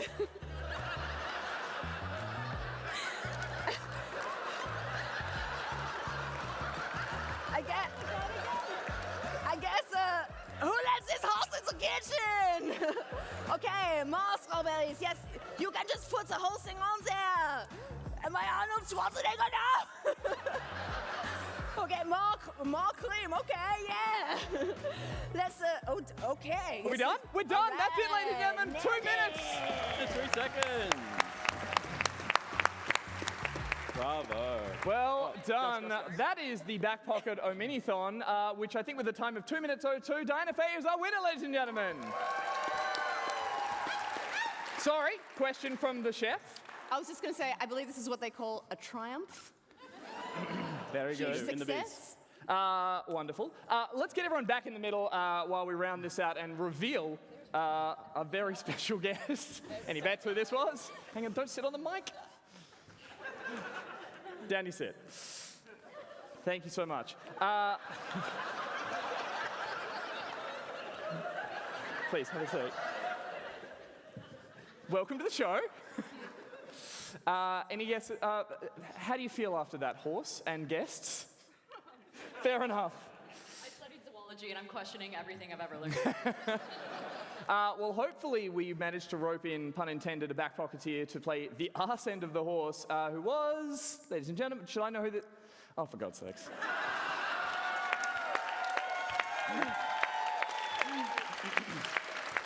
Hello, sir. Hello, how are you going? Thank you for being a very, very good sport. Is that working? A very good sport about that. And so we would happily like to give you a $400 black milk voucher for being a very great horse's ass. Thank you so much.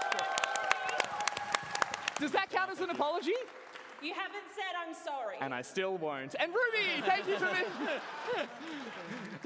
Ruby would like to keep the head on. Ruby's staying in the horse head.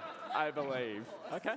Thank you very much. Horse, would you like to leave the stage and get comfortable in the barn, in the stables? Thank you so much. Round of applause for the horse, ladies and gentlemen. Bravo. Another round of applause. Thank you. Thank you so much. Well, there we go. That's Back Pocket. Solid. Hope you guys enjoyed. This is the best intro to Australian culture I've ever heard in my life. Fantastic. Thank you so much. Just a quick reminder for anyone who wants to catch up with you guys for the next couple of days. A reminder, as you said, Dinah, and where can we find you guys, Alicia? Oh, sure. Hi. I'm Diana Faye, also known as Diana the Rose around the internet. I'm a content creator, streamer, all that fun stuff. I am also the host of a podcast, and I will be at a meet and greet tomorrow afternoon, so that is Saturday afternoon. I've gotten used to the time zone change. And on Sunday, I will be part of the Fight or Flirt panel up in the Generosity at some theater somewhere. It's in this building. You'll find it. Lovely. And Amelia? Hi, I'm Amelia Tyler. I pretend to be other people for a living. I hope that there are other people in the headphones, otherwise I'm just going mad. I am going to be staying in here, I think, for the next thing, which will be a game of Call of Cthulhu with the lovely people from KOSM. And then tomorrow I am doing a fireside chat in the main theatre, and then a meet and greet, and then on Sunday I'm doing another meet and greet. So Lovely. come meet and or greet me. Autographs are free, pictures are free, saying random weird shit to me, particularly free. That's very well. Well, again, a huge round of applause for our guests tonight, guys. Thank you so much for joining us. And a couple of other thank yous. A huge thanks to the behind-the-scenes crew, Adele and Will and Josh up on the ones and twos. Give us a wave. Give them a huge round of applause, guys. There they are. Of course, the MCEC event staff as well. Thank you so much for following whatever the hell that was. Appreciate it. Sorry about your stage. Yeah. We'll bring a steamer or something. And it says here, thanks to Bethesda, but I want to say sorry to Bethesda. But thank you so much to Bethesda for helping us put this on as well. This was massively inspired by the ability to put a show on and put a Back Pocket show live on, and they fortunately support us to do that, so please go and support them as well. You can check out the Red Rocket-inspired Diner and Vault Tech Cafeteria at Kiosk 2. You might have seen that today. Pete and I were out there filming. We're going to do that again on Sunday, so come and say g'day to us over there. Go check out Fallout 76 at the moment, and go check out all the new updates and do the fishing right, please. Not the way you saw it tonight. That's subjective. Yeah, what are you saying? We Fishing were is a great. subjective game. Yes, it is. Killed me. I couldn't be part of that Yeah. segment. Steph, lovely to have you back on the show. Big round of applause for Steph, everyone. You. And Peter. Hey! I was And here. Ruby. And Gus? I'll take that, so. Exactly. Thank you. And a massive thanks to you guys for coming and seeing us here. We're here for the whole of PAX, but thank you so much for making time to come and hang out with us on our very silly little show. If you don't know who we are, you do now. I'm so sorry. Check us out on Twitch. That's where we do this every Thursday night back home in Sydney, but it's been a delight to put this on for you guys. And again, we can't wait to enjoy the rest of PAX with you as well. We are doing a community meetup tomorrow between 2 and 4 out on the steps. Come and find us there. I might be in a boat. I'll see how things go. I'll talk about it later, that's fine. But again, thank you so much. Does anyone else want to say anything else? I've talked too much. I hope you're all having the best time of your lives. That is it. Go back out to PAX. We're going to leave you with a Fallout 76 trailer to make sure you know what's happening in the latest update. But again, thank you so See much, soon. guys. We love you. Have a Cheers. great PAX. Thank you. Thank you. Welcome back Off we go. to this very special episode of Camp Revamp. Today we've got renovations and innovations happening all across Appalachia. With relaxed building restrictions, you can snap, collide, and free build with abandon.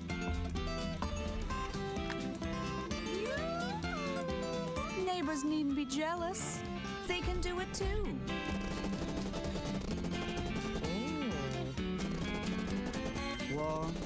War never changes. Looking for us? The workshop does. With a streamlined new menu, you can find and place anything you're after with ease. Do it your way. Don't let the markers of good taste stop you. No more blocks to build in. The only ones you'll find are in the defense category. Not the type to build from scratch? Honey, prefab is at your fingertips. Ain't she a beaut? Your creativity is what makes this post-apocalyptic hellscape great. So build to your irradiated heart's content. And we'll see you on the flip side.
Red Bull gives you wings.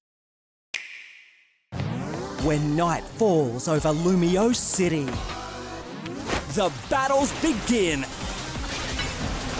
Fight your way to the top in a city-wide battle royale. Take on rogue Pokemon threatening Lumio City and use powerful Mega Evolution to claim victory.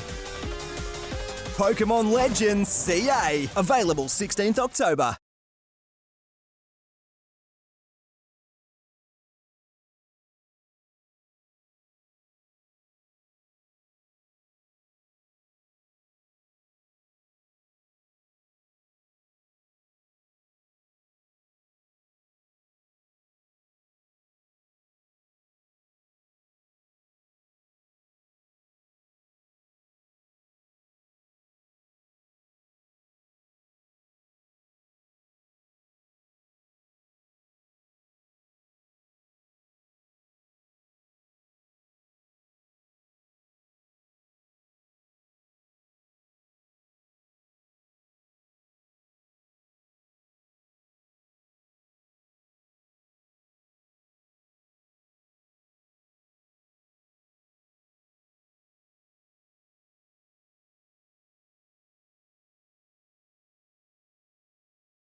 Red Bull gives you wings. when night falls over Lumio City. The battles begin. Fight your way to the top in a citywide battle royale. Take on rogue Pokemon threatening Lumio City and use powerful Mega Evolution to claim victory. Pokemon Legends CA, available 16th October.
Celebrate the input that human beings have on creativity and share it with all of you. What do you think about that?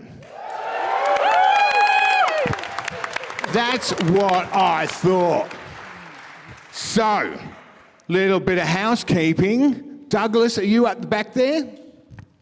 Yeah, I'm back here. What's up? Whoa, okay, if you've Hi, come from the Douglas. last 3 years, you know that Douglas is the technical wizard behind pretty much everything. A couple of years ago, we were shaming him for all of my mistakes, which was fun, but it wasn't fair.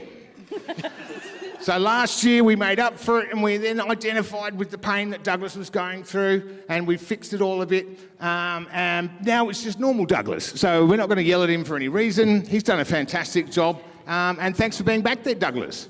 Anytime, Guy. Also, massive shout out to the Generosity Theatre. We're raising money for the Black Dog Institute for mental health. I myself have gone through depression issues over the last few years, and it's a tough time. You know, getting out of bed, having a shower once a week, it's tough. It's really tough, but we all get there, and we're raising money for mental health because probably more so now than we ever need it in our society, we need to look after each other.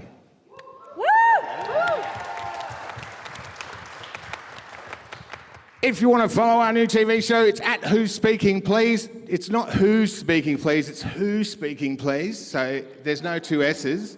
And our first show comes out October the 26th on Channel 31 at 7:30 p.m. Now, Douglas, I think we might be ready for an introductory video. What do you reckon? Yeah, we're ready. Dun, dun, dun. There's a screen down there, guys. Shame is about to come on. Oh, we can watch that. I think. Who's speaking, please? The enemy of my enemy is my friend. So, out of courtesy, I present to you this corpse. My Yishan, live on. This is our promise. Well, that's the Italian word for milk. If you're in Italy, you have to order it as a cafe latte. Sweet! Ouch! Remember, dude, bad things happen to good monkeys. Humans have given me many names. Inara, the visitor. I couldn't do it alone, but there was no point hunting for gold if I had to pay my workers to find it. Welcome to Mount Crier. Not the friendliest peak in the Ranges. Keep your footing, keep your wits. The shining star of Erudicio, at your service. All these voices okay for me, but all you people out there who only have one voice.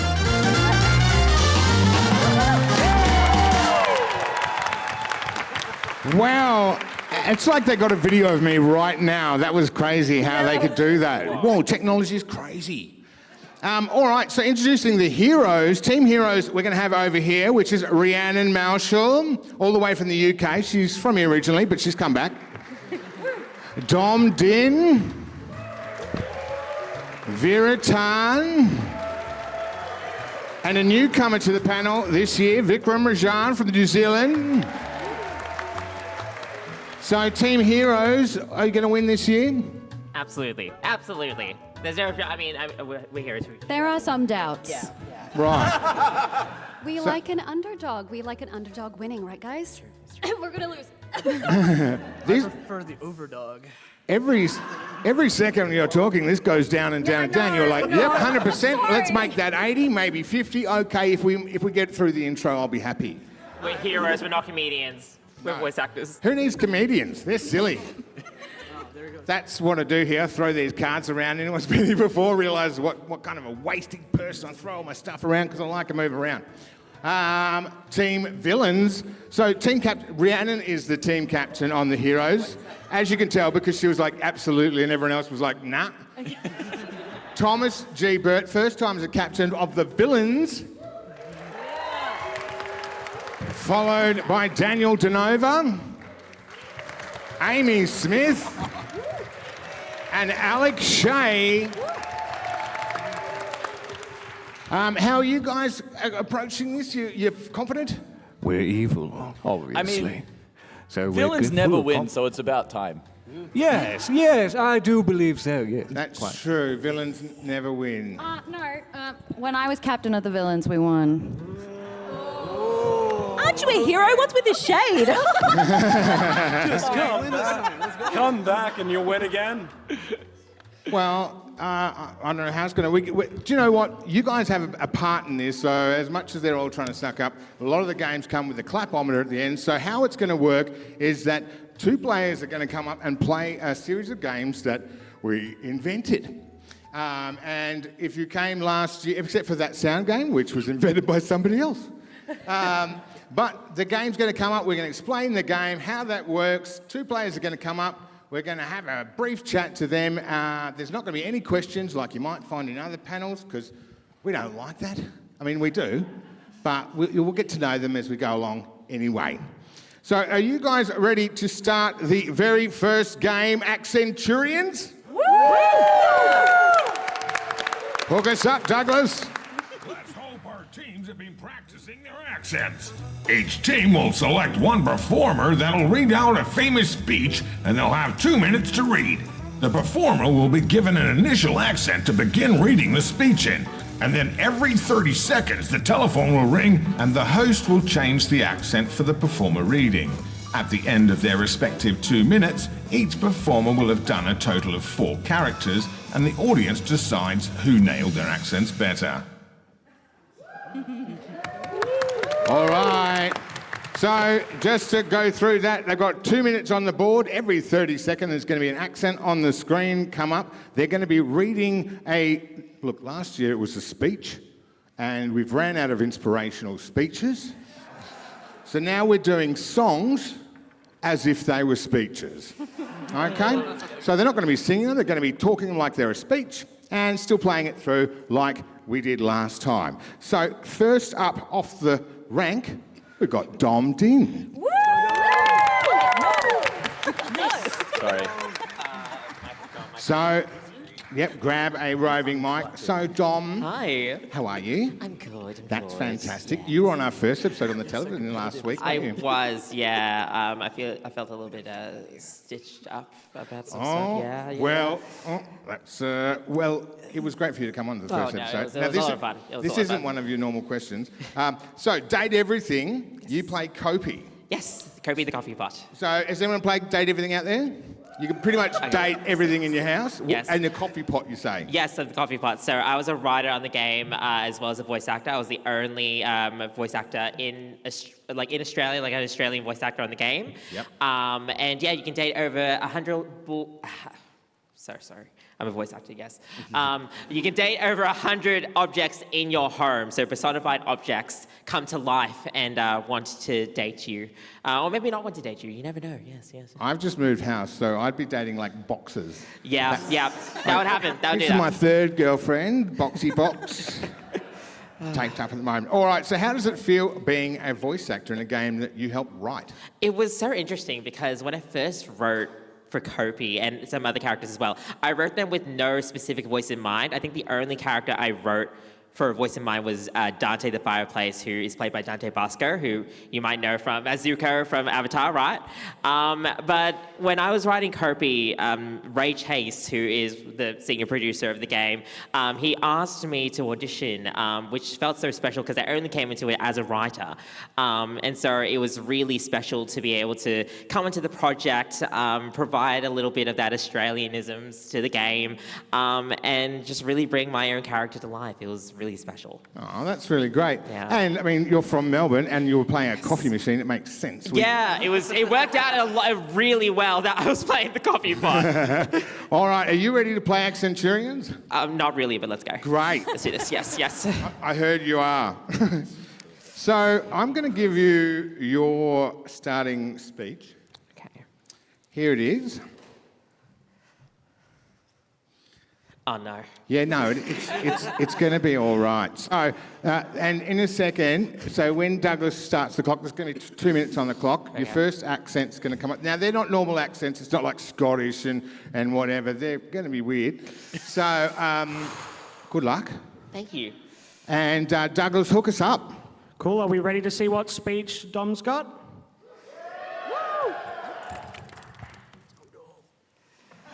Yeah. Classic. Are we ready to go? Sure. We have the chance to turn the pages over. We can write what we want to write. We gotta make ends meet before we get much older. We're all someone's daughter. We're all someone's son. How long can we look at each other down the barrel of a gun? You're the voice. Try to understand it. Make a noise and make it clear. Oh, whoa. We're not gonna sit in silence. We're not going to live in fear. Oh, whoa. This time, we know we all can stand together with the power to be powerful. Believe me, we can make it better. Oh, we're all someone's daughter. We're all someone's son. Oh, how long can we look at each other down the barrel of a gun? You're the voice. Try to understand it. Make a noise and make it clear. Oh, whoa! We're not gonna sit in silence, clearly. We're not gonna live with fear. Oh, whoa! Or we're all someone's daughter. We're all someone's son. How long can we look at each other, fellas? Down the barrel of a gun. You're the voice. Try and understand it. Make a noise and make it clear. Or war. God, there's a lot of words. Or war. We're not gonna sit in silence. We're not gonna live in fear, fellas. Whoa, war. There's just a lot of you're the voice. Try to understand it. You're the voice to try and... What the heck is this?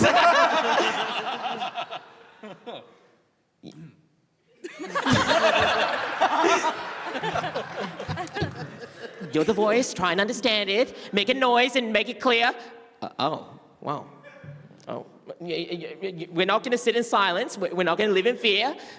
Wow. You're the voice, try and understand it, make a noise and make it clear. Oh, whoa! Wow. Now that was stressful. Here you go. Thank you. So too supportive. Dom Din. Cut it out. All right, now hold on to Nicely your done. clap. You mean you can clap, but then hold on to your clapometer claps. Amy Smith, would you like to come up? Not really. All right.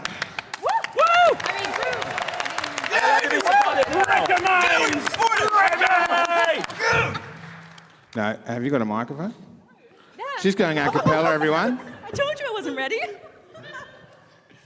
Here's your song. Oh, thank you. You're welcome. Are you gonna ask her a question, Guy? Yeah, I am. Thank you. I was just seeing if everyone could keep me on track. Douglas. Whew. All right, Amy. All right. So you've been in plenty of panels, so you know all about questions. Yeah. You have been quite active in ensuring voice actors are given equitable standards in Australia. I tried. Exactly. I tried. Why is that so important to you? Because we need a sustainable industry. Even though we love our jobs, it's creative, it's fun, it's still a job, it's still a career. And I would love to see more voice actors in the Australian market. It would be great if when you speak to a random person, what's your favourite voice actor? Maybe occasionally we can hear some Australian voice actors in there and not just US ones. Yeah. Gotta stick around. That's great.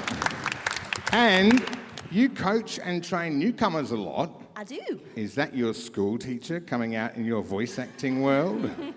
100%. Look, I love voice acting, but the first year that I went full-time, I actually found myself, it doesn't help that I lived around the corner from a primary school, and just seeing all the cars line up, I was like, oh, I kind of miss this a little bit. So with doing... What, you don't believe me?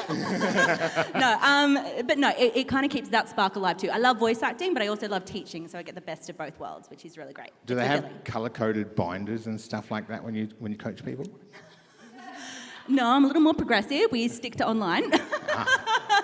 All right, well, are you ready to play this game? Yeah, let's do it. All right, Douglas, you got to hook us up. See what we're playing with. Yeah.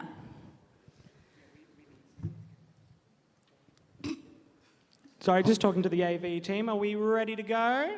Yes. All good. We've got the speech here. A lot of names. All good. Can you count down along with me, guys? Harry Truman, Doris Day, Red China, Johnny Ray, South Pacific, Walter Winchell, Joe DiMaggio, Joe McCarthy, Richard Nixon, Studebaker, television, North Korea, South Korea, Marilyn Monroe, Rosenbergs, H-bomb, Sugar Ray, Panyamojan, Brando, The King and I, and The Catcher in the Rye. Eisenhower vaccine, England's got a new queen. Marciano, Liberans, Santillana, goodbye. We didn't start the fire. It was always burning since the world's been turning. We didn't start the fire. No, we didn't light it, but we tried to fight it. Joseph Stalin, Melenkov,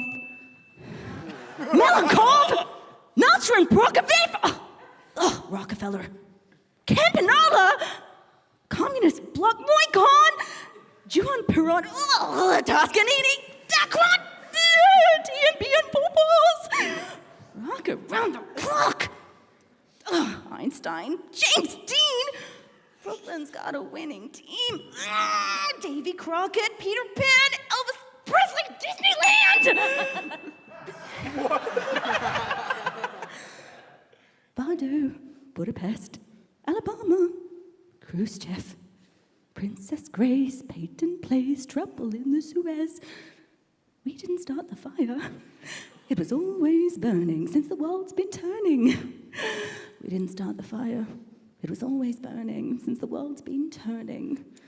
We didn't start the fire, no. We didn't light it, but we tried to fight it. All right. Great work.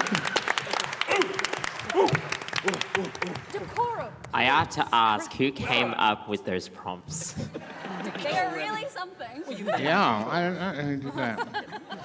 Some lyrical genius. I outsourced it to Douglas. Douglas! Don't pin this on me. Yeah? Oh, no. So now's come the time for our judges, which is you guys. Now, I want to hear claps for Team Heroes, if you think Team Heroes deserve the win.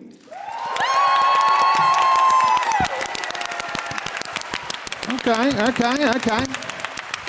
Now, Team Villains.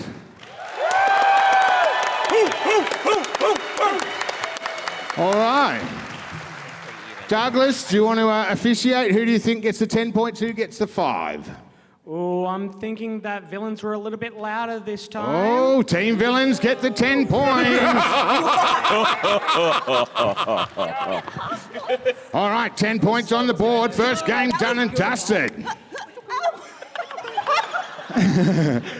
Next game off the cab of the rank. That's not how you say that thing. We've got Redouble Dragon. Hook us up, Douglas.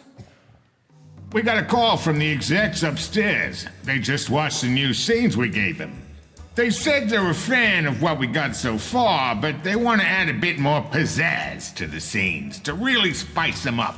In this game, 2 players from each team will be given a scene which we played on the screen. They'll need to redub the scene as best they can in a new style suggested by the audience.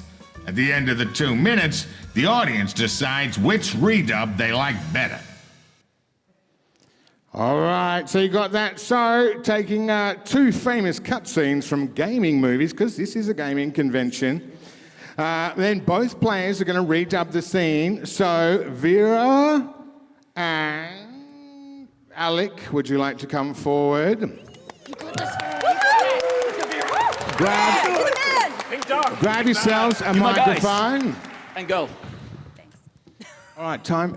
So this is Vera's turn, by the way. Hi, Vera. How are you? Hi, how are you? I'm very good. well. So, you're a classically trained singer. I am indeed. Have you gotten any chance to sing in a game yet? Oh. Oh, this one I can't say, but I have done a podcast in which I sung a pop song by an Australian Quokka, and she sounded kind of like this. So she's like a cute little one, except when I sing in an American accent. So there's a line where I have to go, my friends are all nocturnal, and we party at night, and I sleep all day. So I had to change accent and singing in the same line, and I think I almost cried. I was like, okay, producer, if you like this, can we not do it again? And how do you prepare for the crazy things you need to do on the spot with some of your characters? Oh, that's a good question. One day they said, hey, Vera, can we have a session at 4 a.m.? Okay, I'm used to that.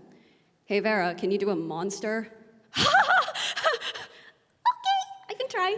And it turned out really well. You would have heard her in Zelda Zone 2.1, which is the boss fight for the character I'm currently dressed as. Yay! Yeah, so if you've played the game, you've heard the boss fight, you've heard me go.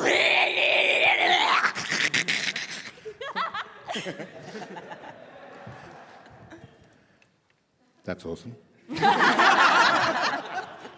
Okay, are you guys ready for this game? Okay, so what we're going to be looking Is at... my question at the end, by the way? What? You have your own turn. It's okay. Do it together. No, mate. What? Then why is it called Double Dragon? Look, I know it's your first That time. doesn't make any sense. We do it twice. No, wait, get back up here, get back up here.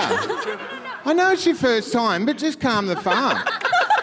So what's going to happen is you guys are going to both play out together. There's two characters in there. Then I'm going to interview you about your life. Oh, we do two scenes. Yeah, and you're going to That's tell... why it's called Double Dragon. Redouble Dragon. All right? It's not. Yeah, welcome to the show, Alex. This is how it goes, all right? Hi, No guys. back-chatting This is the me. host. Expect Look at more. these things. Okay, so the movie we're going to be doing is Five Nights at Freddy's. Okay.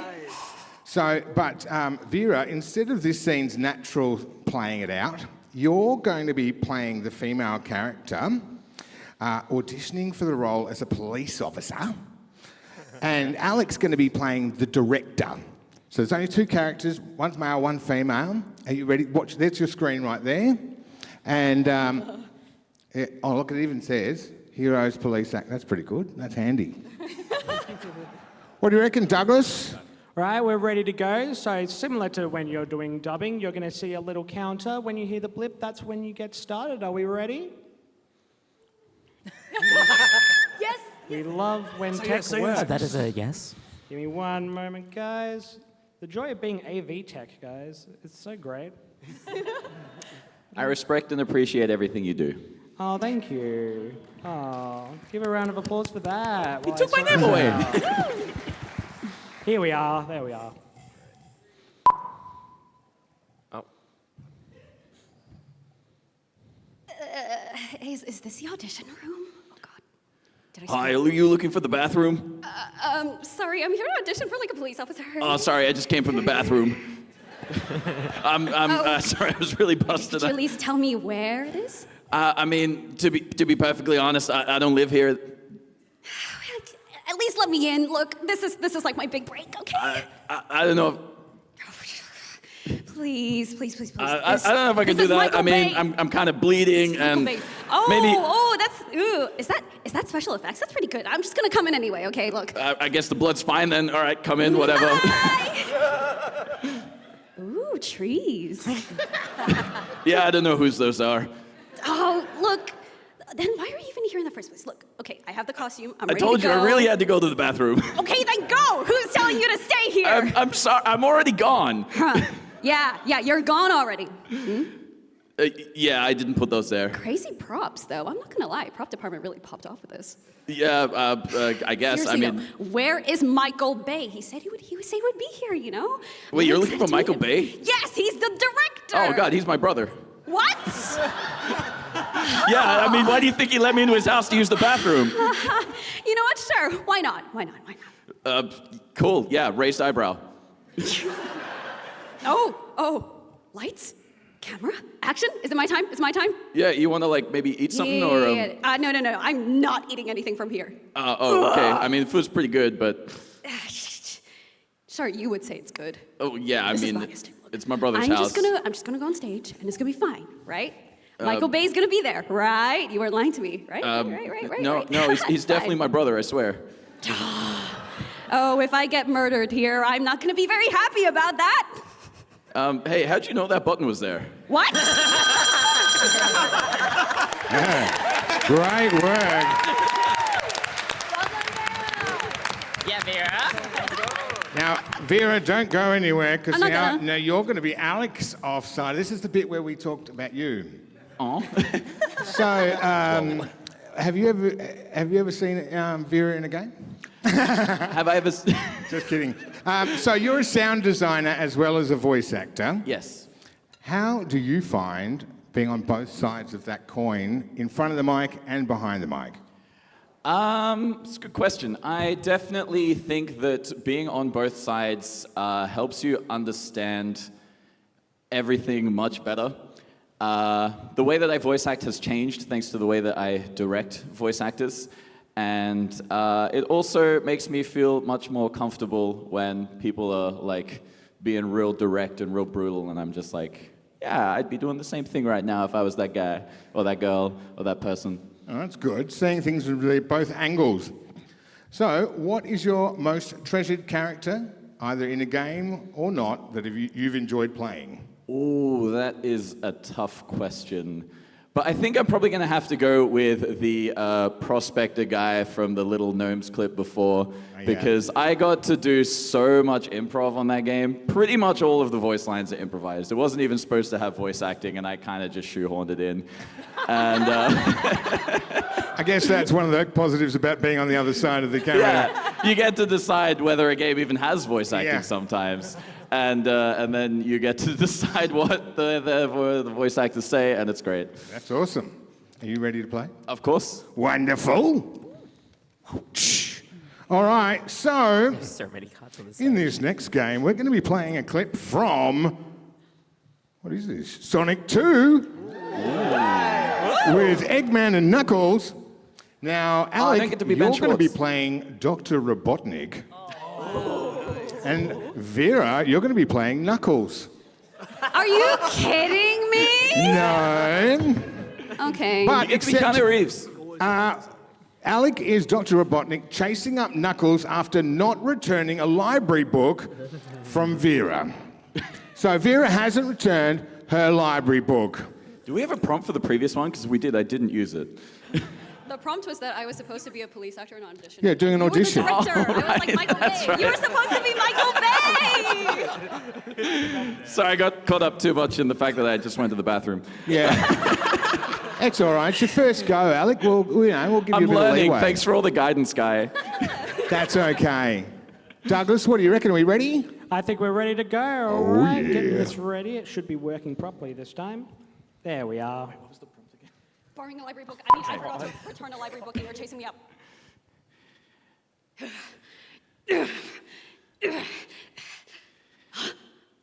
Hello there. Shit, it's the cops. Yeah, so you still haven't returned Return of the Golden King. You borrowed it like, whoa, so long ago. And I just really like it back. I know it's been a year. You I do? Promise. I'll have it to you. I promise. I swear on my soul. I don't know if I believe you. You kind of, I don't know, you don't really look very trustworthy. Oh, come on. Stop with the lights at least. Oh, okay, look, it's in my bookshelf. I swear it's in my bookshelf. My dog didn't eat it, I think.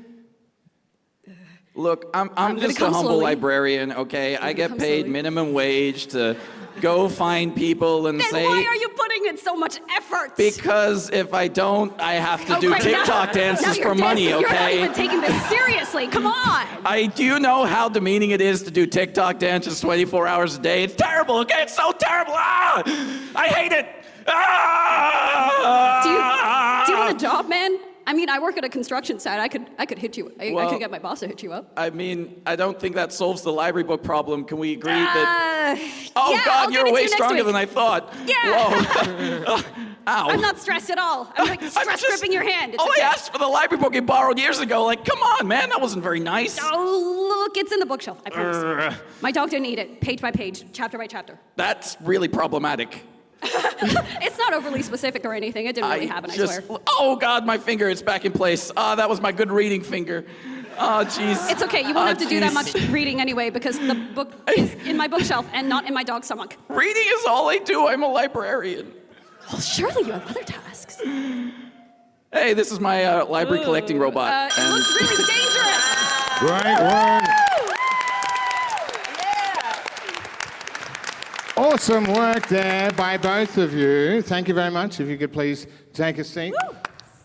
So now we're going to come back to the audience one more time. If you think that Vera's tale, the very first one, was outstandingly amazing, please clap away. That's really great. And if you think that Dr. Robotnik's evil librarian was more to your taste, give us a clap.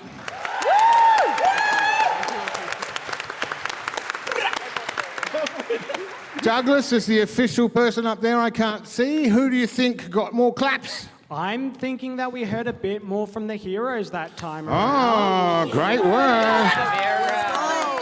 So 10 points to the heroes, 5 points to the villains. I can't count. I can count. I'm a big liar. That's equal scores right now. That's fantastic. Next game off the thing. Hang on. Bloody put me cue cards in me pocket. Shame. Jesus Christ, what an unprofessional host.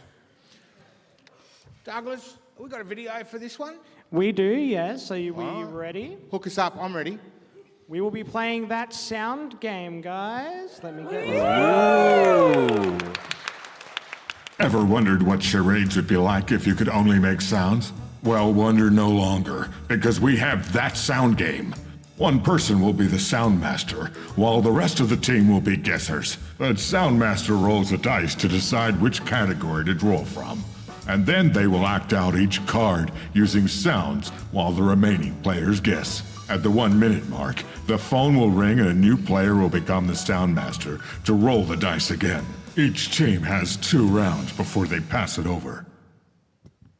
All right. So how this is going to work is we're going to have one player from each team come up at a time, and then they're going to be the sound master, and they're going to roll this large novelty dice that we've made, and that's going to tell us what category we're going to be using for the first minute. In minute in, we're going to roll the dice again, and they're going to change category for the 2 minutes. 2 points for every successful guess, 1 negative point if you pass, and then you have to have your hands behind your back when you play.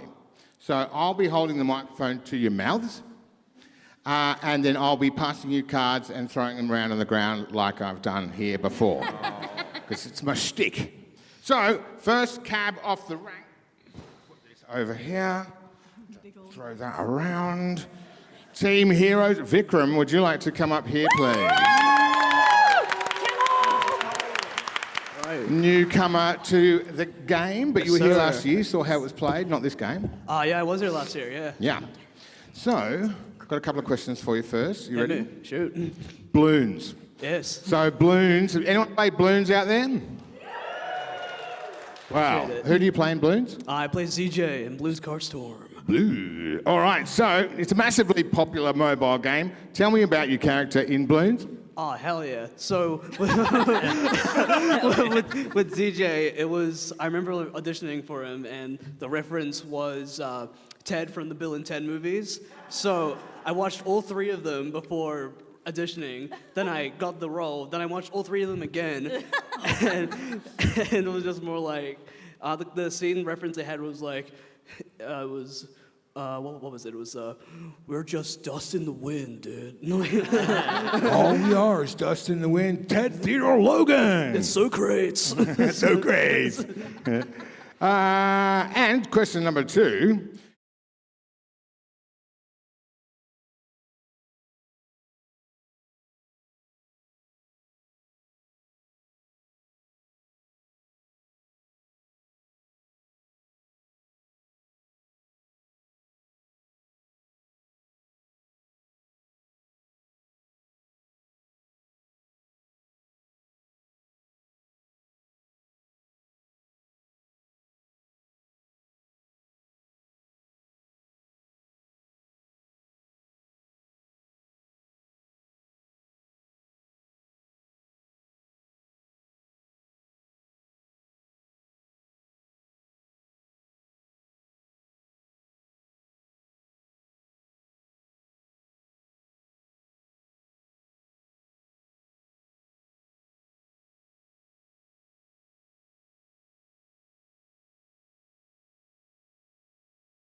interpreter.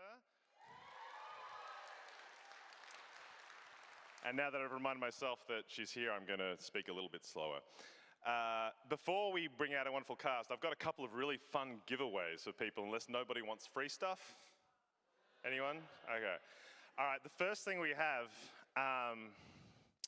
is a copy of Cthulhu by Gaslight, The Keeper's Guide, which is really cool. And it'll be going to the person who can, after I've finished asking the entire question, answer this question correctly.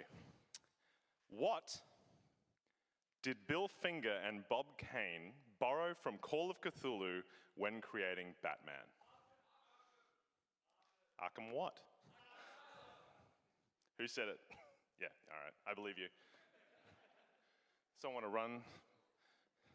My wonderful wife, ladies and gentlemen.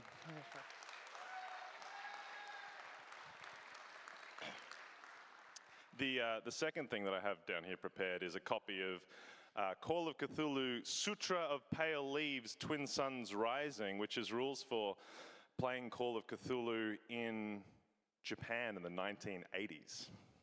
Anyone in here like Japan? Oh, we know our audience. This question was written by one of our cast members, and I'm very impressed by it. Which character portrayed by Arnold Schwarzenegger canonically exists in the Call of Cthulhu universe? You are correct. Conan the Barbarian.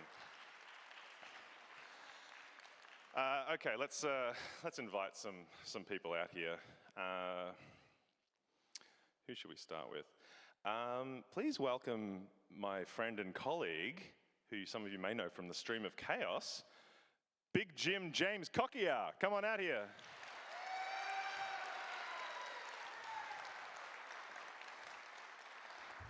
Take a seat. Excellent. Can you quickly, Jim, just say hello to everybody? Hi. Hi. What's the name of the character you're playing tonight? I am going to be playing a character named, sheet upside down, named Eddie Wood. Ed. Hey. Ed. Great to be here. All I had to right. buy a special hat just for this. Special hat. Please welcome my other friend, Alex Catton.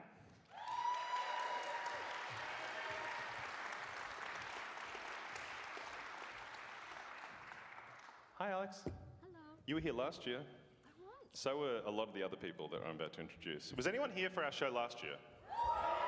Yeah, well, we've got a pretty good return there. Okay, good conversion rate. Alex, what's your character's name? My character's name is Ashton Sawyer. Pronouns? She, her. Okay. Please welcome also from the Stream of Chaos, and yeah, he's my friend too. I have to say that to everybody now. I shouldn't have led with that. Jackson Heenan. All claps for Jackson. Fine. Yeah, get nice and close. What's your name? Oh, you're getting it out. It's not that close. Too close? All right. Secrets. All right. What's your character's name, I'm Jackson? playing Blake Miles, he, him. Blake Miles. Yeah. You had a different surname before. What happened? I looked him up and it was a bad dude. This is good practice if you're playing on stream. Google your character's name that you thought you just came up with, because they might be in the news for bad reasons. All right, can we get David Naylor out here, please?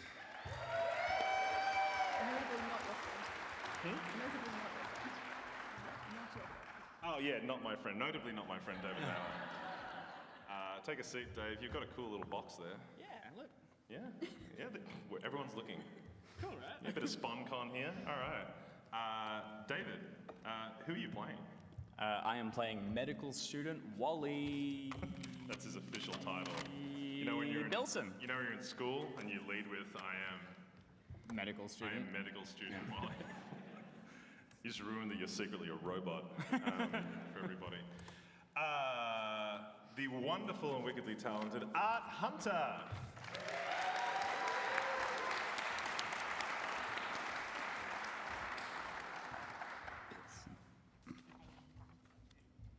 Had to walk the full length of the stage. You had to walk the full length of the stage, yes.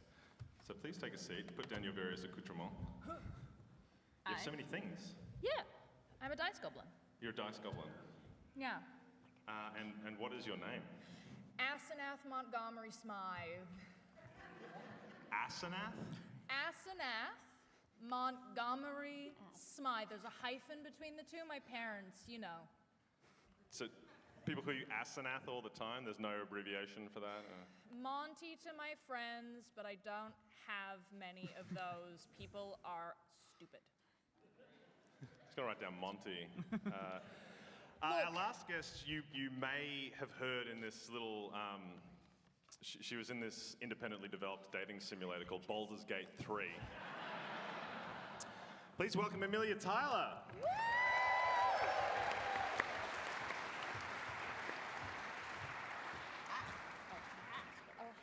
Hello.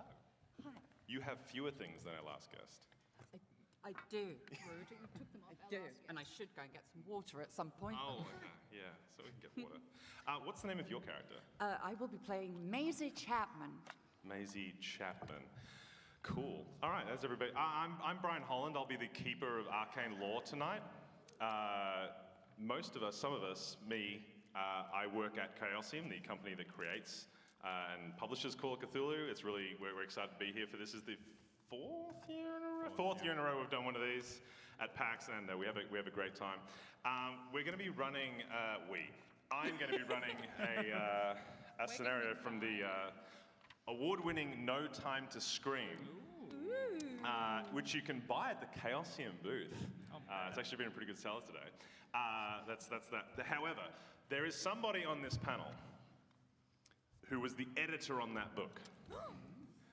And you'd have to be pretty awful to cheat at a role-playing game. I'm not going to out who that person was. Nor am I going to continue to make fun of his special hat. Yeah, Jackson.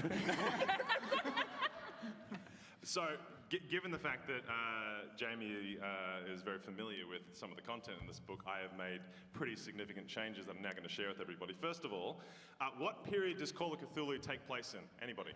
The 1920s, correct. This one will not. This is a modern Call of Cthulhu adventure. Ooh. Hell yeah. For the first time in recorded history, modern Call of Cthulhu. Has anyone in the room not played Call of Cthulhu before? Okay, not many of you. All right, that's okay. We will be talking about the mechanics of the game a little bit just for your benefit as we play. It's very simple, you'll be fine. So, our adventure takes place outside of a sleepy town in Massachusetts called Arkham. Not the one from Batman, different one. A sleepier town, where a group of students from Miskatonic University, the big university in this small, sleepy town, named after the river that runs through the town. This group of students are all traveling not very far away, but up into the mountainous hills where the soldier pines stand by the side of the road, the setting sun glistening off the dew and the leaves. I know it's terrifying. You're already scared. It's very intense dew. Very intense dew. It's Mountain Dew. That's our sponsor tonight, everybody. Give it up. It's a joke. Pepsi Max is the sponsor as well. But they are traveling to a small cabin, which is owned by the family of a friend of theirs who's invited them, a group of college students, for a party.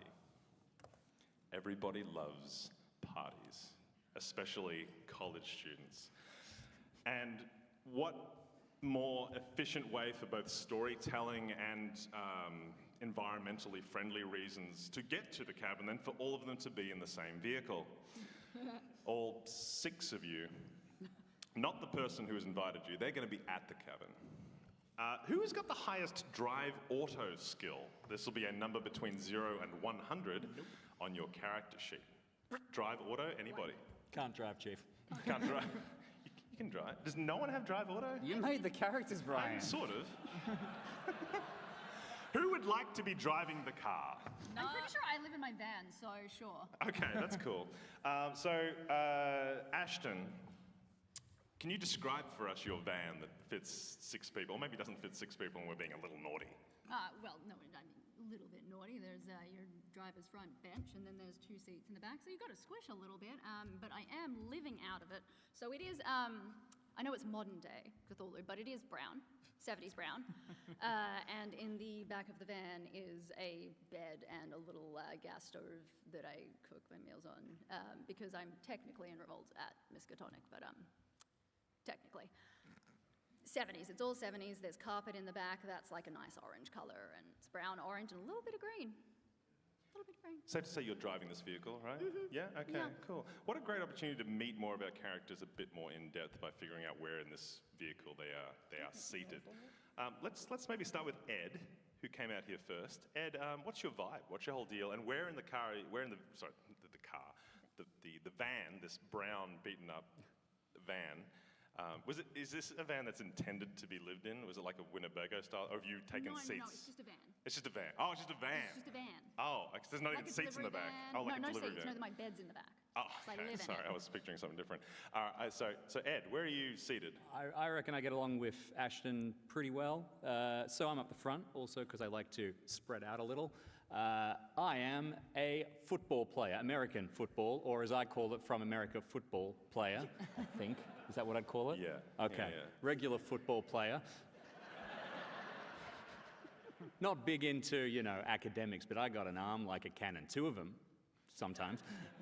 I'm just kind of chilling, vibing. Those pines bring a tear to your eye. If I cried, which I don't, but... Did you say where you're sitting? Front seat. Front seat. Shotgun. So the other seat, there are 2 seats, or is there one in the middle? Well, there's 2 seats. There's 2.5. 2.5. So someone could sort of sit in the middle? Could squeeze into the middle if they were little or determined. Assume there's a gear shift. I think it's automatic. Okay. Let's not push it. I don't have. It's a flat 0, guys. Maisie, Yeah. where are you seated in this van? I will be on the back, sat on the bed, just giving it a bounce. That's good. Yeah. Do you feel good about this situation? No, not even slightly. Not even slightly. But, but here we are. Blake? I rolled a squeeze into the half seat. Oh, yeah, cool. In the front. Make a dex roll. Heck yeah. So Join Blake us. is going to try and roll equal to or under his dexterity, which is 50. 50. And I'll roll a 34. First success roll of the game. How You exciting. Slide in there. Yeah! Slid right in. Keep that going. I'll captain the vibes. That was a pretty cool move, Blake. You ever tried regular football? This is what I do. I just want to be where the vibes are. It looks like the vibes are in the front. I can tell you if I'll kick some tunes on. You want some tunes? Let's get the tunes going. Some good vibes up here. I'm having a good time. You having a good time? Your voice has gone really high. Are you all right? I'm good. How are you? Moving right along. Reminds me of the van I had back in San Fran. Oh, God. Wally. Yeah. There's kind of like bed or not bed options remaining for Wally and Monty. Where do you think you might I guess be? bed sounds better than not. Pressed up against the wall, trying not to fall over. Yeah, no, I think I'm in the back. I'm hoping someone describes the trees that they can see up the front, because I don't think vans have windows. No, panel vans don't, no. It sounds really nice, though. Yeah. Looking forward to seeing some. Monty. Hi. So I have a travel chess set, which I carry everywhere, and I have absolutely cornered Wally and have forced him to play a game with me. What's your intelligence? You asked him that in character? Yeah. Cool. I'm winning. Fuck. Well, that's a shame. I might not win. I'm just currently winning.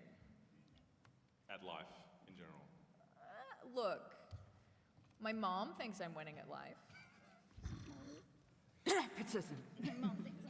I'm fine. Thank the good Lord God that the van ride is nearly over. Because Ashton, you pull up, following the instructions left by your friend. You turn off the main road and follow a dirt trail, like a single lane dirt trail that weaves and winds sort of up into the black hills on the outskirts of Arkham. and you find this cabin. It's actually very impressive. It is you know, like a wood cabin, but it's very big. It's clearly two stories high. You can see it has windows, which is really cool. That's the thing that your van doesn't have. It's got one. It's got three. It's got the windscreen and then front. It's got the legally mandatory one. Roadworthy, all right? Does it have a back window? Because I'm pretty sure that's legally mandatory as well. Well, it does. It's just a little grimy. You obviously black it out with garbage bags so you can sleep. All right. Got curtains. And when you arrive, there are two other cars already parked there, which is fewer than you thought, because this is going to be a big party, right? Eventually, and one of the cars is like a Porsche. Porsche, I learned that recently, is how you pronounce that name. It's quite nice. The other car is like a Golf, I guess, like a not as nice as a Porsche. A Golf is less good than a Porsche, right? Yeah? Are they on par? No, they're not parity. Anyway, they're already there. So you park the car, and there is no movement from inside the cabin. What would everyone like to do? Start getting the drinks It is out? just that the sun is just beginning to set. Like, so it's not, you know, it's early. I watched the sunset. From inside the cabin? Sorry, from inside the car? Yeah, you gotta soak it in. It's like we were just on this road, and now the sun's leaving behind. And it's like we gotta say goodbye to the sun. I'm going to crawl over the middle console into the back and start gathering the supplies for the party. Sunset, drinks get. Best I got. Let's get at it. Really cool. I'm going to hop out the van and have a look under the bonnet because that thing was making some weird sounds. It looks, what's your mechanical repair situation? That's a really good question. I thought maybe that's why you asked, just so you had good mechanical repair. Where was it? Oh, yeah. Pretty good. Not bad. Make a mechanical repair roll. Mine's Looking for a mine's 45 a or wasp's less. nest. 64. Nice. You fail. I never said I was good at it. But I'm making a good show of it. Pretend they don't know. I know chess. All right, so you get out of the cabin. Get out of the car. I clearly want them all to go into the cabin. You get out of the car. The air is very fresh. It's crisp. It's a late, it's late in winter, early spring, but it's still fresh out here and nice. You can feel the air is filled with the scent of pine needles and a crisp, fresh breeze. Oh yeah. I'm there. You are. What's everyone doing? I'm looking at Blake a little bit concerned. I think he might have gotten into some of the stuff between the cushions. And you okay? I'm good. What did you take? Oh, a bit of this, bit of that. If he says high on life, I'm going to die. No, he's definitely high on something else. What? Why? For the vibes. Hell yeah. I'm gonna just get my stuff, which is just like, because are we here like overnight? Yeah, I mean, you're not going to drive home. That would be irresponsible. Okay, well then I gather my belongings, my little travel chest set, and I'm gonna wander towards the cabin because the only person I want to see here is Josh, because he knows how to play chess. It says so on my character sheet, don't snort laugh at me. I have a single note. Likes chess, likes this guy, cause chess. That's it. A brilliantly written backstory by some genius. Incredible. I have a single note to play off, and I will be playing that note hard. So you approach the door of the cabin. The door looks normal, like a normal door, like a portal to the interior of the cabin. There's a doorknob. Great. Importantly, there's no window on either side, so you can't see into the cabin as you approach the door. Is it unlocked? Oh, so you're checking? You're just going straight for the doorknob? Yeah, Not I even don't. knock? Under what circumstance we've been invited for a party? Like, yeah, I'm gonna go up. I mean, I guess I'll knock. No, you can open the door if you like. I just think Is that's a there- social faux pas. Is there like somewhere? Is there like a little, like, do I have to? You'd have to wrap your knuckles to it. If you don't want to have to do that, you can just grab the doorknob and just go for it. I'm gonna open it and be like, hi, anyone home? He's about to ask if your character wears gloves. I know it. Something's on the door. I lick it. Macy is watching all this like it's a show on anthropology, and she is making notes. Well, the door opens. There's movement inside. No, really? I'm so excited. It opens, yeah. It opens into a lounge room. It's very nice. Got a leather couch, a big TV mounted on the wall, which is not currently turned on. It is very quiet in here. It smells quite intensely of, you know, like, you ever been to someone's house when they're burning incense? It smells like incense. And, you know, otherwise, you know, the vibe is nice. The blinds on the curtain are up, so the late sunshine is just coming in a little bit.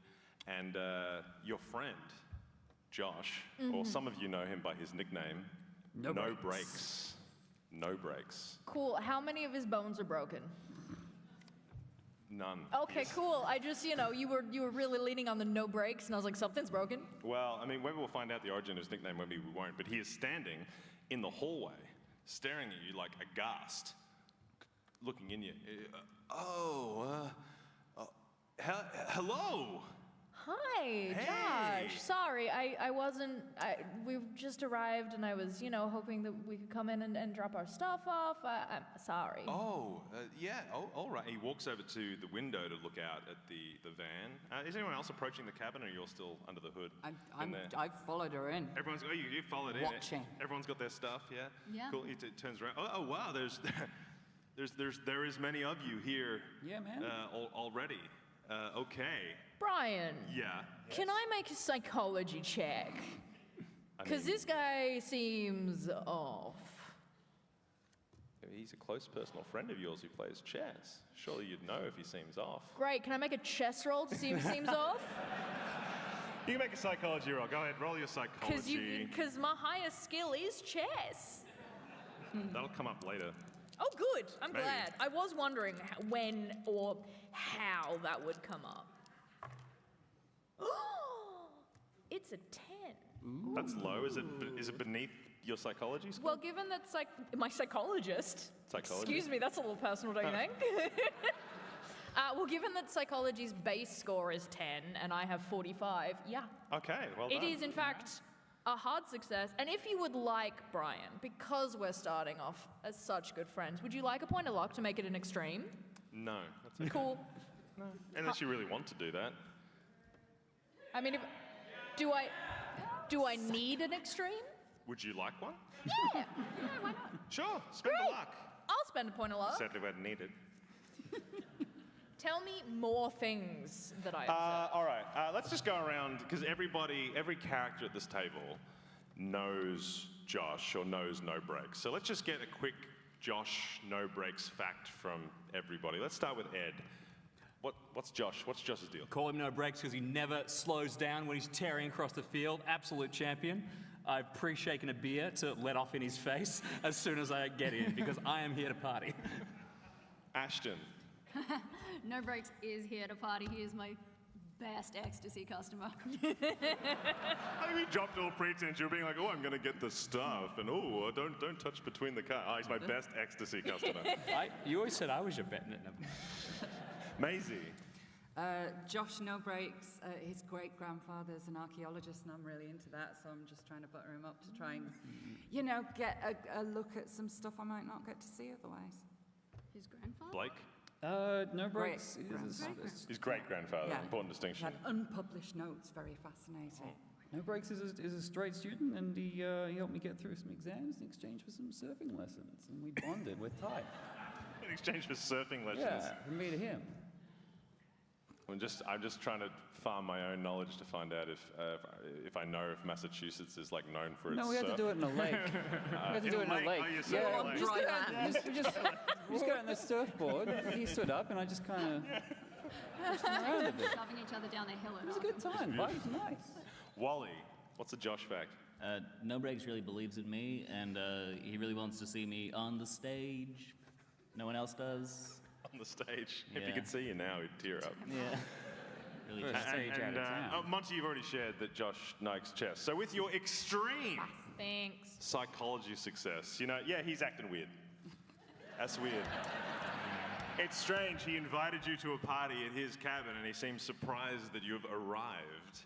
And he's looking out the window at all of you as you, I assume, bring your overnight things into the lounge room. Some of you have been here before, perhaps. Some of you haven't. And he's looking at, wow, there certainly is a lot of you. Yeah, man.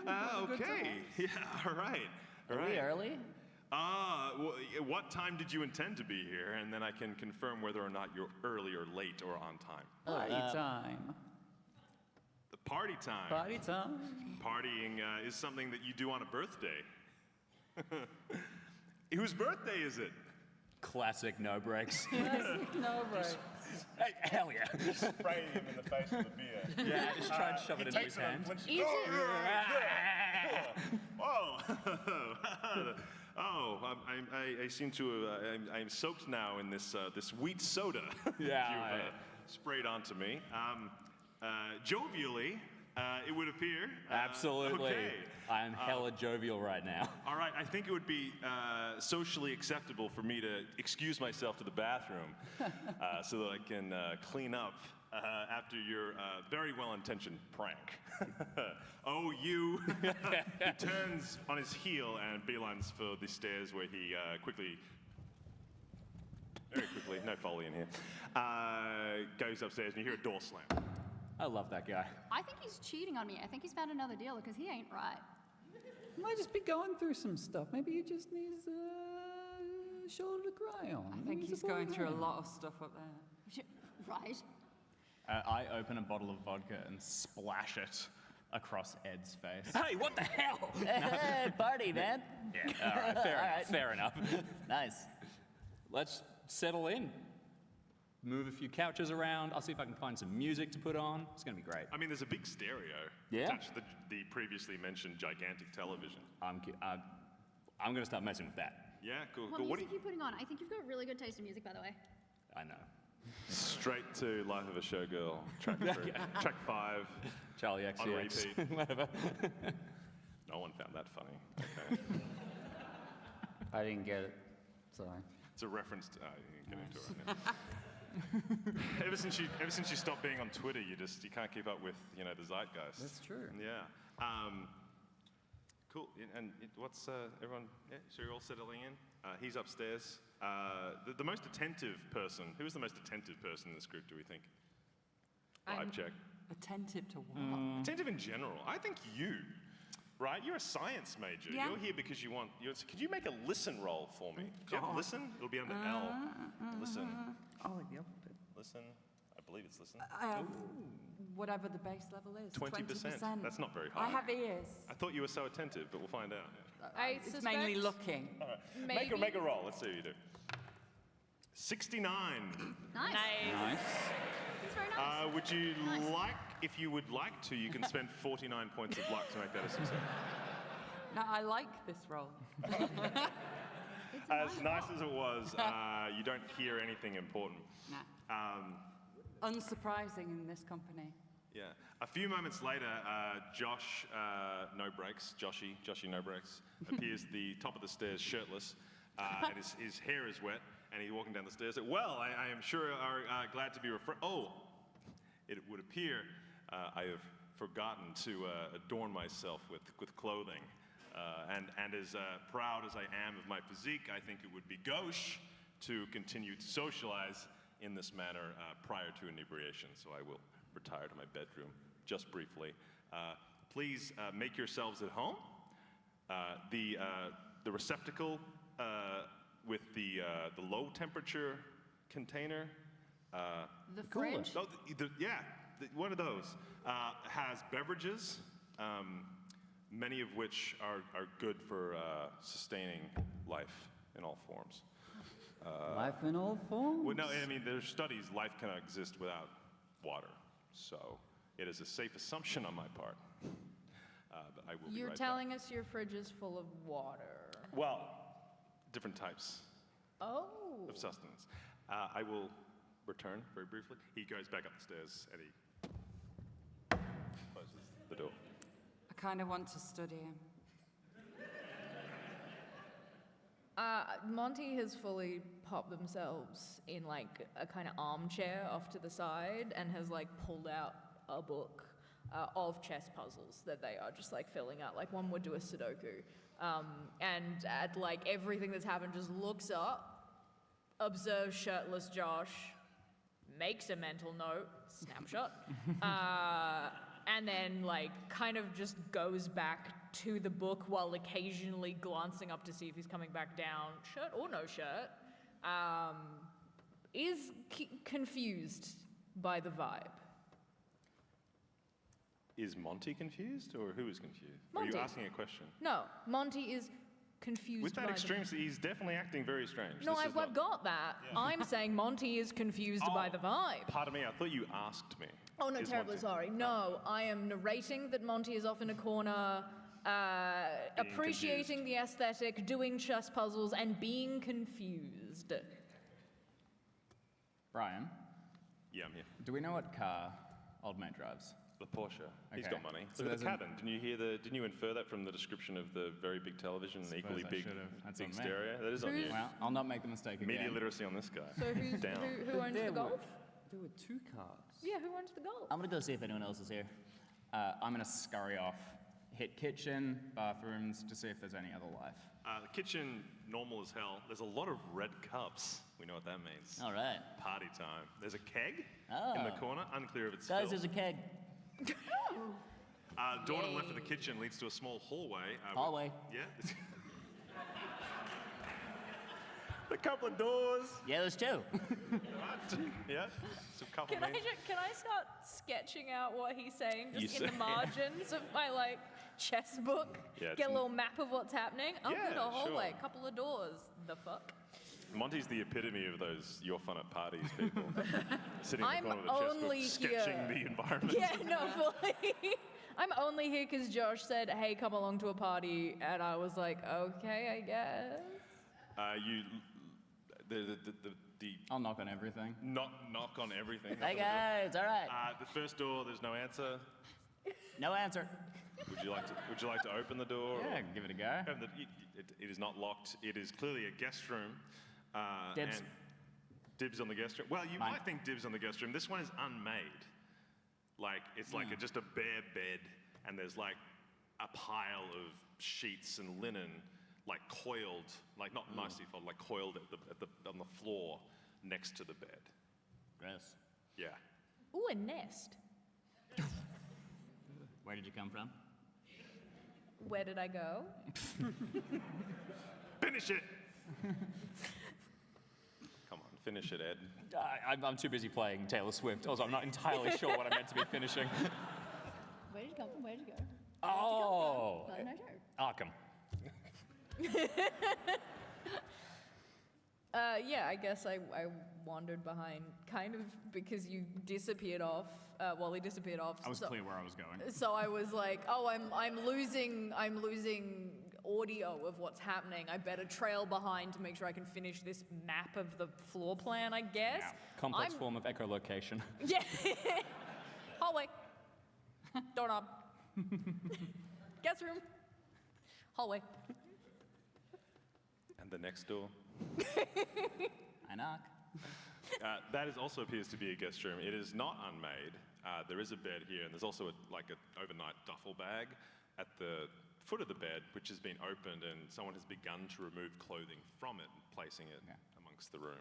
I'll call out that clearly there's someone else here somewhere. So, all right, yeah, party started. Someone's here. Does this look like Josh's effects? Or No, he's mentioned quite clearly that his bedroom's upstairs. That's where he's going to. Right. Yeah. Well, I don't know how rich people operate. Maybe he has multiple rooms. as in, like, this doesn't look like the effects of a sports person. I know I did mention a duffel bag, but yeah, no. We said it started to unpack it, yeah? Yeah, someone had. The sports people wouldn't unpack it. They would have just upended it and thrown it across No, the room, right? the assumption I'm making, Brian, terribly sorry, is that they have started to unpack things so I can see a handful of effects that are not currently contained within the duffel bag that I'm therefore assuming I can make a What's in the bag? What's in the bag? What's in the bag? I'm trying. Normal human female clothing. Oh. No breaks. That's how it's advertised to us. Yeah. You rogue.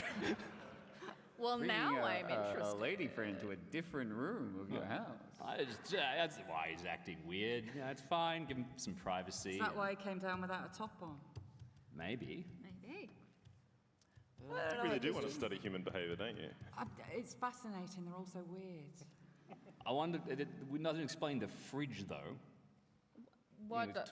He was talking kind of weird about the fridge. That's what I mean. He's on something, which means he's gotten something from someone, and it wasn't me. I just think his vibes are off. I think he's got something going on. I think we could just talk it through. I'm just gonna. I want to go talk it through. A fridge. It was weird. It's not magic. It's just. You can buy them. Some people can buy them. Well, I mean, maybe someone should go up and check on him. I think we should just go and talk to him. And Ed, if you want to come with me, that'd be cool because I think we got some good vibes going, and that's what he needs. He just needs some vibes. He just needs a vibe check. It's just planning the party, planning the weekend, stressed him out. What's your character sheet say? What is going on here? It says very generous and kind.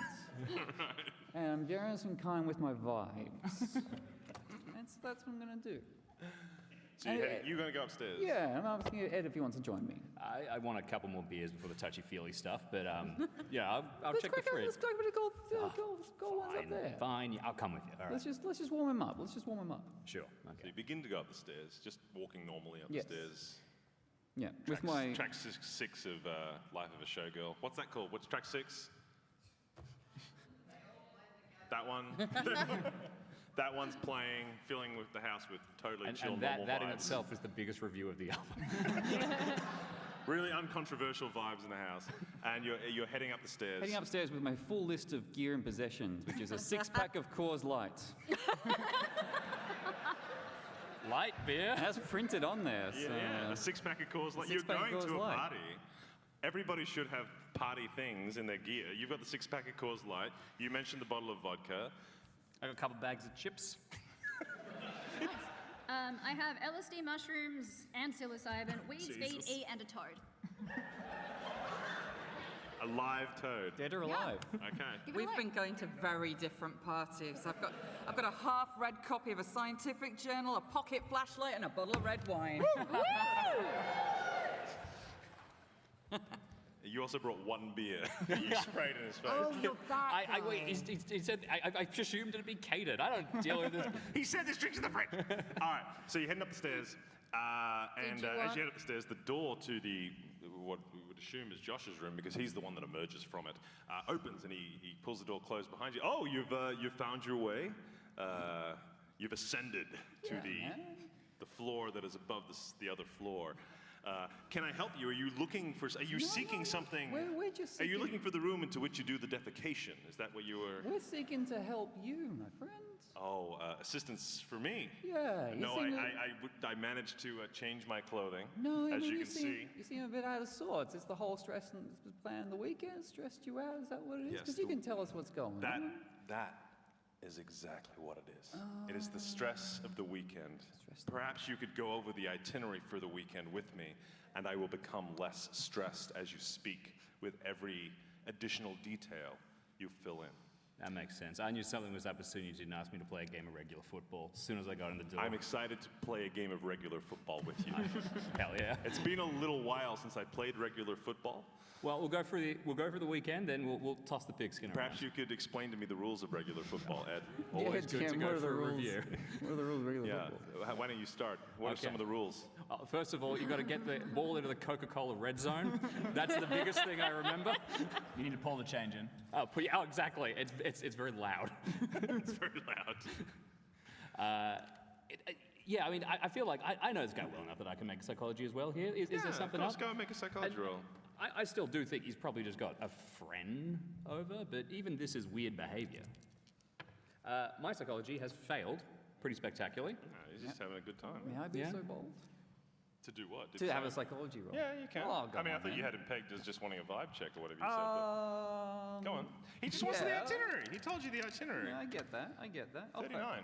39, that's 19 points of luck if I I succeed that, it's just going to be the vibes are off, and I already know the vibes are off, but I'll do it. No, the night is young. I got 70 points of luck, so I feel good. Jeez. Yeah. So everyone doesn't know, luck is a thing you can spend on a one-for-one basis to reduce your roll, but luck is also a different thing you can have to roll under to see if you are lucky or unlucky. So the more luck you spend, the less luck you have when it actually might matter. I got heaps. I'm going to live forever. I'm the king of the world! All right. Bye. The way he is looking at you makes you feel very uncomfortable. Yeah. Not in a weird way. More of a just like a. You ever watch one of those Attenborough things where the tiger's like looking at an animal that the tiger would like to eat? I'm so good with animal world stuff. It's that kind of vibe, like the intensity that he's looking at you. If you feel for a moment, like the only thing that's missing is this guy licking his jowls. It's a kind of look. What do you know Josh from again? He helped me study, and I gave him. Yeah, he helped you study. You lessons. spent a bit of time with him. You spent alone time with him, close time with him. Never is he's looking at you. He's either on something or this is like a next level prank. This is going to make the beer in the face thing look like a total joke. I think he's hungry. Let's get you full of chips. I'd really like to hear that. Yeah, you come downstairs with me. We'll get you a feed, and then you can come outside. We'll play a game. Get me. Yeah. Yep. Okay. And the itinerary. Why? Go through that in a second. I might give you a note of jerk my head towards the door, have a snoop maybe, try and bring him back down. Act as a distraction. All right. He puts his hand out for you. Lead him down Bro. the stairs. Oh, come on. Predator meme. Okay, so you head down the stairs. You joining him down the stairs. While this has been going on, what's everyone else been doing downstairs? I've slammed 3 glasses of water from the kitchen really, really fast. I'm starting to kind of get a little paranoid, a little freaked out. And this being in the United States of America, you didn't drink tap water. You drank bottled water from the fridge. Like smashed one whole bottle of water just like real quick, like disturbingly quickly. It's really thirsty. Yeah. Anyone like to make a psychology roll for that? Yeah. No. Yeah. Anyone else having water from the fridge? God, no. No, God, no, just water. Maisie has uncorked that bottle of wine and she is nursing it while writing in her journal. You drinking it straight from the bottle? Yeah. Okay. All right. Cool. Yeah, College this students. is it.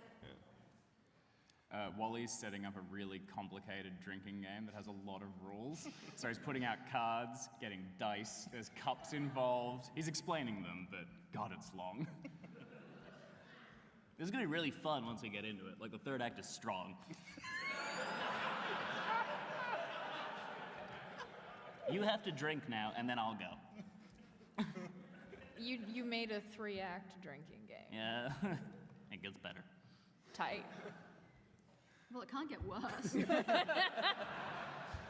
All right, and the 3 gentlemen from upstairs return downstairs. Maybe 2 gentlemen. return I'm downstairs. trying to buy him some time to snoop.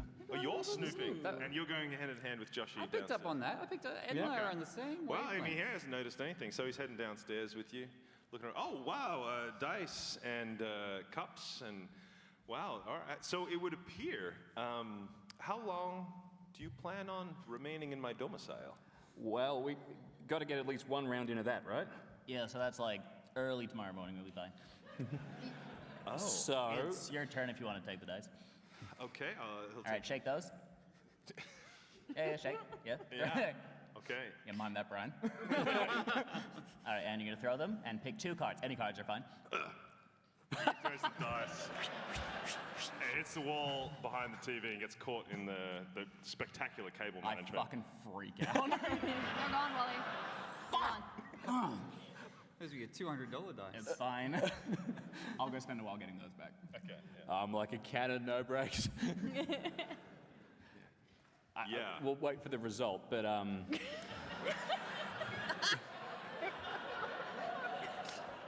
but I guess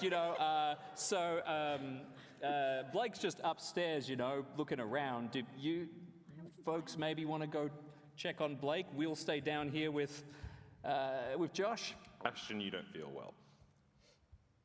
Continue. I'm just letting you know. Yeah. All right. Yeah, We'll stay down here. Right. Wait, who doesn't feel well? Me. Yeah. For pretty obvious reasons, I suspect at this point. Just gonna pop a couple of things from my pocket and hope that perks me up. Do you want me to get you a water? I just downed a bottle. He's taking like clear white pills from a blister pack and just. Blister pack. Brian. What? You know better. Blister pack. Who takes bottle Meanwhile, at upstairs where minimum. Wally, the MC of vibes, is Blake, which was Wally. Oh, the next one over. I keep forgetting you I'm the exist. MC vibes. That's right. The dice guy. Do you feel sane, PAX? Hey. What are you doing? I would like to spot all that is hidden. In the hallway upstairs? Where are you going? There's a door. There's the door that he came from. Yeah, There's no, two he's other doors. sniffing around his bedroom. His Two bedroom. other doors. That's You where get he that, is. Monty? Two other doors. Right? What? You're going into his bedroom. Yeah, it's a total of 3 doors. 2 other doors. Hidden there, yeah. Gonna go in there? Yeah, I'm getting the sense that 3 doors in total in the whole house. The knob of the door. I wear gloves. Make a luck roll. It's fine. Well, hey, get that, get no that. breaks. 40 anything is under 40. You succeed. Yeah, I am very Luckily, lucky. you remembered to wear your gloves. So you open the door. I'm looking for something that's freaked him out, something that's put him out of sorts. Well, the room is blacked out. Blacked out. Like the curtains are closed. Ooh. It's dark. Yeah, gotcha. You ever like leave the laundry in the machine too long? Guess that stank about it. Yeah. Musty. Musky. Thick air. Look, he's a college student. Nothing too weird so far, but it is pointedly different to the. Does everyone remember the scent of the room downstairs? Anyone? Paying attention? It's the ADHD levels of everybody Beer at this and table. vodka. Incense. Oh, yeah. Oh. A markedly different scent to the laundry musk of the master bedroom. And it's dark in here. Well, that's probably why he's feeling off. In theory. It's a good theory. It's the only one I got. You can't quite see. You'd have to go into the room if you wanted to look more. There's not a light. There's a wee light switch. Yeah, there is a light switch. I would love to turn the light In the middle of the day? It's not the middle of the day, it's the end of the day. You turn the light on, you flick the switch in the normal fashion. Right. Well, up. They do up in the States. That's the weird thing. Switches are backwards. I more meant the dexterous motion that you know. The lights do not go on. Just check the hallway light. Yeah, that does go on. Oh. But so a beam, a shaft of light. We're in modern day. I've got This is the darkness. a phone. Someone's remembered they've got a phone. I got a phone. I got a phone with a Finally. flashlight on it. Everyone's like, you can't run modern horror because of phones. And we're 40 minutes in, and someone's like, I have a Just phone. remembered. I got a light on my phone. Yeah, I'm going to Google weird guy acting strange. Chat GPT, what do I do? Track 6. Track Diary of Shogun. Name. Reception. Drank too much water, dying. No. Very, very importantly, drank too much water, dying. No AI. No, Minus AI. Probability of 6 consecutive rolls of drink in. You know? I have a torch on my phone, so I see all that is hidden. So you still turn the hallway light on? Yeah, I'm seeing if the. I was seeing if the lights were on it did the work. house. It did work. And Alright, now. All right. And So now you got your phone. Yeah. Flashlight mode or just Yeah. screen? All right.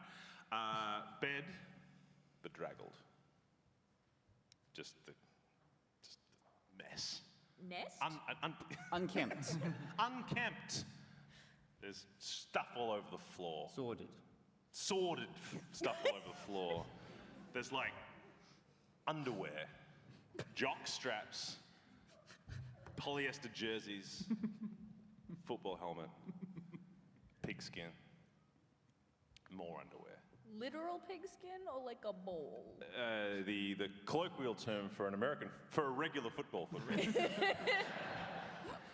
And can you make a spot hidden roll? I sure for hope me? so. What is your spot hidden for everybody? It's not great. 30. 30, yes.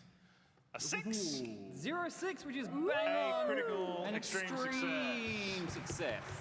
Lights are And I'm annoyed at that because I was about to make you make a luck roll to see if you stood on the pair of scissors that were amongst the underwear. And there's a pair of scissors, like not even like in safety mode, they're like out mode. Unsafety on the mode, floor, out mode. like attack mode, like on the floor. And the bed, the previously mentioned unmade bed, amongst the blankets and everything, there are stains in the center of the bed. Now, these are not white bed sheets, they're colored bed sheets, but so you can just see the difference in coloration. There is a stain of something quite substantial in the center of the bed. Meanwhile, downstairs, yeah, Joshy's there. Yep. He's like, I'm going to enjoy a refreshing glass of hydrogen 2 oxygen from the refrigerator. This guy knows what's going on. What are you drinking? I see you've brought something of your own from Yes. outside my domicile. Right, it's Shiraz. Shiraz. Raz. Raz. Shiraz. Right, Shiraz. Would you like one of my beverages? No, I think I'll be all right with this, thanks. Okay. I mean, maybe later. All right. Well, and he opens the fridge and he helps himself to a refreshing cup of water. He drinks it all in one go. He then just drops the plastic bottle on the floor of the kitchen and closes the fridge and looks over everybody and says, well, so perhaps you can share with me some details of your journey here today. How much time elapsed from the time in which you began your journey to the time in which you... Josh, where's your bathroom? The bathroom. Yeah, bathroom. Where is it? I do not have a... The place to defecate. Oh, yes, if you go upstairs, importantly, not the middle door. It would mean a lot to me personally if you did not go in through the middle door. Okay, yeah, but which one? The door, I believe, when you reach the top, when you ascend the stairs, if you turn to your left, your immediate left, there will be a door. Thank you. It's not that one. There's, in fact, a third door. It is that one. To the right. Monty's got a map. Gone. Just based on the science of this, does it look like you're about to shit yourself, or is this a It's drug the other thing? end. This is gonna It's be the other it. end. All right, let's get you upstairs then. I am. Oh, so you go up there, go together, you run upstairs. You can hear fastly approaching, fastly, It's bad. fastly. It's Professional bad. writer, It's everybody, bad. fastly approaching footsteps. Real word I just invented, fastly approaching footsteps. I got it. Quickly?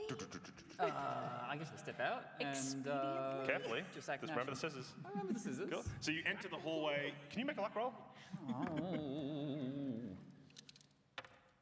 I cannot. 95. You enter the hallway just as Ashton and Maisie are sort of making their way past. So you nearly collide into them. It's a bit awkward. Oh, you smashed. He was in the forbidden room, just so you know. So you go into the bathroom. Maisie, I'm not sure if you note that he was coming out of the bedroom, but just something you might notice, Maisie. I would have noticed, but we Yeah. have I'm just letting you know for later. urgency. Just letting you know. So you go into the bathroom. The bathroom is decidedly normal, save for there's a lot of like blood stains in the sink, but the toilet is normal, so you can throw up. I assume that's where you're going to go. If I make it, yeah. Hold your hair back. You do. Yeah, you start throwing up. It's Okay, all right, there you go. There. You don't up and then down. Hey. Is that better? No. Yes. Okay. No. Yeah. No. Which? Yes. Hey. Maybe. Is that blood? Hey. It's either blood or jam, and if it's jam, I've got bigger questions. Right.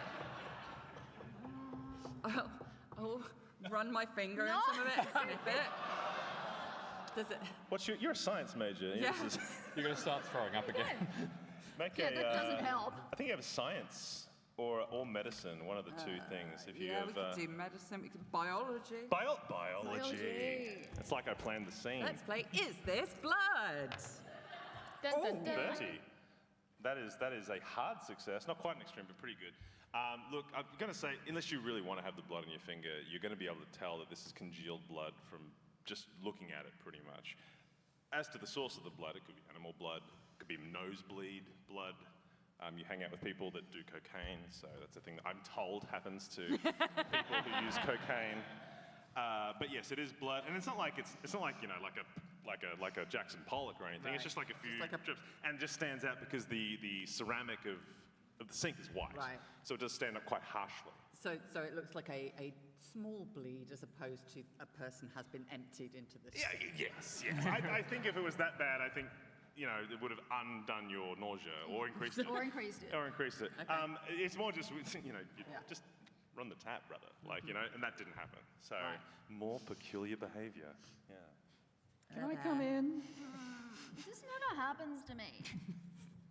You can't say that anymore. It's so embarrassing. Meanwhile, downstairs, Monty, are you playing this silly game with Wally, or what are you up to? I'm still trying to get my dice. So You get it back. You find it. It was a 4. I mean, Wally has moved to. It was a 4, so it's going to be your turn, and then you're going to be next. Okay. All right. Josh is sitting there watching. So we gonna keep doing. I see you've brought a game. Yeah. It's a Do you want to play? drinking game. I will not play. I am not one for games. Really, I don't play games. I am quite a serious person. Ah, well, this is quite a serious game. It's very old and requires a lot of mental acuity. Oh, that's not me. I'm young and stupid. Perhaps somebody else would like something from the fridge. Thanks, I did bring my own. Grab us all something. Why don't, for I'll grab everybody something from the fridge. All right. During the moment of distraction, I'm going to lean over to the two of you and say, I don't know what's going on, but real weird, right? You two are smart. One of us is smart.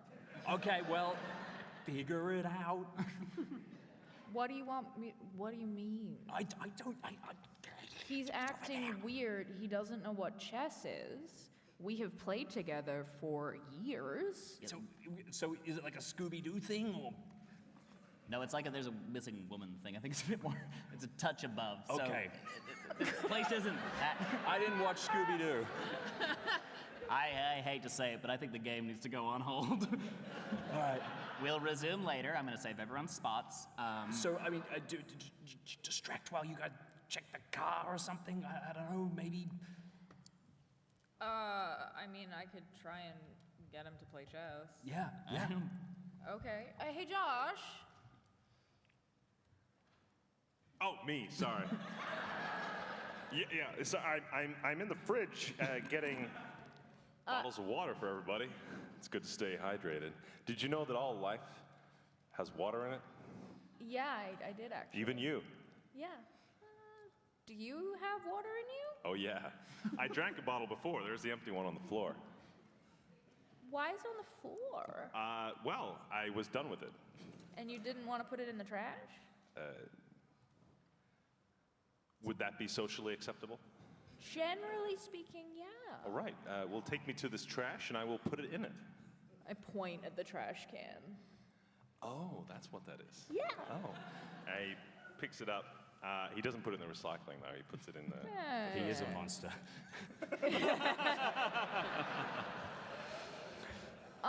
Do you... I know you said that you don't play games, and that's very fair. I don't know you to be a frivolous person, but you have played chess a few times with me. Did you not want to sit down and have a game? We've played chess before. Yeah. And you want me to play again. Would you not say you've had enough? Well, here's the thing. Chess is, like a thing that you do to practice mental acuity. It's kind of like, in the same way that you would lift weights to improve your muscles, you play chess to improve your mind and to better understand the people around you and the way that they tick. It's kind of both mental and psychological. It's a really interesting pastime that, well, you and I have had conversations about it, but I appreciate that I can go on about it, so maybe I was just a bit boring. I'm sorry. You always used to say to us, if I ever turn down chess, you'll know something's wrong.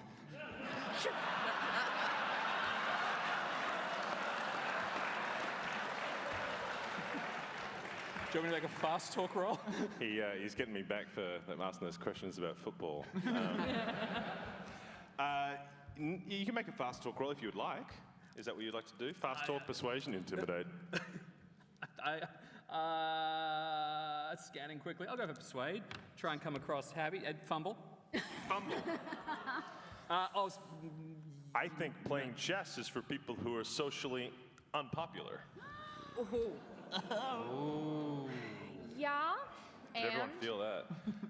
So, as somebody who is seeking the approval of his peer group, I would prefer to not partake in such pastimes. your loss.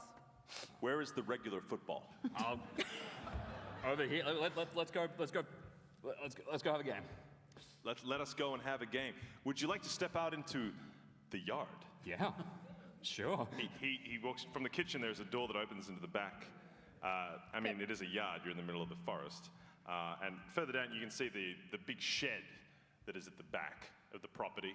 And there's a big stretch of, well maintained, but it's a bit of a clearing. There's still trees, but it's dark out here now, and you can hear the chirping of the various bits and bobs that occupy the forest in the nighttime. And he stands there silhouetted by the light coming from the kitchen. He looks out upon it with his hands rested upon his hips, and he nods.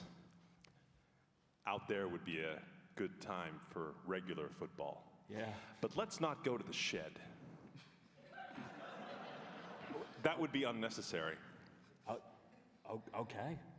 Yeah, I thought you wanted my attention. That was an accidental touch. I apologize. Brian, can I have a go? Whatever you say. Yeah, happy to. Upstairs, while this is happening, Wally's been doing this totally normal thing where two women have gone to a bathroom and closed the door, and he's just kept knocking. Wally's doing it too, probably. Just keeps knocking the door. I'd like to gently let myself in. I'd like to crack the door. I like to crack the door without seeing anything and say, guys, the vibes are way off in the bedroom. I think there was some blood and there was some scissors there. I think He's he's not something and good. he got it from somebody else and he's my best customer. I don't know what I'm gonna do. This is the biggest problem. We got a sink full of blood. No, it's Right. worse. I mean that.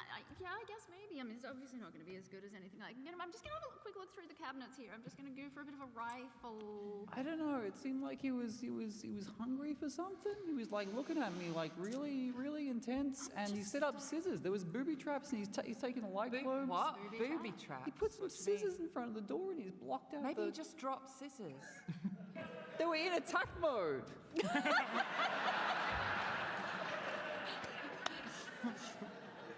Yeah, that sounds like a booby trap to me. And he blacked out the curtains, and he took the light out, and there were stains. I think he's in a Student really with a stained bed. This has never happened before. And there's blood up here too. He's really in a really bad way. I'm gonna Macy's gonna venture into the corridor. Just as you're about to venture into the corridor, I've actually got something written down that I wrote ahead of time because I wanted to get it right. As everyone notices, I obviously, because I haven't fumbled my words or said anything correct, this is what I've done. I will ask, Amelia, do you have any experience reading descriptive text? You know what?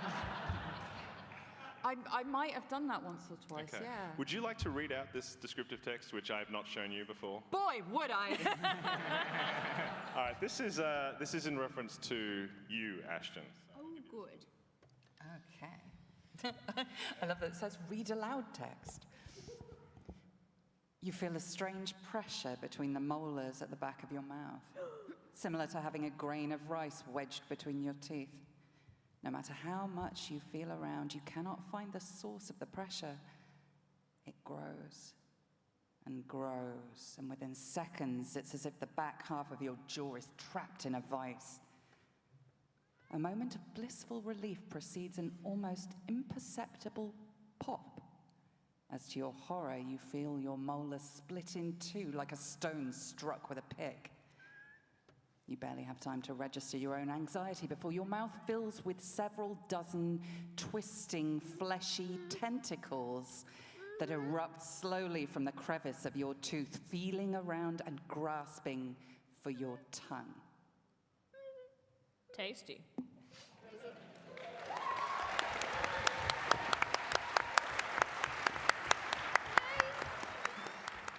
Make a sanity roll, please, Ashton. And everyone. Yeah, and everyone else. Oh, I think I'm good. Unfortunately, I'm good. It's a fucking Tuesday. You seem for her. weirder than this. Yeah, no, this is fine. It's just a bad trip. It's just a bad trip. It's just a bad trip. It's just a bad trip. It's just a bad trip. It's fine. Must have. You're going to lose accidentally 1 licked point of that sanity, And please. a tooth. Oh, and a tooth. And there's And tooth. a- Anyway, yeah. no one else notices this. This is just happening in Ashton's mouth, so you are free to leave. Right. Maisie is going to venture into the corridor to the door he said not to go to because she thinks that may potentially be where he's keeping his notes. Oh, Just don't step on the scissors. The attack mode. Attack my scissors. I will keep my eyes peeled for attack mode, scissors, and other random household objects. Where is he? Where is he? Is he still downstairs? I went downstairs to get a drink or something. Okay. I'm just gonna. Just don't step on the Just scissors. check- I'll go All down right. just make sure it's, you know, They have casual. proper traumatized you, haven't they? Something's weird going on. I don't like it. The vibes are off. Right. You would not do well in an art class. Okay. You go into the bedroom. What are you doing? I'm going back downstairs and look for Josh You're and downstairs. make sure my good pal Was it Ash the is still bedroom he here. said not to go to? Yes. Okay. Ashton, what are you doing? Yeah, you Fetal position on the bathroom floor. Okay, cool. That's fair enough. High pitched tea kettle wine. They're wrapping around your tongue, like grabbing at it, and then they start to, like, there's a lot of them. They start peeling out Okay, the front of your lips. I'm gonna go into my pocket and You're in a bathroom. yeah. There's a medicine cabinet. There is a medicine cabinet. I'm gonna open that up because I have not got things that I want to be taking right now. Is there any like Valium, anything that's gonna calm me right the hell down? Make a luck roll. Thanks. Otherwise, it's a woman Yeah. who swallowed a toad Otherwise, it's situation. just a bunch more others. Yeah, 11. We're good. You're so lucky. There's a pair of scissors in there. Are they in attack mode? Or are they resting? Holstered. They're in defense position. They'll untap next turn. I'm going to look at them intently. There's a pair of, like nose hair trimming Yeah, scissors, yeah. which I'm told exist, and there's a bottle of like antacid, and there is like some one of the things you take when you get hay fever. Antihistamines? That's the word. Thank yeah, you. antihistamines, great. Oh, cool, cool, Everyone cool, knew what I cool, meant. cool, cool. Yeah.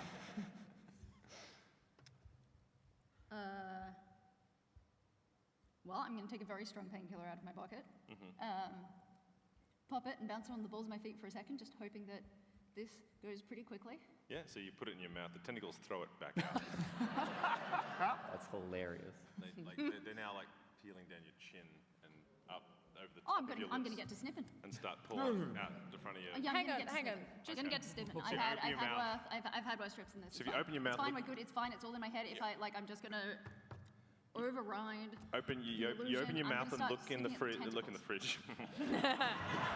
You've been downstairs the whole time. No, I've been in the you fridge the open the whole mouth and you look in the mirror, and it's like this whirling mass of fleshy, that sort of off flesh purpley color that sometimes things can be. Yeah. Oh, I have a lighter actually. I'm just going to They've wrapped hold. right around your tongue. Yeah, cool. Like a cocoon. Naturally, I've got a lighter, right? I'm just going to hold the open flame to the tentacles. as Oh, they're so you're coming like out of yeah, not to my tongue, but to the tentacles. To the that are coming tentacles. out. Yeah, the tentacles that are coming out. They recoil from it. You ever light a stick of dynamite? Not recently, no. You know, you light it and it goes. Yeah. Yeah, that's sort of what happens. It's like a little thing. So You do they like a- float, and the flame goes into your mouth. Breathe it back out. It's fine. It's fine. It's fine. We've done this before. Okay, cool. And your mouth fills with like a sudden gush of flame. Please take 1 point of damage. Love it. Love it. That was an error. And you start coughing a lot, significantly, like coughing a lot, Mhm. leaning on the sink. Your mouth starts to fill with, you can taste blood in your mouth. Mhm. You spit it into the sink, I assume, unless you're a weirdo, you want to swallow it, I don't know. You No. spit it in the sink, and it's followed by your tooth. Okay. And you can see the bottom of the tooth. There are like a lot of tentacles that are just sort of just sitting there, but the rest of them being burned away. You're pretty sure they're no longer in your mouth. Net positive.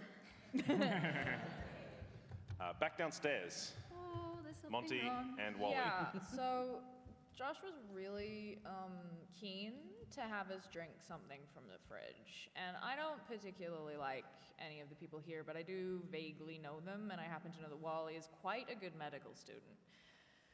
Wally, Yeah. what's in the water? Uh, Don't drink it. okay. What's in it? I'll get one of the bottles and crack it as I'm looking out the window at the weirdest football game. And the shed that clearly has plot in it. And I start a very complex chemistry routine. So yeah, while you're doing that, your complex chemistry. ChatGPT, what is the chemical compound of water?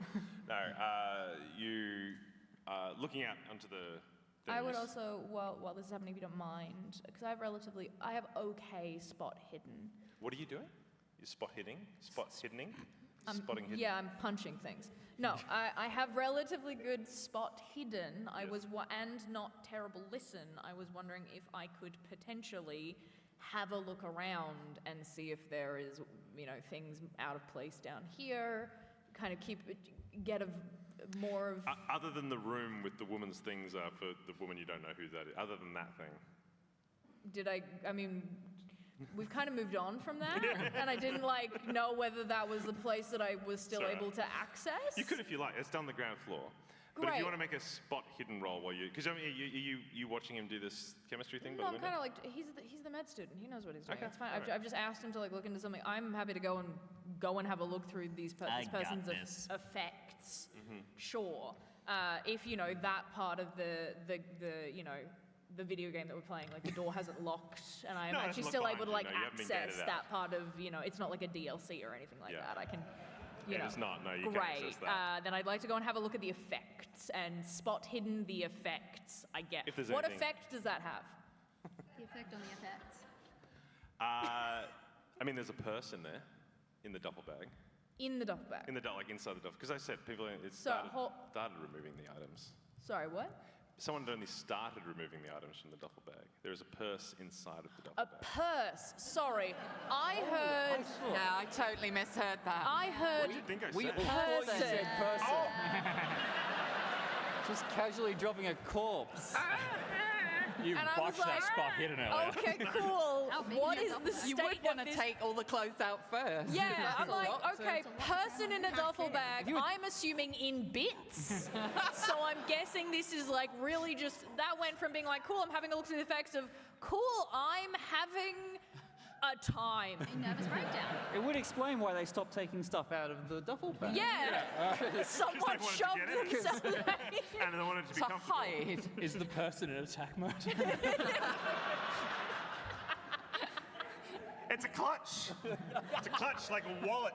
Something clutched me? Feminine wallet. All right, there's a wallet, there's a purse. Purse. A person's purse. This is what I got for not doing the improv warm-up before. Yeah, the rest of us are on the same page. Would you like to open Yes! Okay. I There's a student I would like ID. to know what effect me looking at this person's effects has, please, Brian. There's a student ID in there for a young woman named Maria. Do I know her? She goes to Miskatonic University. You don't know her. You haven't recognized her before. I haven't recognized her before. You probably passed her in the hallway, but it's not like that's that person again. That hasn't happened to Cool. you. What class is she in? Like Fighter 2, Paladin 2. Damn, I was really hoping for Barbarian. That was a Baldur's Gate joke. don't- Yeah. Never heard of it. Your student ID, not to out myself, I don't believe student IDs say what classes you do, right? Yeah, you don't know. Nothing in her effects tells me what kind of thing she's studying. She's got some movie stubs. She went to one battle after another 4 times in 1 week. So what? Crushes tape. She likes movies. Cool. So possibly film studies. Yeah. Great. Hmm. She also has a printed out itinerary of upcoming games of college football. Anyone can What have that. kind? Regular college football. Or college regular football. Well, unfortunately, the only thing I know about is chess. So I'm like, that's the ball game that they like playing. You're doing outside right now. You're throwing the ball. You're throwing it at him. He throws it back to you underhand, like that. Oh. With his offhand. You're I'm looking doing out this the thing. window Looking at at you. seeing this here. And also, can you make a spot hidden roll while you're doing that, please? Did I need to make a spot hidden roll at all? I think if you were searching through there was nothing secret. You would have, yeah. Oh, sorry, yeah, make one. If you don't, then you don't see the body that's in there as well. The person? The person. Oh my goodness, wow. How did you go with that spot hidden roll? Very poorly, 92. Oh, okay. Would you like to spend a lot of luck? I don't have that much luck. Oh, then don't do it. Push the Everything's roll by fine. tasting it? The water, you don't have your stuff with you. Like you don't. Did you bring a chemistry kit? No, dude, it's a party. He gets it. You mean the smell test, the taste test? No, I think I Okay. get bored very quickly. Yeah, probably. I'm gonna head out to where he is and the football. And Okay. It's more fun. Maisie. Upstairs in the Maisie, bedroom. Maisie, I need you to come look at something. Can you come look at something for me? Alright, Can you please come look at something for alright. me really quick? You were in the bedroom very briefly. You got the smell. You saw the scissors. You no, saw yeah. the big stain. Yeah. Is that You the put middle? it in very good. Do I know what the big stain is? Is this? Give me a something- biology roll real quick.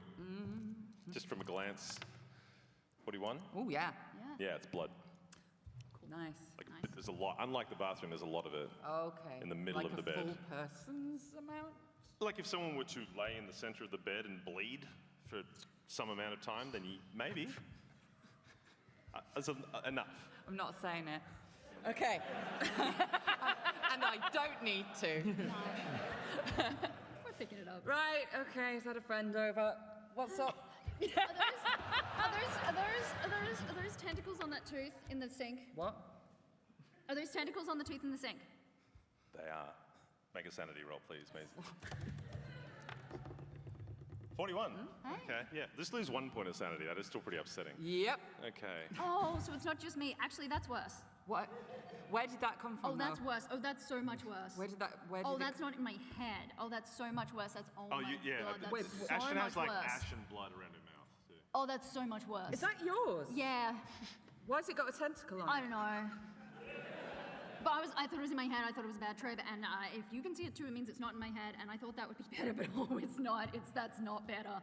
That's so much worse. Is there a toothbrush in this bathroom? Yeah, it was next to the scissors and the prod the tooth. antihistamines. Not better. You prod the tooth. Yeah. It falls cleft in two, and there's like a little ball of fleshiness that's sort of rolling around out of it now that it's freed. I prod it with a toothbrush. Okay, it sprouts tentacles and reaches for the toothbrush. I give it the toothbrush. It takes it and tries to retreat with it down the sink, at which point it stops because the toothbrush won't fit through the toothbrush. I'm searching in the cupboard for any kind of like, I forget what the substance. I'm heavily sleep deprived at this point. The kind of acids. Antacid? No, the other thing. The thing, like, peroxide, like bleaching or any kind of like like nail polish remover? disinfecting. Nail polish remover? Is that Yeah, nail polish remover will aspartame? do it. I say aspartame, that's not Yeah. the right thing. I'm running Acetone. experiments at this point, Okay. basically. And what do? You I'm pour, gonna- I'm you gonna pour the pop- bleach down the... No, I'm gonna try and like ease the plug in because it's tried to pull something Yeah. out, and then I'm just gonna like drop a bit on it to see. Okay. Aren't you glad you didn't find this stuff when you had the mouthful of tentacles? It could have been a different situation. What would be useful. You try and drop it on there. It fuzzles and it, for the want of a better word, looks like it dies. Huh. Do you feel remorse? No. No. It came out of her mouth. It took my tooth. Self-defense. You joining them basically a downstairs? sneeze. Yeah, I was heading downstairs, and then as soon as I... Everyone's outside pretty much, except for Monty. No, I and- feel like I might actually go and find out what the heck is going on upstairs because I've heard some like mutterings, I assume, from up. Well, you Tea kettle pass. whistle, yeah. You pass Blake in the lounge as he's coming down the stairs. Great. And you're going to go up the stairs. So is everything wrong? Go I again. do not respond to that and I walk up the stairs. You get up the stairs. You're down the stairs. The 'cause the back door is open. You Yeah. See, you see the boys. They're at the back with the pigskin. Oh dear. Yeah. No. Are we heading out there? Okay. So they all. Oh, can I have the student ID? Yeah, you took it. I assumed you took it with you. The whole purse you took with you. I'm not a thief, so Oh, no. sorry. I'll Yeah, just that would be take inappropriate. the ID. Yeah, you take the ID. Yeah, because Yeah. I also don't necessarily want, if Josh is in this like weird ass mood, I don't necessarily want him to know that I've like randomly gone rifling through things. So like, you know, it was disheveled when I got there, but it's not significantly more disheveled than it was. I just happen to have the student ID now, and I would like to go and find the people in Maisie and Ashton? Maisie, thank you. And for some reason, I lost the ability to read words. That's okay. Maisie and Ashton in the bathroom to be like, hey, someone maybe died. Right, we're in the middle of something right now. I've got the toothbrush again, and I'm kind of. There was something in my tooth, and it split the tooth in half, and there were tentacles that came out of my mouth, and then the tooth fell out of my mouth, and it's still got tentacles on it. Which and tooth was it? It was a molar. It was ow. Oh, Maisie, you poking around in No, just Ashton's mouth? looking. Are you just looking? Oh, okay. Can you make a luck roll, please, Maisie? No. Oh. It's fine. Yeah, I'm fine. That's okay. You cough. There's like suddenly like it comes upon you and something flies out of your mouth and it borderline misses your face. Hits the mirror and slides down. Wet? Crawls down. Oh, God. To join its other thing in the sink. Someone Trying had to rescue it vodka from the downstairs, sink. right? You make a sanity roll, please. Oh, yeah. Yeah, you Yeah, try yeah, it. yeah, yeah, yeah. Did not See if it like does that. the Yeah, same it sort of thing. freaks out Should like I roll the heavy voice? a spider, sort of. You know, not like Let's roll some heavy sanity. 23 under 60. You can lose 1 point of sanity, please. Sorry, I keep stealing your dice. That's all right. Yeah. I think is that a hard success? I think it is. I think you're okay. Yeah. I look at that and go, ugh, Yeah, you scream.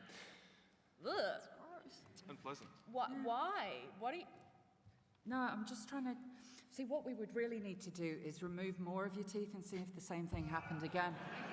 No, the tentacles preceded the removal. What? The tentacles came first. The tentacles were coming out of the tooth, and No, you just said the word preceded. That is interesting Well, for I'm you. technically enrolled in the school. I just So the tentacles came out first, and then it what? You just ripped it out? Or? no. I set them on fire. You what? I set them on fire, and then it popped in. It popped out. Please, for the love of God, do some sort of like rudimentary medical training. There was. First thing that goes wrong with you, the go-to answer should not be set fire to the thing coming out of my face. It worked. It's not in my face anymore, but that thing still was. Somebody had vodka downstairs, right?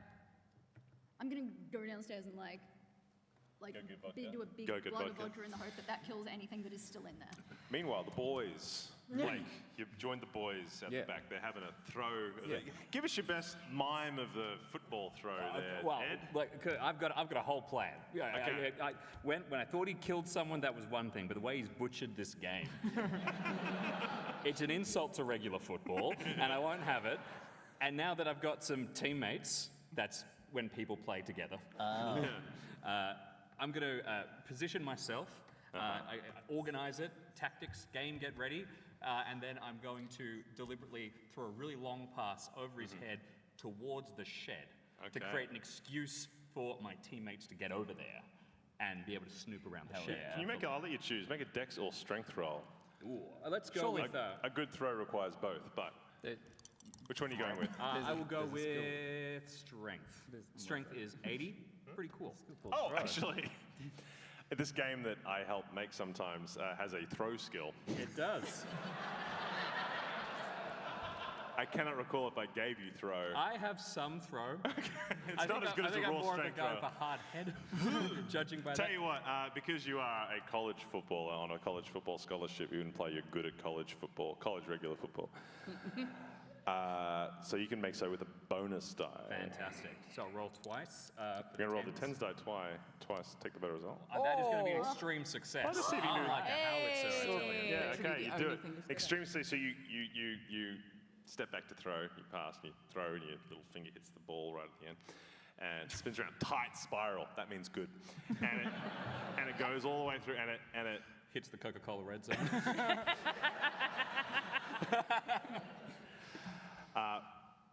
clean through the window of the shed. The shed with the plot. Oh, I will go and retrieve the regular football. There is no need for anybody to come to the shed with me. You should all remain here. I would find it quite inappropriate if anyone were to follow me. I'm going to step away from you while facing you, walking backwards towards the shed to make sure that you all understand how important this is to me as a person. It's a tactic to win the game. Quick, both of you run. He's kidding, go.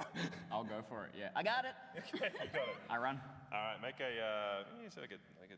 Dex? Dex roll. Yeah. You both make a Yeah, Dex I'm great at roll. that. Let's get Oh it. no, I'm gonna stick. What are you gonna do? I want to stick with Ed. I want to tell Ed what's going on. Something's not right. Yeah, you're gonna tell Ed just real quick what you want to know. Well, if those two are going to the shed. Yeah, they run to the shed. I mean, Y'all go to- Joshy, no brakes. All right. Remember what he's like? Immediately, he falls on his face. He trips over himself as he tries to turn over, falls over. You had your roll. I got a success. You good? yeah. Yeah, you get to the door of the shed. You go in there. Yeah, it's dark. straight through. You, Scissors.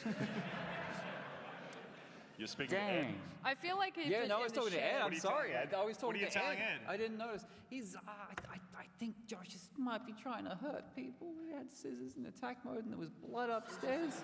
I think we got to get out of here, Ed. The vibes are off. The vibes are well off. Someone might need our help until we can find the person who owned that bag. I bet they're in the shed. Get the others, bring them to the shed. Okay. Listen, you're doing great. I think you'd make a great regular football player. You watch, Ed. I'll get him out of here so fast. Just to briefly digress, because it's been distracting me and I didn't want to forget this at the end of the game. Kiki, what is the sign for Cthulhu? I should have asked this earlier. I've just been bugging me. What is there a sign? Is it actually just that?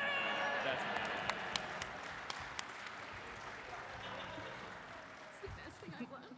Thank you, Kiki. All right. Now that I can focus, the game's going to be so much better. Ashton, Maisie, and Monty. So were you all heading back downstairs? I know Ashton was running down to get vodka. What were the two of you doing? I will be like, Maisie, there's, and I'll hold up the ID card. I don't know what's happening, but she's not here, and Josh is being really fucking weird. And you're maybe, possibly, actually smart.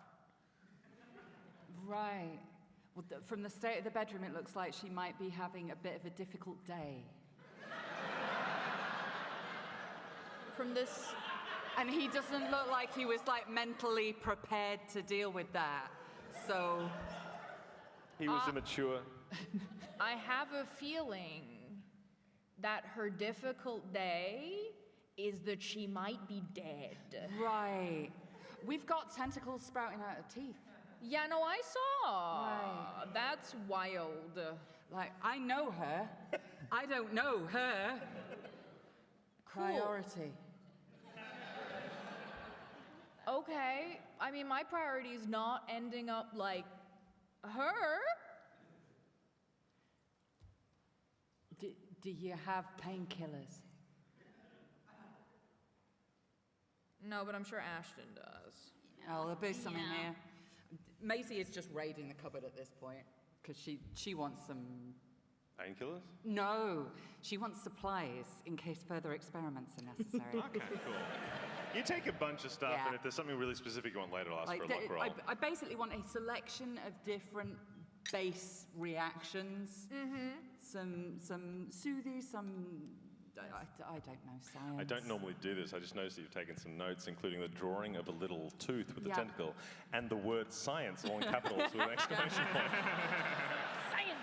And attack mode with a pair of scissors drawn there. Yeah, okay. We're calling out notes, Brian. You got a massive blank sheet of paper at the start.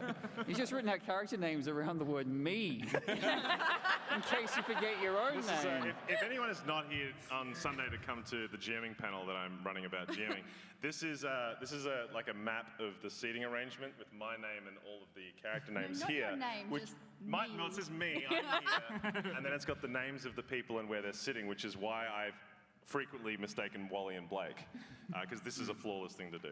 Anyway, that's the notes. It's actually a deep cut to the folk of me, a niche elder creature. It's not.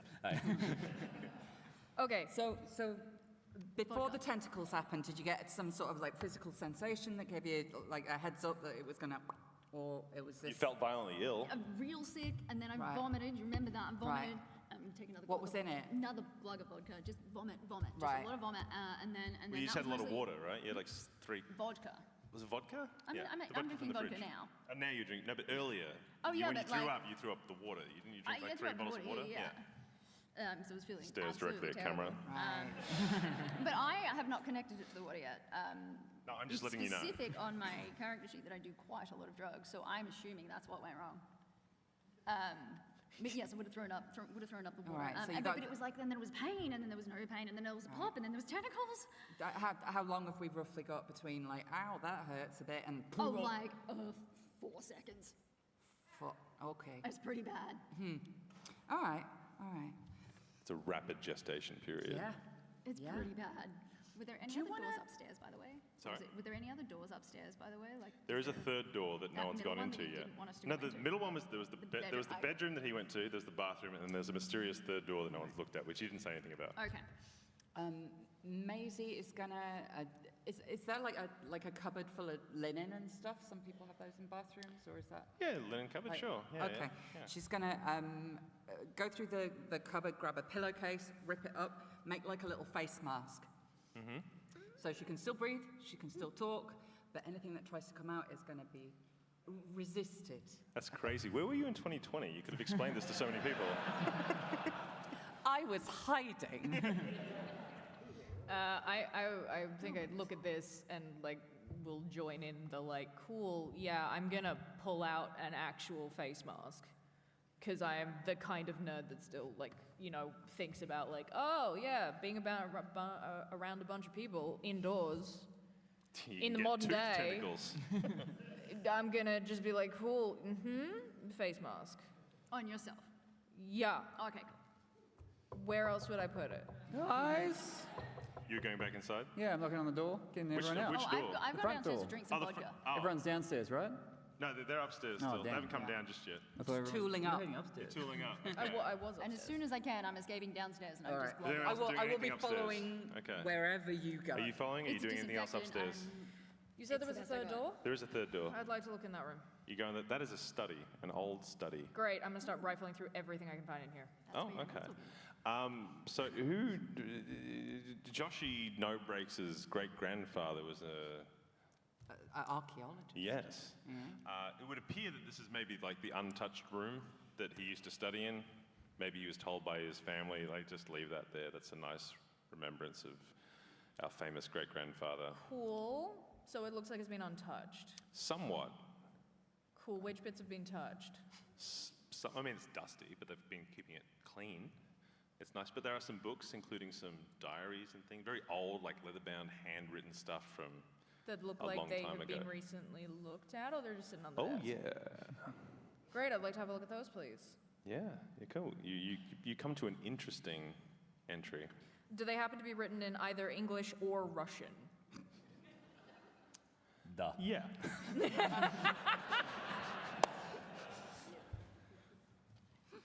Would you like to read the most recent entry that is open in this diary? Would I? I think we had a professional voice actor. Oh God. to very dramatically read this just this handout to here, this one here. Okay. For years, I've resisted the urge to detail my studies of the mysteries of the universe in this diary. I know all too well that letting memories of dark forces bleed into your everyday life is a surefire path to the abyss. But damnation, I must get these thoughts down. The object from the Cairo dig site, which I have taken to calling the Lonely Thread, is decidedly not of this earth. There's no doubt about that. This artifact is active. It responds to something unseeable, something from elsewhere. It's as if an invisible force tugs upon it. I believe this strange wire could be the secret to reaching beyond, perhaps to dimensions beyond our perspective. Previously, the thread's movements were erratic, based on my assumptions that the thread is somehow entangled with another worldly counterpart. I moved it in accordance with simple counting systems, Morse code, and a variety of other communication techniques. Today, I believe I have noticed a pattern of response. Dare I hope that I have established communication with whatever is pulling on the wire from the other side? Enough for now. I'll see to more tomorrow before my guests arrive. I'll destroy this entry after breakfast and retranscribe it into my manuscript in the workshop. Best to keep this sort of research carefully hidden away. Dun dun dun.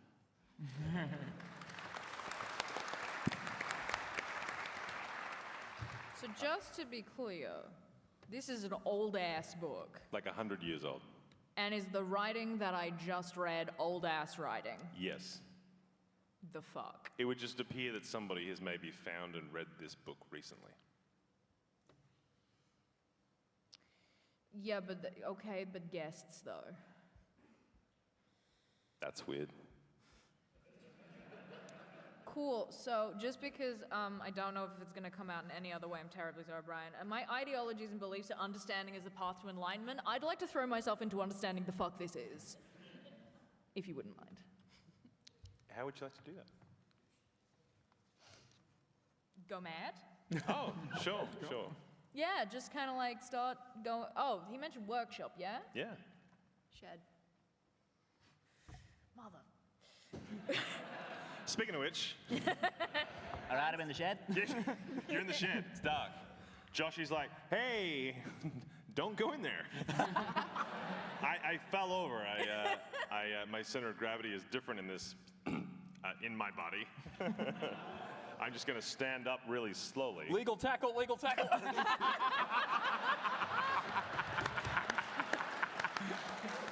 Get in the shed. Personal foul, unnecessary roughness. You tackle him. I'm trying to maintain his shirt, like, you know, because you tackle him in a normal way, not in a... Just a regular football. It's a regular. Which could be, he's on the ground like this, and then you come, like, you know, you tackle him from behind. So, you know, Wait, hold on. Your shirt rides up. Is he in attack mode? We put Jim in The QB normally plays on offense, yes. And his shirt rides up. And at the base of his spine is a writhing mass of tentacles. And you can see even in the what little light there is from the moon and from the, you know, coming in from the porch, that a number of these tentacles are burrowed in right around his spine, like these really sort of weeping sores right into his spinal column. And even with your rudimentary understanding of human anatomy, the spinal column is the thing that kind of operates a lot of stuff. It's the backbone of the body. Get out! Had enough of you. Make a sanity roll, please, Ed. Yes, absolutely. Ed Wood. Extreme success, 005 over 50. But my cousin had one of those. Yeah. I think as soon as I knew something was up, you don't know anyone better than if you play football with them, so I could tell. You've seen the small of his back before. In the showers. You just lose 1 point of sanity. Very good. It's unpleasant. What involuntary action for losing sanity do you do? I probably, like... Bite it. I think I'd punch it, probably. There's a punch skill, right? Fighting brawl, yeah. There you go. Act Fighting on reflex. If it's scary, hit. Yeah. Good reflex. Listen, college football teaches you to survive at extreme success, 006. What's your maximum possible damage? You gave me build 2, Brian. 80 strength, 85 size, so this would be 10 damage, would be my maximum possible, which would just about break a spine. I don't think. Yeah, it would. I don't think fist is impaling. We're not going to get invited back. I think technically I can't crit on my build roll. So Your you want me to fist roll isn't impaling. down to 6. A whopping Final of 6. A final of 6. Okay. Associate Call of Cthulhu editor James Cockier has logged on, so it's not 10 anymore. It's 6. Splat.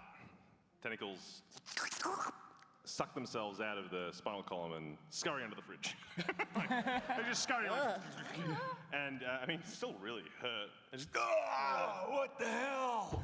My back! It's full of holes and someone punched it. What the hell, man? Ed? My good friend Ed Wood? Oh, why does it hurt so bad? You're in the shed, right? Yeah. Yeah, cool. It's dark. What are you doing?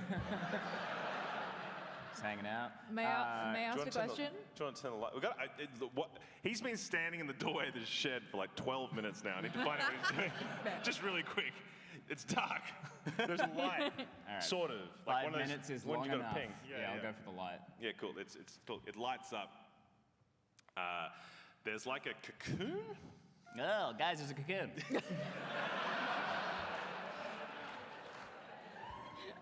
Can you describe it so I can draw it in the margins of my chess book? Yeah. Thank you.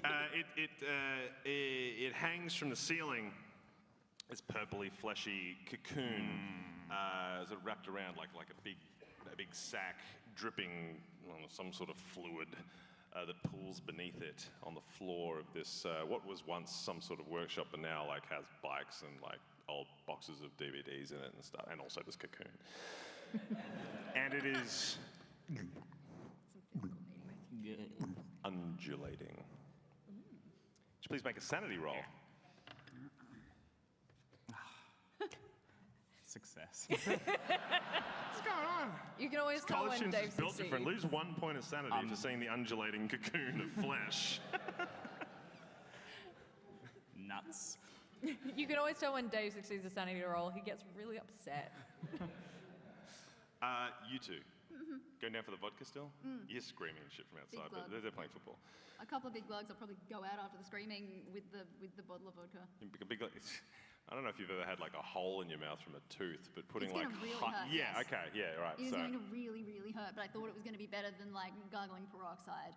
yeah, probably. So we're disinfecting all of this, You're and vodka's the best we've got. You just made a squeak. Is that pain? Like we've got 4 Oh, it's seconds. pain. Have you... Oh, it's so much pain. It's a different kind of pain, though. This is the hole Right. in my mouth and blistered lips because I did set it on fire, which I agree with you, correct. Probably the wrong decision. You got to test the hypothesis out, I suppose. Put the mask back on. Is that a scream?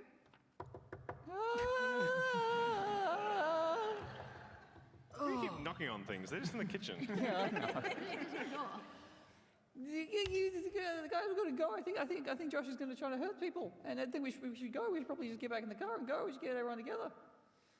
I probably need to go to hospital. Yeah, I think that might be a good idea. Excellent.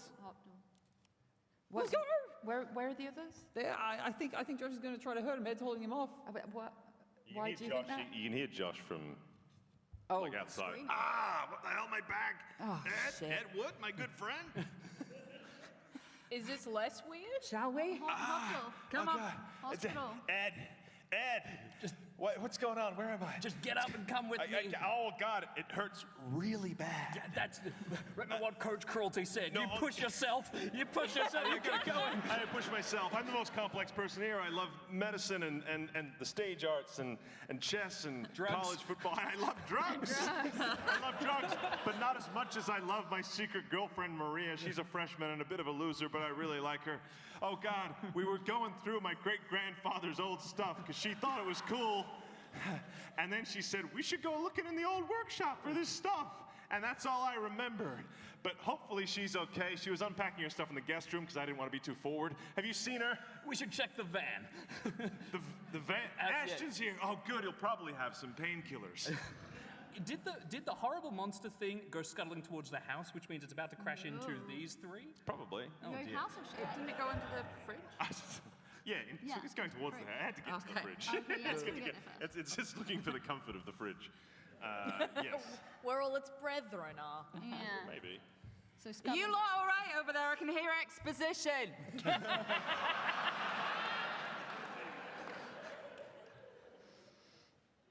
No, I think they're dead. There's something coming. Get it. Squash it. What? What? Ah. I'm tooling up. I roll to get it, squash it. You roll to get it, squash it. I do what Ed says. Is that a skill? Yeah. Is that another skill I've never heard of? Twist it. Stop it. Can I borrow your D100, please, Amelia? Can you make a dex roll? I'd love to. Can we all Oh, make it? okay. This thing fails. Me too, thanks. Okay, don't worry about it. I have more than drugs in my pocket if it's coming at us. You see it scurrying on the kitchen floor, like Oh, it's end coming. over end, It's coming at like us. a ball. Like, It's coming at us. Okay, I have a handgun in my pocket. oh What? shit! Fucking hell! Why is this your first? Gear and possessions, drugs, handgun. I'm gonna take the scientific journal out of my bag and try and thwap it. Okay, make a dex roll, make a handgun firearms roll. 38 automatic. Oh, that is. Oh! Is that a? Oh, I thought it was a 1. It was a 100. I'm gonna spend some luck. Yeah, to make you that spend some luck while I'm describing. Ashton, would you say you're a successful drug dealer? Well, I used to be. Up until about today. What's your credit rating? Okay, so maybe I'm not all that successful. I do live in my van and it is 15. Your credit rating is 15. And it's all tied up in a van. It's so low, guys. You don't strike me as the kind of person that could afford a reliable firearm. Oh. This is going to backfire. Yeah. Can you please roll the damage of the firearm against yourself? Oh my god. Okay. 1d3 plus. Oh boy, damage bonus. Oh, that's a. Oh, that's because that's the wrong dice.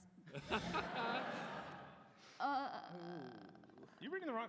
Firearm is 1d4. That can't be right. Well, it says 1d3. Well, it said 1d3 and I've got a 1 on it, so it doesn't really. 1d3. That's your roll. That's your roll. You want a D10. Yeah, you're rolling a punch against yourself. What are you talking about? Thank you. I punched It's myself. a really with a bad gun. No. It's a 4. 4. Cool. So take 4 points of damage. Okay. What's your Oh, total that's. HP? I'm down to below half. I'm at 4. Oh my god. What did you shoot? Oh, so you had 8 HP? I had 9, and then I got rid of Oh, yes, 1. right. You got rid of 1, right. Because when my tooth crawled out of my mouth. All right, so I thought that was also you. Could you please tick the major wound box? Yeah. And you've shot yourself sort of just here. Oh, cool. Bang! There's a loud bang, everybody, like a gun. It's a gunshot. 38, so it's a real loud bang. It's a 38, yeah, real loud bang. You're screaming because you probably, what the fuck happened? Oh, yeah. Did you spend some luck on that roll? Yes. Cool. You squash this. The Thwap it. power of science.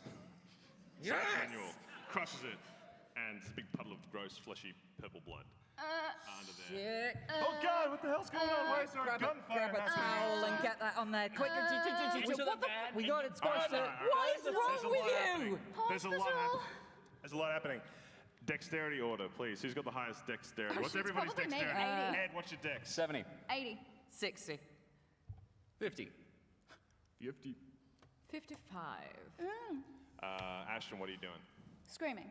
Okay. Ed. Carrying Josh away, yelling, "Get to the van and burn that thing," as I'm pointing at the cocoon. Oh, you saw the cocoon as well? I'm presuming I did. The doors were pretty wide open, and the light came on, and also it got yelled out and described in detail. Monty showed me a picture. Could you make a? I didn't make you make a sanity roll for seeing the cocoon, though. Now that Oh, good. is a not over 50, so that is a proper fumble. Oh, thank God. Lose 4 points of sanity. Excellent. Will Do not I- drive me mad, do I but I'm running with Josh. We're getting out of here. I'm still so confused. What about Maria? Where is she? Maisie. I am pressing a towel to the gunshot wound on the neck. Okay, to cool. Stop her bleeding out. Yeah, lots of gunshot wound. Do I sanity? I did just shoot myself. Yeah, but that's not breaking your understanding of the known universe. You've seen it's it filmed pretty known. before. It's pretty known guns bad. It's pretty known. Yeah. It should have been anticipated. Can you keep some pressure on Maybe. this? Can you? Maybe can for like you? 5 minutes. You're strong. Anyone? Well, no, he's got Blake, Josh. what are you doing? He's got Josh. I've got the car keys and no one else can drive. I'm hearing Josh shout about his girlfriend, and I'm a generous and kind person. It's written down It's there. right there. I'm very generous and kind, and I can see some kind of figure or form in the shed. Yeah, it's So there probably must that. be someone. There must be someone in there that needs some help. So I'll go and help Wally get Maria out of the shed. Yeah, cool. So you run down. You're next to Wally. Wally, what are you doing? I've come out. You see the cocoon, by the way. Roll sanity. Nice. I've come out of the shed, very white face, looking like a child who's vomited or something, trying to find Ed. He goes, "There's a cocoon." I see him running away. No, it was you. No, him. Oh, Big him. footballer with build 2. The cocoon splits open, and a bunch of fluid pours out. Shit. And then there's one sort of big fleshy leg, and then another fleshy leg. Peels open, and this huge bestial creature that seems to be a gestalt, an amorphous assembly of hundreds of thousands of little fleshy tentacles, little threads of fleshy string have amassed around this humanoid form. And it lets out this guttural, like,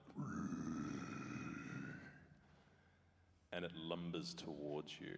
Please, both of you roll sanity. Like, we're gonna have to kill this. Fails? Fumble. Oh, I got an extreme. The worst case scenario for both of you. No, one off a fumble. I think. What's a fumble? 98? 99? Over 50, it's 98. Yeah, it's one off. It's over 50, 98? Yep. It's Shit, I fumble. rolled the wrong dice. Oh, you fumble. I fumbled. Oh, you roll. You lose 8. 8. I'm still good. I got 2 points left. You do? But you lose more than 5 in one go. Can you make an intelligence roll, please? Did you also fumble? Extreme success. Extreme success. Yeah. Opposite. Give it time. At least lose 1. Okay. I fail to comprehend what I'm seeing. Ah, you're fine. Maria? What do you think it is? I think it's Maria coming out. Coming out of the cage, which is fine. Lady Gaga. She got tangled up in some spider webs or something. Monty. It's What's your Maria in attack mode. Monty, what are you doing? Your turn, Monty. Yeah? What are you doing? Running. Running from where to where? Actually, sorry. I'm in the study. Oh, you're upstairs. You can hear a lot. You're a gunshot from So downstairs. I'm gonna run downstairs. Yes. I assume, correct me if I'm wrong, that I see these two chocker fucks Yeah. downstairs. Shot myself. Great. That sounds like a hospital trip to me. Hospital. Give me the keys. Can you drive? Doesn't matter, doesn't matter. I'll give you the keys. Gonna find out. Doesn't Gonna matter, find doesn't out. matter, doesn't matter. And I'm gonna get to the car, or like head in the direction of the There's van. there's a I'll be Porsche, a Golf, going. and your van. Yeah. Can I see the I'll be- Porsche keys? Because that's what we want. I mean, it'll be To faster. crash faster. Well, hang on. Actually, The Porsche shit's 2, and it's got one of those buttons. cool. What about the Golf? How many does that seat? Like 5? It's a A Golf. normal amount of people. A normal amount of people. The keys are in it. Wow. The keys are in the Golf. I don't like any of you. While you're mulling that over, we're No, going no, no. back to I the start. will. So you said the keys were in the Golf? Yeah. Great. I'm gonna get these two in because I'm like, we need to get to a hospital. My van If is I not pass reliable. someone on the way, I'll give the van keys. Like I'll drop the van keys at the front door, and I'm gonna come on. Yeah, I'm hurrying That's her a- along that's a- towards the car as quickly as I Ashton's your can. turn. That's what you're doing. You're being hurried along. Yeah, and trying not to bleed out, I Trying to- suppose. That's good. That's good. Can you make a con roll for me? Yeah. 57, that's a fail. Oh, okay. Lose a point of HP as you bleed profusely. Cheers. Ed. You're gonna be all right. Maria, buddy. Why is my back so bad? You slipped.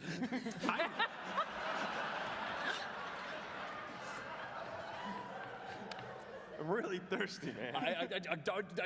You gotta get to the van, man. You I gotta feel get like to a the van. jackass. I tried to give myself a haircut. I think I dropped the scissors. Yeah, they're in attack mode. Can you tell? I only got it half done. Yeah, just like to get in the van, Josh. Okay, well, we're only just now entering the kitchen. Okay. Can I just grab a water real quick? I'm so thirsty. Grab a beer. Grab a beer.